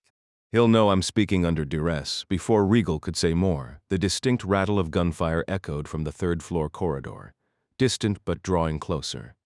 "Let's secure this room first. We can talk later. Get your phone out. Make the call. No funny business." Kurt let out a weary breath, his right hand moving deliberately toward his jacket. His gaze was locked on Lloyd, but instead of retrieving a phone, Riegel's fingers closed around the grip of his Steyr pistol. As he started to pull the weapon from its hidden holster, ready to throw himself sideways to avoid the lawyer's expected shots, he saw Lloyd's attention shift away, focusing on something over his shoulder. Seizing the moment, Kurt fully drew the Steyr and aimed it squarely at the American's torso. Just as his finger tightened on the trigger, targeting the distracted man, a voice cut through the tension from behind. "Hope I'm not interrupting." 35, you're losing a lot of blood, Court," Lloyd stated. His own pistol stayed trained on Riegel, his back to the open 3rd-floor hallway door, but his eyes were on the blood-soaked figure in tactical gear. The gray man had materialized silently from the spiral staircase entrance. While Lloyd had been zeroed in on Kurt's hand inside his jacket, Gentry had gained the upper hand. He held a compact, menacing submachine gun at eye level, its barrel fixed on Lloyd's center mass. "Drop it," Gentry commanded. "Who are you talking to?" Kurt asked, his back still to the new arrival. To look at Gentry would mean taking his eyes off Lloyd, a risk he wasn't willing to take. Court answered flatly. "If you're holding a gun, idiot, then I'm talking to you," Lloyd pressed on. "You're not going to last much longer, Court, old friend. You're pale as a ghost. You're shaky. You're painting the floor red. I'll last long enough to handle you. Weapons down. You at the desk. On your feet, slowly." The technician was the first to comply. He rose, hands high above his head, trembling violently. Lloyd began to lower his pistol. Kurt Riegel followed his lead. The German flicked his eyes from Lloyd to glance at the tech for just a heartbeat, and in that split second, Lloyd fired a single round into Kurt Riegel's chest. The large German clutched at the wound before collapsing onto his side. The Steyr skittered across the hardwood floor. The tech let out a sharp cry of terror. The gray man unleashed a short burst toward Lloyd, but the lawyer was already vanishing through the doorway into the hall. A wave of dizziness washed over Court, an unavoidable effect of his plummeting blood pressure. His knees buckled slightly, and his vision blurred. His mind seemed to stutter and reset. When his focus returned, he realized he'd let the MP5 dip to his side. He swiftly raised it again, aiming at the ponytailed man with headphones standing frozen by the computer desk. The man hadn't moved an inch apart from the tremors in his upraised hands. Gentry realized with a cold clarity that he'd been utterly vulnerable for those few seconds. He was profoundly grateful the terrified technician hadn't possessed the nerve to act. "Who are you?" Court demanded. I'm just the tech, sir. I handle communications and such. I have no problem with you."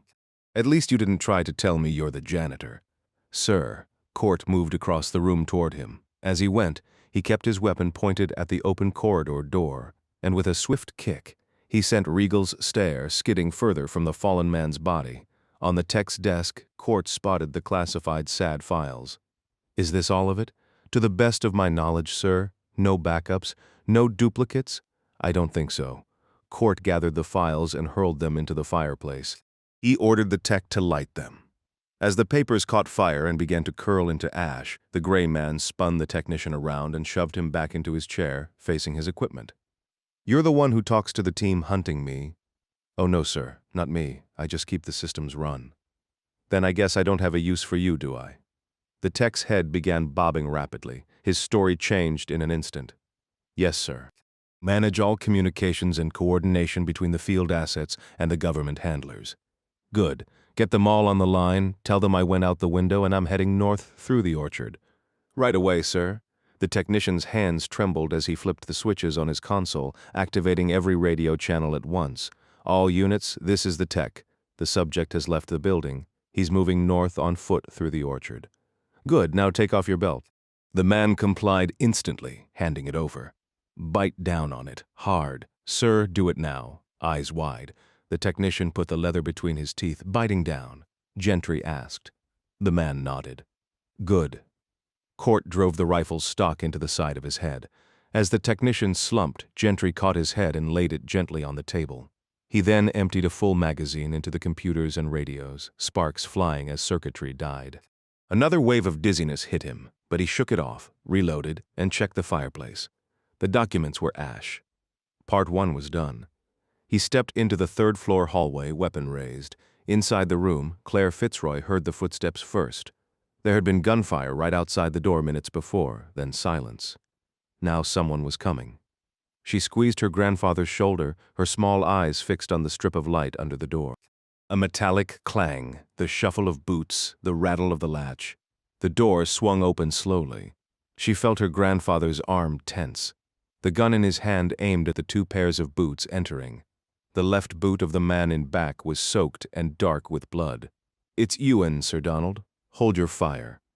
Claire tried to crawl out, but her grandfather held her back. He rose slowly. "Good to see you, my boy," he said, his voice thick with relief. "Where are the girls?" Claire knew that voice, Mr. Jim's. Nothing could stop her now. She scrambled from under the bed, ran to him, and threw her arms around his waist, holding on as if she'd never let go. After a moment, she stepped back and looked up. He wore a black tactical vest, guns and pouches on his belt, a rifle in his hands.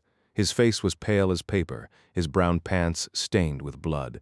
His eyes were red-rimmed and wet. Sweat dripped from his brow like a steady rain. Sir Donald noticed the stains, too. "Is that your blood, lad?" "Borrowed it." Gentry replied flatly. "Good God, man. You need a doctor. I'm fine." Gentry gestured to the Scotsman beside him. "He says he's with you. Ewan has been a help." "You trust him enough for me to give him a weapon?" A brief pause. "I do," Sir Donald added.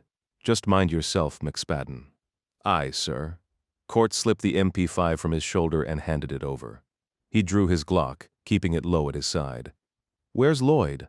I hit him, but he got away. Thought he'd be down here by now." "Haven't seen the bastard," Sir Donald said, and Gentry glanced down at the girls. "Donald, language." "Sorry." Court scanned the room.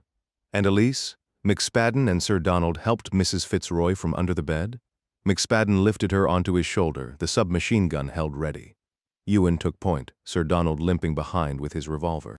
The girls stayed close to their grandfather, and Gentry brought up the rear, moving slowly now, bracing himself against the wall and the stair railing, each step a conscious effort. Claire attempted to support him, but he offered only a faint smile, insisting he was fine and that she should remain with her grandfather. Their ragged procession crept forward, a slow tide of children, the wounded, and those completely lost to consciousness. Eventually, they navigated the grand staircase, reaching the expansive foyer of the first floor. From behind them, Gentry's voice cut through the heavy air.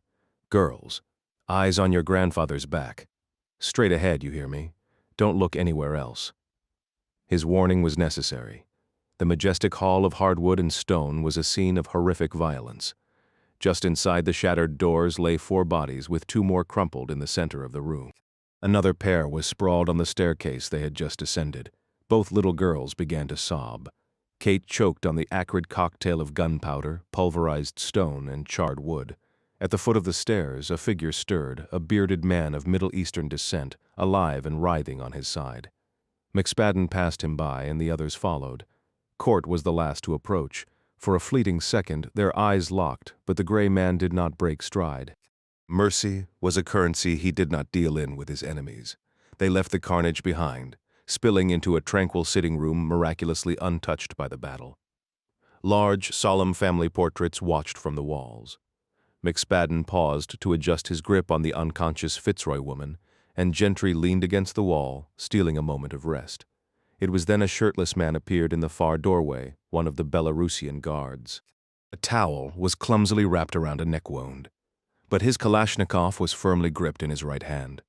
Startled by the group before him, he hastily raised the weapon.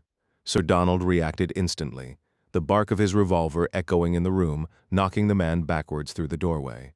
The girls shrieked, covering their eyes. Court lifted his head slowly, the entire event having passed in a blur of his own exhaustion. He hadn't even registered the threat. A sudden cold dread seized him. He spun around, fully expecting to see Lloyd standing there, a ghost from his past. But there was only empty space. The realization hit him like a physical blow. His knees buckled, sending him stumbling backwards. He crashed into a slender side table, shattering it to the floor. Fitzroy and the girls rushed to him, pulling him back to his feet and steadying him as he fought for balance. "I'm okay," he muttered, the words tasting like ash. "Keep moving."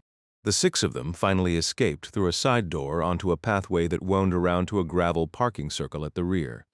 McSpadden still led, the woman a dead weight over his shoulder. From somewhere deep in the mist-shrouded apple orchard, sporadic gunfire popped, the sound of rival kill teams hunting each other in the fog. Sir Donald located a large black BMW sedan, the keys mercifully in the ignition, and barked orders for everyone to get in fast. Court had fallen behind. This time, when Claire turned and ran back to him, looping his arm over her small shoulders, he didn't protest. Twice, Gentry glanced back over his shoulder, searching for any sign of Lloyd. Each time the motion sent the world tilting and spinning. He moved at a snail's pace, his staggering steps now wholly dependent on the determined effort of an 8-year-old girl. Claire strained under his increasing weight, his grunts of pain marking their slow progress across the gravel toward the waiting car. The Scottish guard handed his pistol to Sir Donald, carefully placed the unconscious mother in the back seat with Kate, then slid behind the wheel. Sir Donald took the front passenger seat, the engine roared to life. With a weak nudge, Court urged Claire to run ahead. She obeyed, climbing into the car and turning to help pull her rescuer in after her. He was only a few steps away now, a weak smile touching his lips as their eyes met. Then a single sharp gunshot cracked from the direction of the chateau. Claire was still looking at him. She saw his eyes widen in surprise, saw his body lurch forward as if pushed, carrying him almost to the car, but not quite. The American dropped to his knees on the sharp gravel, looked past her to the Scotsman at the wheel, and shouted a single raw command. "Go!" The big car jerked forward into the mist. The door to Claire's room slammed shut from the momentum. She screamed, twisting in her seat to press her small hands against the rear window. On the gravel drive behind them, Jim pitched forward from his knees and landed hard on his face. A plume of dust, kicked up by the fleeing car's tires, clouded the glass and erased the fallen man from her sight. 36, Court dragged himself forward using only his arms, a pathetic crawl across the sharp gravel. His legs were useless dead weight. Pebbles clung to the blood smearing his forearms and face, matted into the sweat of his scalp. 5 yards to the wet grass, then another 200 to the dubious shelter of the apple orchard. At this agonizing pace, he wouldn't reach cover until after dark. The effort was utterly hopeless, yet some primal instinct drove him on. Escape the kill zone, the destination didn't matter. "Hey, tough guy, just where do you think you're going?" Lloyd's shout came from behind, followed by the deliberate crunch of dress shoes on stone. The footsteps closed the distance fast. "I'll give you this. You lived up to the legend, burned the files, took out the Fitzroys, saved everyone's skin but your own." Court kept crawling, his shredded forearms digging into the cold, damp lawn. A shoe planted itself firmly on his back, halting his progress. The gray man winced, looking over his shoulder. The lawyer stood over him, a compact Beretta held steady. Lloyd's left arm hung bloody and limp at his side, but he seemed utterly indifferent to the pain. "Shot you in the back. Not exactly chivalrous, I know. Didn't realize you were wearing a vest. Bet that still stung like hell, though." With a groan, Court rolled onto his back. The morning sky had brightened to a clear blue since he'd entered the chateau, maybe 15 minutes ago, though it felt like a lifetime. Lloyd loomed above, looking straight down. Court knew his Glock had skittered away when he fell. He lacked the strength even to lift his head and search for it. "I still don't remember you, Lloyd," Gentry managed, the words a raspy cough. A cruel smile touched Lloyd's lips.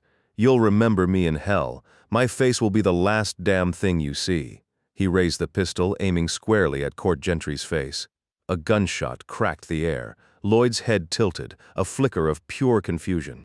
He staggered half a step forward. Blood bloomed on his lips and trickled from his nostrils. His eyes, suddenly narrowed, remained locked on Court. He steadied himself, the Beretta rising again toward Court's chest. From behind came another shot, then a third. Lloyd's body jerked with each impact. His own pistol fired, but it was now pointed at the ground by his side. The bullet kicked a spray of white gravel into the air between Gentry's legs. The gray man simply lay there and watched. The Beretta tumbled from Lloyd's grasp, and he crumpled down on top of it, motionless. For several seconds, Court just stared at the vast, indifferent sky. Finally, he marshaled the strength to lift his head, looking back toward the chateau. Kurt Riegel was framed in a shattered third-floor window, his pistol now lowered and held at his side. The two men locked eyes across the distance. They were both too spent for words, too far apart for any real connection. Yet in that prolonged, silent exchange was a raw, unspoken acknowledgement, a weary respect passing between two battered warriors who had pushed each other to the absolute limit. Riegel then swayed and fell backwards, vanishing from the window frame. Court let his head drop back into the dewy grass. Through the persistent ringing in his ears, a new sound emerged, the distinctive throbbing beat of helicopter rotors. It wasn't the black Eurocopter. This was a larger aircraft, approaching steadily from the east. He didn't lift his head, but rolled it to the side just in time to see a large white Sikorsky settle onto the lawn about 75 yards away. Laurent Group was stenciled in bold blue on the fuselage. Armed operatives spilled from the cabin, fanning out with tactical caution as they advanced toward the chateau. Next emerged a trio in orange jackets carrying medical backpacks, doctors or paramedics. Bringing up the rear, 3 men in suits ducked low under the rotor wash, their postures all business. One man held a leather-bound notebook, another struggled with a pair of heavy briefcases, and a third older gentleman had draped his suit jacket over his shoulders like a cloak. It was a distinctly European affectation. Court dismissed them from his attention and returned to watching the clear sky. After a while, it could have been a minute or an hour, a rifleman appeared above him, though the man seemed far more focused on Lloyd's lifeless form nearby. The older man in the cloak shouted orders into a radio, and soon the 3 suited figures approached. Court pushed himself up onto his elbows as they drew near. The older man was a stranger to Gentry, but his commanding presence and the deference of the others left little doubt this was Marc Laurent. Monsieur Gentry, I presume? Court remained silent. The smaller man to Laurent's right, clutching the notebook, stepped forward and delivered a sharp kick with his polished leather shoe. Court barely registered the impact, his body having surrendered to a deep numbness. When Monsieur Laurent speaks to you, you respond. It's quite all right, Pierre. The man is indisposed. Laurent's gaze swept over the scene, the bodies, the shattered glass, the dark smoke still curling from the chateau's roof. Pierre, make a note. We'll need to relocate the board's Christmas retreat this year. I doubt the property will be presentable in time. Yes, Monsieur Laurent. Mr. Gentry. I observe young Mr. Lloyd over there. He appears to be as productive as ever.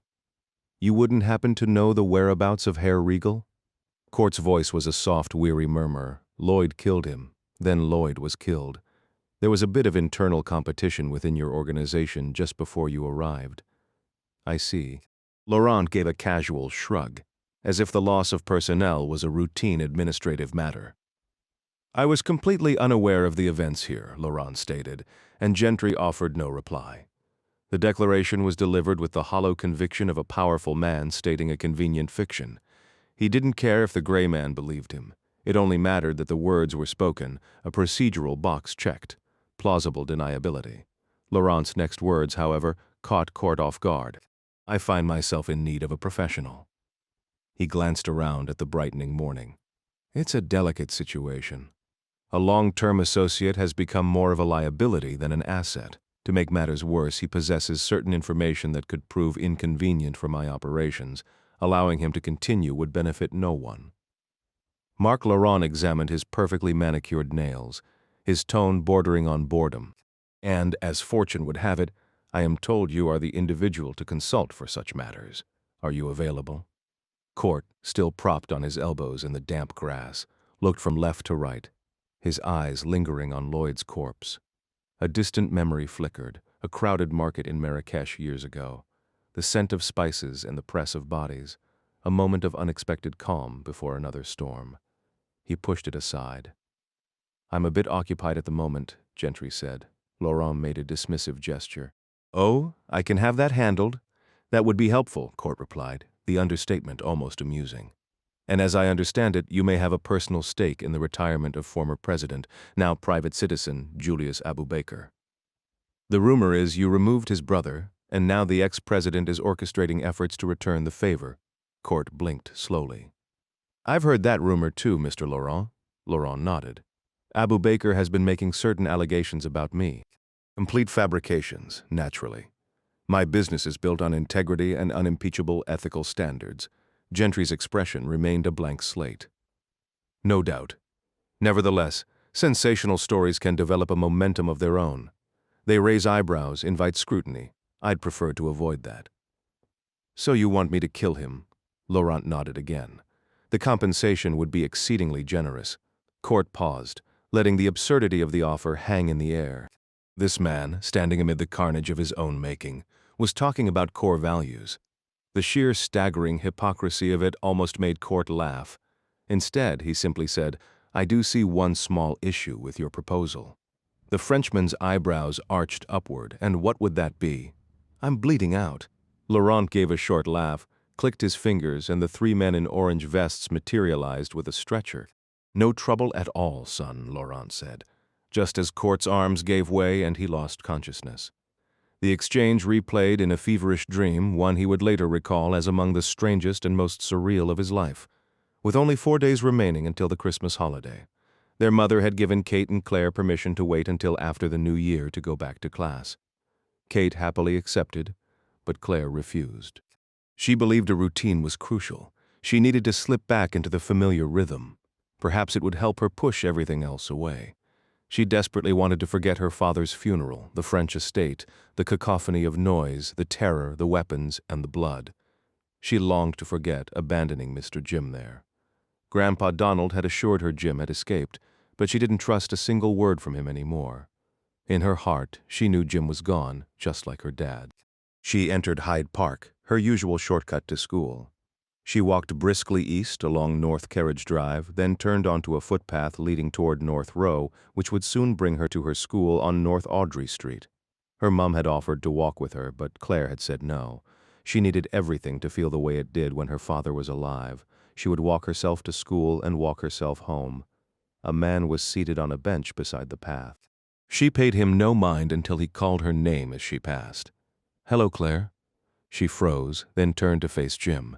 The shock made her knees buckle and her schoolbooks tumbled to the pavement. "I didn't mean to frighten you," he said. "Your grandfather mentioned you didn't believe I was all right. I just wanted to come and show you I'm in one piece." She threw her arms around him, her mind struggling to accept he was really there. You were so badly hurt. Are you feeling better now?" she asked, her voice choked with happy tears. "I'm completely better," he said. He stood up, smiled, and took a few deliberate steps along the pavement before returning to her. "See, I don't even need you to help me walk anymore." Claire laughed through her tears and hugged him again. "You have to come to the house right now. Mum would be so happy to see you. She doesn't even remember you being in France." Jim shook his head. "I can't. I'm sorry. I only have a few minutes." She frowned. "Are you still working for my grandpa?" Jim's gaze drifted toward the distant trees. "I'm working for someone else at the moment. Maybe Don and I will sort things out one day." "Jim," she sat down on the bench and he sat beside her. "The people who killed my father, you killed them, didn't you? They won't hurt anyone else, Claire, I promise you that. That's not what I asked. Did you kill them?" "A lot of people died, good and bad, but it's over now. That's really all I can say. He can't help you make sense of it. Maybe someone else can." "I hope so, but not me. I'm sorry." Claire looked out across the frost-tipped grass of the park. "I'm glad Grandpa Donald wasn't lying about you." "Me too." A comfortable silence settled between them for a moment before Jim began to shift slightly on the bench. Claire said, "You have to leave now, don't you?" "I'm sorry. I have a plane to catch." "That's okay. I have to get to school. Routine is important." "Yeah," he said, pausing. "I suppose it is." They both stood and shared one last embrace. "Look after your sister and your mother, Claire. You're a strong girl, you're going to be just fine." "I know, Jim. Merry Christmas," she said to him, and they exchanged quiet goodbyes. Court walked slowly out of the park and onto Upper Grosvenor Street. The limp he had carefully concealed from Claire returned in full force, and he grimaced with every step. A black Peugeot sedan was idling just outside the gate. He slid into the back seat without a word to the two Frenchmen in suits who turned to look at him from the front. As the car pulled into traffic, one of them handed him a leather satchel. In silence, Court opened it, verified the contents within, and zipped it closed. The middle-aged Frenchman in the passenger seat said, "The jet is waiting at Stansted." The flight would take 3 hours, putting them in Madrid by early afternoon. Court remained silent, his gaze fixed on the window. "Abu Bakr is scheduled to reach his hotel at 6. Are you confident your preparations are complete?" Again, the American offered no reply. "We've secured a room on the floor directly beneath his suite." Gentry continued to watch the park blur past. Parents strolled with their children. Couples walked hand in hand. Irritated by the lack of engagement, the Frenchman in the passenger seat snapped his fingers sharply in front of Gentry's face, a gesture meant for a distracted subordinate. "Monsieur, are you even listening?" The gray man turned his head slowly. His eyes were focused now, sharp. "I heard you. It's fine. There's ample time." The older Frenchman's voice was a harsh bark. "Do not screw this up, and I don't require your supervision. This is my operation. I decide the when and where. You are an asset, monsieur. A significant investment has been made in your rehabilitation. You will follow instructions." A surge of defiance rose in Court. The impulse to lunge forward and snap the man's neck was a tangible pressure in his chest. But he restrained himself. Kurt Riegel's replacement was, if possible, an even more insufferable bureaucrat than Riegel himself, and for now, he signed the checks.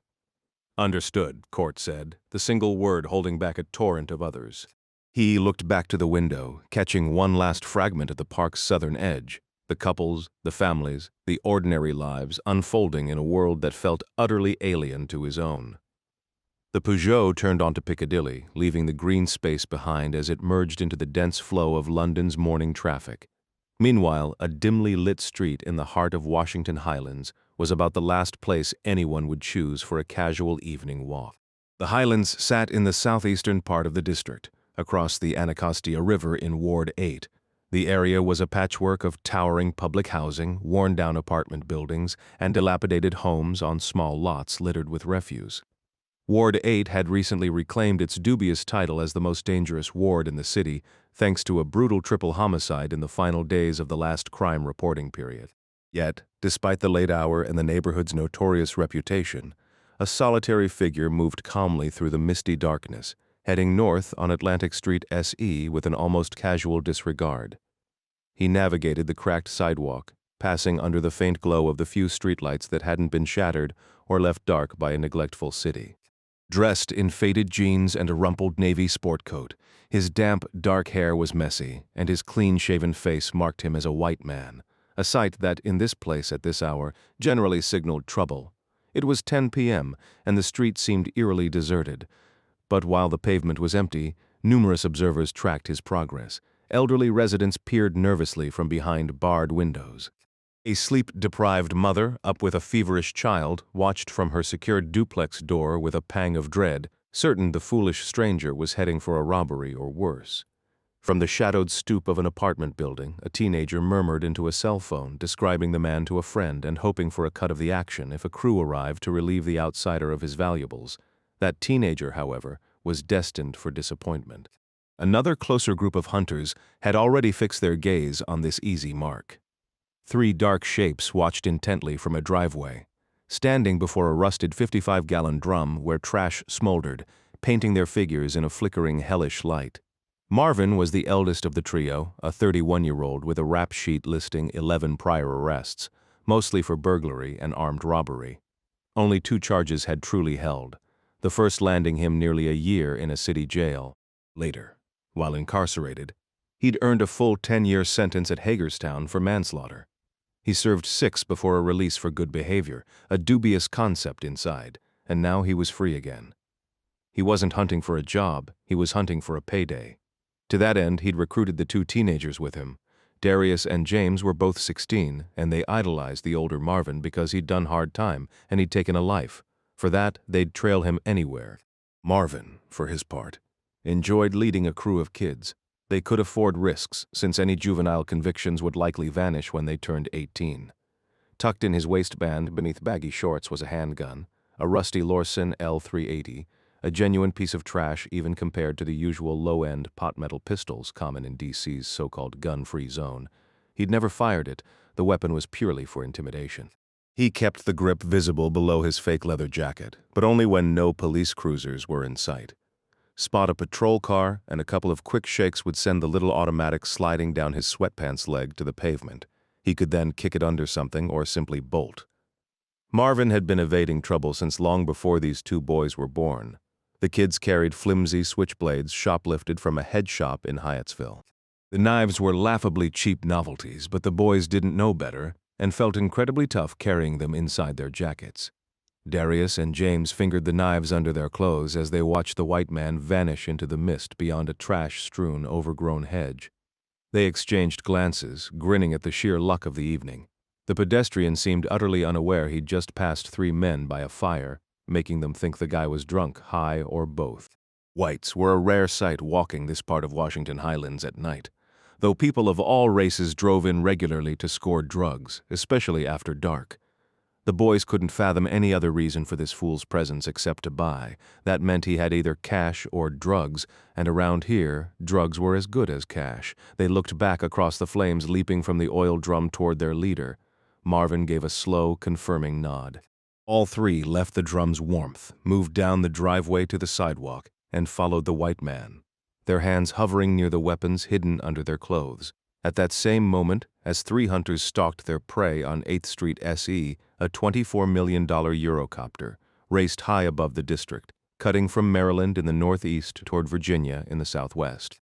Inside, the men debated the odds that someone below was lining up the advanced optics of a man-portable missile on their tail rotor, or perhaps tracking the helicopter's nose with the iron sights of a rocket launcher. Onboard countermeasures were active. The pilot executed evasive maneuvers, and every eye scanned the streets below for the telltale flare of a launch. But no flare came, and no missile rose, because although the man they feared was indeed somewhere down there, he possessed no surface-to-air weapon, no rocket-propelled grenade. He didn't even have a pistol, or, for that matter, a single dollar to his name. Court Gentry moved in solitude through the most perilous neighborhood in Washington, D.C. The dull ache in his right arm and the persistent itch beneath the plaster cast stretching from elbow to wrist were constant companions. But his focus remained on the trio of footsteps steadily gaining ground behind him. He had assessed them in a fleeting instant as he passed, a clear leader flanked by two younger, hesitant followers, their pace uneven as they struggled to keep up with their boss. Gentry understood the psychology of the streets. These weren't hunters seeking a battle, they were predators searching for easy prey. Their resolve would be measured by their timing. A prolonged tail would mean hesitation and likely retreat. An immediate confrontation signaled confidence, a presumption of compliance, and a history of this kind of work. As he neared the next cross street, the voice of the man in the center cut through the damp air. "Hey, you know the drill, don't make this difficult." Gentry felt a flicker of satisfaction. At least the man was efficient. Court's night was booked. He halted but kept his back to them, standing perfectly still. The footsteps closed in. "Turn around, slow, do it now." Court drew a slow, steadying breath but remained facing away. "You hear me? I'm talking to you." Finally, Court rotated to meet them. The three stood just a few paces away on the cracked sidewalk. His eyes swept over them, reading the situation as he always did. Gauge the determination, then assess the capability. The leader radiated a brash, adrenaline-fueled cockiness. The two younger ones postured with their knives, but their darting eyes betrayed their nerves. All were armed. The boss held a small blue steel pistol, while his companions, they looked like teenagers to Court now, brandished blades. Court's voice was disturbingly placid. "Good evening." The leader, a lean man, tilted his head in confusion before finding his words. "Wallet and phone, now." His eyes scanned the empty street. "Where's your car?" Court ignored the question. His attention locked on the firearm. "What's that you're holding?" "It's a gun, you idiot." "Obviously, what model?" "The model that's gonna put a hole in you if you don't hand over that wallet, nice and easy."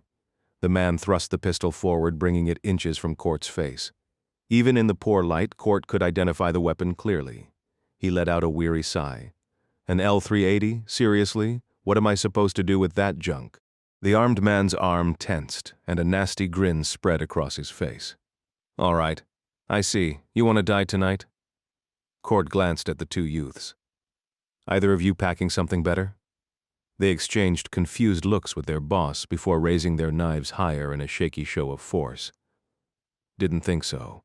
Court looked up at the drizzling sky with a wry, almost resigned smile. Perfect. Just perfect. Marvin had been pointing guns at people since he was 12 years old, and in all those years he had never encountered anyone so completely unfazed. Usually eyes would go wide as dinner plates, glued to the muzzle, the person too terrified to even blink, let alone look away.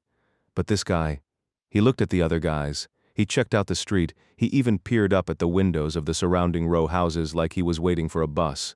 He didn't seem the least bit concerned that there was a damn gun pointed right at his damn face. The white guy didn't have the glassy stare of someone high, and he didn't reek of alcohol. His gaze was calm and steady, his posture relaxed and unmoving. For reasons he couldn't quite explain, he simply didn't care. This indifference infuriated Marvin, who had no backup strategy for a victim who refused to be intimidated. The two younger men flanked their target, with Marvin pressing a pistol to the man's forehead while his companions held their stilettos ready on either side. Yet the white man showed no concern for the blades either. He only let out a deeper sigh, his shoulders sinking completely. "Any possibility you gentlemen might reconsider. I've got no money, no phone, no vehicle. All I can offer you is a world of trouble, and I guarantee I'm more trouble than you bargained for. How about we all just call it a night and—" Marvin had heard enough from this fool. He took a half step forward, lifting the gun higher for emphasis. In that instant, the white man's left hand snapped upward and forward as he pivoted sharply on his left foot, his body blurring out of the line of fire. The speed of the movement left Marvin stunned. As the man turned, his powerful hand clamped onto the slide of the pistol, just behind the muzzle, shoving the weapon down and to the side. Marvin reflexively squeezed the trigger. The Lawsons' report echoed through the deserted street. But the white man had already rotated away to Marvin's right while forcing the gun low to Marvin's left as it fired. Marvin knew immediately he had missed. James cried out, leaping into the air as the stiletto fell from his grasp. He clutched his lower leg with both hands before collapsing into the grass beside the sidewalk, howling in agony.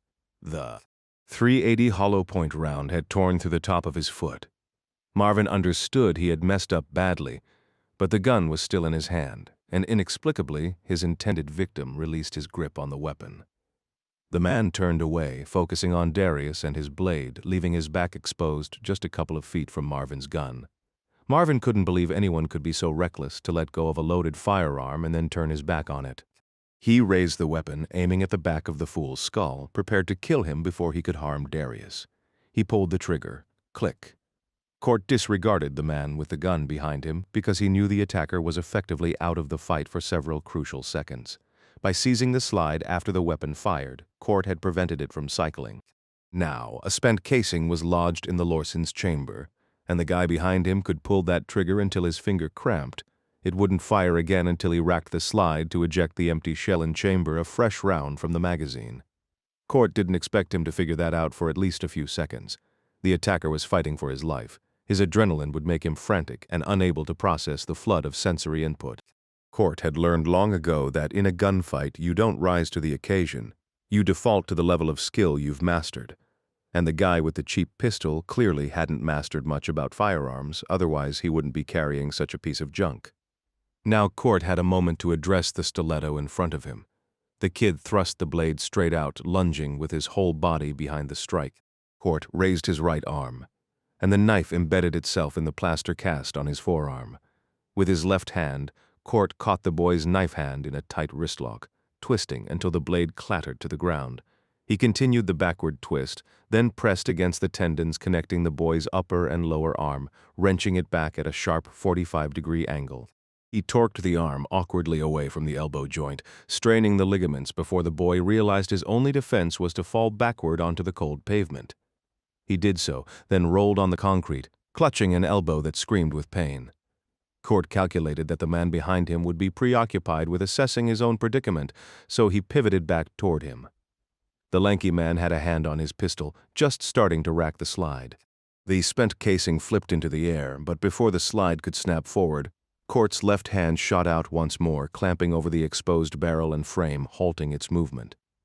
His thumb found the magazine release, and the loaded magazine clattered onto the pavement. Court released his grip on the weapon. Marvin kept his hold on the gun, his finger resting on the trigger. Before his mind could process the sequence, he squeezed. The striker fell on the empty chamber with another hollow click.